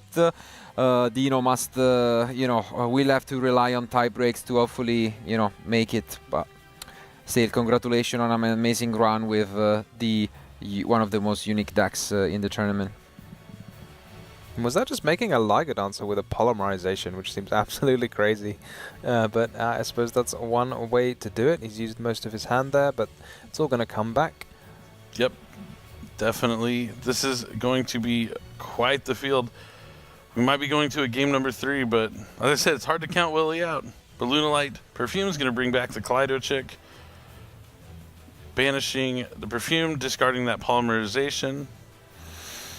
And again, this might come as a bit of a surprise, but we have hinted at Willie's unique deck building approach to this deck. But in reality, he has a lot of going second options, just not in the forms of, you know, end interactions. But let's see if that those are gonna help against an unaffected beat stick. So Tom was making a call for Winged Dragon Rossier mode. Yeah, let's see it. Sphere modes, lava golems. yeah. What's the Link 5? I'm always forgetting. Underworld Goddess. That's the one. It's probably got to be quite threatening, but not if you make 2 Liger Dancers. Fair. All right, those 2 monsters are going to the graveyard for Cross Sheep. Yellow Martin is going to return the Tiger to summon itself back. And Cross Sheep will summon back the Kaleido Chick. Yeah, Cross Sheep quite a uniquely worded card, I would say, in that it just has to point to a fusion monster when a monster's summoned to it. See, if it's already pointing to a fusion monster, and then you just summon a different monster, even if it's not a fusion monster, you still get the effect to summon from the grave. Oh, and it's gonna be the Dugares. Didn't quite work out in the... Yeah, it's gonna take a read after activating it. That's an interesting one. But yeah, we're gonna skip the main phase as we did in the previous future match with Tom. Now on top of all this, he already has the spell and trap negate in the graveyard with the Silver Hound plus a fusion monster. Dugares and Cross Sheep going to the graveyard. This will probably be for an SP Little Knight. Yep. Yep, here the plan is all coming together. The Tiger's going to bring back the other level 4 that he's going to need for Baguska. And Lunalight Wolf will clean up and summon that second copy of Liger Dancer. As I said, this is the ideal Lunalight board you can make, and you use all his cards. When you have all engine, this is where you're going to end up, especially if you go up and uninterrupted. Yeah, this is unbelievable. Yeah, finally can do a pendulum summon. That's what he's been building up to do. I do like how the Lunalight Pendulums, like, while you can pendulum summon, it's cool that they're just like continuous spells almost, but that's kind of a good way to describe pendulum monsters. But yeah, this is ideal. Yeah, this is by far the best opener we have seen from Lunalight all weekend long, and although you said it, never count Willie out, this is one field, you know? I might be counting him out this time. He's going to need that Ancient Beast of the Sky, please hear my cry. Yeah. Envelop the desert with your glow and cast your rage upon my foe. I guess what card could help out? Maybe, as Tom mentioned, outside of Sphere mode, very few. And I think, the flag is coming has been enough. I mean, yeah, there are 23 minutes left. You really don't want to risk a double loss on the bubble match. Might as well take your loss and bring it up to the game. I'm wondering, I know I was joking about the ceasefire, but maybe you just end on the Link 2? And then you check heavy polymerization, because if that's in the field, I dare you to do it. You can't do it anymore, right? Because you play the heavy polymerization, you pay almost all your life points, and now you've got this monster that if you destroy it, you lose the game. So yeah, that's two towers staring one another down. But you heard it here, free masterclass from Tom. There you go. This is how you beat Lunalight. Absolutely. Specifically, how you beat heavy polymerization. I wouldn't really bank on Johannes running more than like. I don't know how many copies. How many do we think? There might be a few. As Billy has mentioned, is not uncommon to see more copies in the side deck for going second. So maybe we'll see it again. And this is a scary part for Lunalight too, because we saw his hand there in game 2, all Lunalight cards. If you draw that hand going second, it's bad news. Absolutely. But the one thing that Jonas does have going for him is a lot of the interactions from Yummy, putting your opponent's monsters face down, returning monsters to the hand, not particularly good against fusion-based strategies. Indeed. And let's see whether that will be the case. As mentioned, Willie going first. Gonna try and set up his Yummy plays. Could be the last hand that one of these two draws for the World Championship. Big moment.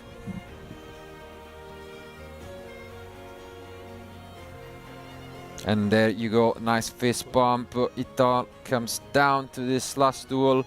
And you can see one by one the cards are being picked up. Oof. I think the last one was the crucial one. If I'm not mistaken, it was the Obedience Calling. The rest of the end, I'm pretty sure, was full brick in terms of engine. But this is just the one card that makes the opener so good, and you can see Johannes smiling about it. Yeah, I mean, once you resolve the Obedience School, the rest of the cards might as well be traps or hand traps or whatever you like, but it's one of those things, like, it depends how your hand lines up against your opponent, right? Because if you only have the one Obedience School and it gets Ash, then it's not gonna do what you want. But when you've got the Obedience School resolving, now all of a sudden those four non-engine cards just come alive. Yeah, certainly. It is one of the strongest one-card starters you can have in any strategy. We see the Cupsy Yummy Way coming down to add a Cupsy Yummy and a Lollipo. And then just like we saw, the Lollipo is going to be sent straight to the graveyard. Indeed. I mean, let's see. We do have this Akruki, obviously can help out play around Nibiru and other possible interruptions from Johannes. Typically you want to place it on the field during your opponent's turn, but I guess you don't really need the minion if you open the Obedience, so... Yeah, it makes a lot of sense. I think it's a little bit of insurance as well against the potential Nibiru. I don't know how much I would respect Nibiru in the Lunar Line deck, but I guess you don't know how much what your opponent's deck contains for you, so you might as well play around it. And yeah, we are gonna see once more the Star Beast, since we are locked on Beast. Oh no, and it was in the end indeed the minion. That makes, I guess, explains it a little bit better. And I think the rest of the end is full on trap cards, which could make this opener just so much better for Willy.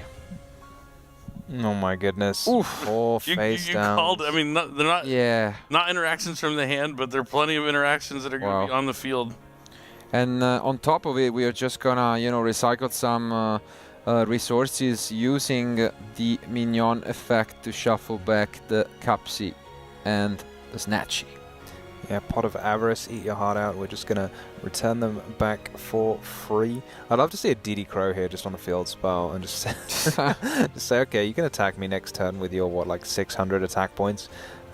And that's a pass. 16 minutes remain.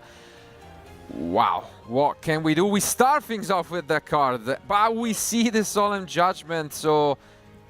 Wow, I guess we are gonna be the one paying life points instead, as mentioned. The Solemn Judgment was huge. Well, we're gonna see heavy number 2. Not quite. It seems like there is the regular polymerization, not quite as strong, going second in this field. And the Herald, as mentioned, has now been activated. Could be there, but we see a Dominus Purge stopping the tank. Is there a trap? Yes, there is a Solemn, right? I mean, not that it matters all that much, but I mean, we'll take it. And, oh... But one of the difficult things for many strategies against the Yummy deck is you need a specific card to deal with the Arclight. It could be a Book of Eclipse, it could be a Dark Ruler no more, but unless you can actually destroy the Arclight, get it off the field, you're going to be in trouble, because in a situation like this, you're just losing so many resources. Because, yeah, as you can see here, everything is going to get banished by the Herald, right? And... Oof, it's gonna be a rough one, because we can bring back Cookie to just destroy something. And what are we going to be fusion summoning? Seems like it's just the 2 monsters, and as mentioned, they're gonna get banished due to the Herald. Yeah, the Herald is putting in a lot of work right now. And this is an interesting moment. We still have so much going on from Willy. We have the Akruki Pop, the Cookie, the Herald, and it's Song of the Dominator.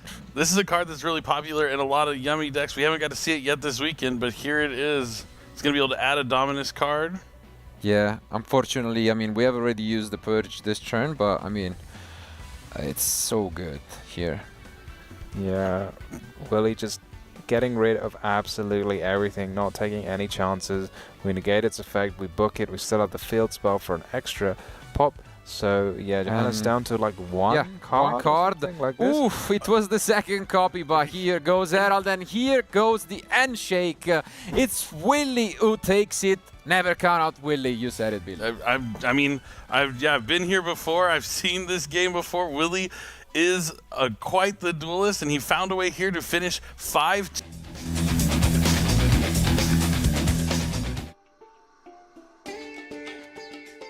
All right, here we go with the die roll.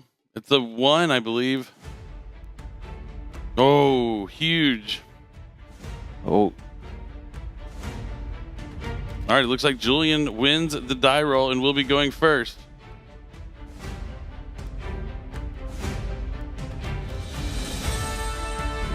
It doesn't get much more real than this. You can feel the tension. A whole season is on the line, and now it's down to this match, down to these 5 cards that we are gonna draw. What is it going to be? Having a strong think here. Julian going first, shuffling up his hand. Does he have the all-important Vanquish Soul cards he needs? And yes, it's going to be Vanquish Soul Rosin starting things off. This is where you want to be as a Vanquish Soul duelist. Yeah, just playing with the emotions a bit there, you know, because when your opponent's like thinking for ages, you think, oh, maybe they don't have the best card in their deck in their opening hand. But indeed he does. I'm looking at that hand. That is an incredible looking hand. I saw some good cards. A hint of it there. I just saw all of the best cards almost for the Vanquish Soul deck. Yeah, we have mentioned that the Vanquish Soul deck is probably the deck out here that doesn't always, you know, do the same thing. It's the deck that can have the most, you know, diverse openings, but when you see that Rosin, that just changes so much. And you can see here, we're gonna reveal Fire, and then that allows us to special summon the Geolong. Yeah, Vanquish Soul to some extent is probably one of the more like, you know, variance-heavy decks depending on the opening hand compared to a deck like Yummy where every card does the same thing, but on the other hand, the ceiling of the deck is just so incredibly high. He's going to get search after search here, getting the double fire thanks to the Rock of the Vanquisher. Yeah, this is an excellent start for Julian. It's really where you want to be as a Vanquish Soul duelist, with plenty of monsters, plenty of attributes to reveal to activate these effects. He's going to go ahead and add the trap card there off of Xiaolong. That's an interesting one for sure. And now we also have the Holly Sue available. And well, that makes sense why you have the trap and not Holly Sue, because he already had everything he needed, right? Yeah. I mean, we have mentioned that sometimes the K9 struggle to then access. They don't really have a way of accessing the Vanquish Soul, but the other way around is totally possible, and this is what we might see later on during this turn from Julian. Has really everything he needs going first, and we know that Ash Blossom is also going to be in the end to stop some potential play from Luna. Yeah, one of my favorite cards, I think, against the K9 deck is Book of Eclipse, but you cannot, well, Book of Eclipse will be checked easily by an Ash Blossom. It's just so versatile of a card. But what if there's a second Book of Eclipse? But you do see an overlay being happening here. We're going to see something for K9 Ripper. Yeah, and this is exactly the card that allows you to bridge through these 2 engines if you open the Vanquish Soul cards and look at that, 6 full cards in hand after having already this field. Going to add Jokul. It's exactly what you don't want to see when you're on Yuna's side. So I think there's a time, you know, when your opponent searches a trap, you know you're in a bit of trouble because they've already got everything else they need, but he'll be very, very patient from Yuna using the Dominus Impulse now on the Jokul. Makes a lot of sense. Going to keep 2 level 5s off the field, and not only that, it's a trap and not a monster. So you've activated a card from the hand, but it doesn't trigger all of the K9s. Yep, and now Yuna will know that the Izuna is also in the hand, so going to be able to navigate through that by trying to avoid activating a monster effect in the hand or the graveyard. And with the Malice strategy, especially with those Sky Striker cards, she will be able to do just that. Yeah, and I think that's pretty much it. As you can see, we're not able to really go for the full line thanks to, you know, Yuna really saving her only interruption. And well, let's see. Obviously, Snow Devil is the main problem here. The Dark Ruler no more, we have talked about, maybe not the greatest against this setup from Julian. Yeah, and that impulse is really key too, because it also kept Julian from getting that quick play spell, which would give him a lot more interruption and access during Yuna's turn. So let's see what the first card is going to be. Okay, it seems like a Chessy Cat from Yuna. I was talking to Yuna after the tournament yesterday, and she was talking about how Chessy Cat is probably the best Malice monster because it's also digging through your deck and getting you to those key cards as well. But Julian is well aware that he is a Malice duelist himself, so he knows that he needs to take care of this Chessy Cat before Yuna is able to draw any cards, and he's going to use Dr. Madlove's effect to return the monster with the lowest defense back to the hand, and that is going to be that Chessy Cat. But this is a tried and true strategy against Malice. Just clear the monsters off the field as fast as you can. But there goes that triple tactics trust. We saw Yuna playing a lot of spells, but we knew that Ash Blossom was there. Do we have some more way to push through? All right, next up is Malice and Underground. That's going to allow Yuna to banish a Malice monster from the deck or graveyard, but nothing in the graveyard so far. Yeah, this is an important push, but at the same time, the action is not over. We still have the Olysue, we have the Rock, the Vanquisher. We could just special summon back even the Razen possibly, and let's just see. Swap it out for the Caesar. The trap is still having to be on Yuna's mind. Yeah. Gonna add the March Hare back to the hand after it was banished with Malice and Underground. Yeah, that was an interesting choice there because there's a Ripper already on the field. But I know it's going to be very tough to break through everything Julian set up anyway, but it just seems odd to go straight into the Ripper and it's already. just a pass. Devastating here for Yuna in game number 1. Julian opening up with pretty much everything he wanted, and Yuna just not having a lot of steam there. Yeah, not quite, and now we already knew. I mean, here comes another Impulse, which this time around is going to be able to destroy the Joku, because there is a trap card in graveyard. But the damage is huge. Yeah, this is going to take a miracle for Yuna to get out of this game with a win. Yeah, just the 3 cards in hand, 2 of which already known for Julian being 2 Malice monsters, so they're not going to be all that much help here at defending Yuna's life points. She's already used an Impulse, so there's not even a potential Nibiru to worry about. I think Julian can just summon a couple of monsters and get attacking. And you can kind of see the body language there on Yuna, just not looking like very happy with how this game 1 is going. But you have to understand that it's just game 1. She's going to be able to focus and lock in and bounce back potentially in games 2 and 3. And Julian just moved to the battle phase, pushing some damage, but might be just able to close this one out in a few moments. It seems like he's going first and was just a bit too strong. Let's see. Now we are going to use the effect to get a special summon.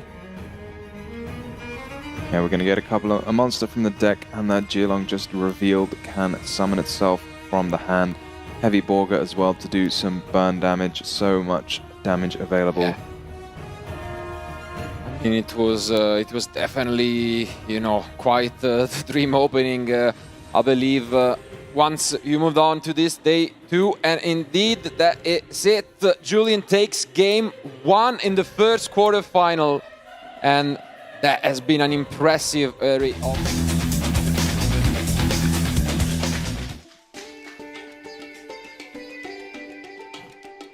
All right, here we go.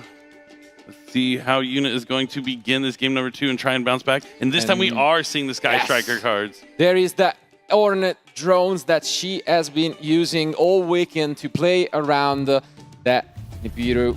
And there's lovely WCS tokens exclusive here to the World Championships. Oh yeah, they look awesome. And now Sky Striker Ace Kagari is going to come down and add back that Hornet drones.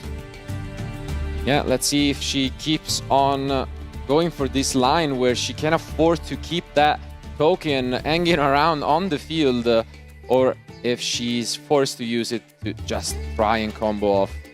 Yeah, such a nice innovation here from Yuna. You have those Sky Striker cards, they instantly get you 2 bodies on the field. So here comes the Chessy Cat, and regardless of what happens to this Chessy Cat, if it gets negated by Ash or Imperm or something like that, you're still going to already have 3 monsters on the field. But what if he takes it, Tom? What if he takes it? Oh wow, do we really have the correct attributes from Julian? Oh, are we going to see a search maybe from the Really? GS? Or maybe he's got too many fires. I think I did see it. If he has 2 fires. Almost a repeat of game 1. Look at this. Man, and the Ash Blossom, he's going to be able to get the Dark Monster he needs as well if he goes to add Mad Love. And then he's going to be able to take the Chessy Cat. Wow, look at this. I mean, what an amazing opener. We do have again that Ash Blossom and Joyous Spring in the end, but that all is just so important. Yeah, who really gets to go first? Oh, he's going to go for Heavy Borger, another Dark Monster for sure. Yeah, I mean, maybe you just summon a Razen on the field here and just destroy the Chessy Cat. I mean, you can even just access the missing attribute then with the Razen if that is the choice. So let's just see. Well, he could probably have Caesar Valius online too, potentially. Yeah. And there goes the Razen, of course, in the same column as that Chessy Cat. What an opening once more from Julian. And yes, that is the Caesar indeed. Wow. Incredible start here in game number 2 for Julian. Does Gina have another way to get another Malice Monster onto the field? I mean, worst case scenario, I guess that Lizard Dose might be an option later on. So let's see what she just thinks it's the right line here. Yeah, I mean, it's such a powerful start for Julian, but the downside is he's revealed basically his whole hand. At this point, we know like Heavy Borger, we know Razen, we know Ash, we know Caesar Valier. So that's 4 cards, and the last card was Holly Sue, was it? So is that the whole hand now known for Yuna? Much, and indeed here comes that Lizard Dose, but we are gonna use the Caesar. Oh, is there maybe another Earth Monster? Maybe I've miscounted the number of cards in hand. Gonna return the Jiaolong to special summon Caesar Valius. Does he have all 3 attributes? Wow. 1. It's another Holly Sue. It's another Holly Sue, the unknown card. What? And an Ace Cross and Handshake. Wow, Julian with picture perfect hands is able to take a quick 2-0 victory.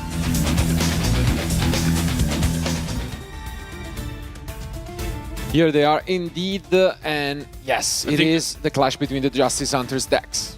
Yeah, but I think they already did the die roll. I saw Willie kind of touching his chest there, maybe saying, I'll go first. We'll have to see if that is going to be the case here. This is the classic matchup of this format. I think actually it's a complete whiff from Willie. I don't see any card that he can open with, and yes, indeed, he's only gonna set a couple cards. What an unfortunate opening, and it's a pass back to Shane. Pretty much any Yummy Monster would have been great to open up with, but no Yummies. They're all hiding in the deck. The Crane is gonna have to draw one off the top for Willie to get back into this game, but man, the luck on the Vanquish Soul strategy has been so strong this morning. I mean, this is not what you want to see if you're Willie. Yeah. Yeah, maybe it's my peak influencing them, just jinxing Marcello's pick is doing well here, but Holly Sue is going to be negated by Infinite and Permanence, and Stake Your Soul coming up next for Shane, revealing Razen, so he's going to be able to special summon a Fire Vanquish Soul monster from the deck. What a end again.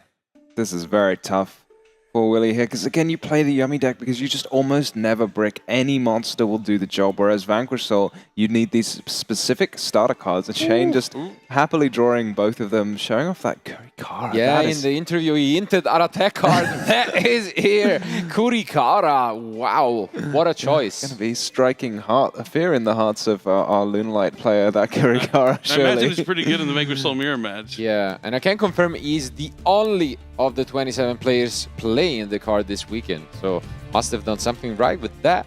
But as you can see, the Vanquish Soul deck just able to access now the K9 Ripper. Is it going to resolve? Do we have something else? We do. This is good. But isn't it in the same column as the Impermanence that was set? I think it is, right? So that might be actually a crucial mistake, and I think that is it, no? It is, oof. Oh. And that's quite unfortunate from Willie, yeah. And I think that comes with a quick pickup of his cards. And yes, as you can see, a bit disappointed by that start. I mean, and yeah. To be fair, though,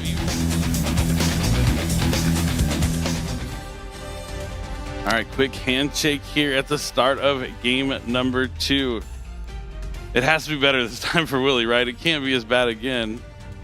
Oof, I got worried for a moment. No, we do. Okay, we got something? Yeah, we got the 5th card with a monster. Okay. I mean, I was worried there for a moment, but we do get it by that Fuvalos.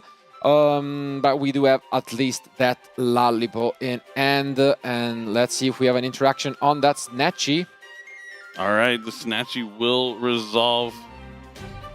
He did. At least he opened up with A monsters. The last one you want to open up within the Yummy strategy, but any monster will do. Yeah, I mean, I wasn't sure because I don't know one of the other 4 cards, but for sure, yeah, I don't think there is much of it. Oh no, Holly Sue! Oh no Vanquish Soul Holly Sue. Every game of the top 8 so far, there's been a Holly Sue with the correct attributes, a dark and a fire, going to be able to summon the rosin from the deck here underneath the Yummy Snatchy. There is no way. Again, that Holly Sue.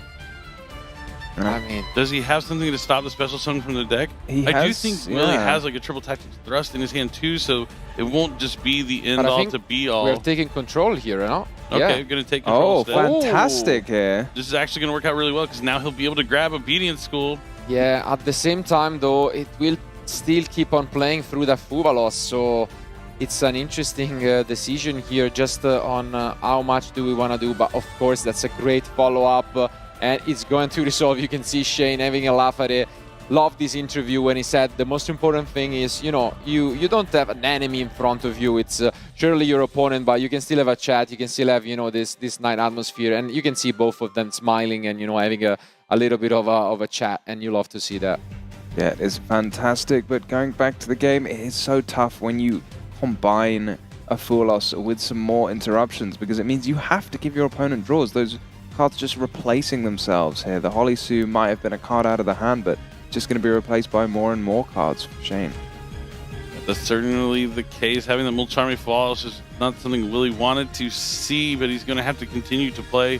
Looks like the Cupsy Yummy here is going to add Yummy Surprise from the deck to the hand.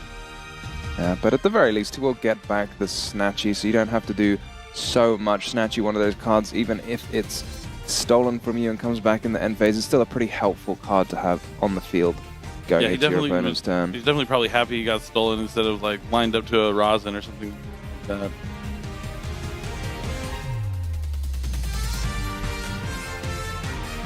It's gonna be a closer one for sure, as mentioned. Obviously, great opener from Shane, but never count Willie out. You taught us that, Bill. And yep, even when things look darkest, you might find a way. This is something. Take a look at the end from Shane. And talking of old cards, I've seen one that could be devastating here. Oh man, I already know what's about to happen. Oh wow! But still, we're not done. Yeah. Before Willie can end his turn, that is. Yeah, this is such a tough interaction because once you play this card, you can't use any of the trap cards that you've just set. So you can get to destroy a couple of them before they could come into play, potentially. But no, we are gonna use for now this Snatchy to give an additional draw to Shane and go into a Synchro Summon. Because, yeah, otherwise things might have gone a bit messy. But do we think this is just a bait, maybe? Maybe you just summon it, make your opponent do a Synchro Summon. Sure. And then you're going to get to draw an extra card, and you've not really committed much. You've just put your monster on the field. Yep, this Cupsy Yummy Way is going to allow Willie to add 2 Yummy cards from the deck to the hand, and he'll have to send 1 to the graveyard. Since he has no other cards in his hand, and it's going to be the Lollipo Way, or Lollipo on its way to the graveyard. But this means we are still in the main phase, so we could continue if we want to do any of that. Otherwise, it's just going to be a pass back to Shane once more. Fuvalos just doing so much work here for Shane. But no, I think we proceed to the end phase, and yeah, that is it. So maybe you're right, just a bit of a bait to get an additional draw from that Fuvalos. And if we enter the main phase, I'm extremely worried for Willie, because I see a spell card in hand, but that's not quite gonna be the case yet. We special summon that Pancratops from end. Yeah, of course you can. Just remembering there to tidy up the Lollipo Yummy that was summoned by Obedience Schooled. Still, yes, Pancratops is one of those monsters where you don't have to have no monsters, you just have to have a less than your opponent. Yep, and there it is, Arpy's Feather Duster on a full field of spell and traps from Willie. That is tough to see. He's going to chain the Cupsy Way to put it back into the extra deck, special summon 2 Yummies from the graveyard. Does he have any other cards he wants to chain? It's going to be the Yummy Surprise.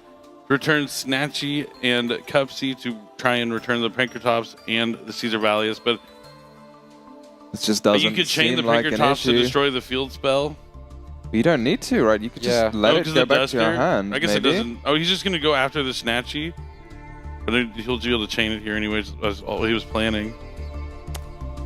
I have a feeling you could just let it go back to your hand because your opponent's going to have 2 monsters after all is said and done because of the... Yeah, I mean, you can't special summon Punk, no? Yeah. Is it one of those ones per turn? I'm pretty sure it was only once per turn. Yeah. You can't special summon it again. But, I mean, you could do it, I guess, still. But, okay, we are gonna be just making use of this droplet, I guess. Yeah. Sure. And... yeah, this is going to resolve. We chain the Snatchy, paying 100 life points yet again to go into another Synchro monster. Is it going to be just the Lollipop way? I guess so. Long and complicated chain, but at the end, yeah, the Caesar is gonna go, as you can see, back to end. We are gonna special summon back 2 monsters from the graveyard, and then the RP Feather Duster is gonna clean up the rest of this field. Wow. Yeah, Harpy's Feather Duster, a huge card Oof. here. Oh, and they're Dominus cards. Double Dominus, I mean, Willy might be regretting setting all of them up, but yeah, maybe an unfortunate decision there. And now in a new chain, we are able to, I guess, draw a card, set up the Akruki. Obviously, you want to do it in the right order, just in case you end up drawing the Akruki. And then we can also special summon back 2 monsters. So again, don't count Willy out just yet. He's gonna have a full field of monsters at the end of this. Yeah, it just seems like yummy monsters just keep coming no matter what you try and do about it. The Caesar Valius, one key card against the Yummy deck, has already been negated this turn. Well, as in it's already tried to use one of its effects, so you won't be able to use the destruction effect. Start clearing up more Yummy monsters. Yeah, that is it. So we resolve the Lollipop way, special summoning back 2 monsters, and then we are gonna get the Akruki plus the draw from the Capsi Yummy. Or are we gonna use a search effect? Maybe. Willy, the option, I guess. Willy still has a lot in terms of interaction with the Akruki. He'll be able to pop a card if he synchro summons. He'll be able to put 2 cards face down with Cookie Way. What do you think of this decision of going for the search instead of trying to draw into another Dominus card, maybe? I mean, with 2 Dominus Purge cards, yeah, it's a tough call, but I mean, you want to have that follow because the way he loses is if Shane, clears everything that he has set up here this turn. So he's going to want to make sure he has a way to extend from the graveyard on the following turn. Yeah, it's a close choice. I mean, we saw yesterday that he's playing, the Song of the Dominators, so again, some interesting targets out there. But I mean, I'm sure Willy knows better than we do. And now, though, the play is finally possibly back to Shane. Yeah, that is a big stack of cards in the hand for Shane. It just it's Banquet Soul Start. The first one, it's gonna have a nice protection effect from Cookie, possibly, but not quite from Cookie Way, setting, to face down. And Stake Your Soul is going to allow Shane to reveal a fire, so he'll be able to special summon a Fire Vanquish Soul monster from the deck here. It's definitely a close one. We still have a lot of interactions, of course. The Rookie can destroy a card. Then you have, at least even the possibility of going for Herald later on. But for now, you can see Willy just taking his time to think about how he could respond to this Razen maybe coming down. Yeah, there's so much you can chain here with Yummy. You've got the Synchros, you've got the Snatchy. There's a lot going on. And yeah, here comes Razen in the same column, I believe, as the Snatchy that is not negated, but I'm not quite sure about that. And, okay, apparently not. It was the other one. Yeah, I was thinking you want to put it in the column with the one that's not negated, but maybe he forgot which one was which. It's a little complicated to remember sometimes. It's a column match, I guess, this one, right? So, yeah, now Razen will resolve, and then it seems like in a new chain we are gonna add 2 cards to our hand with that Cupsy Yummy way. I think he's checking how many monsters he has been using. We saw yesterday he got close winning the duel with that final Yummy monster in deck. So this deck can definitely run out of resources even though you have the recycling field spell effects. The Xiaolong is added off the Vanquish Soul Rosin. Yep. Here you can see Capchi Yummy Way. Oh, and we are actually gonna use right away the Akruki. Makes sense, getting rid of that protection from the Vanquish Soul Star, who didn't get a search yet.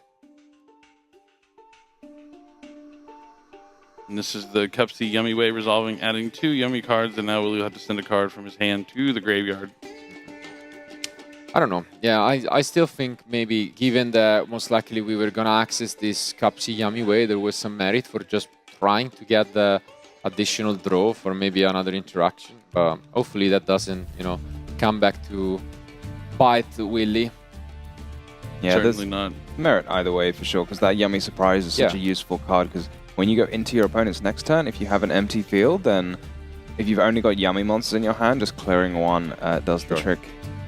But here it seems like we will proceed with Shane, giving again another option of sending a Synchro back, and that is going to be the case. Lollipop Way making its way back to the extra deck, summoning that Cookie, which now is a threat, given that there is not more the protection from the Vanquish Soul start. Yep, now on a new chain, the Cookie Yummy is going to be able to trigger the effect to destroy a card, and he's going to take down that Vanquish Soul, Holly Sue. I guess we're going to be chaining the effect, possibly to either special, and I think this is what Shane is thinking about. What effect do we want to use? And yeah, it's going to be Fire and Dark indeed, with the Heavy Burger revealed. Yeah, these games are quite complicated, very different from the previous one.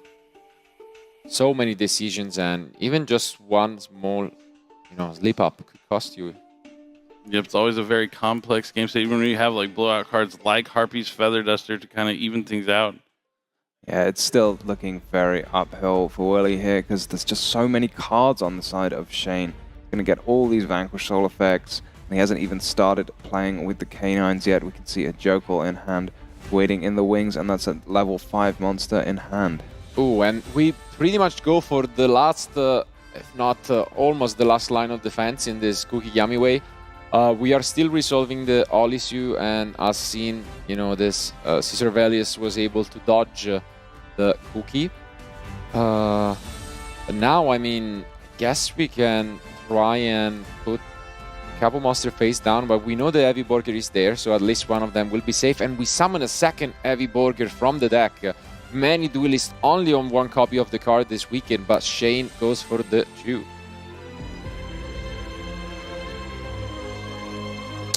Going to target the Rosin and the Heavy Burger with the Cookie Yummy Way to try and put those monsters face down. And it looks like Shane's going to chain the Heavy Burger effect to reveal a Dark to draw a card. Oh, but is that it? I guess so. Oh, they're shuffling. I was like, maybe he's searching for something? Yeah, it would be interesting if we don't train anything else to that. Those, you know, both monsters going face down definitely could be a threat, and let's see. I mean, step 1, Willy needs to survive this turn. Yeah. So he'll have to make sure to navigate through the Canine cards if Shane is holding any in his hand. And yeah, it does resolve. So both monsters going face down, and then we are gonna get a draw, and we still can use, I guess, the Xiaolong, and let's see. We still haven't accessed any Canine cards.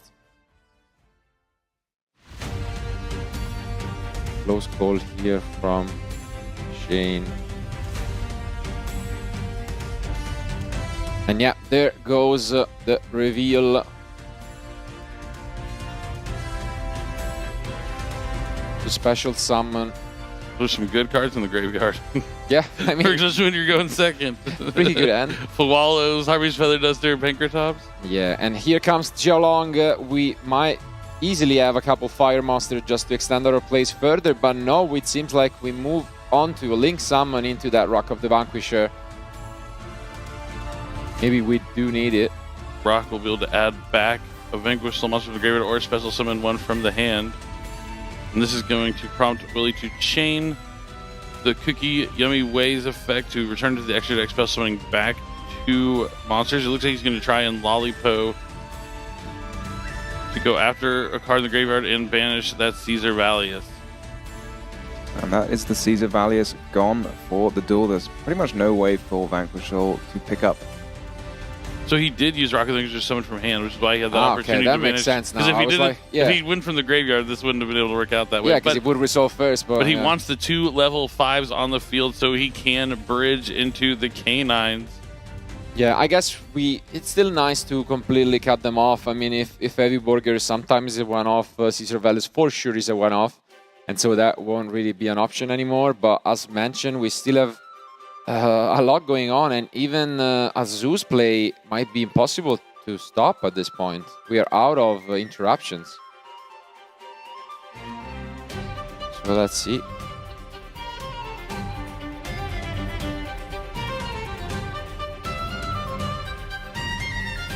Just having a good long think.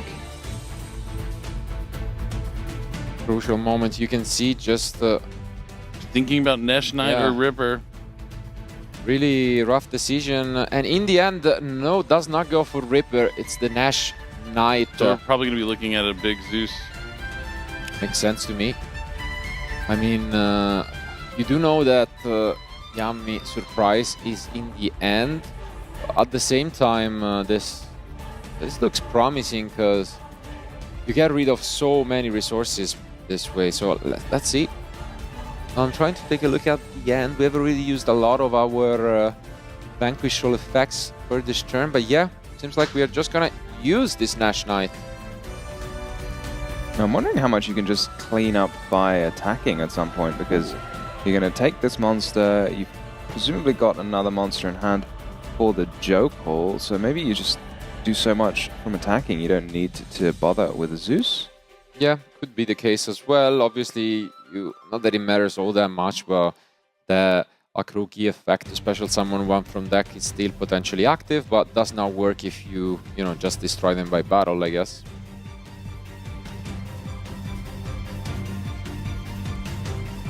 And now with the Capsi Yummy Way is gone, so that won't be an option next turn, most likely.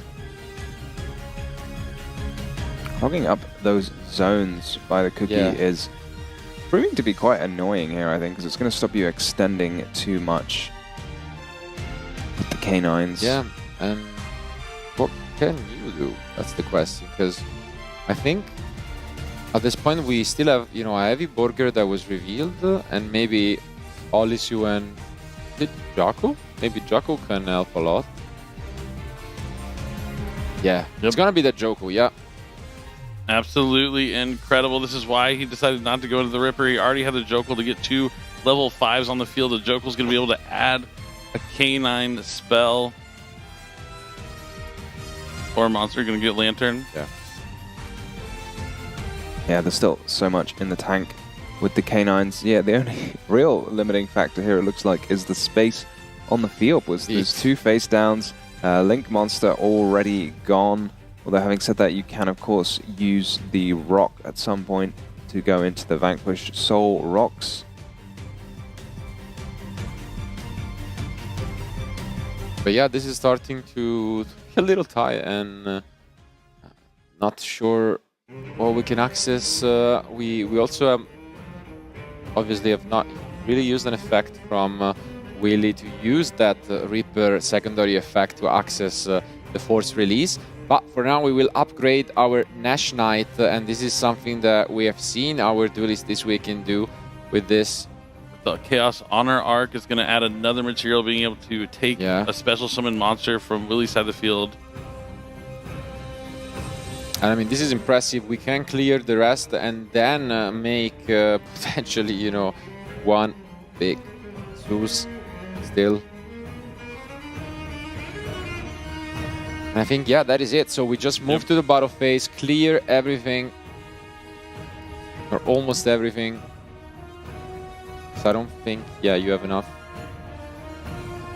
How many materials can you make under this Zeus? That's a Link summon. Are we just going to go for the classic SP banish minion? Because then it just becomes so hard once you banish this card for the Yummy deck to out anything. And as you were mentioning before, Marcello, he might be running out of Yummy monsters in the main deck. And that field spell was a fantastic way to get some back. But now it's banished, you'd somehow have to get your other field spell into the graveyard, which is easier said than done. Yeah, I guess the problem with Zeus is like there's always the potential for something like an infinite impermanence plus follow-up to be able to play through it no matter how many materials would be under the Zeus. That could be why Shane decided just to deal with that field spell, because yeah, as you mentioned, it's tough to do damage without it. Was he still not normal summoned? Nope. That is amazing. Wow. He's going to tribute summon for Lantern.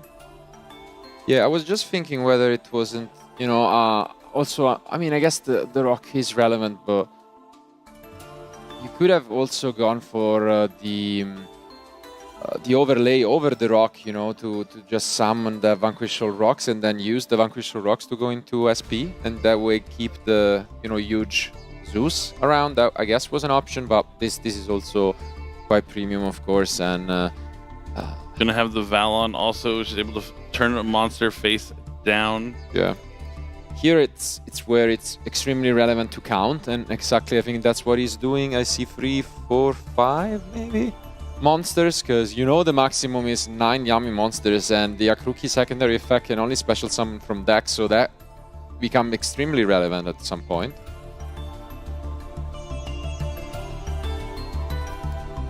In here, returning the favor of setting his opponent's cards. Interesting. Maybe he just wants a material in the grave.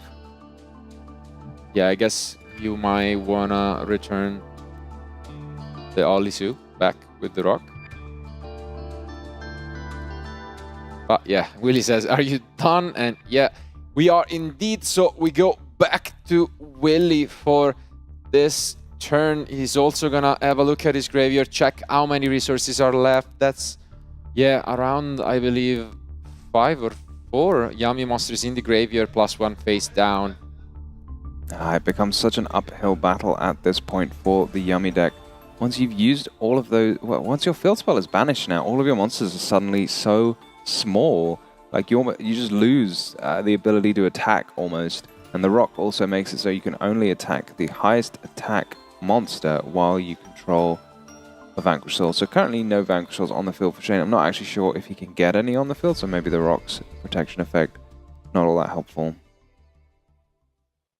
Alright, Yummy Surprise is going to special summon back Cupsy Yummy Way from the graveyard. So if Shane has any activations that will let Willie get a couple monsters on the field, he's going to flip summon Lollipo Way. Sorry, Lollipo Yummy. And gonna access, I think, the last Snatchy in the actual deck at the moment. And yeah, look at this. We have a couple monsters in the end. And 3 cards in total. And there it goes. Yeah, the Cookie. Special summon Cookie. So this is going to be the Lollipo Way. Or are we gonna go for some more interesting options in our extra deck? He's thinking about Cookie Way. Yeah. Nope. And yeah, it is that Lollipop Yummy Way in the end. Bringing back 2 cards. And then activating the Rookie secondary effect to get rid of that Valon now that we are pretty much out of monsters that are gonna be put face down, since we can just chain the Synchros. And yeah, I think it's better not to use it at all. Good catch from Shane, and well, it's an interesting spot, and I do agree with that. Never count Willie out. That's what I'm saying. Yeah, but it's going to be tough with that field spell being banished. So it was a heads-up play there from Shane, taking care of Mignon. Ooh, another Synchro summon. Now it's a level 3 Synchro. The first of this match. Is it the Star Beast? The Starham. Yeah, Starham is going to be on the field. It has been summoned plenty of times throughout the duel by Willie in the previous rounds we've seen him in. And I think, yeah, Shane is just asking for some clarification there on the effect. Discarding a card to special summon one of those materials. Yeah, it's often a good tool under Obedience School, because it's another beast you can synchro summon into that sets you up very nicely for a Herald of the Arclight on your opponent's next turn. But in this case, just summoning it. And also, yeah, this is the bonus effect. Sometimes you use it for that, but since technically the cookie is considered a special summon still by the effect of a synchro monster, you get the bonus effects, and in this case we are trying to destroy the SP Little Knight with our cookie Yummy. And if you change the SP Little Knight, that'll allow the Cupsy Yummy Way to return to the extra deck to special summon 2 more monsters to the field. Yeah. But he wants to get that Star Ham off the field because it does kind of threaten a Herald of the Arclight, but yep, he's going to chain the Cupsy Way, and then Shane will chain the Rock of the Vanquisher here. Yeah, what a match and what a game this has been. I'm extremely glad that we do not have any time limit, because it would be a shame, you know, to just end up short of such an amazing clash. What an area of plays from both. Definitely a Yummy Snatchy and a Lollipo Yummy coming back to the field. The Star Ham is going to be banished alongside the SP Little Knight. The Vanquished Soul Rosin was added back to the hand from the graveyard. Shane looking to have that fire attribute plus some follow-up on his next turn. I'm wondering if there was any... Can you banish your face down with SP? Not? Yeah. No, I don't. With the banishing effect? Yeah, I was wondering if you want to banish like your own... Well, with this, on summon effect for sure. Let me take a look. Nope, 2 face-up monsters. 2 face-ups. Oh, if your Yummy monsters don't have any attack points, how about you just take your opponents? Triple Tactics Talent. Gonna reveal the hand. He's doing one at a time. It's Heavy Borger, Rosin, and Pot of Prosperity. I told you, never count Willie out. When things look grim, he finds a way sometimes. He locks in. Yeah, that must have been the draw 4 turn there. Absolutely, but this still looks quite good, because as mentioned, there is no Vanquished Soul Monster to make use of that redirection effect from the Rock of the Vanquisher at the moment, and there won't be any. So I guess, yeah, we just send the Rosin back, force our opponent to use that Pot of Prosperity to cut them off those Heavy Burger draws. And now we're back into contention. We have not used our Heralds at all, and we'll get back the Star Am at the end of the turn, so still free to do quite a bit. And it's kind of advantageous with the Yummy player, because if you have the Star Ham, you can synchro on your opponent's turn to still make Herald of Arclight. Yep. But it was a really heads-up play there from Shane, potentially getting rid of that field spell to make sure that the damage would not be there for Willie, so he would be buying himself another turn. But I do wonder if that Zeus would have paid off. Might have made a big difference, I feel like, because we still could have ended up with SP plus the Zeus, and I don't know if there was much of a way out of it. It would have had to been like an Infinite Impermanence plus Extenders Past. Well, he would have the Infinite Impermanence plus Yummy Surprise, but he would have to force out the Zeus to begin with. Indeed. And but neither here nor there. We're here now. Now, let's see. So we have used quite a bit of our interruptions already, but I mean, worst case scenario, we can just attack over this rock and then plan out things. We are gonna have a bit of disruption during the next turn with the Akruki once more. And you do wonder, though, I mean, the Akruki is pretty much one of the last pieces of interaction that Willie has. And he's going to start to run out of Yummy cards in the deck. He's gone through 2 surprises. Unless the Akruki hits the graveyard, he can't start recycling things. No, but we can also upgrade, I guess, to your favorite card, Tom, the way to beat the Lunalight deck, no? Here it is. Say the name, Marshall. Yeah, I mean, it's going to be a bit of a challenge. Ukano no Mitsune no Onari, maybe. That wasn't too bad. But yeah, it's I mean, it's the Link 2, of course, that allows you to set back those Yummy surprises. So we could make use of that powerful effect later on. So we see a Synchro Summon for Cookie, so it can attack over the set Heavy Borger. Yummy Snatch is going to attack with its powerful 100 attack points over Rock of the Vanquisher, 0 attack points. And then Cookie's going to get in there for a little bit of damage as well, but not as big of Yummy monsters as we're used to seeing without access to that original field spell. Mignon. And no, instead we do not go back to the yummy surprise. It's just a pass from Willy. And now let's take a look. It's a crucial draw. Not a good one. Could be helpful, but he's going to need more cards to go alongside it. I mean, it's going to come down to this pot, I believe, but at the same time, it's not going to be the easiest, because every time you need to activate a card, you know, with the Yummy deck is just going to get more and more advantage through to those synchros. Yeah, the synchros never really stop. They keep returning to the extra deck, keep summoning back monsters from the graveyard. Then you can synchro with those monsters and summon back the synchros again. Right now, he is threatening like a Herald of Arclight. He can summon the cookie to put a monster face down. He has the destruction effect from the field spell. He has the destruction effect from summoning back a cookie Yummy from the graveyard. And we also have only 8 cards in our extra deck from Shane, so you have to go for 6. Yeah. You have to wonder what you need at this point, because there's just so much on the side of Willy. It's easier to pick just 2, and then the other 6 are the ones you're going to go with. I guess maybe you keep the Zeus and just any rank 5. Zeus and Ripper. But then you don't have Rock. You know, it's definitely a tough call. So I guess could be right. Yeah, it's definitely a tough decision. He just needs to hit that all-important Cosmic Cyclone and then both field spells. He's just going to go 3. No, He's decided he can't win with just one. It's going to chain the cookie Yummy way to return it to the extra deck, special summoning back Yummy, Snatchy, and probably a cookie. Nope, it's going to be a Cup Seed to draw a card, maybe? Yeah. He's contemplating. Yep, it's going to be a Cup Seed Yummy, and he's for sure going to draw a card this time. Okay, Kurikara. Oh my goodness. That's going to have to be the Kurikara. The other 2 are useless, but the Kurikara kind of presents an interesting scenario for this game. Like, you have to show it to your opponent. Like, imagine if he hadn't shown that to his opponent, there'd be everything would have activated. Yeah, but you can play around this with the Yummy deck, I guess, because you can still activate, get a draw, but then if you use the Snatchy to just synchro, then that works. Kurikara will just tribute off all the monsters. Yeah. Not those you don't use. So. Oh, exactly. Yeah. So much easier to play around it once you've already seen it, isn't it, though? Yeah, but that's what I'm saying. As you can see here, you can just draw and then activate this Snatchy to just synchro off, and that does it. And let's see. SP Little Knight is still on Shane's side of the field.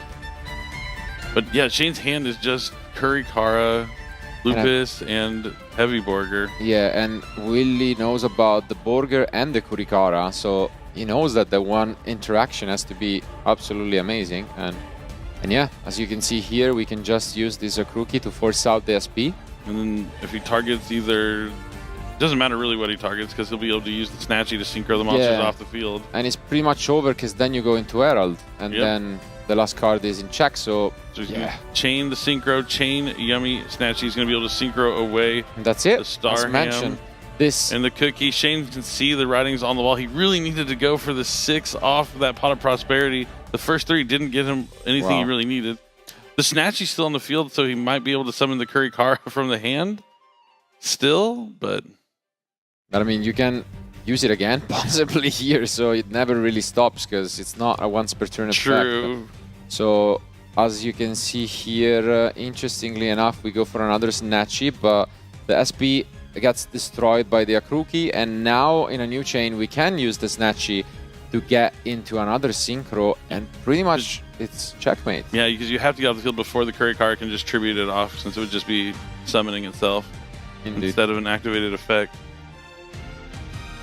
But what does he want to make? It would probably be the Lollipop Wave's in the graveyard. I mean, you could always just let him summon it, right? Because you can then just summon the Cookie Way and then destroy it afterwards and just set it, right? But yeah, because it would only be tributing one. Yeah, one Snatchy. And then it's just out of the hand for good. Is he going to concede? Is it? Yeah, it seems like that has been it. So Shane picks up his...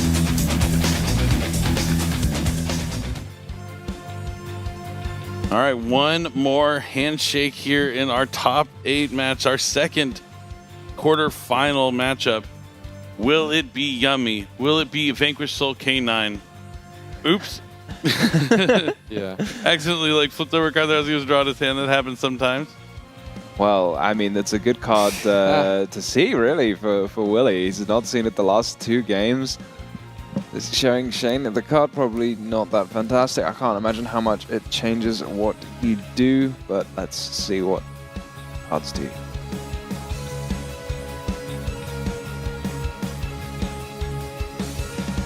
Yeah, as you can see here, Shane will be going first for the first time in this match. Obviously want to see the Rasen. We have seen some of the consistency cards. And I think in the meantime, they're gonna set up and get their ends ready.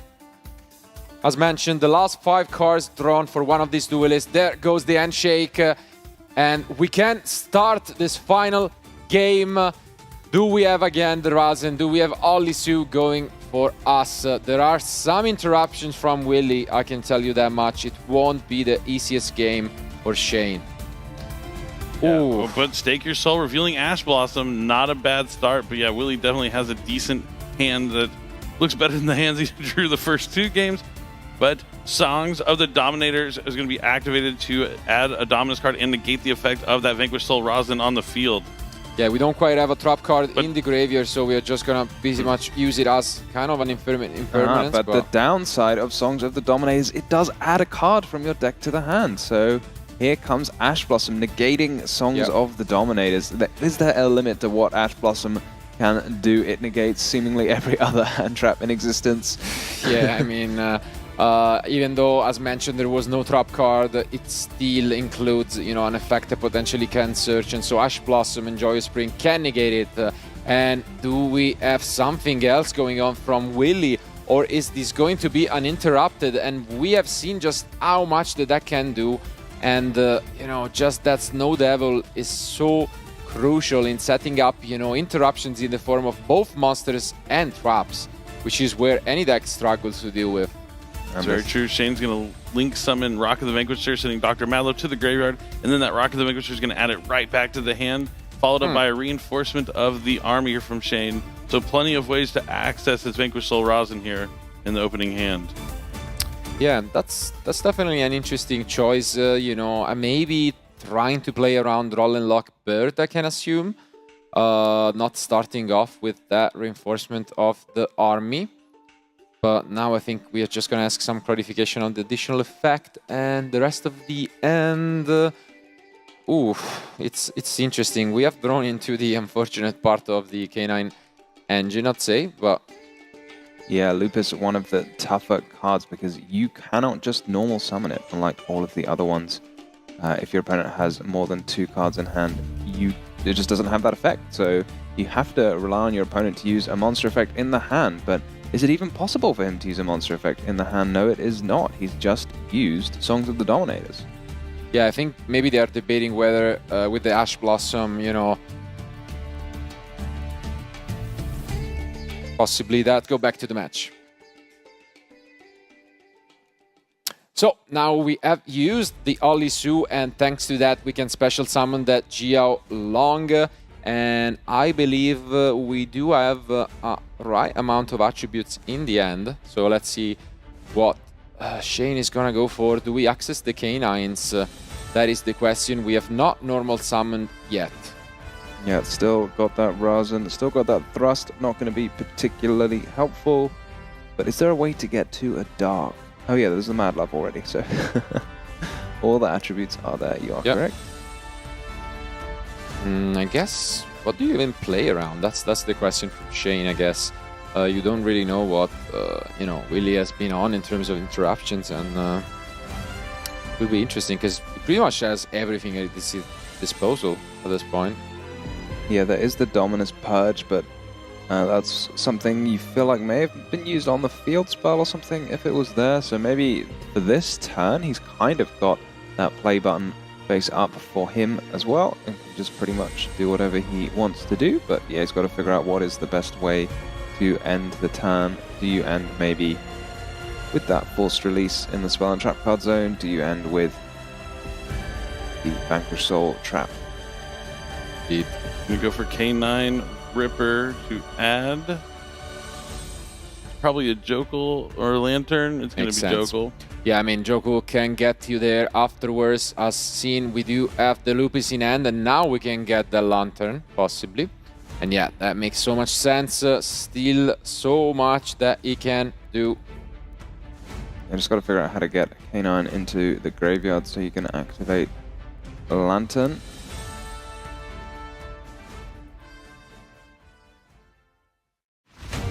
But I mean, we have not normal summon, right? Yeah, I think then you have to special it though if you want the effect.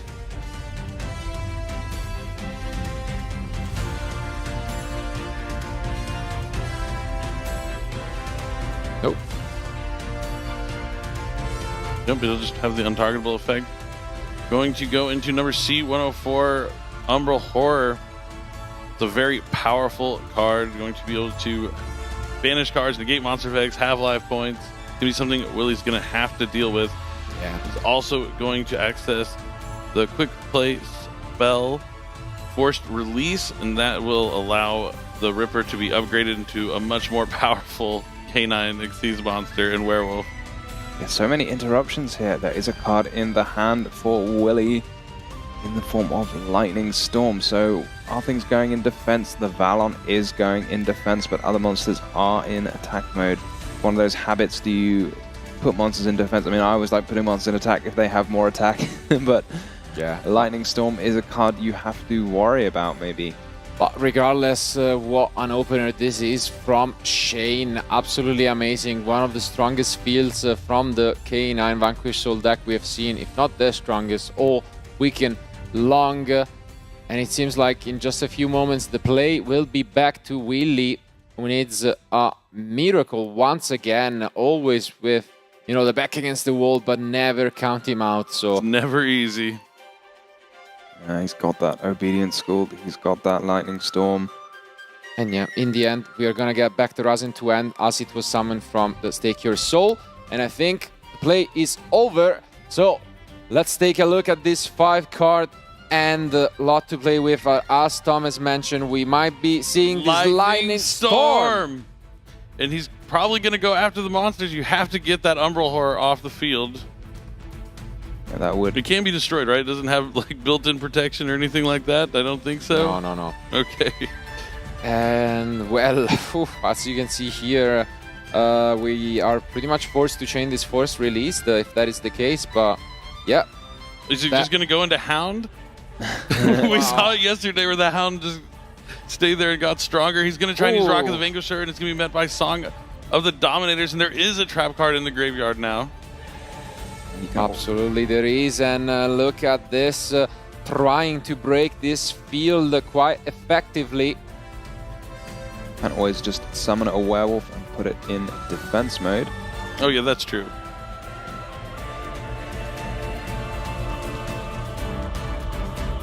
And yeah, we do get access to this Dominus Purge, and then we resolve everything, but we only have this werewolf, this Valon, and wow, okay. No, Obedience School is going to force out the effect of werewolf to basically light force sword a card out of Willie's hand. But this might pretty much be it from Shane in terms of interruptions. Like that Valon surely is good. I've seen this pose here from Willie before. He sits with his hands clasped. Yeah. He knows that he's already in a good position. The Yummy Surprise is going to be banished until the end phase. And the Obedience Schooled is going to resolve, special summoning 3 Yummy monsters from the deck. The Valon can still put a monster face down. Yeah, but like, I mean, it might be good against other starters, but not quite against Obedience Schooling. Obedience School, just one of the strongest spell cards in the game right now. Cupsy Yummy is going to be sent to the graveyard for the link summon of Yummy Snatchy. Yeah, look at Shane. I mean, he's laughing it off. Always a good, sportsmanship from him. But this is going to be a rough one. What an opener he had. Still Willie finding those lines to make it through. Yeah, I mean, what does the Valon even do right now when you have a Snatchy on the field that can chain? It can synchro with anything you try and target. Oh, it's so tough. And yeah, we might have discarded a surprise, but the second one might just be in deck. So yeah, there it Here is. comes another copy. It was his 2 copies. Yummy Surprise was key in his victory in the last round yesterday and making a huge difference here in Game 3 of the second quarterfinal match. Yeah, he's so close now. He just needs to not fumble it. I mean, you could even just use the bounce, I think, and that would do it, but I guess you can play it also safe in a different way, no? Yeah, I mean, is there even any need? You can just make a cookie way, set both of those monsters, that forces it out immediately. There's just so many different lines for Willy available. Just goes into Cups the Yummy way first to add a couple of Yummy cards in the deck to the hand. That field spell is going to give all the Yummy monsters 500 attack each for each light beast on the field. Exponential growth for these tiny little monsters. Indeed, and as we've seen plenty of times before, just so many effects that you can use with the Yummy Surprise. You can use it, you know, offensively, defensively, and the Yummy deck sure is good at going first and setting up, but as you have mentioned, that Minion just makes it so easy to go for game right away. Even here, you can see everyone is boosted by 2500 attack. That's absurd. Yeah, could we just... I mean, there's just so many different ways to do it. He's just got to make sure he's not going to play into anything from the hand, any potential Nibiru's, anything like that. Yep. Doing some math, running some numbers. Yeah, he's probably going to go into like a Lollipop way here at some point. Sure enough, and I guess they are just going to go through which effects are no, we just battle phase. Attacks over the Valon. Doing the math here. Is it enough to just bring back one more Yummy monster? I think it is. There's so much it is enough damage. If you just go and both, you know, activate the Yummy Surprise to bring something back. Yes, that's 4 monsters that can attack each boosted by 2000, and that is it.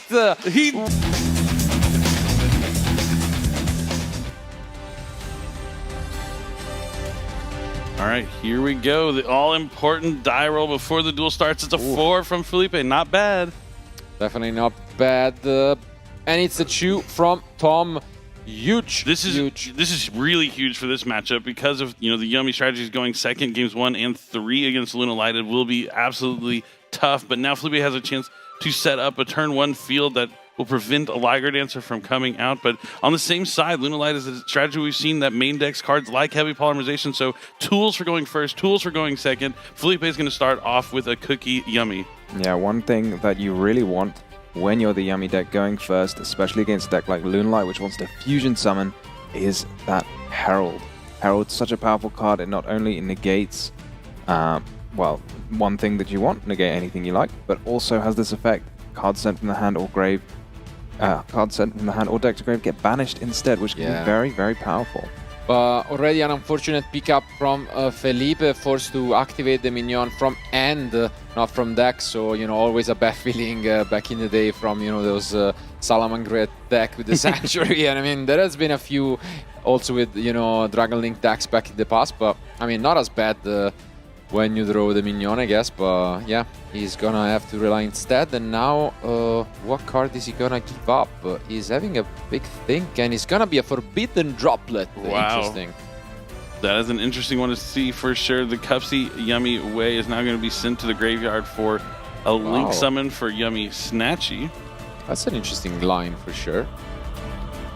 Yeah, it was perhaps a bit of a rough start, because if you just had a few more Yummy monsters and you didn't need to use the field spell, you could always just discard it and then recycle it. Yeah, and I guess this is the bonus of not having to use the Snatchy. We can get instantly this Akruki during our own turn and then play around a potential Nibiru from Tong. Very well insulated here from Nibiru. Also going to have it in play for next turn as just one more way for interruptions. Yummy is one of those decks where you just have a sort of 1,000 cuts. You negate them, you destroy something here, you shuffle something back into the deck there. It just does a little bit of everything and never seems to run out of monsters itself. Yep, and now we're going to see a Synchro Summon with the Yummy Snatchy. And the Cup's Yummy for a Lollipo Yummy Way to special summon back 2 Yummy monsters from the graveyard. So it's going to bring back that Cupsy Yummy Way and Cupsy Yummy. Then they're going to be immediately sent right back to the graveyard from which they came for another summon here for Martial Metal Marcher. Yep, we haven't seen it at all in the previous match with Willy, preferring, you know, that star hand, but now we are gonna go into it, and here comes the card you have been talking about, Tom, that Beard Herald of the Arc Light.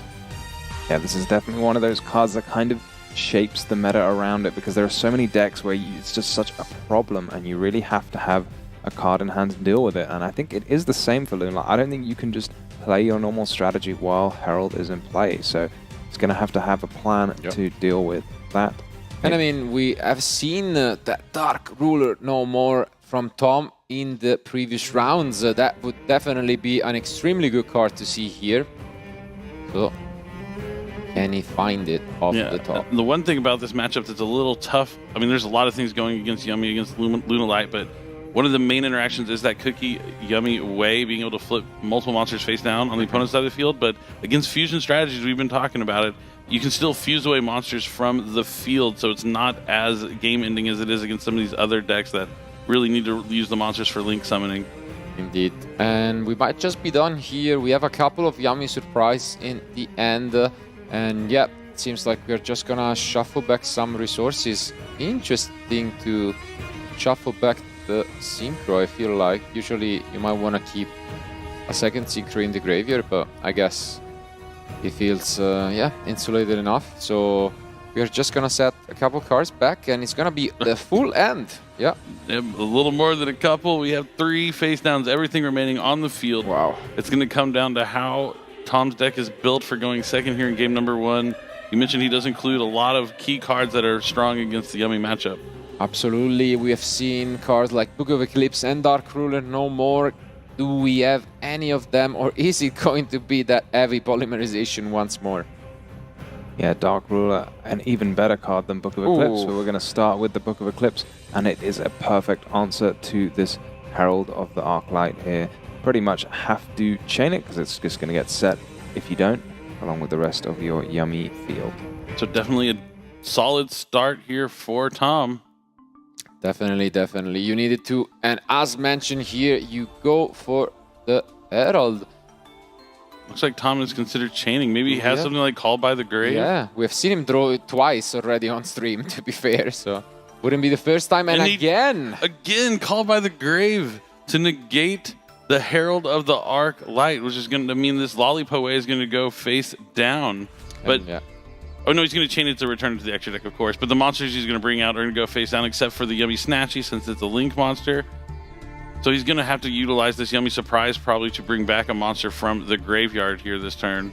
Yeah, interesting choice there from Tom, because I'm wondering if maybe the Call by the Grave is more valuable on something like a Snatchy in the grave instead of just a chance to. He's effectively used it to set one monster here, right? So it's not done all that much once the Herald is already off the field.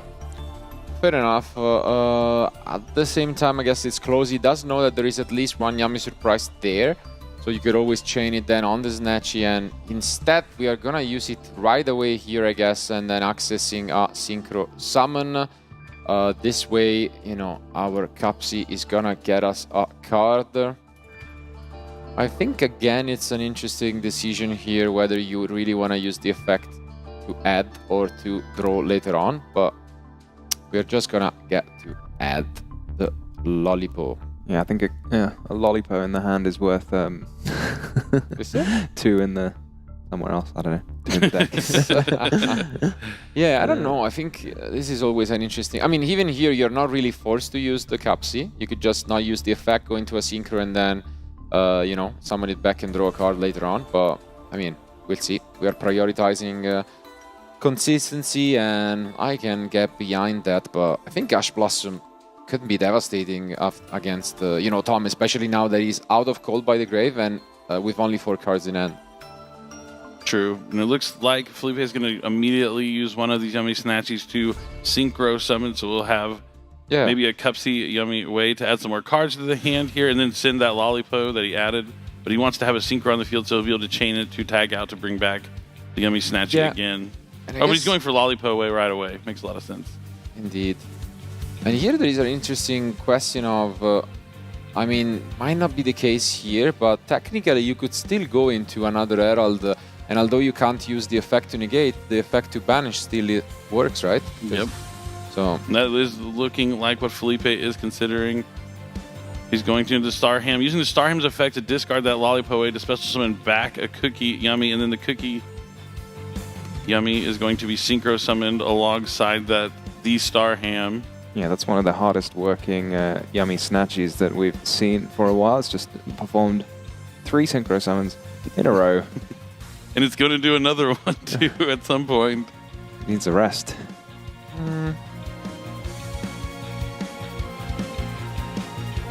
was trying to bring up, Kobargrave. I think you're right, Macho. Obviously, the activated effects. Yeah, but aren't now negated. actually, I negated, read right? it. No, yeah, because I read it and I thought it said only activated effects, but actually No. it's activated effects and effects on the field. Yeah, so it's doing nothing on Yeah. Yeah. I was also, going by memory and thinking it's only the activated effects, but no, I'm pretty sure it does nothing here. Yeah. Interesting. Maybe a slight misstep there, but we're going to have to see how it's going to play out. As Tom is going to activate Fire Formation Tinky to add a Beast Warrior from the deck to the hand. There's a lot of them in the Lunalight strategy. Tri-Brigade Fractal is also a card. Yeah, I mean, there was no reaction from Tom when he made it, but I don't know how much of a poker face he has Yeah. with regards grab to this. Lunalight Gold Leo. Waiting for the sort of victorious, no, it's negated. You try and activate a Fractal or something, and then... All right, Infinite Impermanence. This is huge on the Gold Leo. Indeed. Because Gold Leo has 2 effects. On summon, you can add a Lunalight monster and then send a card from your hand to the graveyard. But also, the second effect is if a Lunalight is sent to the graveyard, you can add a Lunalight back to your hand. Cutting both of those effects off is huge. Such a good card, and now it seems like Felipe is gonna have a moment to think whether he wants to use this Snatchy and a Crookie here right away. Might be a bit early, but let's see. Yeah, it might be that it's the battle phase or something like that, because, I mean, there's basically nothing you can do with the Leo by itself. Yeah, but the question is always how much experience do these duelists have against the deck? And I mean, in the interview, Felipe did mention that the Lunalight cards kind of escaped him in the preparation for this event, given that, the deck is not that popular over here in the TCG. And, I mean, Tom might make advantage of it. Also worth it, I guess, just getting a monster off the field, and that way it can't be used as a fusion material. Because the destruction of a Crocky, you can't use it as a sort of quick effect. You do have to wait and trigger something else, but that is just the game. Wow, I mean, that's something we...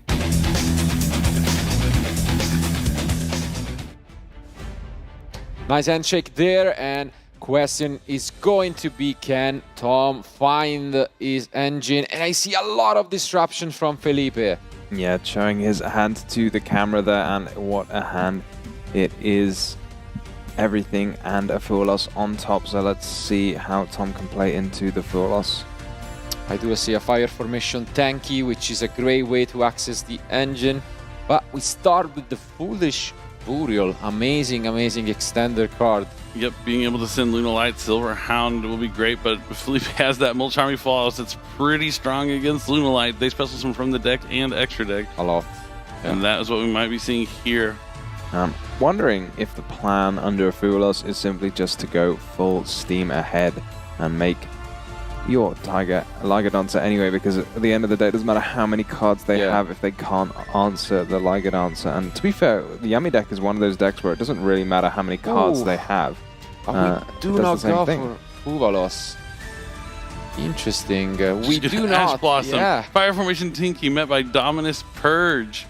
We just want to try and stop Tom completely, not using the Mulcharmy, but trying to just end the turn, and we might have been successful at it. Wow.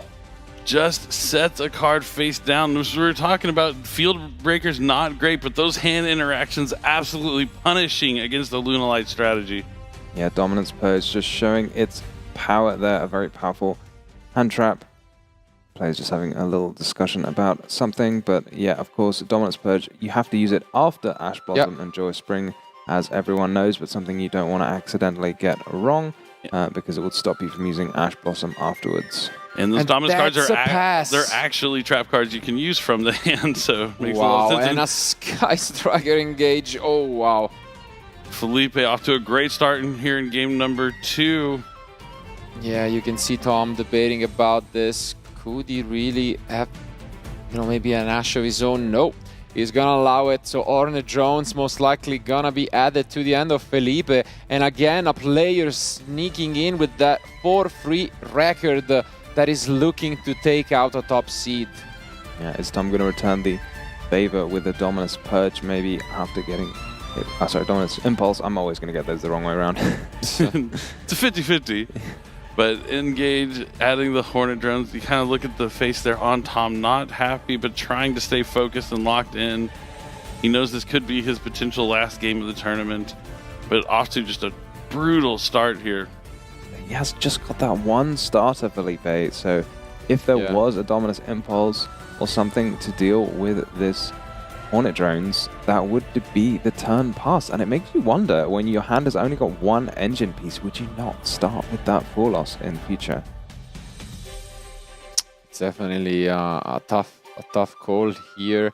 And there is still another card in hand, which I'm not quite sure, you know, outside of that, what those could be. But for now, yeah, we are just gonna use this Hornet Drones. No response. Drones is a fantastic card, but not starting with Yummy Monsters does mean you are a little bit more soft to negations, because there's no way to, for example, tag out if your Yummy Synchro gets interrupted. But no effect. Oh, he used the... yeah, he can't use the effect because of the Dominus. It's a fire monster. True. Now he's going to normal summon little Charmy Fualos. Wow. Where does this get you? The Yummy Synchros are not level 5. Because I think then wasn't the play to maybe go into Almirage and then Hornet Drones? Does he even run Almirage? I mean, some do, but... He's attacking! Wow! He's just attacking. Is that just gonna be maybe an SP? Is that it? Because I mean, he doesn't use Almirage. He doesn't. Oh, wow. That explains it. So actually, it looked as if, you know, that was a combo, but not even then. We might just be passing after this SP. Going after the face down, or he could be going after the Silver Hound of the Grave, but I don't think so. He's going to go after the missing card. But the Dominus Purge. Oh, wow. I mean, I mean, great catch by Tom, and of course, you can't use it. They come at a heavy cost, and I think you touched on it, Tom. Just not the Tom that's playing, but the Tom sitting next to me.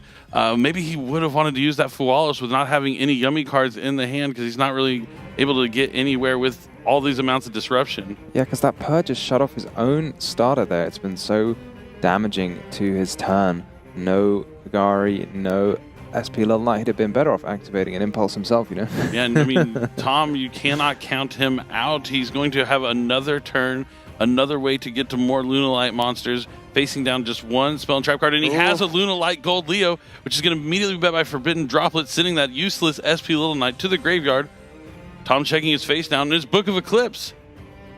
So it's going to be able to allow this Leo to resolve, which is going to let him add a Lunalight and send a Lunalight, but that's going to continue to let him keep summoning monsters onto the field. Tom might be able to even things out here, and he's going to surrender just like that. Surrender. Wow. These games, you can never...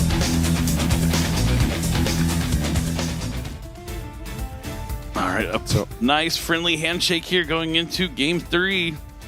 Oh my goodness. Not what you want to see. Oh, that helps. That's quite the interesting opening. I mean, we are going to see a Sky Striker deck later on, and I'm sure, you know, that player is going to wish to open with triple engage maybe, but if you're playing the Yummy deck, that's quite different. Yeah, it is a powerful starter, but it does require this slightly wonky lineup of 3 search cards for only 1 target, and this is probably not the way you want to draw it.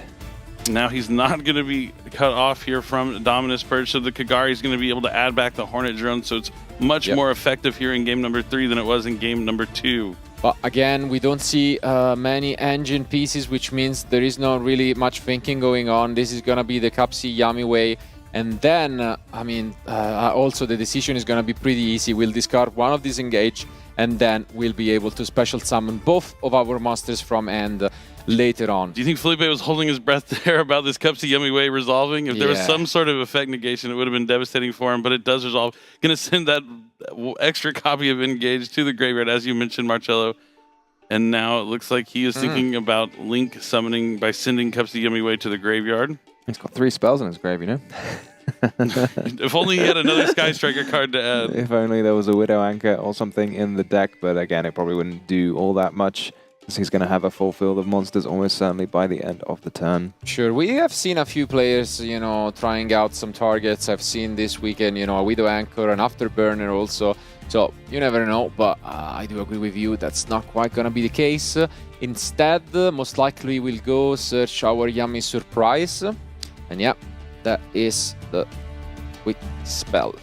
Taking a somewhat more conservative line, I'd say, by going for the Crocky rather than the Mignon, because, I mean, I don't know. I mean, maybe he doesn't know Tom's deck list exactly, and he hasn't had the fortune that we've had of watching him on stream all weekend, but it doesn't look like a deck where you're likely to get hit with something like Nibiru. It looks like a deck where he is going to go second and try and crack the field that you make, so maybe it's worth being a bit more greedy. We see the Martial Metal Marcher coming down again to bring back the Capsi Yami way. A special summon from the hand of Cookie Yummy, and now another synchro summon for Herald of the Arc Light.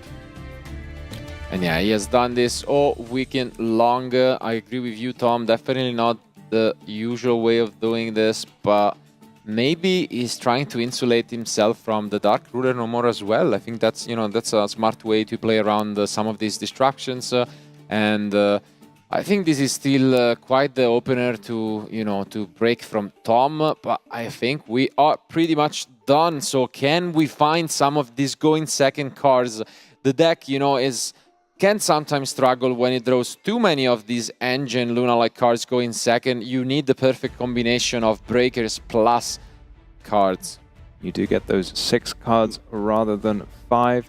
And it's an interesting dynamic here with the Herald of the Arc Light on the field and an Artifact Lancia in the hand. But once one goes off, the Artifact Lancia might be useful here in slowing down Tom and his Luna Lights. And there it is. Interesting moment here. First and foremost, do we see the Dark Ruler coming from Tom? Or maybe a Book of Eclipse, anything. Dark Ruler, no more. And it is Dark Ruler, no more from Tom yet again. That's step 1. Is going to answer that Herald. Makes it just, every time you use a Dark Ruler, you think, oh, the Yummy Surprise, it just turns everything back on. So maybe this is backed up by a Dominus Impulse. It would shut down the Yummy engine completely. And yeah, this is where Felipe is going to take a moment and possibly chain that Yummy Surprise. Bring back the Capsi Yummy way, potentially. Yeah. Does look like that is going to be the case. That is the case indeed.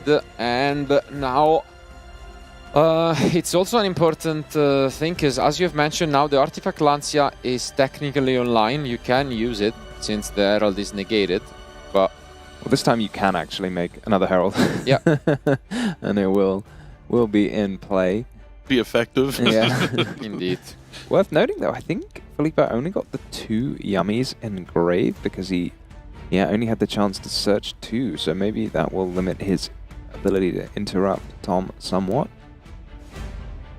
Could be. Let's see what he's gonna follow it up with. Obviously, you have the heavy polymerization, an amazing card, but would be punished by the Lancia, no? As well, heavy polymerization. When you're going to put yourself down to 500 life points, and your opponent's not taking any damage, so you're going to have a bit of a tough time at the end of the turn. And a Book of Eclipse. But he has the Ash Blossom. Ash Blossom to negate it. All right, so we've seen a lot of non-engine from Tom here at the beginning of his turn. Will he have the Luna Light cards he also needs to follow this up? Still got a good 4 in hand.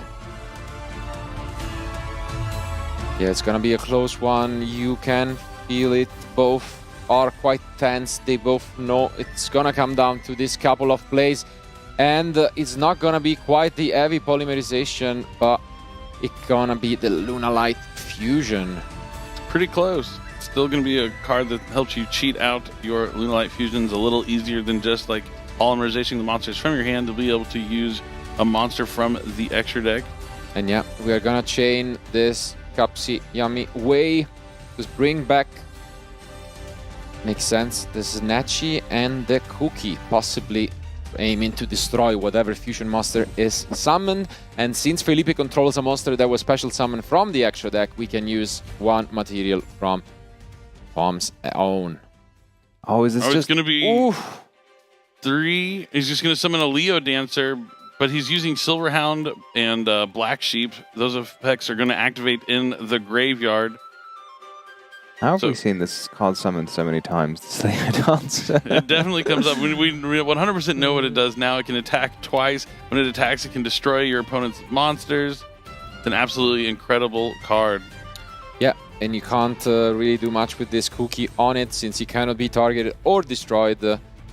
Well, we've seen it already how we can easily break a field, destroying every single special summon monster. Obviously, no damage due to that Dark Ruler, but this is quite the issue. It was, again, a very big investment, and Tom not going to be able to end the game this turn, and we know Felipe is probably going to end up with a few cards in hand, because those yummy monsters just seem to keep recycling themselves, no matter what you do about it. The Black Sheep's going to add the Silverhound back to the hand, which is not too bad, and then the Silverhound's going to special summon Gold Leo from the deck. Lunalight Gold Leo is going to activate on summon to add a Lunalight monster. Then he'll have to send a card to the graveyard. Felipe can still synchro summon using that yummy Snatchy effect that's in the main monster zone. He can also just tribute off the Herald Arclight if he wants, just to clear up some room, potentially. Yeah, it's not going to do an awful lot on the field. Yeah, it's going to be destroyed by that Leo Dancer at some point. Not being able to target or destroy it is absolutely incredible. Yeah, it's really tough to answer at all. Wondering when Yami plays, they're just going to put a Ceravis and just for when you tribute the the Arclight. Use the effect that it was intended, you know. After the first like 20 years of Arclight's existence or something, everyone was just searching a ritual spell with it. Get that additional effect for sure. This is an important key moment. It's game 3. Both players on only a few cards left. Yeah, crucial moment for sure. And let's see what we can do. Tom, you can see, is also extremely focused. He does not want to make a mistake at this stage. It's going to come down to this turn, whether he can have a shot of becoming the new world champion. It is certainly not easy for him. You have to wonder, sometimes players play a little faster when they have all the cards they need immediately, so maybe it's a time for Tom to have to think very, very carefully how best to use the limited resources he has. So he adds the Lunalight Tiger and then sends the Silverhound he added right back to the graveyard. And now he's going to use the Leo effect to add it right back to his hand yet again.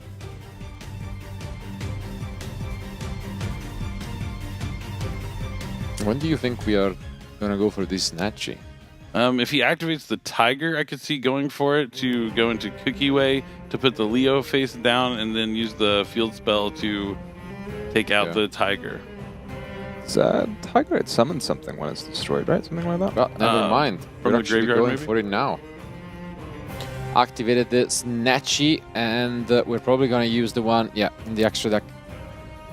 In the extra monster zone that was negated by Dark Ruler no more, and we are gonna go for Cupsy Yummy Way, adding some resources to the end, but we actually pull off the Cookie right away. Interesting. So he wants to destroy the Leo to get it off the field. Yeah. It makes a lot of sense for Cupsy to, you know, get that follow-up, because even though he got Dark Ruler no more, he knows he's going to have another turn, but... And most importantly, we can get rid of this third engage. Yeah. There's some... 3 copies of engage, just... Oh, the absolute worst thing to see there.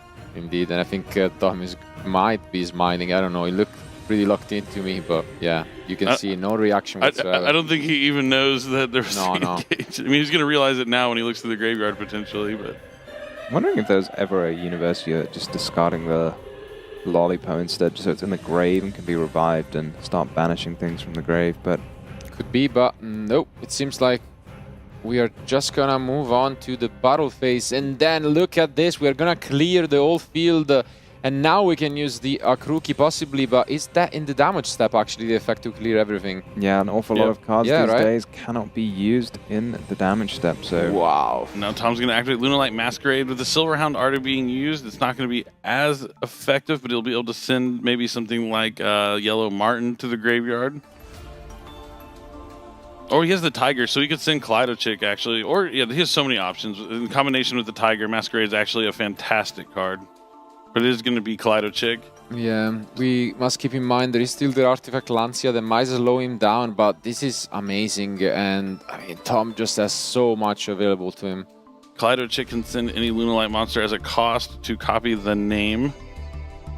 Yeah, such a powerful ability somehow that it is a cost to send a monster from your deck to the grave. We've seen some of these cards before, and they've been some of the most powerful cards. I think it's Martin. Yep, and here comes the Yellow Martin. Yellow Martin's going to return the Tiger, so it'll be able to be reused again and special summon itself to the field. So now he has access to a rank 4, which could be many things. It could be Tiger King, could be Baguska, if he so chooses, Dagaris. Tom, he's having a look at the graveyard, maybe signaling that he might be looking at making an SP at some point. An SP going to be met by an Artifact Lance. He's going to get quite a lot of value. Felipe could shut down that and a potential Lunalight Fusion summon in the future. Yeah, especially if Tom decides to go into the Tiger King, to go for Fire Formation Tinky, to go for Lunalight Wolf. That Lancia is going to be really key. Yeah, I mean, we can assume that I'm pretty much sure Tom thinks Felipe is out of interruptions, so if he gets a bit greedy, you know, he could get punished surely. Yeah, but I mean, on the other end, he knows the rest of the end. He knows that there are only 2 monsters, and that makes its life quite a bit easier in, you know, figuring out how to deal with the rest of the setup. From this is a big decision, and he's just going to go into the Dagaris. Third way. Because he is thinking about that SP Little Knight, I think. He's going to... Oh, no, he's going to draw. Yeah, we usually see the effect to special summon back and then skip the main phase, but looking like we might go for a draw.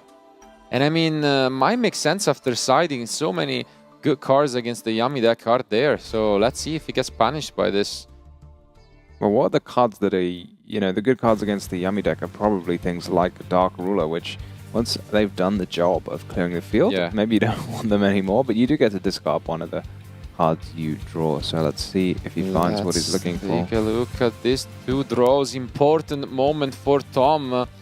Looking for the deciding answer in his deck, and finally throws to discard 1. We still have the option to special summon 1 back from the graveyard as we have bounced back our Lunalight Tiger. And there he comes down once more. Probably use the effect of bringing back the Kaleido Chick yet again. It's only once each time it's on the field, so you can keep using that Kaleido Chick effect every time it's a fresh copy.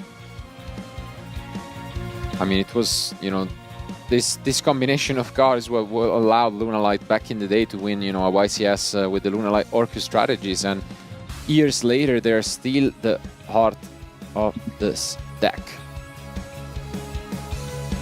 He also has the Silverhound in graveyard with the fusion, so that's going to be able to negate a spell or trap card on the field, potentially on Felipe's turn. I'm wondering, though, if Felipe knows it's there, it's almost impossible to trigger on the Akroki, because it's always going to be when you do a Synchro Summon, so as long as you use the effect of the Synchro Summoned monster as Chainlink 2, you're always going to be able to play around that, at least on your field spell. Definitely important to note.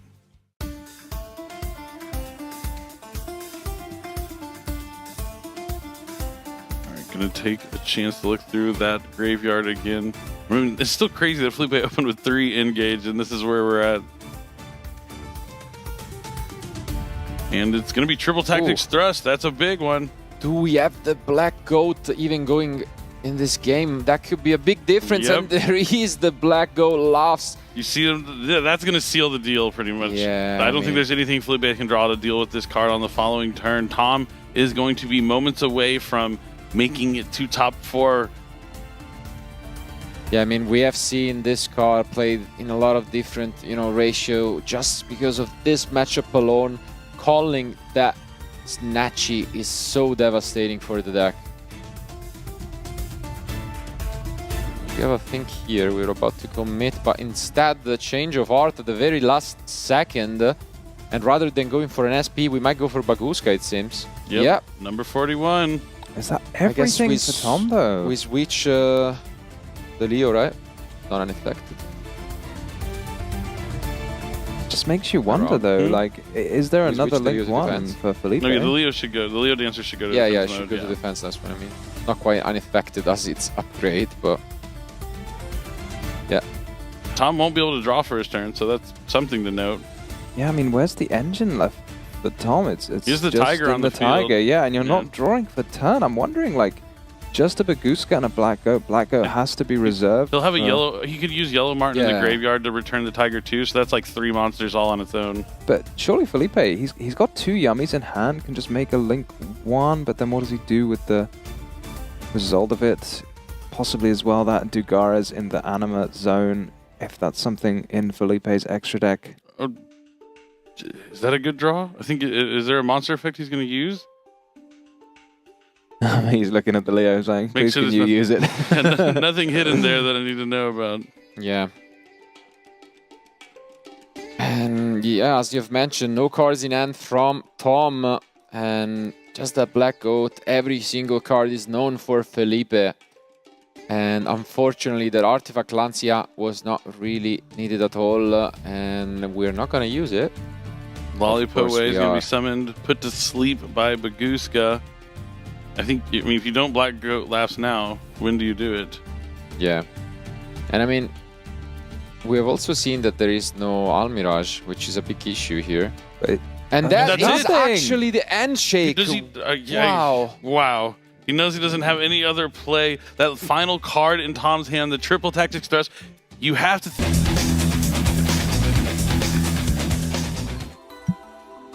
All Yeah, right, they final are- quarterfinals. Let's go. And honestly, I think, I don't know, we are about to find out, but there is a huge chance that Rosalie wants to go second. Yeah, so Isaias is probably going to be going Oof. first, unless he knows that strategy that Roselle Right. has brought.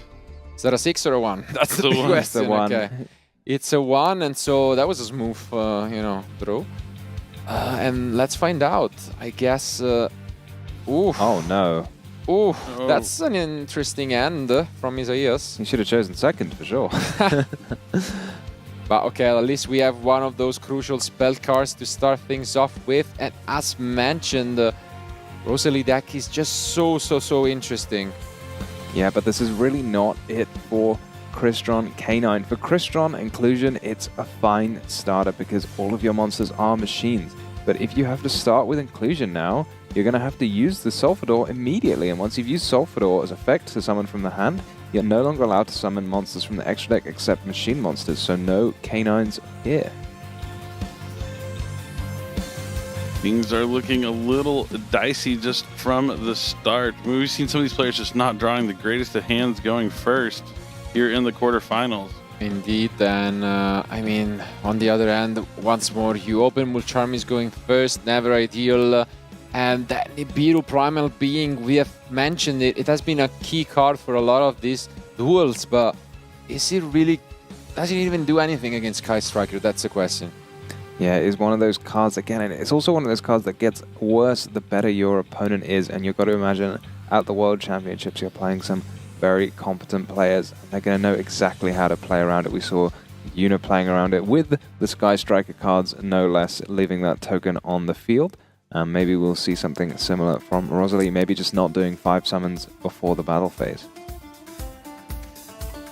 Yeah, but as you can see here on screen, this Skeletus has been summoned and will allow to extend plays a little bit more. But you're right, Tom, definitely not the ideal opener because we are a bit stuck as compared to the other options that the deck has. still you can see the speed of play is remarkable from Isaias. You know, maybe not the most ideal opener, but he knows what he's doing.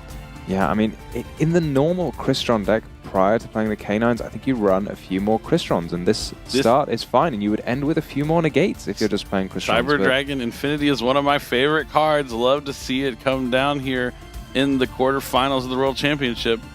You're talking about only being able to spell summon machine monsters from the extra deck. It's one of the strongest ones. Yeah, here we go, and we're going to see that very powerful trap Crystron cluster. Stops any of your cards from being banished, and also has the once per turn quick effect. You can return a Crystron that is banished to destroy a card on the field, or 2 if you control a Crystron Synchro monster. Yep, and that Crystron Tristaros is going to also allow Isaias to summon a monster from the deck if Roselle does anything on her turn. And I mean, still look at the amount of cards in the end. Sky Striker is a very interesting deck. You know, it used to play as more of a grind deck. Nowadays, it has some similarities with Tempai in a way, where you can go second, just, you know, break the field, and then just close the duel out with a lot of damage thanks to that linkage. And there it is. Rosalie has drawn into her 6th card. What are we gonna start with this duel with? But in the meantime, I believe we can quickly go back to us while they wait for the final setup and clarification. Yeah, Rosalie is one of those players who has chosen to use no monsters in the hand. So the Canines are going to not be of any use for Isaias for now. Looks like the players are going straight back into action now.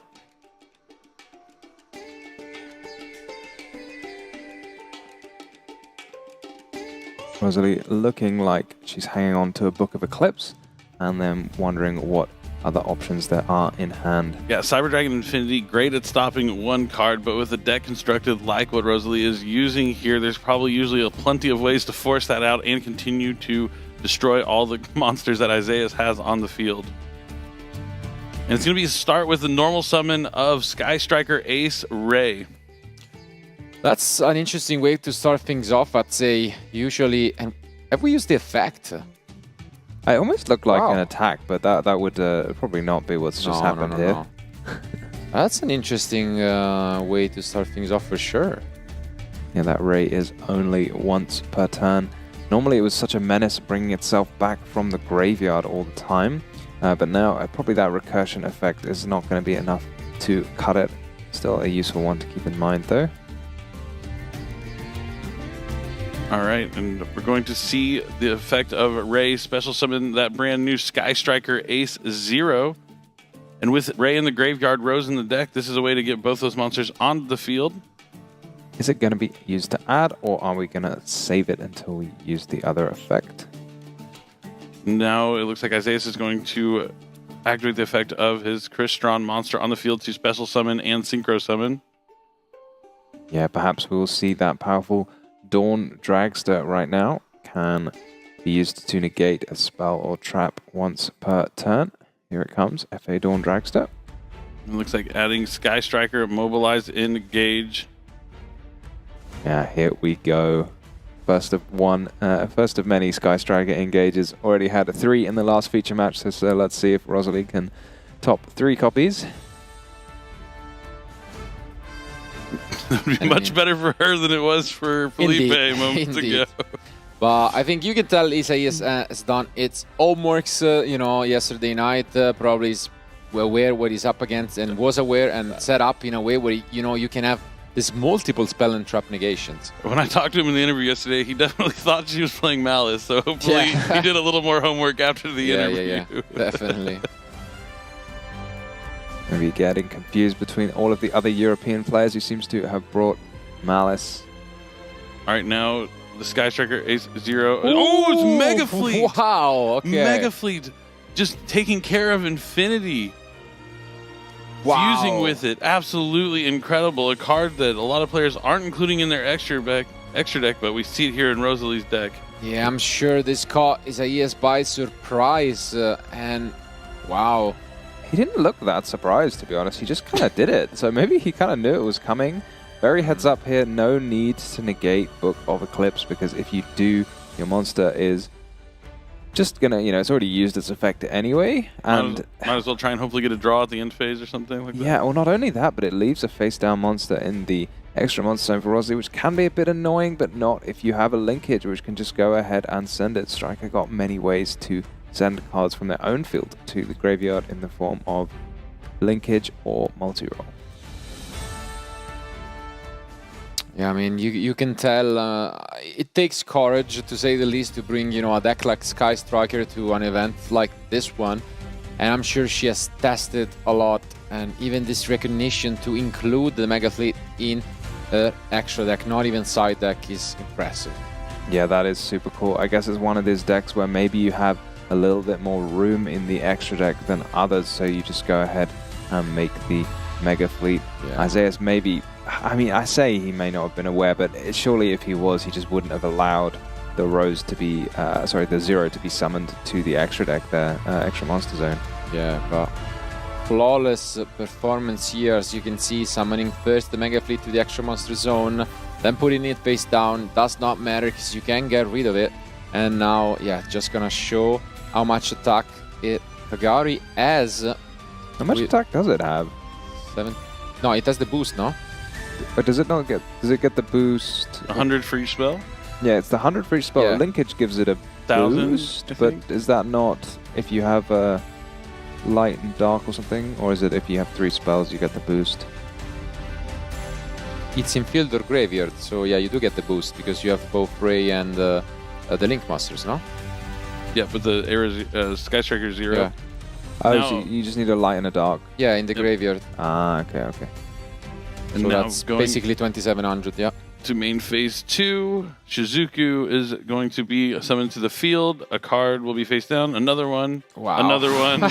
another one. Another one. 5 spell entraps in the spell entrap zone.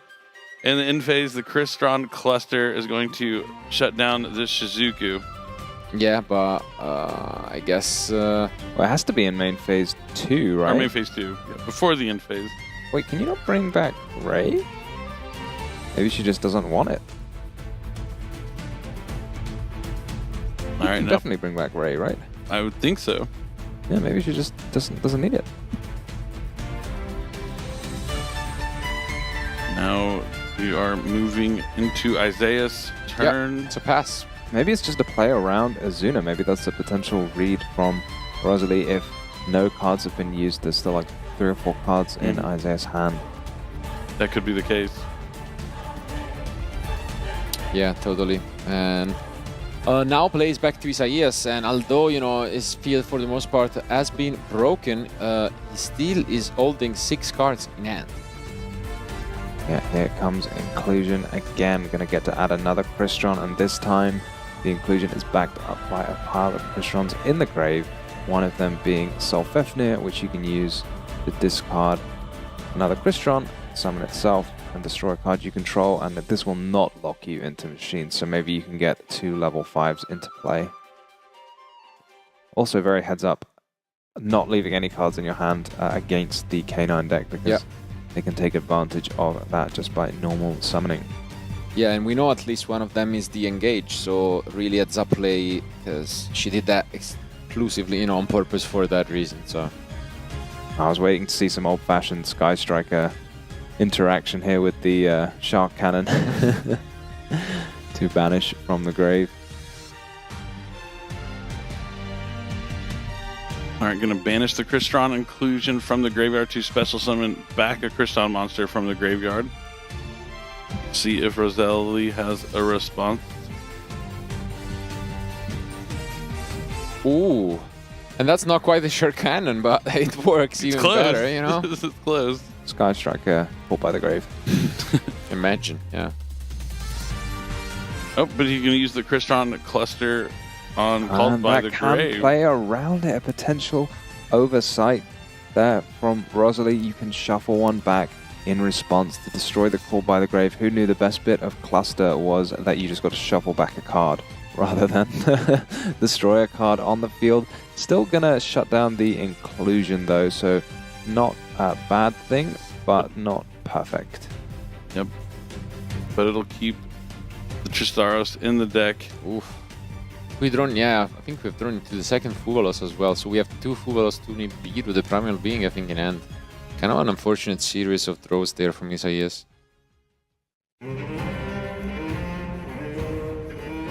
Honestly, just checking again. Which are the cards? Having a quick read of Sulfador. These are, they're not new, but they are a little bit under the radar, I think. Indeed. So back comes Sulfador. Now again, we're locked into machines. So again, no canines will be hitting the table, at least from the extra deck. Going to get to send 2 from the deck to the grave and trigger Sulfador here to summon a Crystron monster. So maybe some more Crystrons can be synchro summoned. Alright, it's going to be Sky Striker linkage. We try and summon a monster and then chain Widow Anchor to take that Crystron Sulfador. That's definitely a very, very, very good play. And as you can see, then you can send the card you control to the grave, so gets rid of the Sulfador. And now, in a new chain, you will get so much advantage back. Yeah, with Luna Light last round and Sky Striker H0 this round, we're actually seeing a lot of impact from Duelist Advance happening here at the World Championship. Big decision here whether we want to interact. I believe there is one engage set, so the other card is gonna be the unknown one, I guess.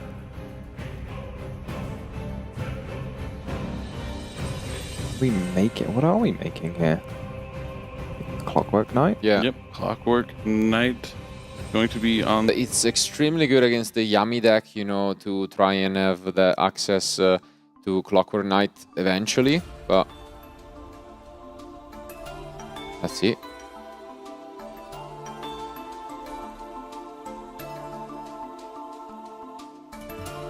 I'm wondering why we're linking off the Tristaros for it now, though. Yeah, we don't have much going on. It's the last card in the loop is, I think it might be, and yeah, that's a pass from Isaias, and this gives Rosalie just so much advantage, because as you can see, you can just summon both Rose and Ray, and then you can also get into the Shizuku, possibly add a second engage, and that just is so much advantage. The power of the linkage Widow Anchor combo into Sky Striker Ace 0 to bring back is absolutely incredible, and maybe a lot of people have overlooked how much of an impact that card Sky Striker Ace 0 had on the pure Sky Striker strategy. But yeah, look at this engage back to end with the Kagari, and I think a lot of the overlooking comes on because a lot of players are more focused on what they don't have as opposed to the cards that they do have, especially when it comes to the Sky Striker cards. Indeed. Yeah. Just saying. I'm just really wondering what this Clockwork Knight is doing. Like, it could have been a Tristaros still. You could have synchro summoned another monster, but maybe there's just no more synchros to make. He's already been through the Skeletus and a Dawn Dragster, and I think when you include the canines, maybe you just have to cut a bunch of level 7 synchros. It looks cool. True. I love the artwork on Clockwork Knight. Yeah, it's pretty nice looking, but now we might just be moments away from Rosalie taking this one. Basically, the main concern right now is playing around the possible disruption in the end from Isaias, but outside of that, she has plenty of damage available, and you can see when your opponent looks up in the sky and does some math, that's never a good sign, I'd say. Yep, here comes Sky Striker Ace Zeke. And there is the first engage for +1 of the match. Most likely not gonna be the last. And yeah, it's when it gets to this point, this deck doesn't stop, you know, the grind. It feels like it gets so many resources. Yeah, the only way Isaiah wins this game is if Rosalie makes a slight misstep and walks into some of the thing like Nibiru, but there's probably plenty of ways in Sky Striker to have a game without summoning 5 times, especially when you can summon in the battle phase. Yeah, it's hard to imagine there that Rosalie is gonna, even if she walked into the Nibiru, she's gonna have so many cards by the end of it. Yeah, very true. Yep, and here comes the battle phase. Zeke's gonna take down Clockwork Knight. Hey, the Flawless is online now. So you can chain them here if you want. Yeah, I think. Is he not going to chain it? I think he's still writing down the life Yeah, points. he's probably writing down the life points, but you know, he's just saying yes. I guess he has just given up on this game altogether. And as you can see here, this is just gonna be too much damage to respond. This is already like around 3000 attack from this Kagari, and then you can just activate it again for the final life points. It seems like Rosalie really has tried their best and makes it by closing this one out. And yeah, there he goes. The white Stop flag. attacking, please.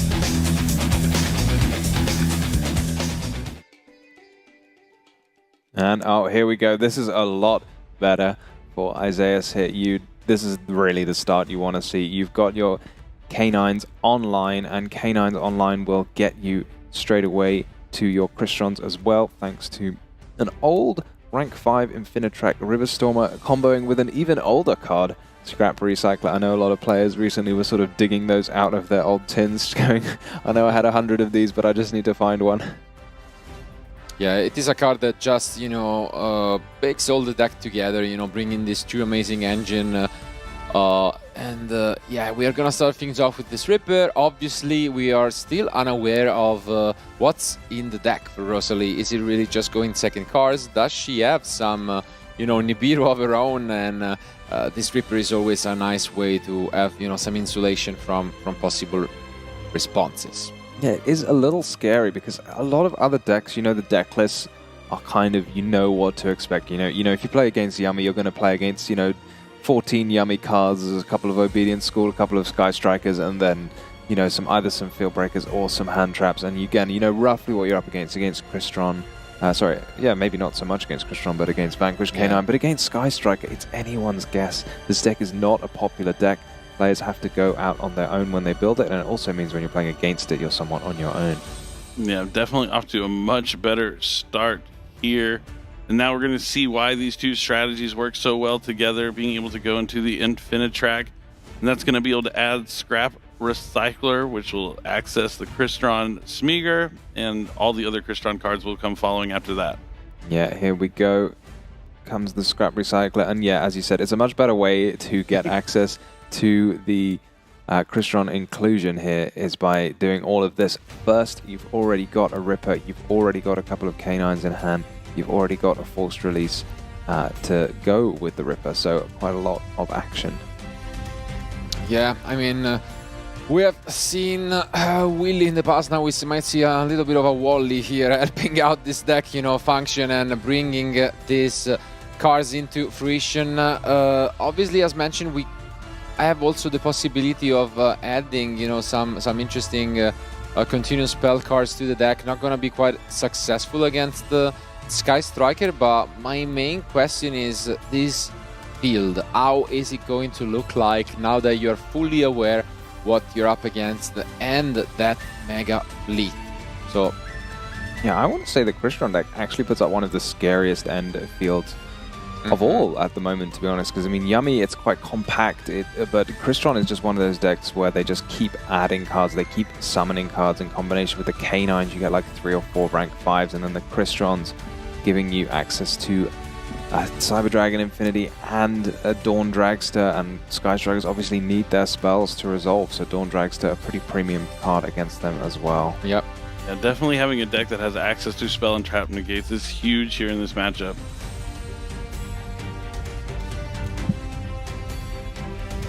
Now we're gonna send the Crimson Cluster. It was pretty much the main help that Isaias had in the previous game, and you know, it's definitely a solid card against the Sky Striker deck, but we might need more. And here comes the Lizard Dose, interestingly enough. Lizard Dose, are we just using it to draw a card at the end of the combo? He's not got anti-spell fragrance in the side. Could be. Maybe he banishing does. itself off the field. God, can you imagine anti-spell fragrance against Sky Striker? I feel like that would be a throwback. Yeah. Indeed. I've seen a few going around, you know, in the weekend, but for now, I think, I mean, the end looks much better. As you've mentioned, Tom, in the previous game, I mean, it didn't look all that close, but still, he set up a pretty decent field and had to do it pretty much with 1-2 cards in hand. Now he has a full hand of interesting options to shut down Rosalie later on. Yeah, I mean, he's only used 2 cards to start his combo rather than just the 1, but it just makes so much difference. 1 + 1 is not equal to 2. In this case, it's equal to about 10. Now we're seeing the 2 level 5s be overlaid here, probably for a Cyber Dragon Nova. It does have to be a machine, but this time you do have to watch out before your opponent gets to anything. Yeah, you really have to use that Haggard Lizardos. Don't just start the turn with a monster in the extra monster zone and a Cyber Dragon monster. Oh, could you imagine? Because the Mega Fleet would just use those 2 materials. Yeah, that would be pretty funny. But yeah, looking at that hand, it is massive. I've seen players even use Silhouette Rabbit because you get the cluster as a continuous trap and you can search the other one, which negates cards for each continuous trap you have, but that does feel like a little bit too much. A little extra. Now drawing a card, hoping it's a disruption. Yep, there's a little bit of clarification here.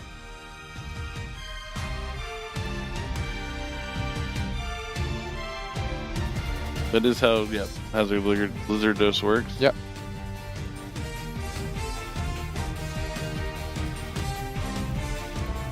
Yeah, very flexible. Link 2 can just remove itself to draw a card, which I guess is the ticket in a lot of decks.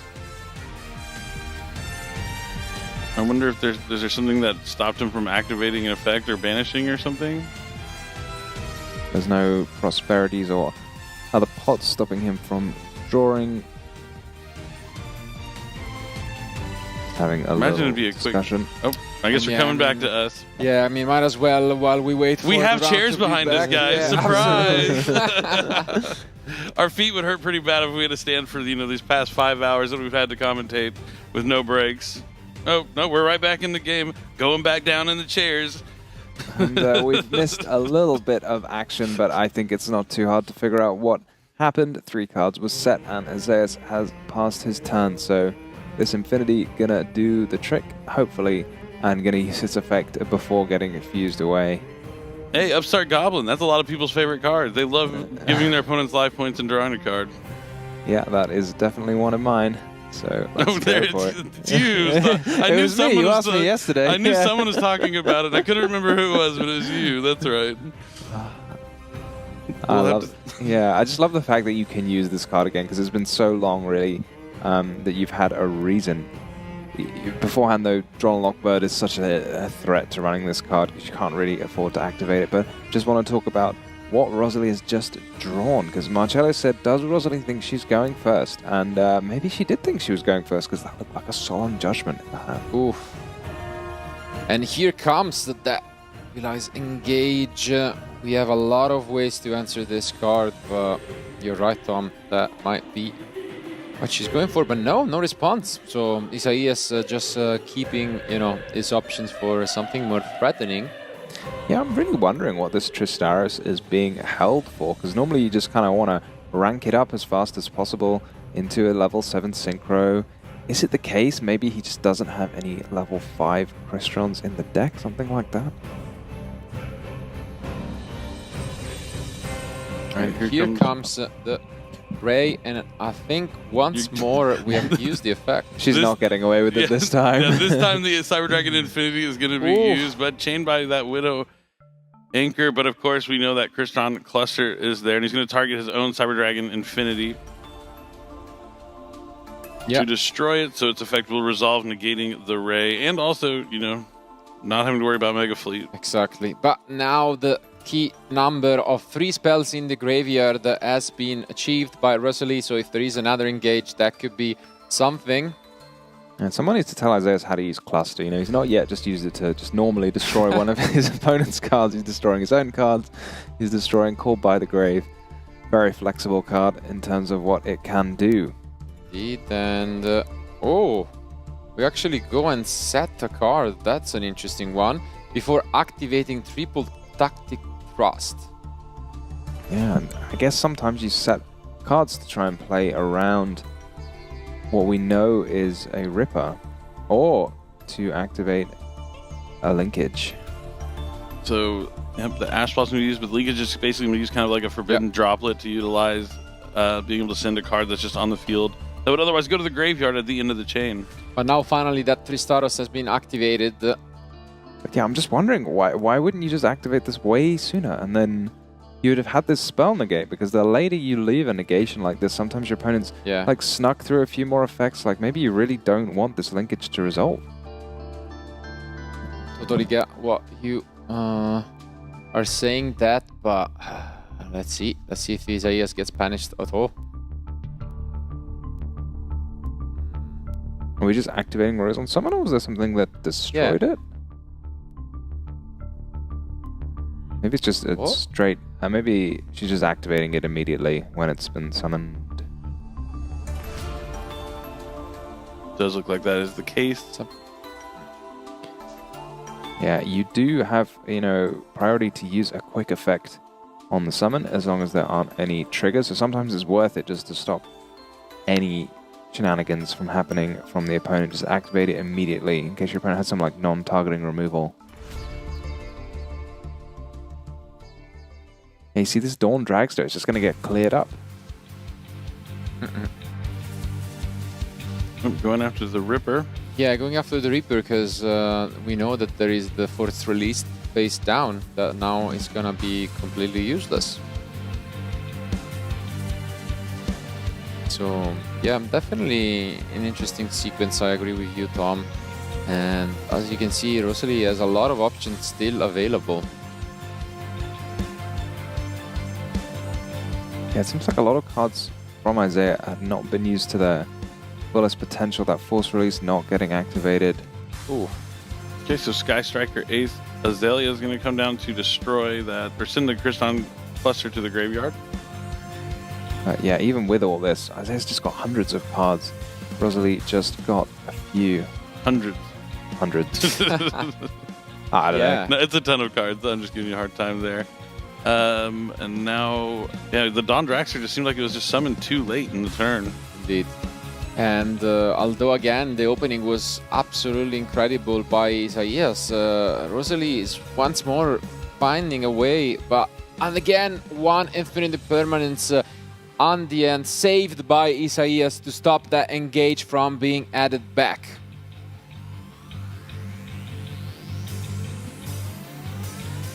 Here comes a Shizuku.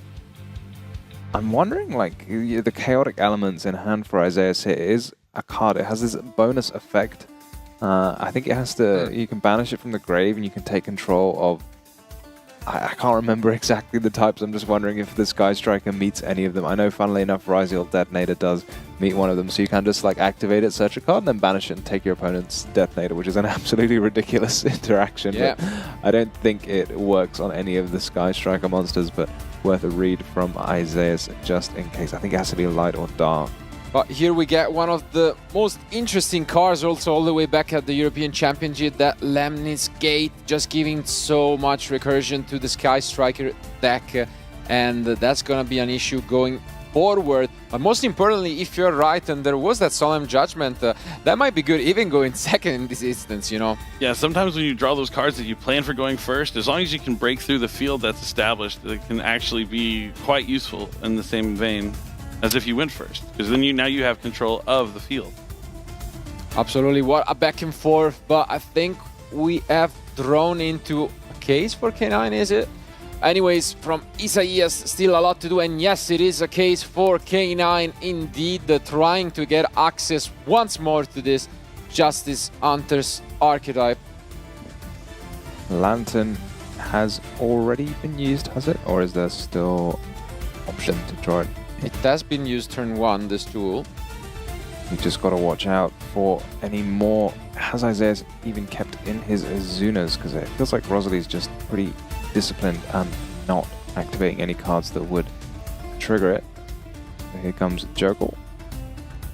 Yeah, even though the field is destroyed, plenty of ways for the K9 cards to get to the field, and it's going to be Jokel revealing Izuna, both these monsters being special summoned to the field.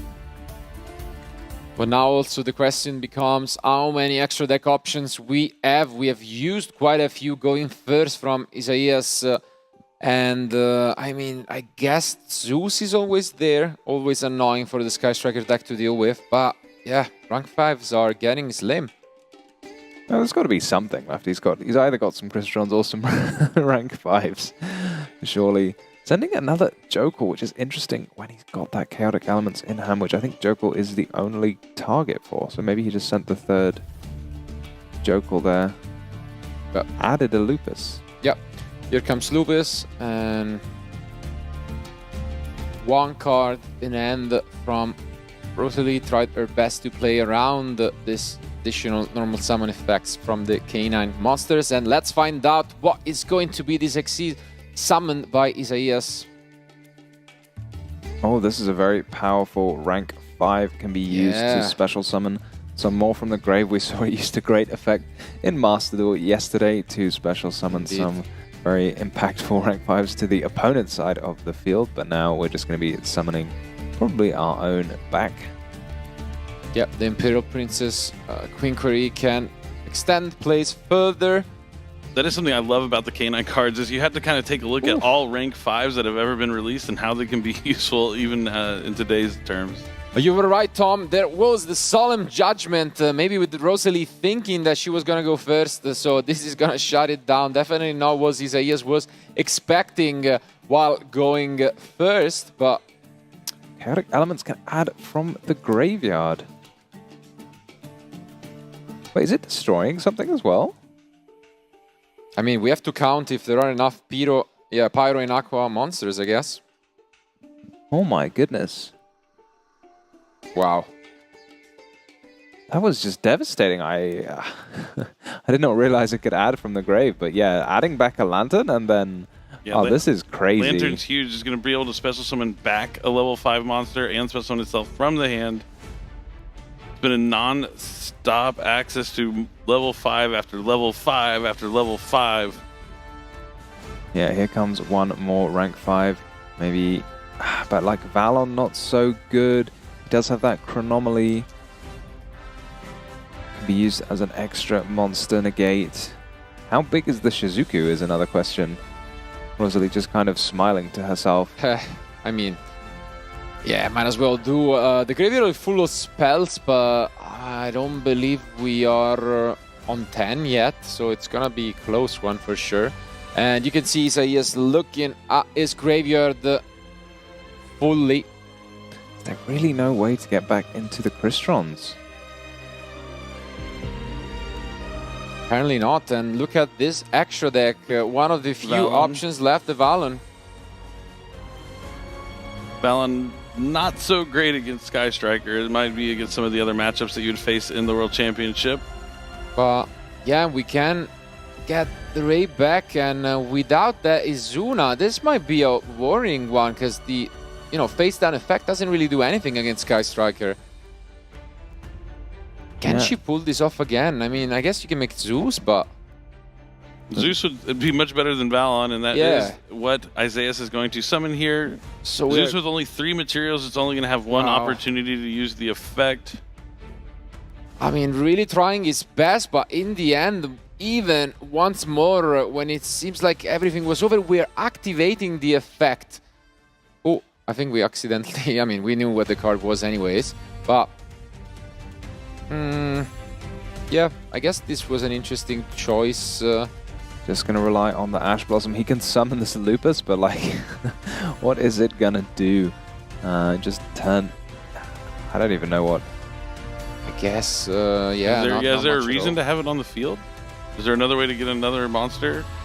Especially not in defense mode. You got to stick to your guns. But it's only got 200 defense. That's not very many. Yeah, I think that's it. I mean, the last card in hand is a pretty good one, but... Oof, I mean, it's gonna get close. I think on the other hand, maybe Rosalie... also, there was a different line where, once she got that Sky Striker monster on the field, she could have just used it right away there to get a card back and, thought about this Zeus. And I think this would have completely closed this game out. Only one card in hand, drawing to 2. What is she going to have to deal with the Zeus? It's going to be Tom's There it favorite is. card, Upstart Goblin. Oh There no, it is. you cannot. Can you? Do it! Do it! Do it! He did! It's Ash Ash Blossom on Blossom. Upstart Goblin! On an Upstart Goblin, and we know the last card in and from Rosalie, of course, the... Wow. And he has enough damage on the field with the Zeus. Maybe he summoned the Lupus because he knew he would need the damage on the following turn, so he needed the monster. So he just summons it out there because now he can put both his monsters into attack mode. Getting out his pen to add up 3,000 and 2,300. That's absolutely incredible. It's more than 3,500. How many times have you heard a joke about using Ash Blossom on Upstart Goblin? And to see it happen here in the quarterfinals of the World Championship, absolutely incredible. Yeah, that is unbelievable, and you can see Rosalie smiling, you know, looking at the camera. We know the last card fence down is that Lemnis Gate, which could potentially spin something back to the end, but it's gonna be so close here. Yeah, how many monsters are there? Sky Strikers, there's got to be a couple, right? And this will get rid of the Zeus and potentially the Lupus, because Lupus will get banished. Absolutely, and there it is. She's gonna activate it, bouncing back both to the end. Has she got 6? That's 5. 1, 2, 3, 4, 5, 6. 6. Here comes 6. So and they're 2 both monsters gone. returned. Both gone. Lupus. The Lupus is gonna get banished. It doesn't get much better Oh, that's than right. this. Both duelists down to top deck mode. What was the draw for Isaias here? How many times have we seen a top deck of Sky Striker Immobilize engage in the past? Wow. Will we see one here? But there are so many good cards that you can beyond draw that, here. Like yeah. so many. It's all coming down to this card, but what can he even do at this point? Like, the extra deck is so thin. Yeah, Rosalie, though, sitting there with just having shoveled all the cards back into the deck. Everything is live for Rosalie. Nothing live for Isaias. The main thing going for him there is maybe there's a difference in life points because Sky And it's a Striker can't pass. do it all. What is it going to be? Crucial draw. It's a terraforming. That's not quite it, is it? If she has area No, she zero. has chicken game. She has Chicken chicken game. It's Chicken game. We're about to play a chicken Wow. game here in the quarterfinals. Absolutely insane. The Wow. life point difference will continue. Oh, wow. And this will give Dan an option for Isaias as well. But What a real throwback to these Sky Striker cards. Just say, give me any spell, draws a card, and then puts itself in the grave. Rosalie just, you know, got to draw that one ray, and that might seal the deal. so many good draws available to Rosalie. Can she find any of her Sky Striker card? What is it going to be? Looking in the air, And the no. set spell and trap Just a face played down. back to Isaias. Isaias draws. That's not a card he can Oof. summon. Not Azuna. quite. But you can use the chicken game. We're playing the Use the chicken, chicken game. Use the is he chicken gonna destroy it, or is he going to draw a card? You have to draw. You have to draw. This is your chance. Draw, draw. Oof, bold decision. It's a draw. Oh, no. Of a draw on Lockbird. I mean, I guess you can use it next turn When once the that chicken game activates again. But what is this game turned We're into? playing a chicken game. Play is back to Roselli. This is Roselli's going to pay absolute another madness. 1,000 life points Oh, wow. to draw another card of chicken game. Here we're going to see this draw. Draw lock on the bird. chicken game. What is going on? Because Imagine she actually drew engage but gets drolled Yeah. on the chicken game. That would have been absolutely crazy. That's unbelievable. Do we finally get a monster? It's a We Ray! get Ray! It's Ray! A huge draw. And he can't use the Phantasme because of the draw on Lockbird. Wow. Oh my, you couldn't write this. Absolutely. Look at this. Goes to battle phase, attacks with Ray, uses the effect to tag out for Hayate. Hayate is going to attack directly just because there's no cards on the other side and going to send a Sky Striker card from the deck to the graveyard. Usually you get the engage, but in this case you can't activate engage, so it's not going to be quite it. You can see that linkage, such a powerful card, but we are gonna move on to main phase 2 using the Kagari to add it back to the end. And look at this, what is Rosalie even able to accomplish and having this possible win. Yeah, but is that Kagari just going to stay on the field? Yeah. Because if it is, can you switch off your own chicken game? Oh, that's the best draw for Isaias, surely. Yeah, that's one of the better cards. He needs to get rid of the chicken game so he can do damage at some point. But you can just pay 1,000 to destroy just by itself, yeah, instead of drawing. But Chaotic Elements, huge draw here from Isaias. What a draw, but we have to play through this linkage as well. And yes, it's going to be a 50. And now you pick up... Adds the lantern. Wow. What is Rosalie thinking when she's she's saying, let me read this lantern, what's it going to do in the hand? There's got to be a couple of canines in the grave, so you can't really get rid of a target first. Yeah. I cannot believe we're just playing a chicken game. It's crazy, absolutely crazy. And oh, it's going to come down also to the number of spells. We have shuffled back a fair amount, to be honest. And that Kagari, we can't be quite sure how big it is. And yes, we are paying. He wants to draw, so if he wants to win this turn, he's going to have to do something else to destroy the chicken game, because the player with the lower life points doesn't take any damage. Oof. And it's going to be a defensive card. Yeah, it's probably not what he was looking for. Not quite what he was looking for. Not going to do it. How's Rosalie still got enough life points to keep using this chicken game? Is she actually on 1,500? Yeah. Oh my goodness, but she can't take any damage while the chicken game is in play. Yeah, what a card that was. I mean, oof. You can make a rank 5, but what is your rank 5 going to do? Do you even have any rank 5s left at this point? That's the question. So... No. You have Imperm to set the attack lower. Wow, you can see really... Isaias thinking about this so much. It has been such a long duel, and we can't be more glad. And it's a pass. Oh, wow. It is a pass. And now, yeah, Rosalie just gonna make sure that she doesn't do any mistakes, you know, checking that second effect of the chaotic elements, taking control of a monster. What is it gonna be, that throw? Does she have even more Kagaris? She must do. Is it just an attack?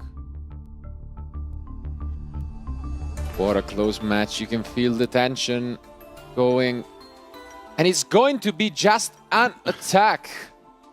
Has she got more tricks? This is just a never-ending game. What is going on? What is in the extra deck left for Rosalie? But Phantasma is going to be able to come down. Can't go too fast. No. That was very quick indeed. Okay, yeah. Maybe you got to slow it down there. But no, he's okay with waiting to the Kagari to activate the Phantasma. But maybe there was an opportunity to use it on the Kaina there. For sure. I mean, for sure there was, but apparently it's... it like blinked out onto the field. No, I mean, it has to be done this way for Isaias because he has infinite impermanence, so you can negate a Kagari. True. True. Good spot there, and apparently, yeah, Rosalie is thinking about this. I think they're saying just to slow down the play and not play as quickly in the future, because you definitely need to give your opponent an opportunity to respond. Was there an attack even? It sort of looked like it. Yeah, there was. It's down to 1900 now, so quite a few spells, and as you can see here, probably giving you know, a check. He needs to, you know, when it comes to Rosalie, that's what she's clarifying with the judges, that she gave enough time, and now she's targeting. But there goes the Black Gold Loves and infinite impermanence chain targeting the Sky Striker Ace Kagari. What a game. Everything getting negated. Nobody being able to do anything. Yeah. What is the text of Phantasma? I assume it has to destroy. And she's lost the chicken game. She's paid 1,000 to destroy it. So only 500 life points remaining. One more card to the spell and trap zone. The Kagari's going to the graveyard for what can only be a Sky Striker Ace Shizuku. In phase, it's going to add a Sky Striker spell that's not in the graveyard. And we have not seen Mobilize engage, and now this is the turn Isaias needs to close out the duel, or Rosalie will be moving on to top 4. Yeah, absolutely brave play by the former runner-up at the European WCQ, deciding to pop her own chicken game, and now one more draw for Isaias. Can he pull a miracle off? Can he bring himself back into this quarter-final? And is it Foolish Burial? Does that do anything? Oof. I don't know what Crystal so many has draws. left. So many draws that just have no impact. Absolutely. I mean, it feels like he has gone through so much. Now she is aware of both the Lantern, the Phantasma, and must be wondering what's left for the American player. I don't think that Snatchy is going to do the trick. Checking again extra deck option and activating this foolish burial. He just needs anything. I mean, I don't know how much spells there are in grave. His deck is almost completely depleted. Only a few cards left there in the deck. Doesn't seem like there is much going on there, and you can see him just debating whether to simply send an Izuna. That must not be a good sign.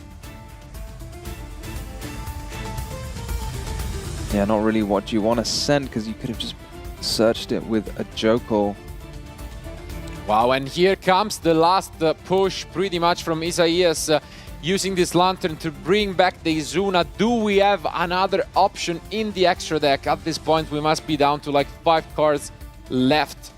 And I believe we are gone through everything, but only 1 remaining card.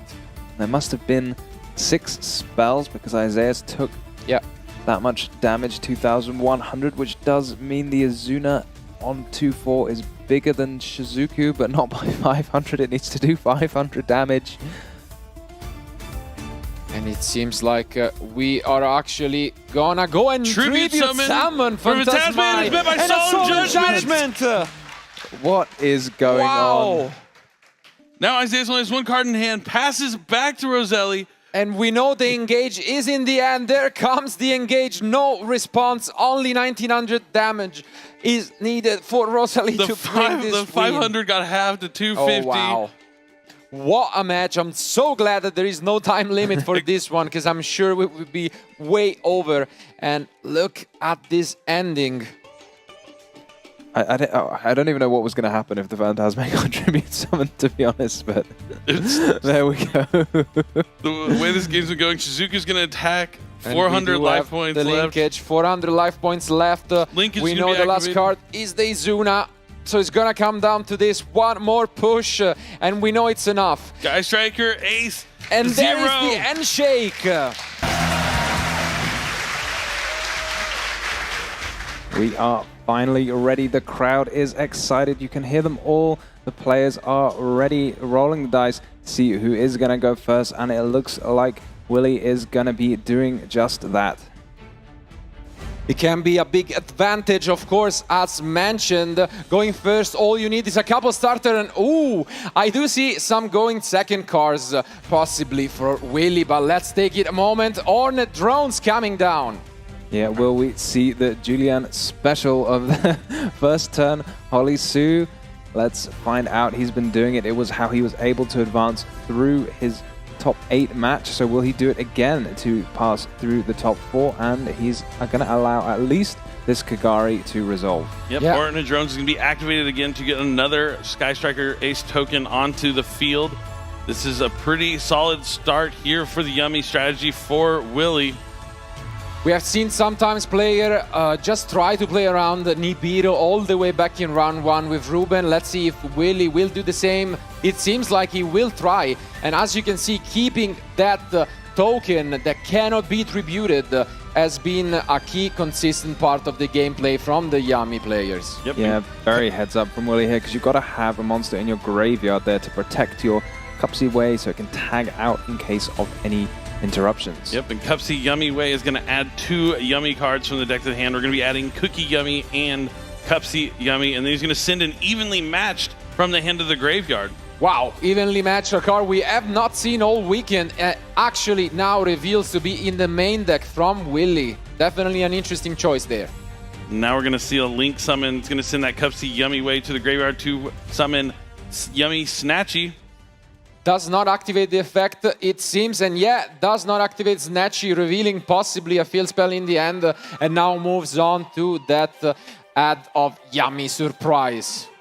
Yeah, it's got surprise in the name, but I don't think it's a surprise this weekend. It's been one of the most powerful cards that the Yummy players have been using. Such a versatile card, and we've been seeing all of these field-breaking effects. We've been seeing Dark Rulers, Book of Eclipse, and Droplets, all of these cards and more. And Yummy Surprise is such a powerful card, you can search it, and then if all of your cards get negated, you just bring back 1 more Yummy and start the train again. Indeed, that is the case, and now we might see again some action from this player. We have seen, you know, different ways of going around it between the Marcher and the Star Ham, going into that famous Herald of the Arc Light to shut up some plays. Will that be the case? I think Willie has preferred the Star Ham here this weekend when we've seen him play, but that Lollipo Yummy Way brought back the Cupsy Yummy Way and one of the other Yummy monsters. Now we're going to see another Synchro Summon. Yeah, I mean, for Willie, I guess if you're running all of these going first cards, you might as well discard one to the Star Ham, but in this case, no. Here comes the Marcher. Yep. Bringing back the Cupsy Yummy Way. Now that token and the Martial Metal Marcher is going to be sent to the graveyard to Synchro Summon Herald of the Arc Light. Exactly. Like there was the point to use that Nibiru Primal Being if it wasn't quite the case, but might as well play it safe. And I think we have now activated the effect. I guess we didn't really need to use the Minion, and we might just go for the Kruki, and that is the play. Setting it up turn 1 already for Willie. Yeah, solid start. All right, now Cookie Yummy being special summoned from the hand to the field. Yeah, here we're seeing this field. It looks so innocent, but inside all of these Yummy monsters are more and more and more interruptions. And it seems like this is about to be the end of the turn from Willie, shuffling up his deck and giving it for a card to Julian, who is gonna be allowed to play his first cards of the duel in just a moment. But yeah, this field, I totally agree with you, Tom. Might look innocent, but so many interactions hiding in that graveyard. And that's a pass. Oof, and that's a... Let's see what he can pick up. Obviously needs some help. Brazen is always a great way to start things off here for the Vanquish Soul deck, but how can we break this field? I've not seen Julian start with anything except Holy Suso. Yeah, let's fair see. enough. But we do know, of course, he's running an awful lot of canines to help him extend into fields like this. So let's see whether that will be the case today. And it is. Here comes Jokul revealing a Jokul. But is this going to survive? Because in the graveyard, sorry, on the field, we have a Yummy Synchro and we also have an Akroki. So maybe we just summon back a Cookie. And that seems to be the play here. Yeah, gonna immediately return that Yummy Synchro to summon back 2 Yummy monsters. It's going to be Cupsy and Snatchy. I believe we do not have a Cookie yet in the graveyard, so we'll have to set it up later on. But yeah, we can get a draw here or a search. We have seen Willie prioritizing a search. Will that be the case again? It is. And he's probably going to look to just summon something like Cookie Way to put these 2 canine monsters face down potentially. He has a lot of different options he could go through about this. Yeah, I mean, in a deck like Willie's, where he's running those cards like evenly matched, maybe he's just he says, I'd probably rather have a Yummy card than another evenly matched. And there is the Cookie Yummy Way on summon wheel to put those Jokuls face down and render them useless. Interested there in the choice of not using the Cookie as material for the Synchro Summon. Would have liked maybe to set up that additional interruption in the graveyard, but for now we're gonna set both face down. And is there even anything else that Julian can do here? Yeah, this is so tough. When you're playing the Vanquish Soul deck, it often feels very feast or famine. When you have 5 cards in hand, every card seems to generate you more advantage. But then when you get down to 3 or 4, then all of a sudden, every card you lose from the hand feels so devastating. It gets that much harder to use an effect. Things are looking really good here in game 1 for Willie. He's going to do another effect of the Synchro to bring back 2 monsters. It's going to be Lollipo and Yummy Snatchy. Now the Dr. Madlove is going to resolve adding a Vanquish Soul spell or trap from the deck to hand. It's going to be Vanquish Soul Start. And this is what I was talking about. If that Cookie would have been used instead of the Cupsy, we could have just brought it back here and tried to destroy the Madlove with it. But instead, we're going to have to think about our plays next if we are Willie. Still Synchro for maybe a Cupsy Yummy Way and then use the field spell to destroy the Madlove? Apparently not. Yeah, there's so many options, but maybe we're just prioritizing destroying the field spell rather than the monster. Yeah, I could see that being the case. And indeed, we just now sent to the graveyard this Cookie, which can be brought back moments afterwards. And that Cookie getting rid of the field spell, as mentioned by Tom. Gonna shut down any search of that Vanquish Soul Start. And we are getting so many monsters back with the Lollipo Way. This field getting absolutely picked apart, 1 card at a time. Those The Jokals, 2 cards from the hand gone. The Mad Love already used its effect, just 3 cards remaining in hand for Julian. Plus there's Mad Love on the field that's already used its effect. Now we move on to the battle phase, trying to attack over the Herald, but we are not gonna allow that to be quite the case. Here comes the Ham. The Star Ham. Yeah. I love the card a lot. It looks awesome. It's even stronger. He's going to be able to discard that card to bring back a monster and then take down that Dr. Madlove. And that does resolve as we are in the battle phase. We got rid of it. We can't just go for a second Herald of the Arc Light. Usually Willy has been on the other side of this kind of duels when we has been on stream. First time he's convincingly ahead and he's looking like he has got this one duel in his bag. Yeah, it's so tough now for Julian, and he's chosen to throw in the flag. Here we are. That is game 1 for Willy. What a win! What a win indeed! All right, here we are, game 2. Julian will be going first.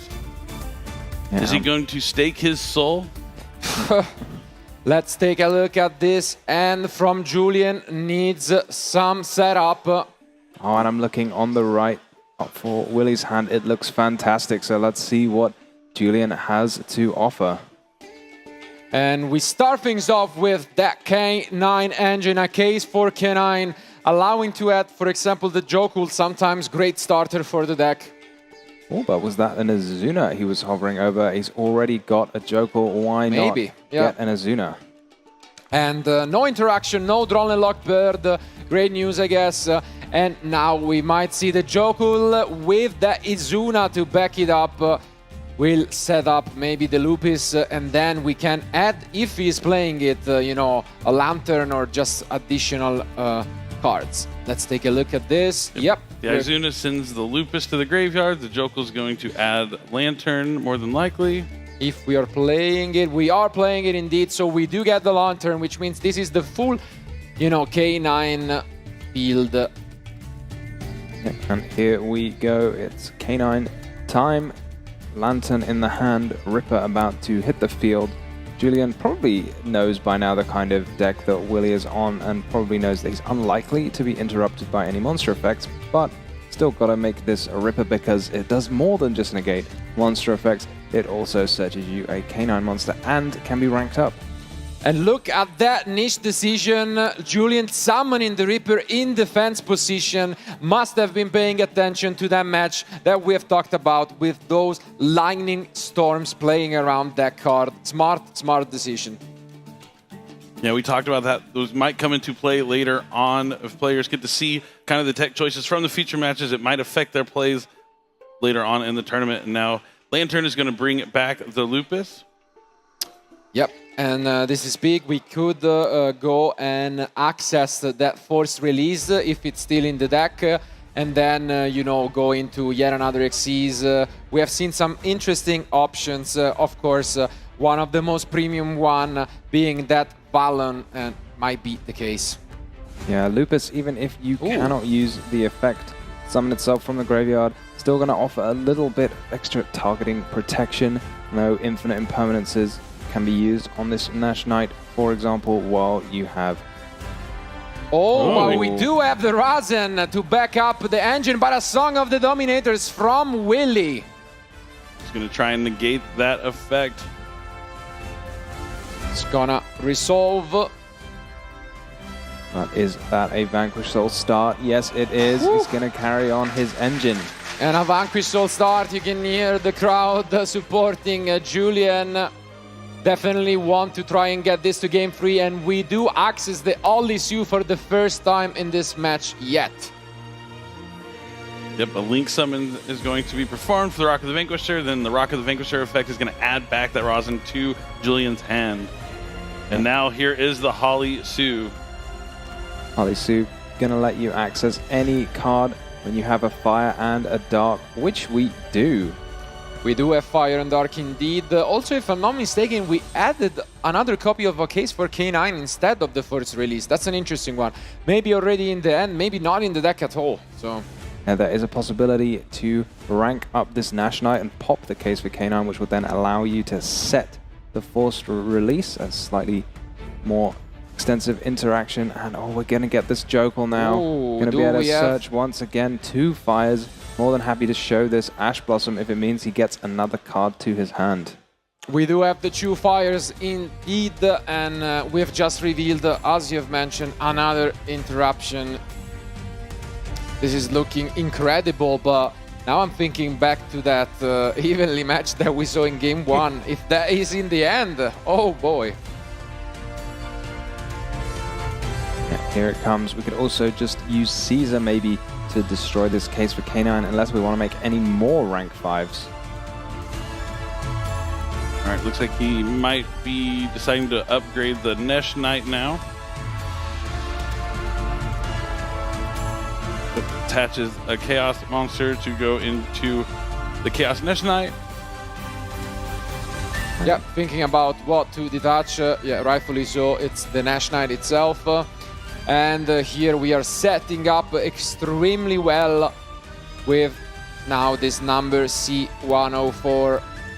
And the Masquerade, as mentioned, when summon gets to pop something. So we pop the case for K9, allowing you to activate the effect to set the forced release. So Julian going to have that extra case for K9 in hand for next turn if the game gets a little bit more grindy, and he needs it. But he's also got that all-important 2 Vanquished Soul Monsters in play as well. Oh, and as you can see, just reveals the entire end and keeps everything, because this allows you to set the Snow Devil in the end phase with the Vanquished Soul start. What a setup. Julian has made the amazing opener. Can Willy fight back?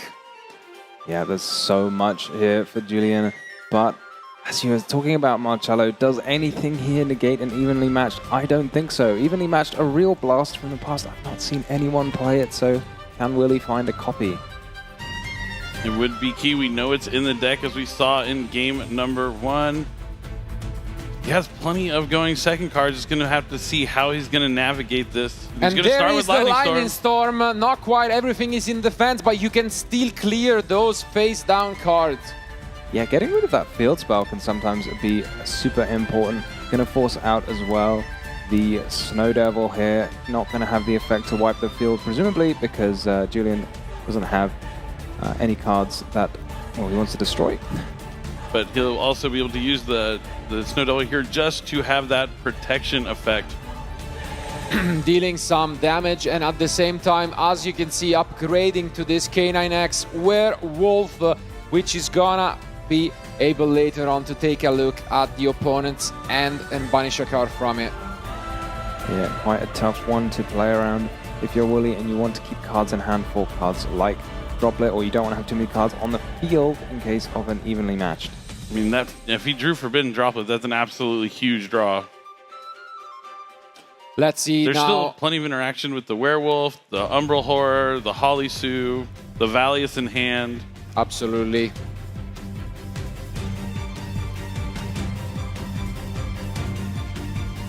It's a big moment here from Willy. Can he pull this off? He knows there is the Ash Blossom in hand as well, which doesn't make things easy.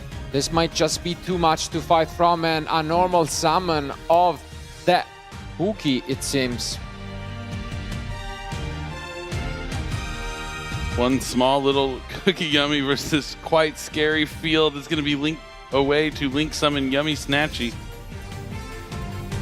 Yeah, and Julian just waiting patiently for Willy to maybe activate a card, but I'm not sure that he has activated a card yet.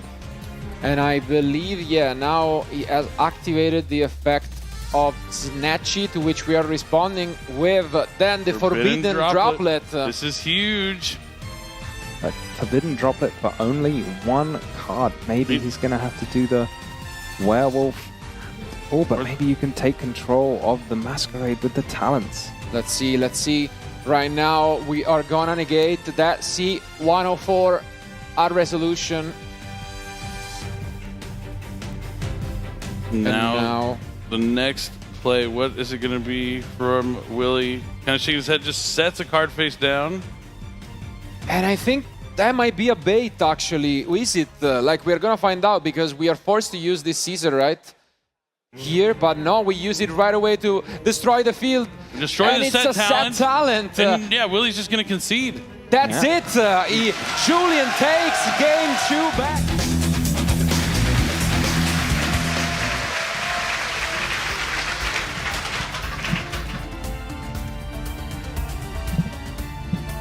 All right, the players are drawing their opening hands here.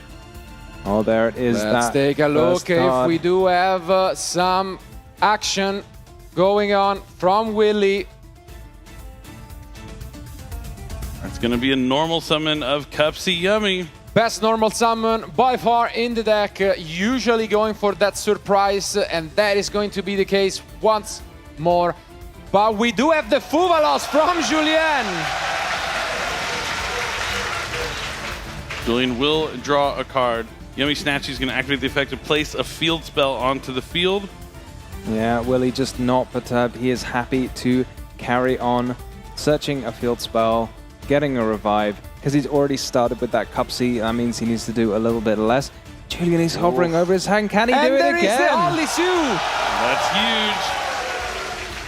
Willie's going to chain Yummy's Surprise. Makes a lot of sense. You want to set up those possible synchro plays right away before your opponent is gonna possibly take control of that Snatchy. And for now, he's not gonna do anything else. So Willie going for that Cupsy Yummy way, giving another draw for the Fuvalos, and then trying to search his deck. Does Julian have an Ash Blossom? Yeah, so threatening here from Julian. Summoning that Holly Sue at any moment could be used to summon something from the deck or steal a monster from Willie.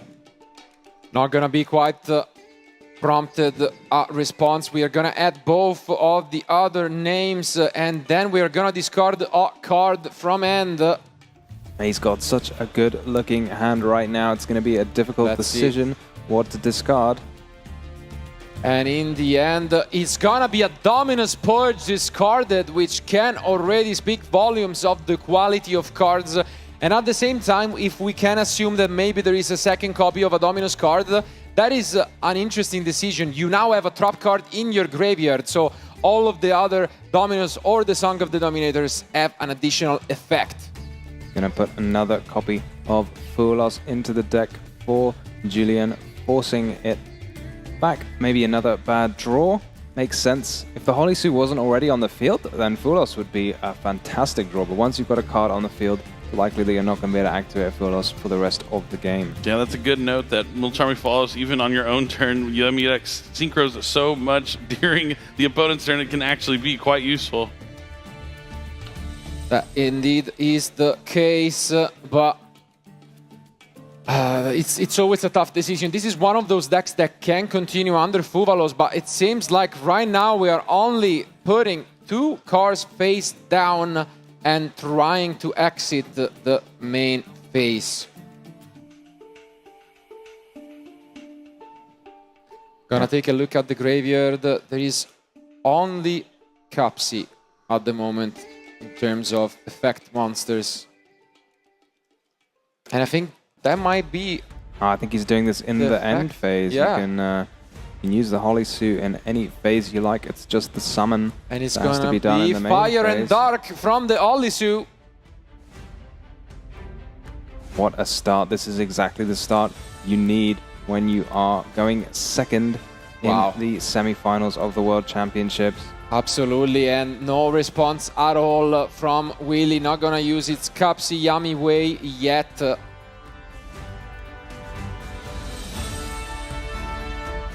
Ooh, and that's gonna be an interesting one. Actually going for the Geolong. Means we have a lot of Fire Monster in the end, most likely. And there it's gonna be the Razen already there. But Dominus Purge is going to take it down, negate the effect, and destroy it since he discarded that first copy of Dominus Purge on turn 1. Yeah, as mentioned, there might have been a bit of a read given that Willie discarded the first copy. But, yeah.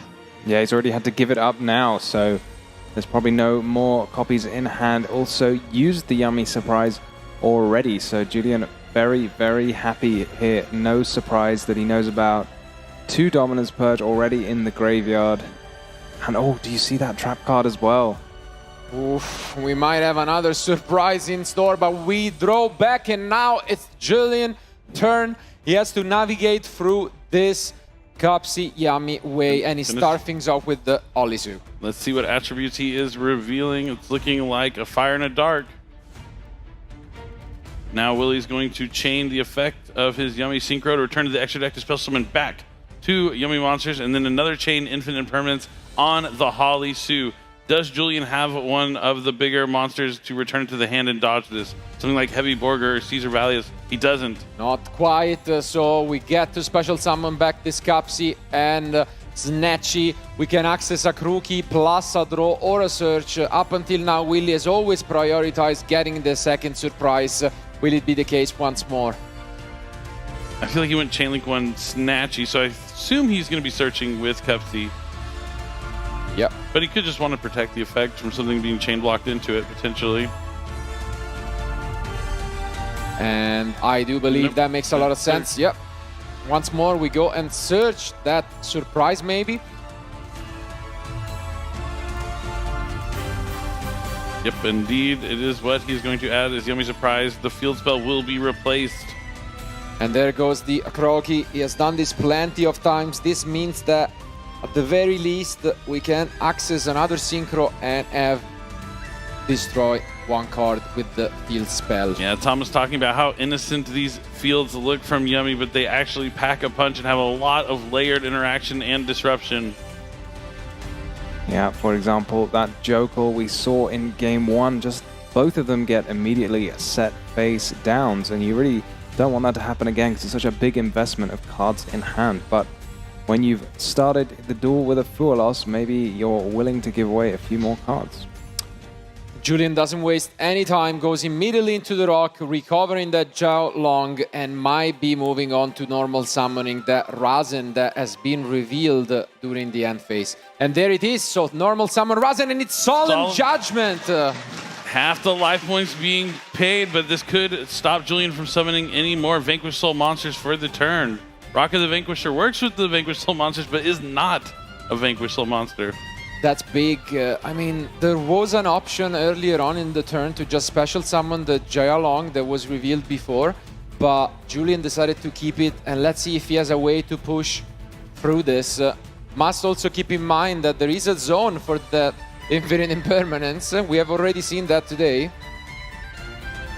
Yeah, let's hope for Julian's sake that he puts it in the right zone. I think not under the rock of the Vanquisher. It's very close to it. Playing with fire, but not quite. And it's gonna be, again, the Stake Your Soul revealing a fire monster, to which Willie will respond with a Snatchy. This is huge here because he's going to be able to destroy the monster that the Stake Your Soul comes out with thanks to that field spell. Yeah, Stake Your Soul got to imagine is going to summon Razen. He just tried it and it was negated, so why not have another go? Yummy plays pretty well into the K9 cards, as y'all mentioned earlier, not having to use any of those monster effects in the hand or a graveyard, so it doesn't turn those K9 effects online. But and now on a new chain, we can use the Razen, to which we are going to respond with the search from Cupsy Yummy Way and an attempted distraction from Akruki. So it's going to destroy it. And it does resolve. That's big. And now the Cupsy Yummy Way is going to resolve, adding 2 Yummy cards, and then Willie will have to send 1 card to the graveyard. And most importantly, we set up the cookie that was not in the graveyard. As you can see, immediately Willie recognizing that. So now we have yet another interruption in the form of both the cookie in the graveyard and the cookie way in the extra deck. And it looks like Julian is hovering over a Holly suit. He's used the effect last turn to summon it. He's used the effect this turn to summon a monster from the deck, so he can still summon it again from his hand this turn. These Vanquished Soul monsters just keep coming. Yes, but this is starting to be tough for Julian, because as you can see, wow, actually get to reveal quite a few cards I guess just in sportsmanship for what have been revealed previous on in the turn. And that Jokul is big. I like the idea of just summoning a Geolong now and just say, I just revealed 3 cards to you. Yeah. I could summon it now.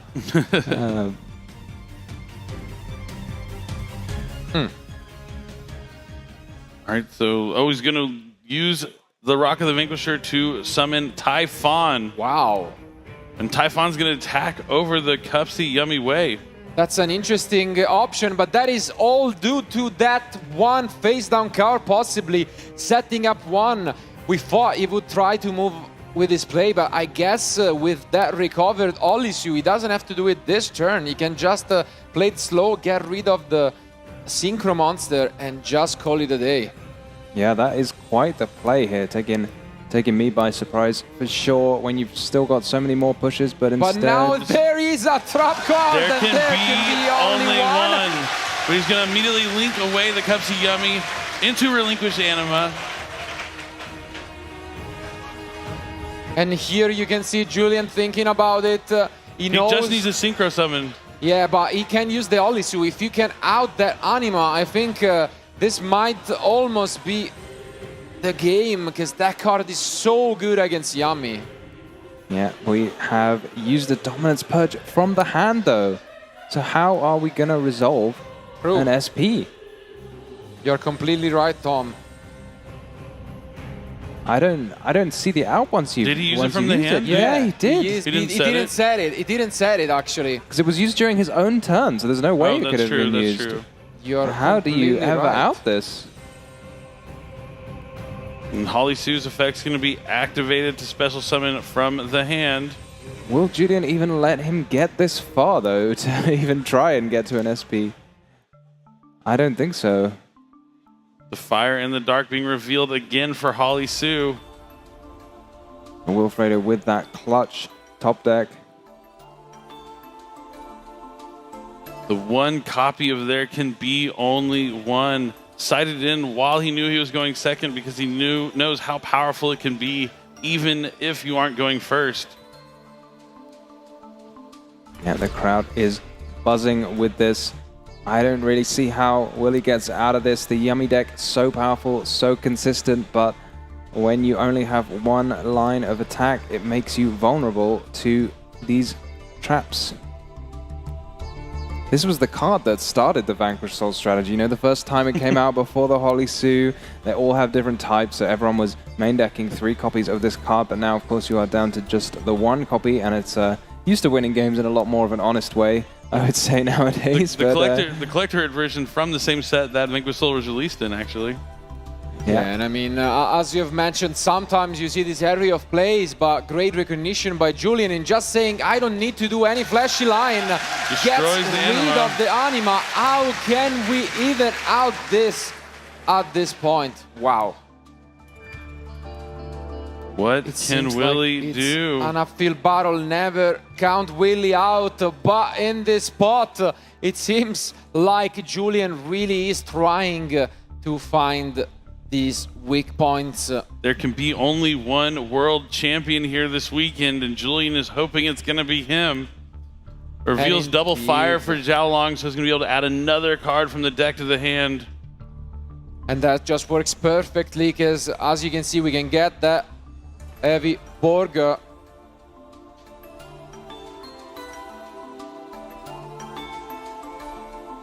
Wow. Just incredible.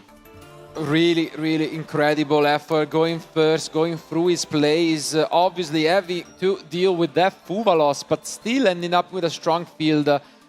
Julian just finding those outs. And look at how the tables have turned. How the turns have tabled. What is there to do? Heavy Borger effect being activated. I want to know what Willie's going to do. I mean, it seems like Julian's just kind of playing a solo mode game right now. Indeed, we can just reveal that Joke will try to get yet another fresh draw off the top. I just don't see anything in Willie's hand that's going to help, but I guess, yeah, we are just gonna be recycling some resources here, but what is the play? Is there a way to synchro summon without having a beast? I just don't see it, yeah. He's not running Effect Veiler. I mean, his own Typhon, I guess, just to try and keep things interesting, but it doesn't seem like that gets him anywhere. If he's even playing the card in the first place, so... It's going to be a normal summon of Cookie Yummy. It's going to be Willie's first action to fight back. Then and just set 2 cards face down. Sets, The writing is on the wall here. I think both these players know where we are going. Not looking promising, and it's a pass back to Julian, who is now free to do whatever he wants, starting things off by drawing some cards, and you can see Willie shaking his head. He has no reason to pick up his cards. He has been in a similar spot before, right in the finals of the NAWCQ, where everyone thought that he had lost that game 3, but I don't think Julian wants to give him that ticket to the finals. I'm sure we both know, looking at each other, as you can see, they are sharing some few words. And the copy of Vanquish Soul Dr. Madlove that's immediately going to be summoned. Oh, but it's the same type as Typhon. Can't do that just yet. And for Julian is just growing and growing. Willie's at 3,900. He has a lot of damage on the field already. And he's just going to go to battle phase. Let's go to the table.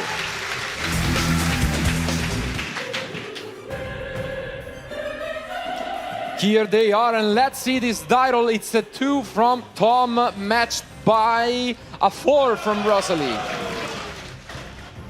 Yeah. And there goes the handshake. Let's see.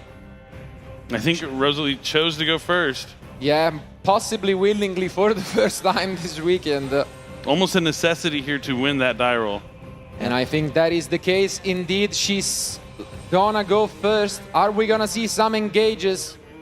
Well, we see at least a rose that can get you a Sky Striker link. And there is engage! Sky Striker, mobilize, engage. This is the card that just doesn't go away. Mobilize, engage. We've seen it in so many finals throughout the years. Ooh, multi-roll. A multi-roll, another throwback, not one of the newer cards, but the old cards working perfectly well together in combination. It's amazing to see, Billy, because on the one hand, you said that these are the Duelist Advance decks, so it's Duelist Advance against Justice Hunters. Second engage!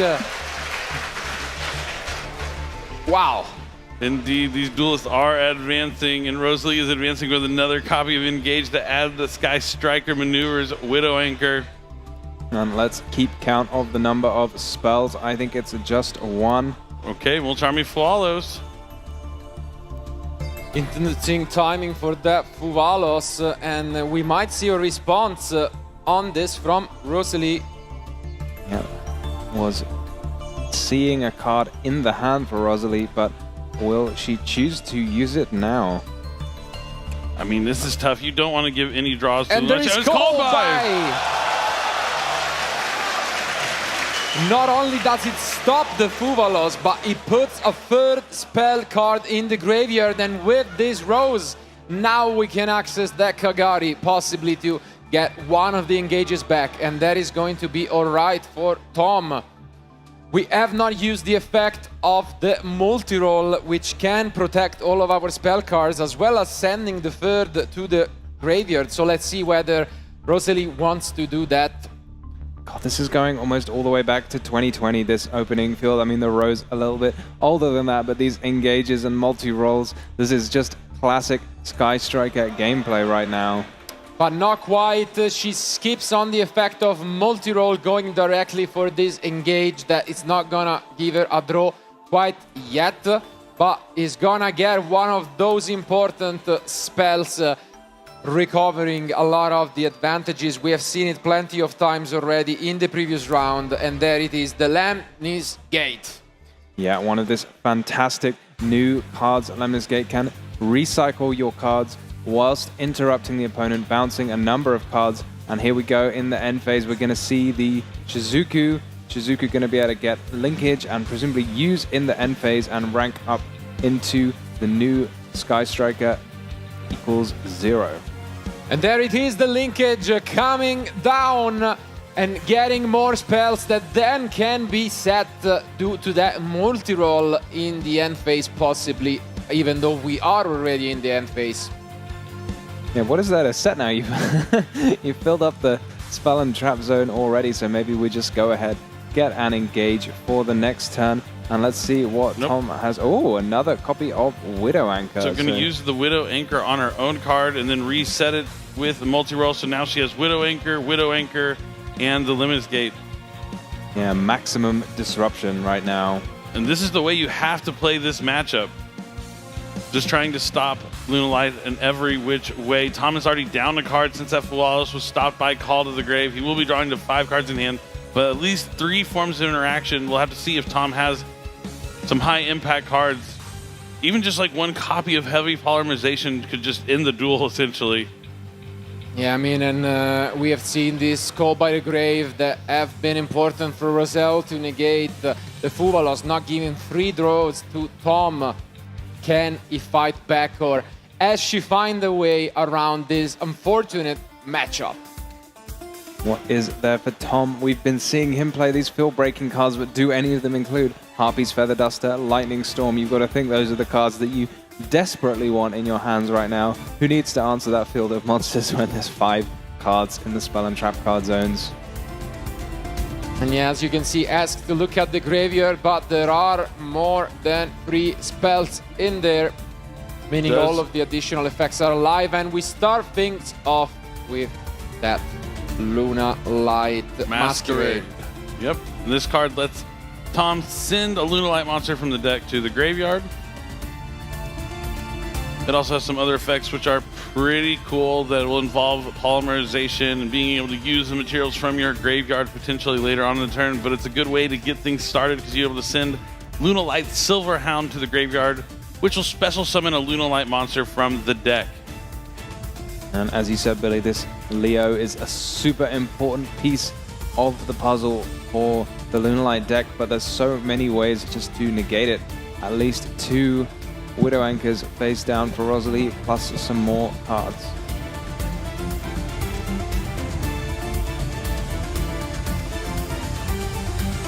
All right, Luna Light Gold Leo's coming down, and this is surely going to prompt maybe the Widow Anchor that is known. Yep.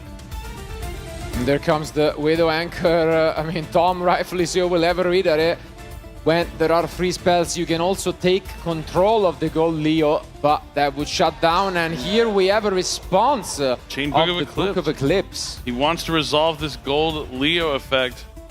This is a very niche interaction, but if you chain the other Widow Anchor, it would in fact do nothing in this case. So very wise for Rosalie not to do it, because cards being set sort of releases them from any effects that we're applying to them, like effect negation or Widow Anchor. Really Unlike cards being sent to the graveyard, is a very strange one, but you've got to know these things if you want to become the world champion. And definitely looks like Rosalie not even thinking about it for a second.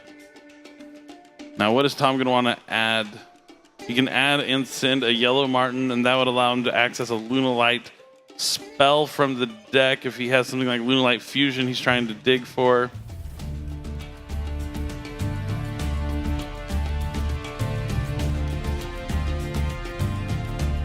And this is indeed going to be Luna Light Yellow Martin.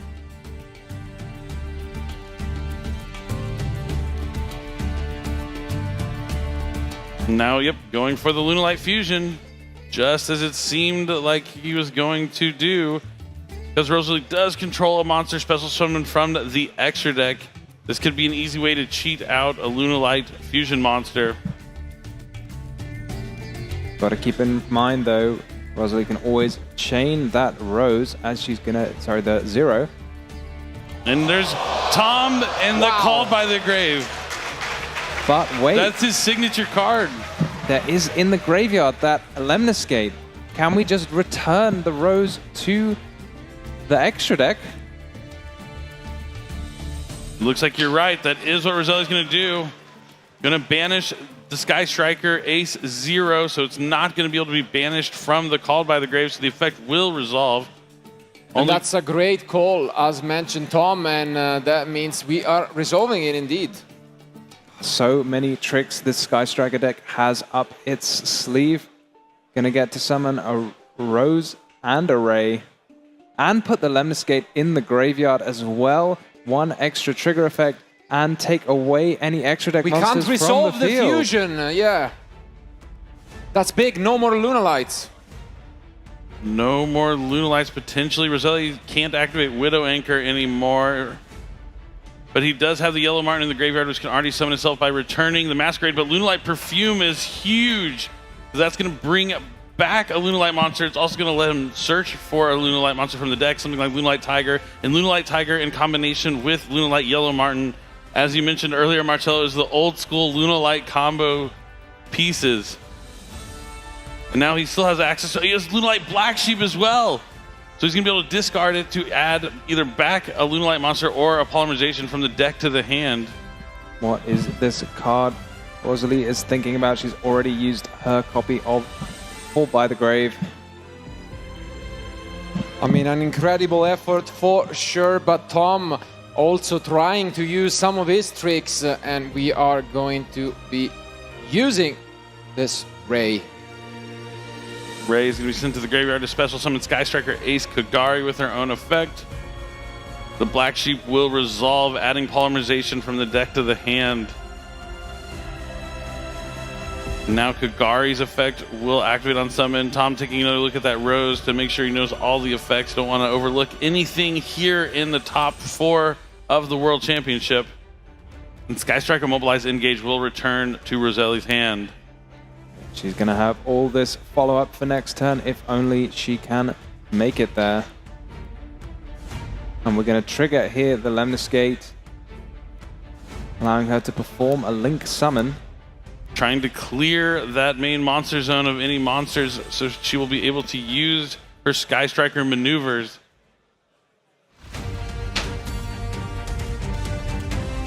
And Chain Forbidden Droplet, that's the card we didn't know. Wow. But the Gold Leo's effect already activated earlier, but Gold Leo has the second effect. If a Lunalight is sent to the graveyard, it can add back to the hand, and it's going to be a Link Summon for Zeke. My goodness, more engages coming back to the hand. That's Zeke, crazy. Yeah, going to banish this Leo. It's still, I don't know if it's going to be enough, though, because Tom has so many plays still to happen. He has the Perfume to add and discard to get access to Tiger. Tiger can bring back another monster. He has the Yellow Martin, but losing that Gold Leo was an important level 4 monster that Tom needed. Indeed, but we have yet one more face down card from Rosalie. It's gonna be the crucial one. I think we know. I think it's a Widow Anchor. I think it was searched at the very beginning of Rosalie's turn, but let's see if I do Tom think it is. can remember that as well. Because she did set a second copy with the Shizuku, so that should very well be. So the Perfume is going to be banished, discarding that polymerization. We're going to be able to bring back 3 monsters here in combination if you search. This is tough. Tiger Dancer. The only level 4 monster is the Yellow Martin. Yeah, he has to go for Lunalight Wolf. He might be using this Lunalight Wolf just to go into Perfume Dancer. I think that is what is going to be happening here. Going to have to banish the 2 Silver Hounds, or the Silver Hound and the Black Sheep. But you want to keep that Silver Hound in the graveyard if you can. But yeah, Lunalight Wolf, special summoning Perfume Dancer. Perfume Dancer will be adding another Lunalight Perfume, but that's going to prompt the Widow Anchor. There goes the Widow Anchor, the last line of defense, taking this Perfume Dancer. And the Masquerade, or no, sorry, the monster he used for the material is adding back the polymerization. I think it, or was it the Masquerade? Masquerade? It was the Masquerade. Yeah. Okay, it was the Masquerade adding it back. The Masquerade, he's going to get a few monsters in play, but can he make anything? Can he get 2 level 4s? There aren't any fantastic Link monsters in the Lunalight theme, so he needed that. He really needed the search there for the Perfume. So heads up play for Roselli using the Widow Anchor on the Perfume Dancer. Using every interruption available to her. And, you know, Tom knows the one card in hand is Sky Striker Mobilize Engage. Is there any card, any other card it could be against Sky Striker? Usually not, usually not. Oh, and we see a shuffle, and this might be end if that is getting returned to the field. I can only assume the Gold Leo comes back at the end phase that was banished by the Sky Striker Zeke. so it's the end phase. Rosalie has managed to keep that aggression at bay, and now she gets a full turn with that engage already in end. Wow. With the Zeke as well. Does the Zeke set kind of be link summoned with or something like this? Or you can just use it and make another Kagari, get back another engage. No, it doesn't really have any restriction of that kind.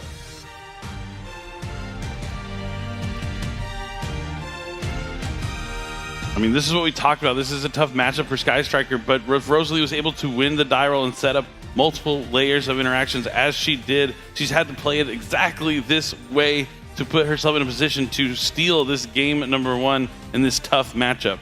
Yeah, she's been stealing monsters, and maybe it will be enough to steal the game. So many interruptions she was able to set up, at plus that one piece of follow-up for the next turn, which will be critical. No Ash Blossom. The engage is going to add a linkage, and she will definitely be able to draw a card. Absolutely, engage resolving once more. As mentioned, there is no time. This duel can go all the way to game 3 safely. Yeah, I think so many players have been in this situation before. We know what is about to happen. We're going to activate engage. We're going to draw a card. We're going to add back the engage and play it again and draw another card. And one card in hand will suddenly become 4, 5, 6 almost overnight. And it's a foolish burial goods. Interesting inclusion in the deck. Just gonna be a sort of Upster Goblin with the Metalfoes Fusion. Hey, shout out to Metalfoes Fusion for all the Metalfoes fans out there. It's funny, these are the 2 decks that can play Foolish Burial Goods. Sometimes you see it in Lunalight as well, being able to send down Lunalight Perfume. Yeah, you have some interesting options. Can always, you know, send an engage to get it back with Kagari, as well as maybe, you know, if it's in their Black Gold Lofts. So it's definitely an interesting power spell. And let's take a look at this other draw. Yeah, I really love it. And it's the engage! Engage into engage! We're so back! Oh, wow. The last copy of engage in deckhand has been picked up. She shuffled it back in. Tom has had someone draw 3 engages against him in the previous feature match, but I think in this one it's going to be a little tougher to cope with. These judges just giving these favorable shuffles here Yeah. to Rosalie, and see what it's going to be the next draw off the engage. We still haven't seen the Kagari just yet that you're talking about, but going to use Zeke's effect first to send... Oh, she drew the Metalfoes Fusion. Yeah. Small victory for Tom. Indeed, now as mentioned, she has used the effect of Zeke sending the Metalfoes Fusion to reduce by 1000 the attack of the Perfume Dancer, so that it could be attacked over, and now we are going to use that linkage to special summon even more link monsters. Yeah, here comes presumably the 0.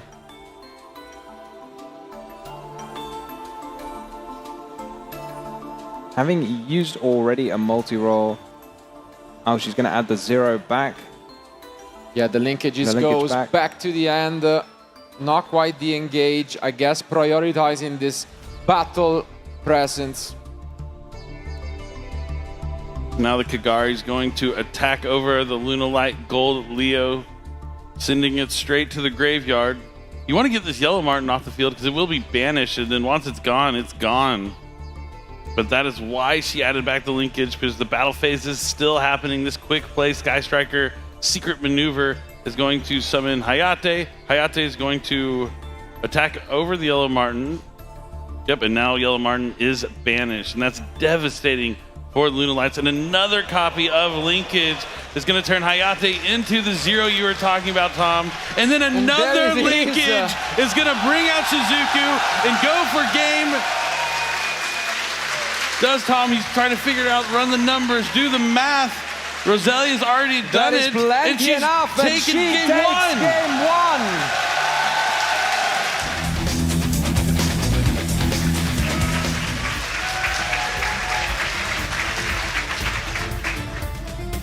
All right, Tom's time to start things off. That is a handful of spells for Rosalie. Could this be the shortest feature match we've had so far this weekend?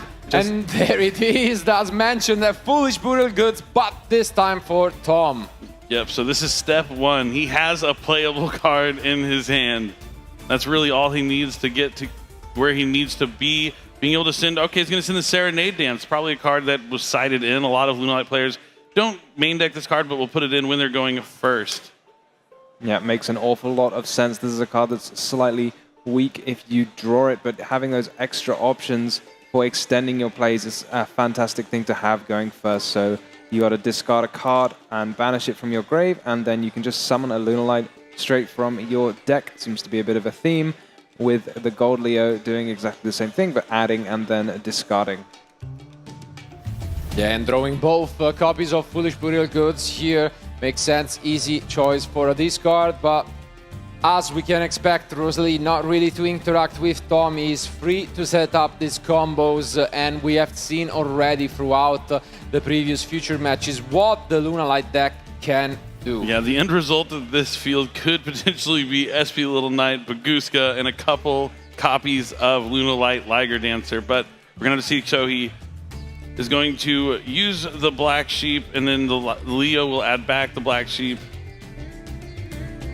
Here we are. This is probably the first time on stream for Tom to display his full Lunalight combo, where you just need one Gold Leo, not even needing a normal summon to do all of this. And polymerization is going to be used, but going to be sent right back to the hand thanks to the Kaleido Chick. The perfume Dancer is going to add a Lunalight perfume. Yeah, and as you can see here, area of plays, adding even more resources from deck to advance this combo.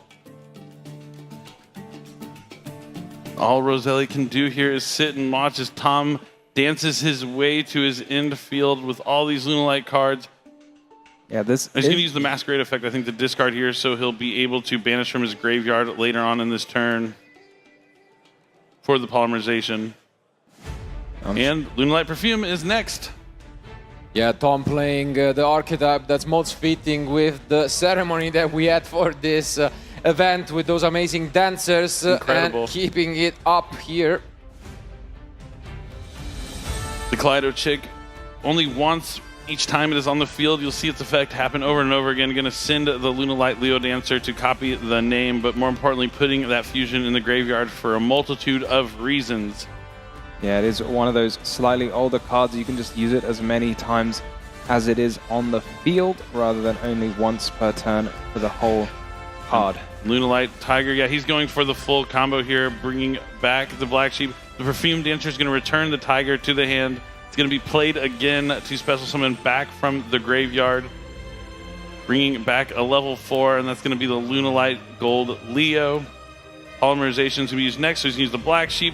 All 4 monsters, the Kaleido Chick has the name of Leo Dancer, so it will count to be able to use for the first Liger Dancer. And here is the card that we have been talking about all weekend, that boss monster in Lunalight Liger Dancer, unaffected by card effects except Lunalight cards, which pretty much makes it not really outable at all unless you're able to make, you know, a Kagari with, well, quite a lot of spell cards in the graveyard. And it looks like a heavy investment, but all those Lunalight monsters have effects when they're sent to the graveyard by card effect. The Kaleido Chick adding back the polymerization, the Black Sheep adding back another Lunalight monster. He still has the Perfume in the graveyard that he can banish to search for the Lunalight Wolf that he's missing. He has the Yellow Marten that he hasn't used that can return the Lunalight Tiger. He's going to have the ideal Lunalight field here on this game number 2. Yeah, here we go. Baguska, I mean, it's normally the icing on the cake with the 2 dancers, but in this case against Skystruck, I don't even see that it does, yeah, does all that much. Yeah. Maybe he goes for something different, knowing that potentially, but the Yellow Martin returned the Tiger brought back the Kaleido Chick. The Kaleido Chick's effect's going to be used again to copy another name. Can't quite see what he sent. Maybe we can get that graveyard tidied up just a little bit. Would be nice. And let's see where he goes next. I think it was a Leo Dancer. No, it could have been. Sometimes you send a Perfume, but yeah, it probably was a Leo Dancer because you need it in the graveyard for the fusion later on. We have seen Dugares plenty of times. Is it gonna be again the number 60 Dugares? It seems like it will be. But which effect are we going to be using? I think we are drawing cards. Makes sense. We were always going to draw here. The Dugares will be able to use as a material to summon SP Little Knight later on. Might as well dig a little bit deeper and see if you can get some hand interactions, just in case there's something unexpected from Roselli's side. But even just one Liger Dancer is a tall order for Sky Striker to answer, let alone a couple copies. Yeah, this was exactly what Rosalie was fearing. I mean, she's no stranger to this, right? She has been watching people play and make their end field all weekend with her Sky Striker deck, happily saying, okay, you do what you're going to do, and I am going to break it. But is this one that she can break? Yeah, absolutely. I mean, I love that strategy. It has been successful in the past and this weekend, but when your opponent, you know, can summon an unaffected monster, that changes quite a bit your plans. And yeah, here it is, Tom not willing to stop, summoning back more as a graveyard full of additional effects, even for next turn, if he wishes to do so. Yep, another copy of Lunalight Perfume, just going to bring back the Kaleido Chick yet again. Going to send another monster just to have materials for a fusion summon later on. Since he did use that effect of Lunalight Masquerade, he will be able to banish the materials when he uses Polymerization from that graveyard. And I think we might be going to this SBO. Yep. So maybe no Baguska here, since usually you usually use Cross Sheep to get to the Baguska. Just going to be okay with a couple copies of Liger Dancer. As you mentioned, Baguska not so strong against Sky Striker. Yeah, for sure. And we're getting this effect of Masquerade, allowing Polymerization to fuse from the grave. I love how many themes now like use Polymerization just as a kind of part of themselves. You can use it in, for example, the Dracotel deck and this Lunalight deck. All great places for the original Polymerization. One unaffected monster is probably good enough to win against the Sky Striker deck. Might as well summon a second just in case. And we call it insurance. Absolutely, I mean. And this has been quite the turn from Tom. We'll see whether Rosalie even is going to attempt to break this field, or whether she's just gonna pick up her cards and go into game 3. Looks like we're gonna play, and it's gonna be that chicken game. We're playing the chicken game here in top 4. Oh, I absolutely love the fact that they got into a full-on battle of the chicken games in the last top 8 feature match, because you know it's so often the case. You know, this card, you just play it, you pay 1,000, you draw a card, and you carry on with your life and continue doing whatever combos you were doing before. But in this case, it just stayed on the field for like 3 or 4 turns. It was quite hilarious. Yeah, made for some fun Yu-Gi-Oh! Next up, she's going to activate Foolish Burial Goods. This is step 1. She's going to have to fill the graveyard with, what, 10 spells? 13 spells? I think even more. I mean, depending on it. Just straight up, it would be closer to 20, but then you can maneuver through, you know, with maybe the linkage. It's rough. But this is the World Championship, so you might as well give it the good try here.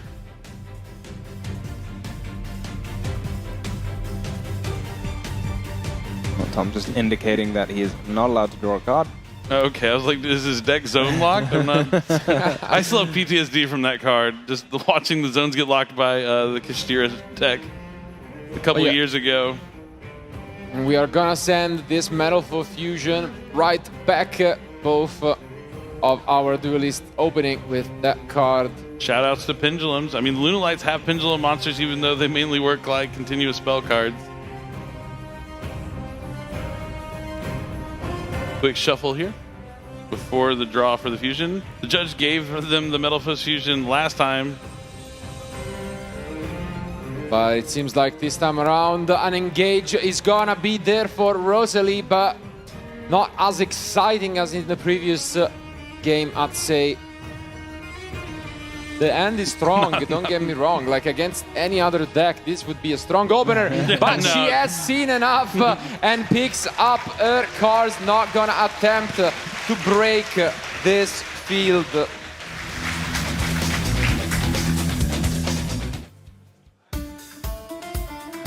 Nice handshake, and here it is. I see the card that I've been hinting at, but let's see whether Rosalie will be able to use it. We are entering the main phase for her. Do we see engage later on? I'm wondering if Rosalie got the idea from Time Wizard, because I think this card's actually been picking up a little bit in there. It's strange to see a card just straight out of that format. I mean, there are lots of crossover cards, but this is one I did not think we would be seeing this weekend. That is indeed the case, but first we start things off. No Fuvalos from Tom, and we can just go and grab ourselves our engage from deck. Straight up, but a Drawn and Lock Bird. Wow. That's pretty huge. That engage won't be adding any cards. You have to take a sec to think, but no, the deck will not be adding any more cards from the deck to the hand. Going to get a bit of shuffle. That is absolutely brutal. It could spell disaster for Rosalie. She had a very solid plan, but Tom, again, including those Drawn and Locked Birds, one of the few duelists this weekend with that card in his deck, and here it's just gonna be so strong. Yeah, it is a bit of a catch all Drawn Locked Bird. Maybe he just had it in the side as a respect for his own deck, the Lunalight deck, in case anyone else brought it, because we can see how powerful it would be there. And I think that's pretty much it. We are gonna see 3 cards face down, and let's see if that is all we are gonna do. Yeah, Droll stopping Rosalie from being able to access Widow Anchor, just huge here. But maybe she happened to open up with one in her hand. We also know she has that other card that you were talking about, but not going to be able to use it yet. No, she will be, but not yet. Yeah, Not yet. she's still at that 0, and we start things off with that Fractal. Tri-Brigade Fractal, very useful in the Lunalight strategy. It's able to send Lunalight Silverhound to the graveyard. And there it is. And that's going to grant Tom a special summon from the deck. Is it going to be the Leo?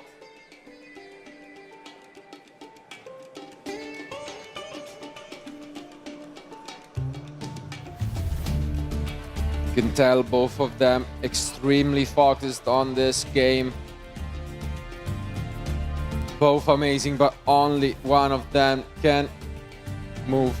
And yes, it is that Leo. Do we see a response here from Rosalie? Is there a Widow Anchor?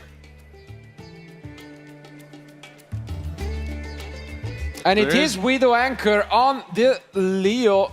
So she had it in the opening hand. That's huge. This is step 1. What else does Tom have in terms of Lunalight cards? Does he have another monster? Does he have a Black Sheep to get to polymerization? Is there a Fire Formation Tinky? It's a Foolish Burial. That's at least going to be able to send a Yellow Martin to the graveyard at the very minimum to return the Gold Leo to summon itself back. And that, yeah, it's going to have to send Yellow Martin. Drawing multiple copies like Fractal and Foolish Burial together when they're both trying to do the same thing, not exactly where you want to be, but the Foolish Burial, not too bad. Yeah, the Masquerade again, a third chance to send a Lunalight from deck to graveyard. You do start to run out of useful targets at some point.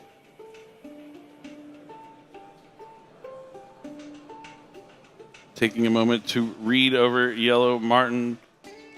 It has to be sent to the graveyard by a card effect, and that was indeed the case with Foolish Burial. Now Masquerade being activated. Let's see if Tom decides to send another Lunalight monster to the graveyard. I think maybe Rosalie just thinking about the Sky Striker Ace equals 0 on the field there. When is the best time to use it? You get 1 pop of a card, so do you need to pop a card before the Yellow Martin targets it? That is definitely an interesting timing, and she decides to pull this off, and It's gonna be definitely an interesting turn of events, because I believe we might turn this Ray into a Shizuku for a very specific reason. Yeah, it's time. We've all been excited for it. It's really going to... Tom's going to need multiple cards in his hand to be able to continue to play in this turn. Yep. Ray from the graveyard, Rose from the deck. The Masquerade will be destroyed, so it can't be returned with that Yellow Martin. And now, as you said, the quick effect of Ray is going to activate the special summon the Shizuku. But why would she summon Shizuku? Because we have Spiritual Water Art Aoi! What a surprise coming all the way down, revealing the end. But it is a powerful end indeed from Tom, having both the Perfume and the Fusion already. The Perfume is just incredible. That's the card he needed. Even if it's discarded, it has a useful effect in the graveyard. If it's not, it has a useful effect on the field and the graveyard. The Perfume is the perfect answer here for Tom. You have to discard it still. Might as well, because Tom can... You know, he would have just got a summon from the grave, but that Lunalight Fusion not going to do anything. Rosalie controls no monsters special summoned from the extra deck. And I think we've got a hint of that last face down card, so how will it be used to best effect? Do we? Yeah. Yeah, she showed it when she... I mean, maybe not to Tom, hopefully, but she showed it to us. Oh, I didn't... I happened to miss. I was like, I don't know what it is. Yeah, she did briefly over it. Luckily, she did not flip it, but I think I know. We are gonna see that Lunalight Perfume. Discarding the Silver Hound is going to be able to add a Lunalight card, probably Lunalight Tiger, especially with that Yellow Martin already in the graveyard. I don't know. There's a lot of options. Tom still has his normal summon available to him as well. Absolutely. As mentioned, we now have full knowledge of what is in the end from Tom. Doesn't want to make a mistake here this late into the game. And he could be mere moments away from making it to the finals of the 2025 Yu-Gi-Oh! World Championship here in Paris, France. Such interesting choices, of course. Who would have thought that Sky Striker alone would be in the top 4 and the Spiritual Water Art next to it. Thinking about Black Sheep. Yep, and he's going to go for Kaleido Chick, because Kaleido Chick is a great normal summon. Going to normal summon the Kaleido Chick, activate the effect to send. It's looking like a fusion, because now that there's a fusion and the Silverhound in the graveyard, that's going to allow Tom to negate any spell or trap that activates on the field, and with only one card in the spell and trap zone, that's not looking good for Roselle. He could also just use the Lunalight Fusion here to fuse the Gold Leo and the Kaleido Chick for a Perfume Dancer.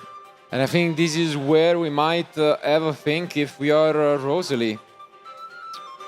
Because we might respond to this. And we do with the Black Gold Laugh. But it's just going to be negated by the Silverhound. Absolutely, it is a good spot. I'm using all the cards in his hand right now, though, so how does he continue? He has a lot of plays to keep on going with this Perfume Dancer, adding another copy of Lunalight Perfume. If there's one thing we've learned is Lunalight Perfume is not once per turn. The Yellow Martin can still come back from the graveyard. Just checking if there was an infinite impermanence in terms of columns. That has been done before already, and now he's gonna think about what to bring back. It is the Kaleido Chick. And this is just so promising. We know that even though there is that Sky Striker Mobilize Engage in the end, if Tom is able to summon that Dancer, Liger Dancer, it's all over. Yeah, I think surely he is, because you can return it to the hand. It gives you a discard for the Perfume. Yep, and that is going to be the case. His graveyard is still extending past the frame, so we can't see the top of the graveyard. But it's going to add the Lunalight Wolf. And that is exactly what he needs, just moments away from summoning that boss monster, the Liger Dancer. And with the Perfume Dancer on the field already as well, the Rose is a special summoned monster. And the Chick prevents anything from activating in the battle phase.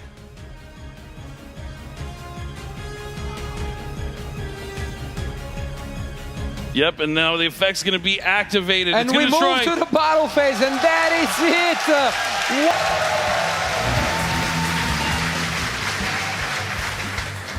This is it. We are here in the finals. It's time to duel one last time here at the 2025 World Championship. It's going to be a 3 roll from Tom and a 5 from Julian. Ho, ho, ho. So Julian will be able to go first. Yeah, a clear crowd favorite here. Julian representing France and NA, and the French crowd are absolutely loving it. Let's see some of these plays. We do enter main phase, it seems. And there it is, that And Razen. there is Razen! Glued to Julian's hand in this top 8. Razen and Hollysu are surely his best friends this weekend. The Vanquished Soul Razen is going to be able to allow him to add any Vanquished Soul monster from the deck to the hand, the key card, and of course there it is, Vanquished Soul Hollysu. But we saw that Feovalos coming down from Tom. Probably one of the few interruptions, but Ash Blossom. Ash Blossom and Joyous Spring going to stop Tom in his tracks, but now he's in the danger zone because he used a monster effect from the hand. Yes, he used it indeed at the same time. This is one less fire monster in the end from Julian, and that might complicate things in terms of attributes. Yeah, it doesn't look that complicated for him just yet. He's searched a card, he's added that Razen back to the hand, going to replenish the number of fires.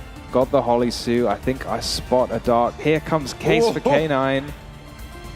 I mean, we've mentioned it, he is the player that has included the most copies of this card in his deck, and now, as Billy was saying, this Izuna is there.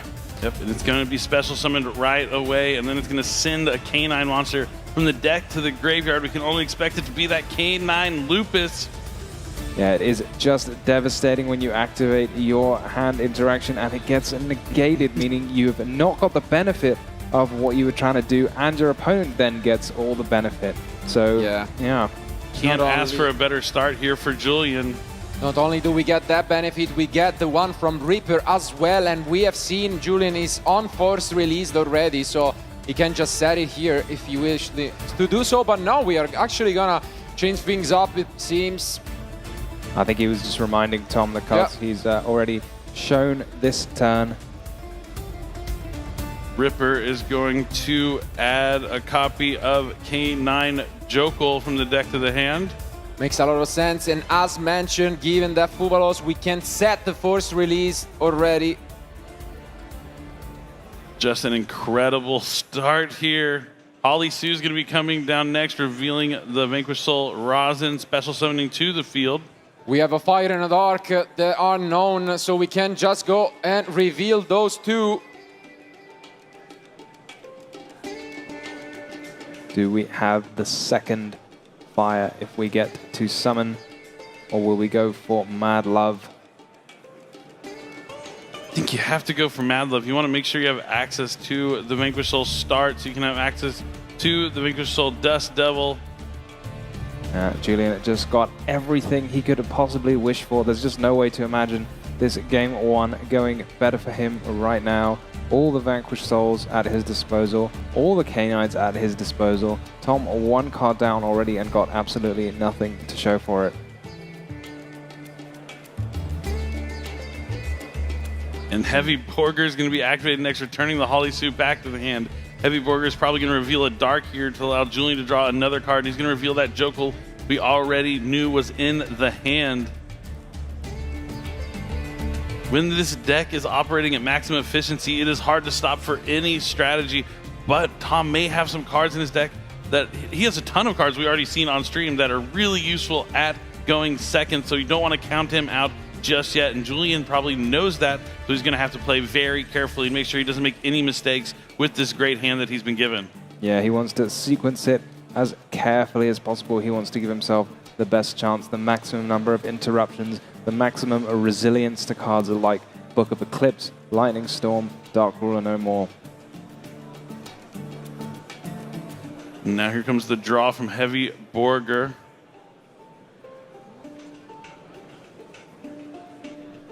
I mean, we have seen just how much this deck can do when uninterrupted. It has been the case already in the previous matches.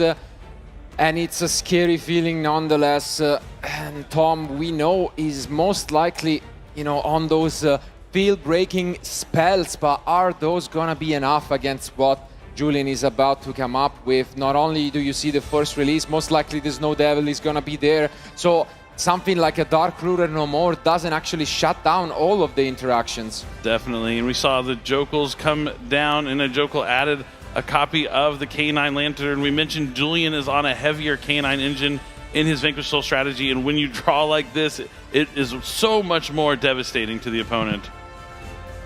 Yeah, we're going to get that start not even used yet. Julian's hand is absolutely overflowing at this point in time. Yep, 6 cards in hand. Caesar Valius online. These 2 level 5 monsters are going to be overlaid for probably what I could only think would be Nesh Knight.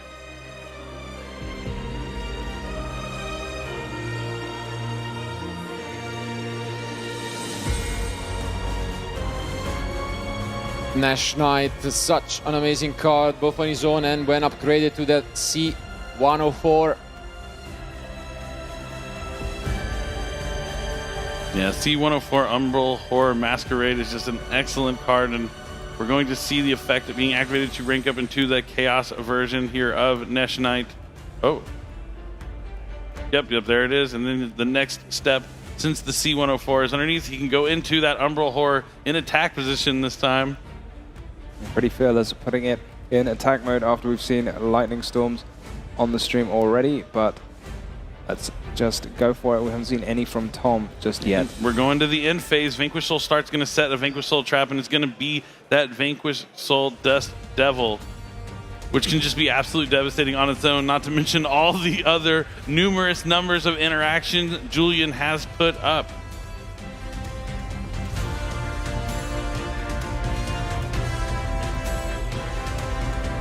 And a pass, and now Tom is going to draw and see what kind of tools he has to work through this uphill battle here in the first game of our World Championship final. I feel like this smile has to be forced, but first up we have Fire Formation Tinky being activated. Let's see if this prompts Julian to do anything. Okay, we're gonna read it. I mean, fair enough. You might not be too familiar with the card. And anyway, there is no time in the top cut. Are we really gonna respond to the tanky?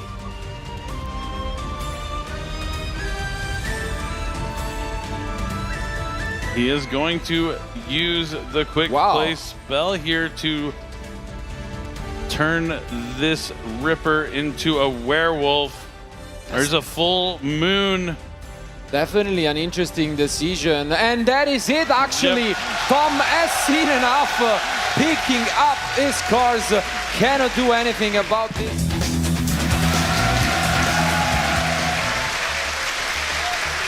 All right, a handshake from both these duelists showing nothing but respect for their opponent.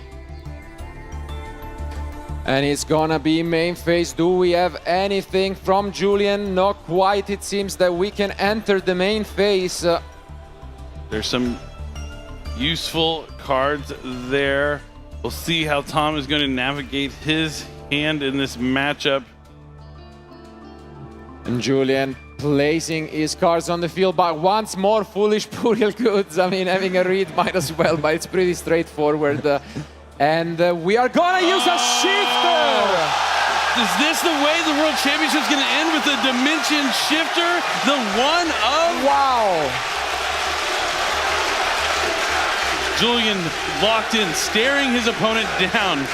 No emotion. He knows it could be good. He can't get too excited just yet, but this is a huge card here. Incredible card, shutting down completely the Foolish Burial Goods. And now I think the plan must be, can we make maybe a Baguska? Can we hang in there somehow? Would a Baguska even be enough? He's just going to dump the Serenade Dance to the banishment, so down a card already. That shifter absolutely devastating. It's been limited to 1 copy, and for very good reason. It's such a powerful card. Usually players, when it was at 3, everyone had their plan. What do I do if I get hit with this Dimension Shifter? But I think at 1 copy, it kind of falls out of your mind a bit. There's not really that many decks playing with it. but it's so devastating here. Just having your card get banished immediately, setting 3 and passing the turn. Wow, it's a complete pass here from Tom. But can Julian find a way to play the game is the question. We see a lot of interruptions possibly from him. Can he have something? He passes back. He passes back. No play from Julian. The Dimension Shifter is now over. And here we go. You would take this trade for Tom. You've traded 1 card for the Shifter, but now you get a battle phase even on your And it's a pass back. It's a pass back. No way. What is going on in this final? Both duelists not really able to play in a top deck. A Jokel. Does Tom have anything? It's the Black Coat last on the K9 Jokel. Keep them in the hand.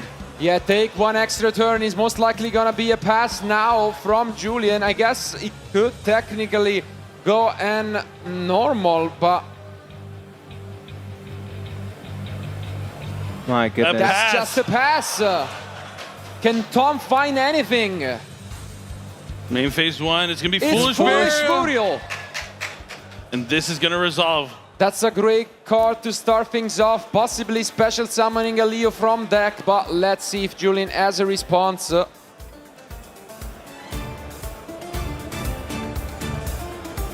We could just send this Silver Hound.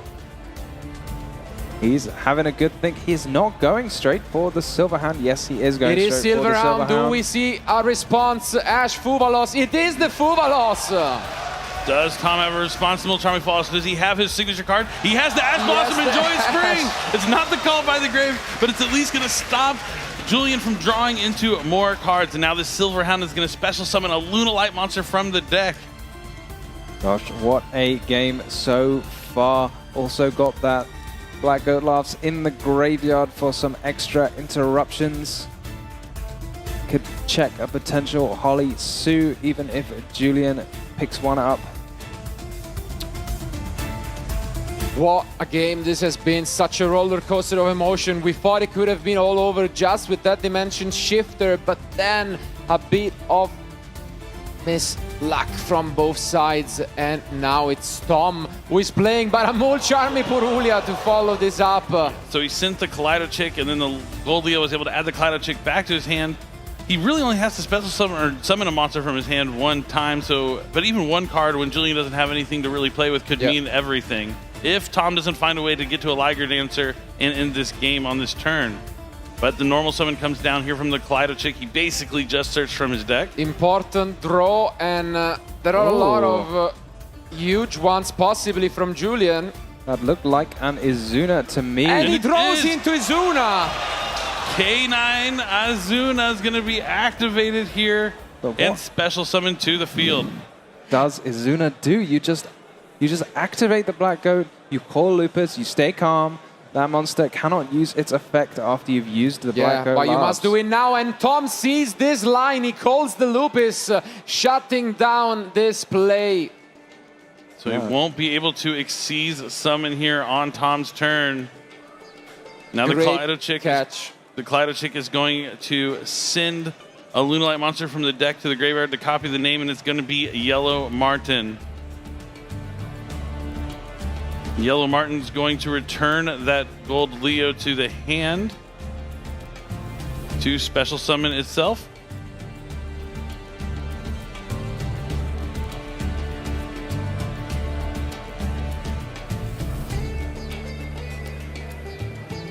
Now, where does he go from here? He has to take a lot of things into consideration.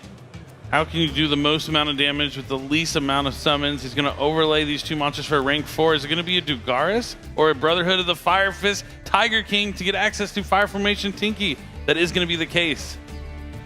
Yeah, it has been a while since that card has been on a future match, but it does so much for this deck as can get you into the rest of this engine.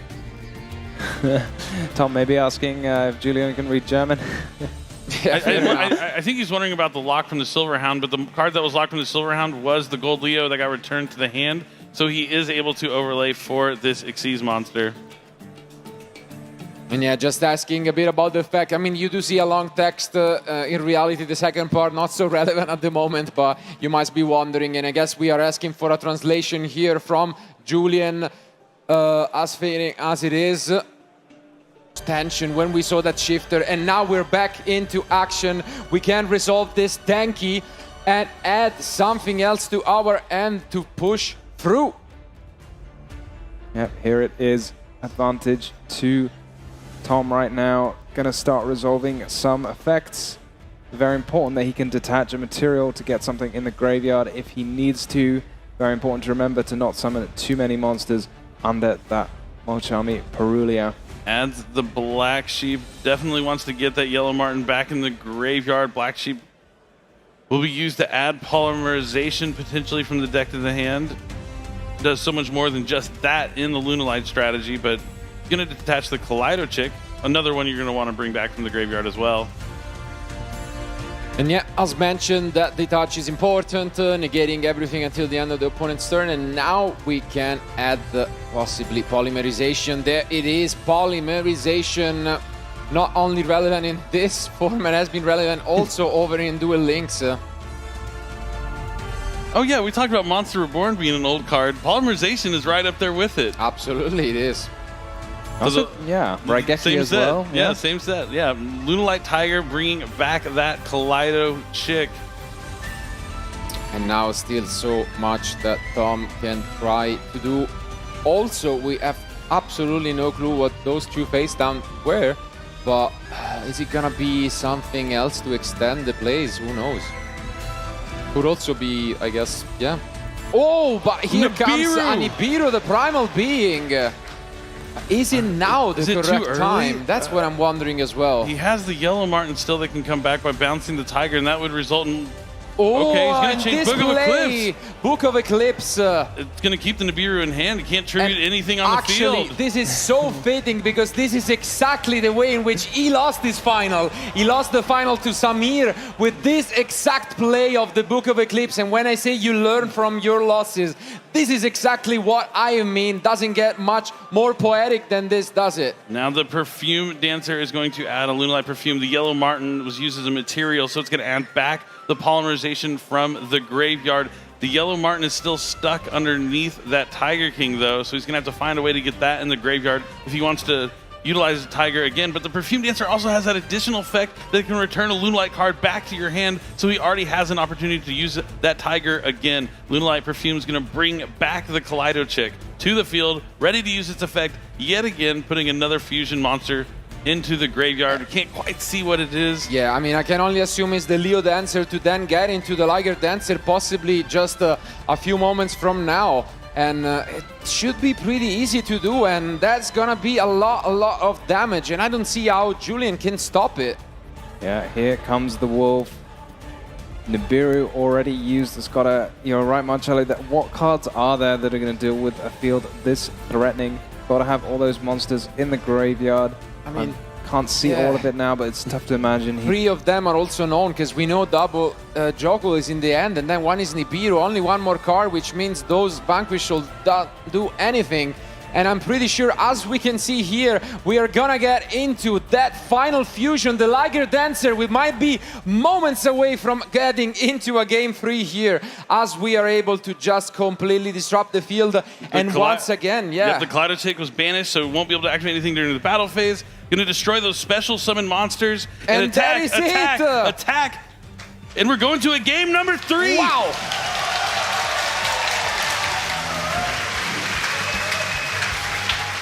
The final handshake of the World Championship. The players are going to draw their last hands. Julian will be starting off this duel. Yeah, that Vanquish Soul Canine deck is so intimidating to play against going first, and we're looking at that hand, and it looks absolutely perfect for Julian. All the Vanquish Souls, all the Canine monsters. Can Tom say anything about it? It's so promising, but we have talked about that little sneaky 0 attack, 0 defense, level 1 wind monster spellcaster. Is it gonna be there? Do we see the draw and lock? But we start things off with Olisu. So definitely being able to play here. The hand already better than in game number 2. And he also has Stake Your Soul, revealing a dark monster here in Dr. Madlove. Not quite the fire you usually prefer to open with, but it's gonna be good enough to bring out the Borg. Yeah, absolutely everything Julian could need right now. Maybe gonna go into this line where you search and then you have Heavy Borga already on the field to draw an extra card if you get hit by Drawn Lockbird. Very heads-up play, having seen Tom already play it in the previous semi-final. But we do have Razen and we have the Fire Monster, one hand, all of the different Vanquished Soul as mentioned. Is there a Mole Charmy?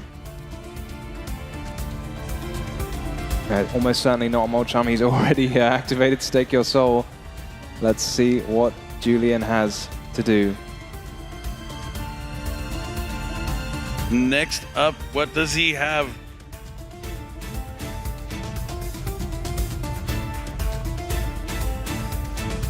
Here comes Jialong. Does he have a way to get another fire monster into his hand? He has got a Razen already. Here comes Case for K9. This is going to be the first time he adds a card to his hand. Will there maybe be a draw on Lockbird for Tom? But at the same time, we had a chance here to stop the drawn lock with the Ripper if we wanted, I guess. So let's see, even if that is going to be the case. There was a different line possibly for Julian, but not quite. We are not going to see any response at all from Tom until this point. Tom is now picking up his hand. What kind of interaction does he have? Does he have anything in response to Madlove?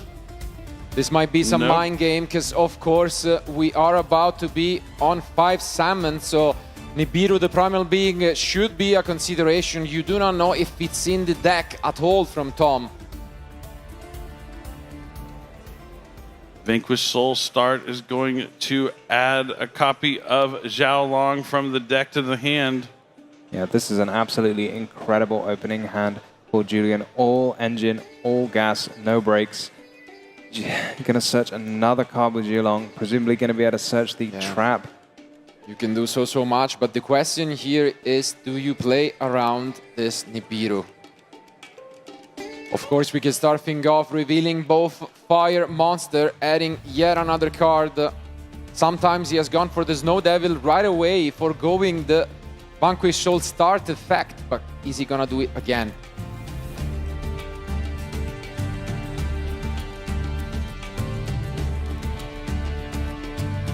Definitely gonna take a lot from Tom to break this field, and it is Julian playing it safe, just adding directly the Vanquished Soul Snow Devil, and then most likely we are gonna see the Reaper as the 5th summon. Yeah, it has to be a bit scary when your opponent's got so many resources at their disposal that they're choosing to search this backup card that you could have just searched anyway in the end phase, just that insurance. It's terrifying. Your opponent thinks they've just got everything already. Indeed. But makes a lot of sense. Julian playing as well as he can, getting the Lantern now, which can get the Force released even though your opponent is not activating a monster effect. Going to send that Dr. Madlove to the graveyard for a Link Summon for Rock of the Vanquisher. The Rock of the Vanquisher is going to add back the Holly Sue from the graveyard to the hand. And now is it time for Jokul? I believe we have not used the draw effect from Borger yet.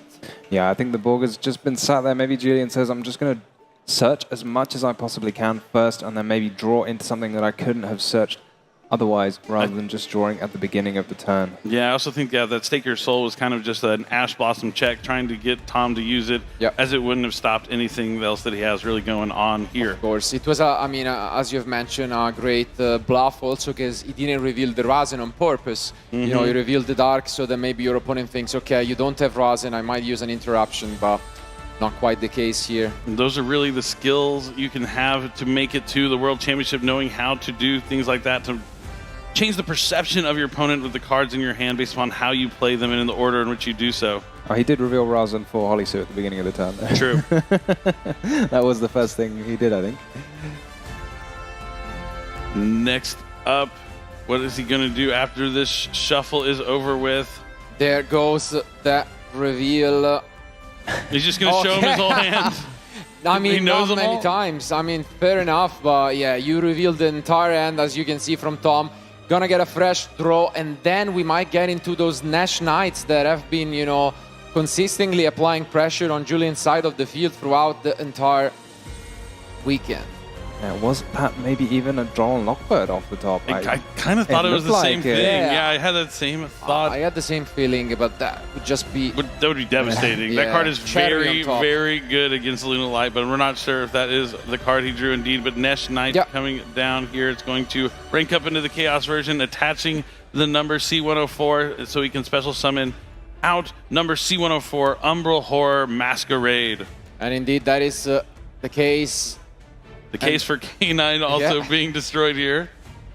Getting the first release. We have seen this exact opening in the past from Julian. He's gonna get the heavy burger back to the end during the end phase. Sets yet another card. Obviously, that's no devil.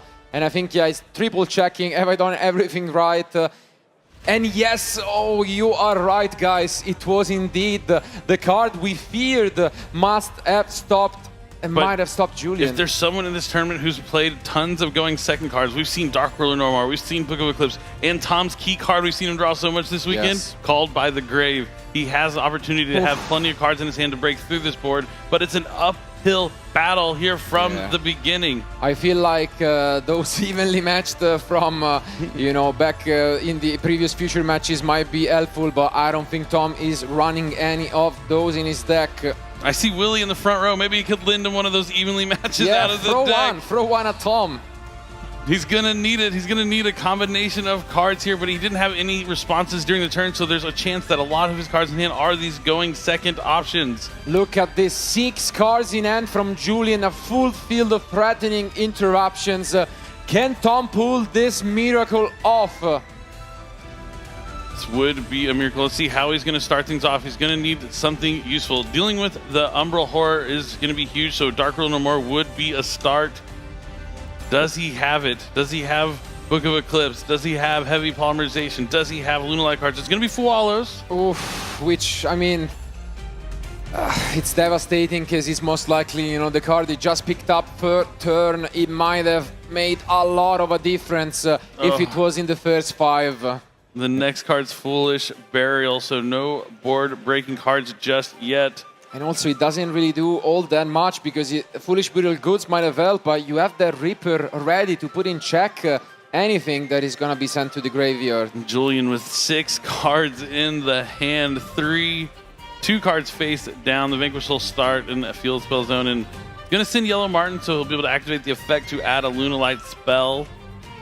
But I mean, this seems to me just like it's an easy card that you might as well negate. I mean, it's completely free. The only card maybe you're thinking of for Julian are those triple tactics cards. Can you wait as long as possible, maybe to stop Tom from having any possible outs? But I agree with you, Marcello. Let's just negate something.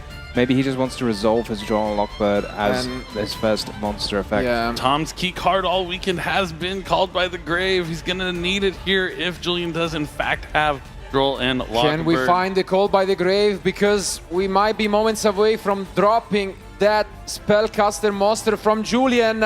Are we gonna see it? Nope, there it is. It's gonna be Droll and Lockbird. And you see Tom look at the sky. An amazing opening and an absolutely devastating blow. That card losing popularity this weekend is why Luna Light was a great pick, but Julian's smart enough to include Droll and Lockbird in his side deck.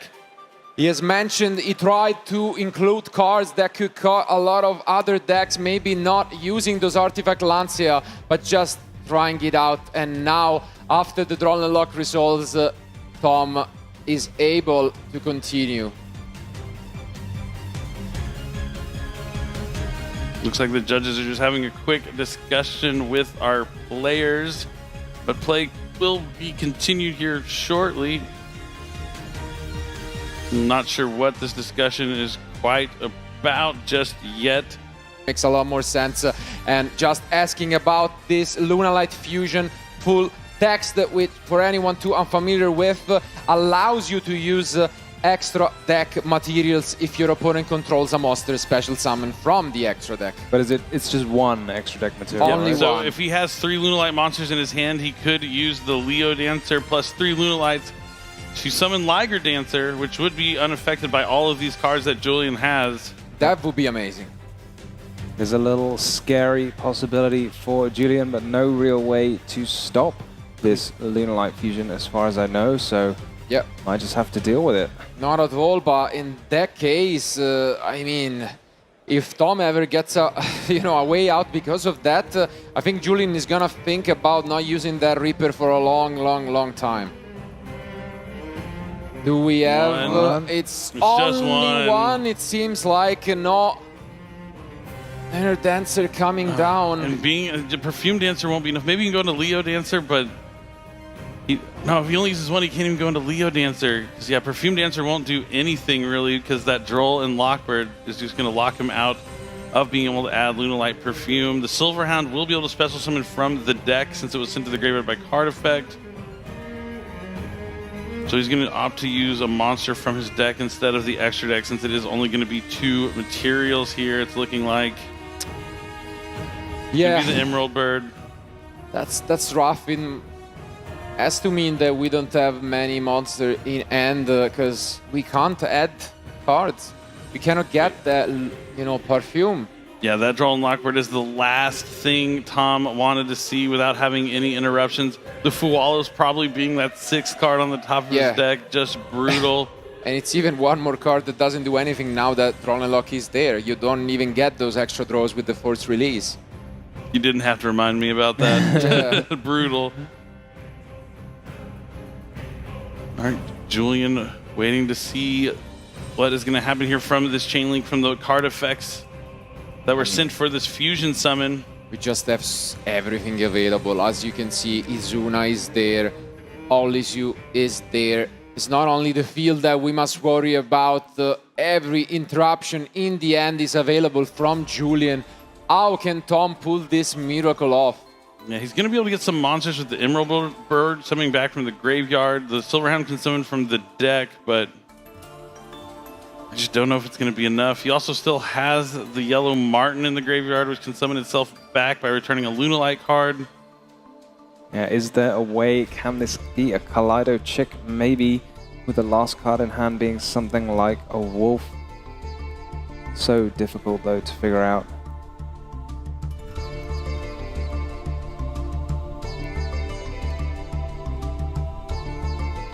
But now we access this Lunalight Tiger, usually, placed in the Pendulum Zone. This time is gonna make an appearance in the main monster zone. This is the first time, we've seen Lunalight Tiger there in the main monster zone. Kind of funny. Does the bird add it to the hand? Oh, Martin's going to add it back to the hand, I guess, is the idea. But is Martin going to get through the Umbral Horror Masquerade or any of the thousands of interruptions seemingly on Julian's side? Or just the Perfume Dancer Again, can add it back? I mean, this is really sort of heartbreaking in a way.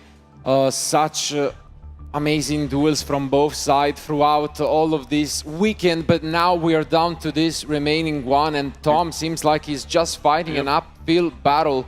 So the Umbral Horror is going to negate effect. It's going to take a random card out of Tom's hand and have his life points. That is quite the interruption right there. And let's take a look at this title. Let the dice decide. It's going to be 2-3, the middle card. Oh, wow. But it's he can't tough, even but use you it. can't use it when your life points are this low. The life points are already have. The Umbral Horror Masquerade, just an excellent card against heavy polymerization, unironically. Wow. Does he? This is just, I don't know. I don't know what Tom might come up with. This has to be absolutely tough. He can bounce back the Tiger, but here comes the forced release, which is gonna upgrade the Ripper into the Werewolf and then destroy it back to the extra deck. The full moon rises. Ripper turns into a werewolf. 2 more cards in hand, and if you activate any of them, the werewolf can get rid of it. And there it is, gonna show the full hand from Tom. What is he gonna reveal? Thrust in Lunalight Perfume? Oh, but Droll and Lockbird. Neither of them do anything, yeah. Droll and Lockbird stops both of these cards. The Thrust won't be able to add. The Lunalight Perfume won't be able to add. And we are down to the last effect in this Tiger. Gonna bring back the Yellow Martin with the Tiger. And Julian has the Dust.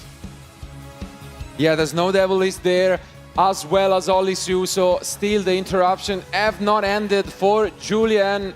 And here comes Olisu. And that's it! And the handshake is there! Wow! Julian Keon is your 2025 TCG World Champion! Look what it means to him!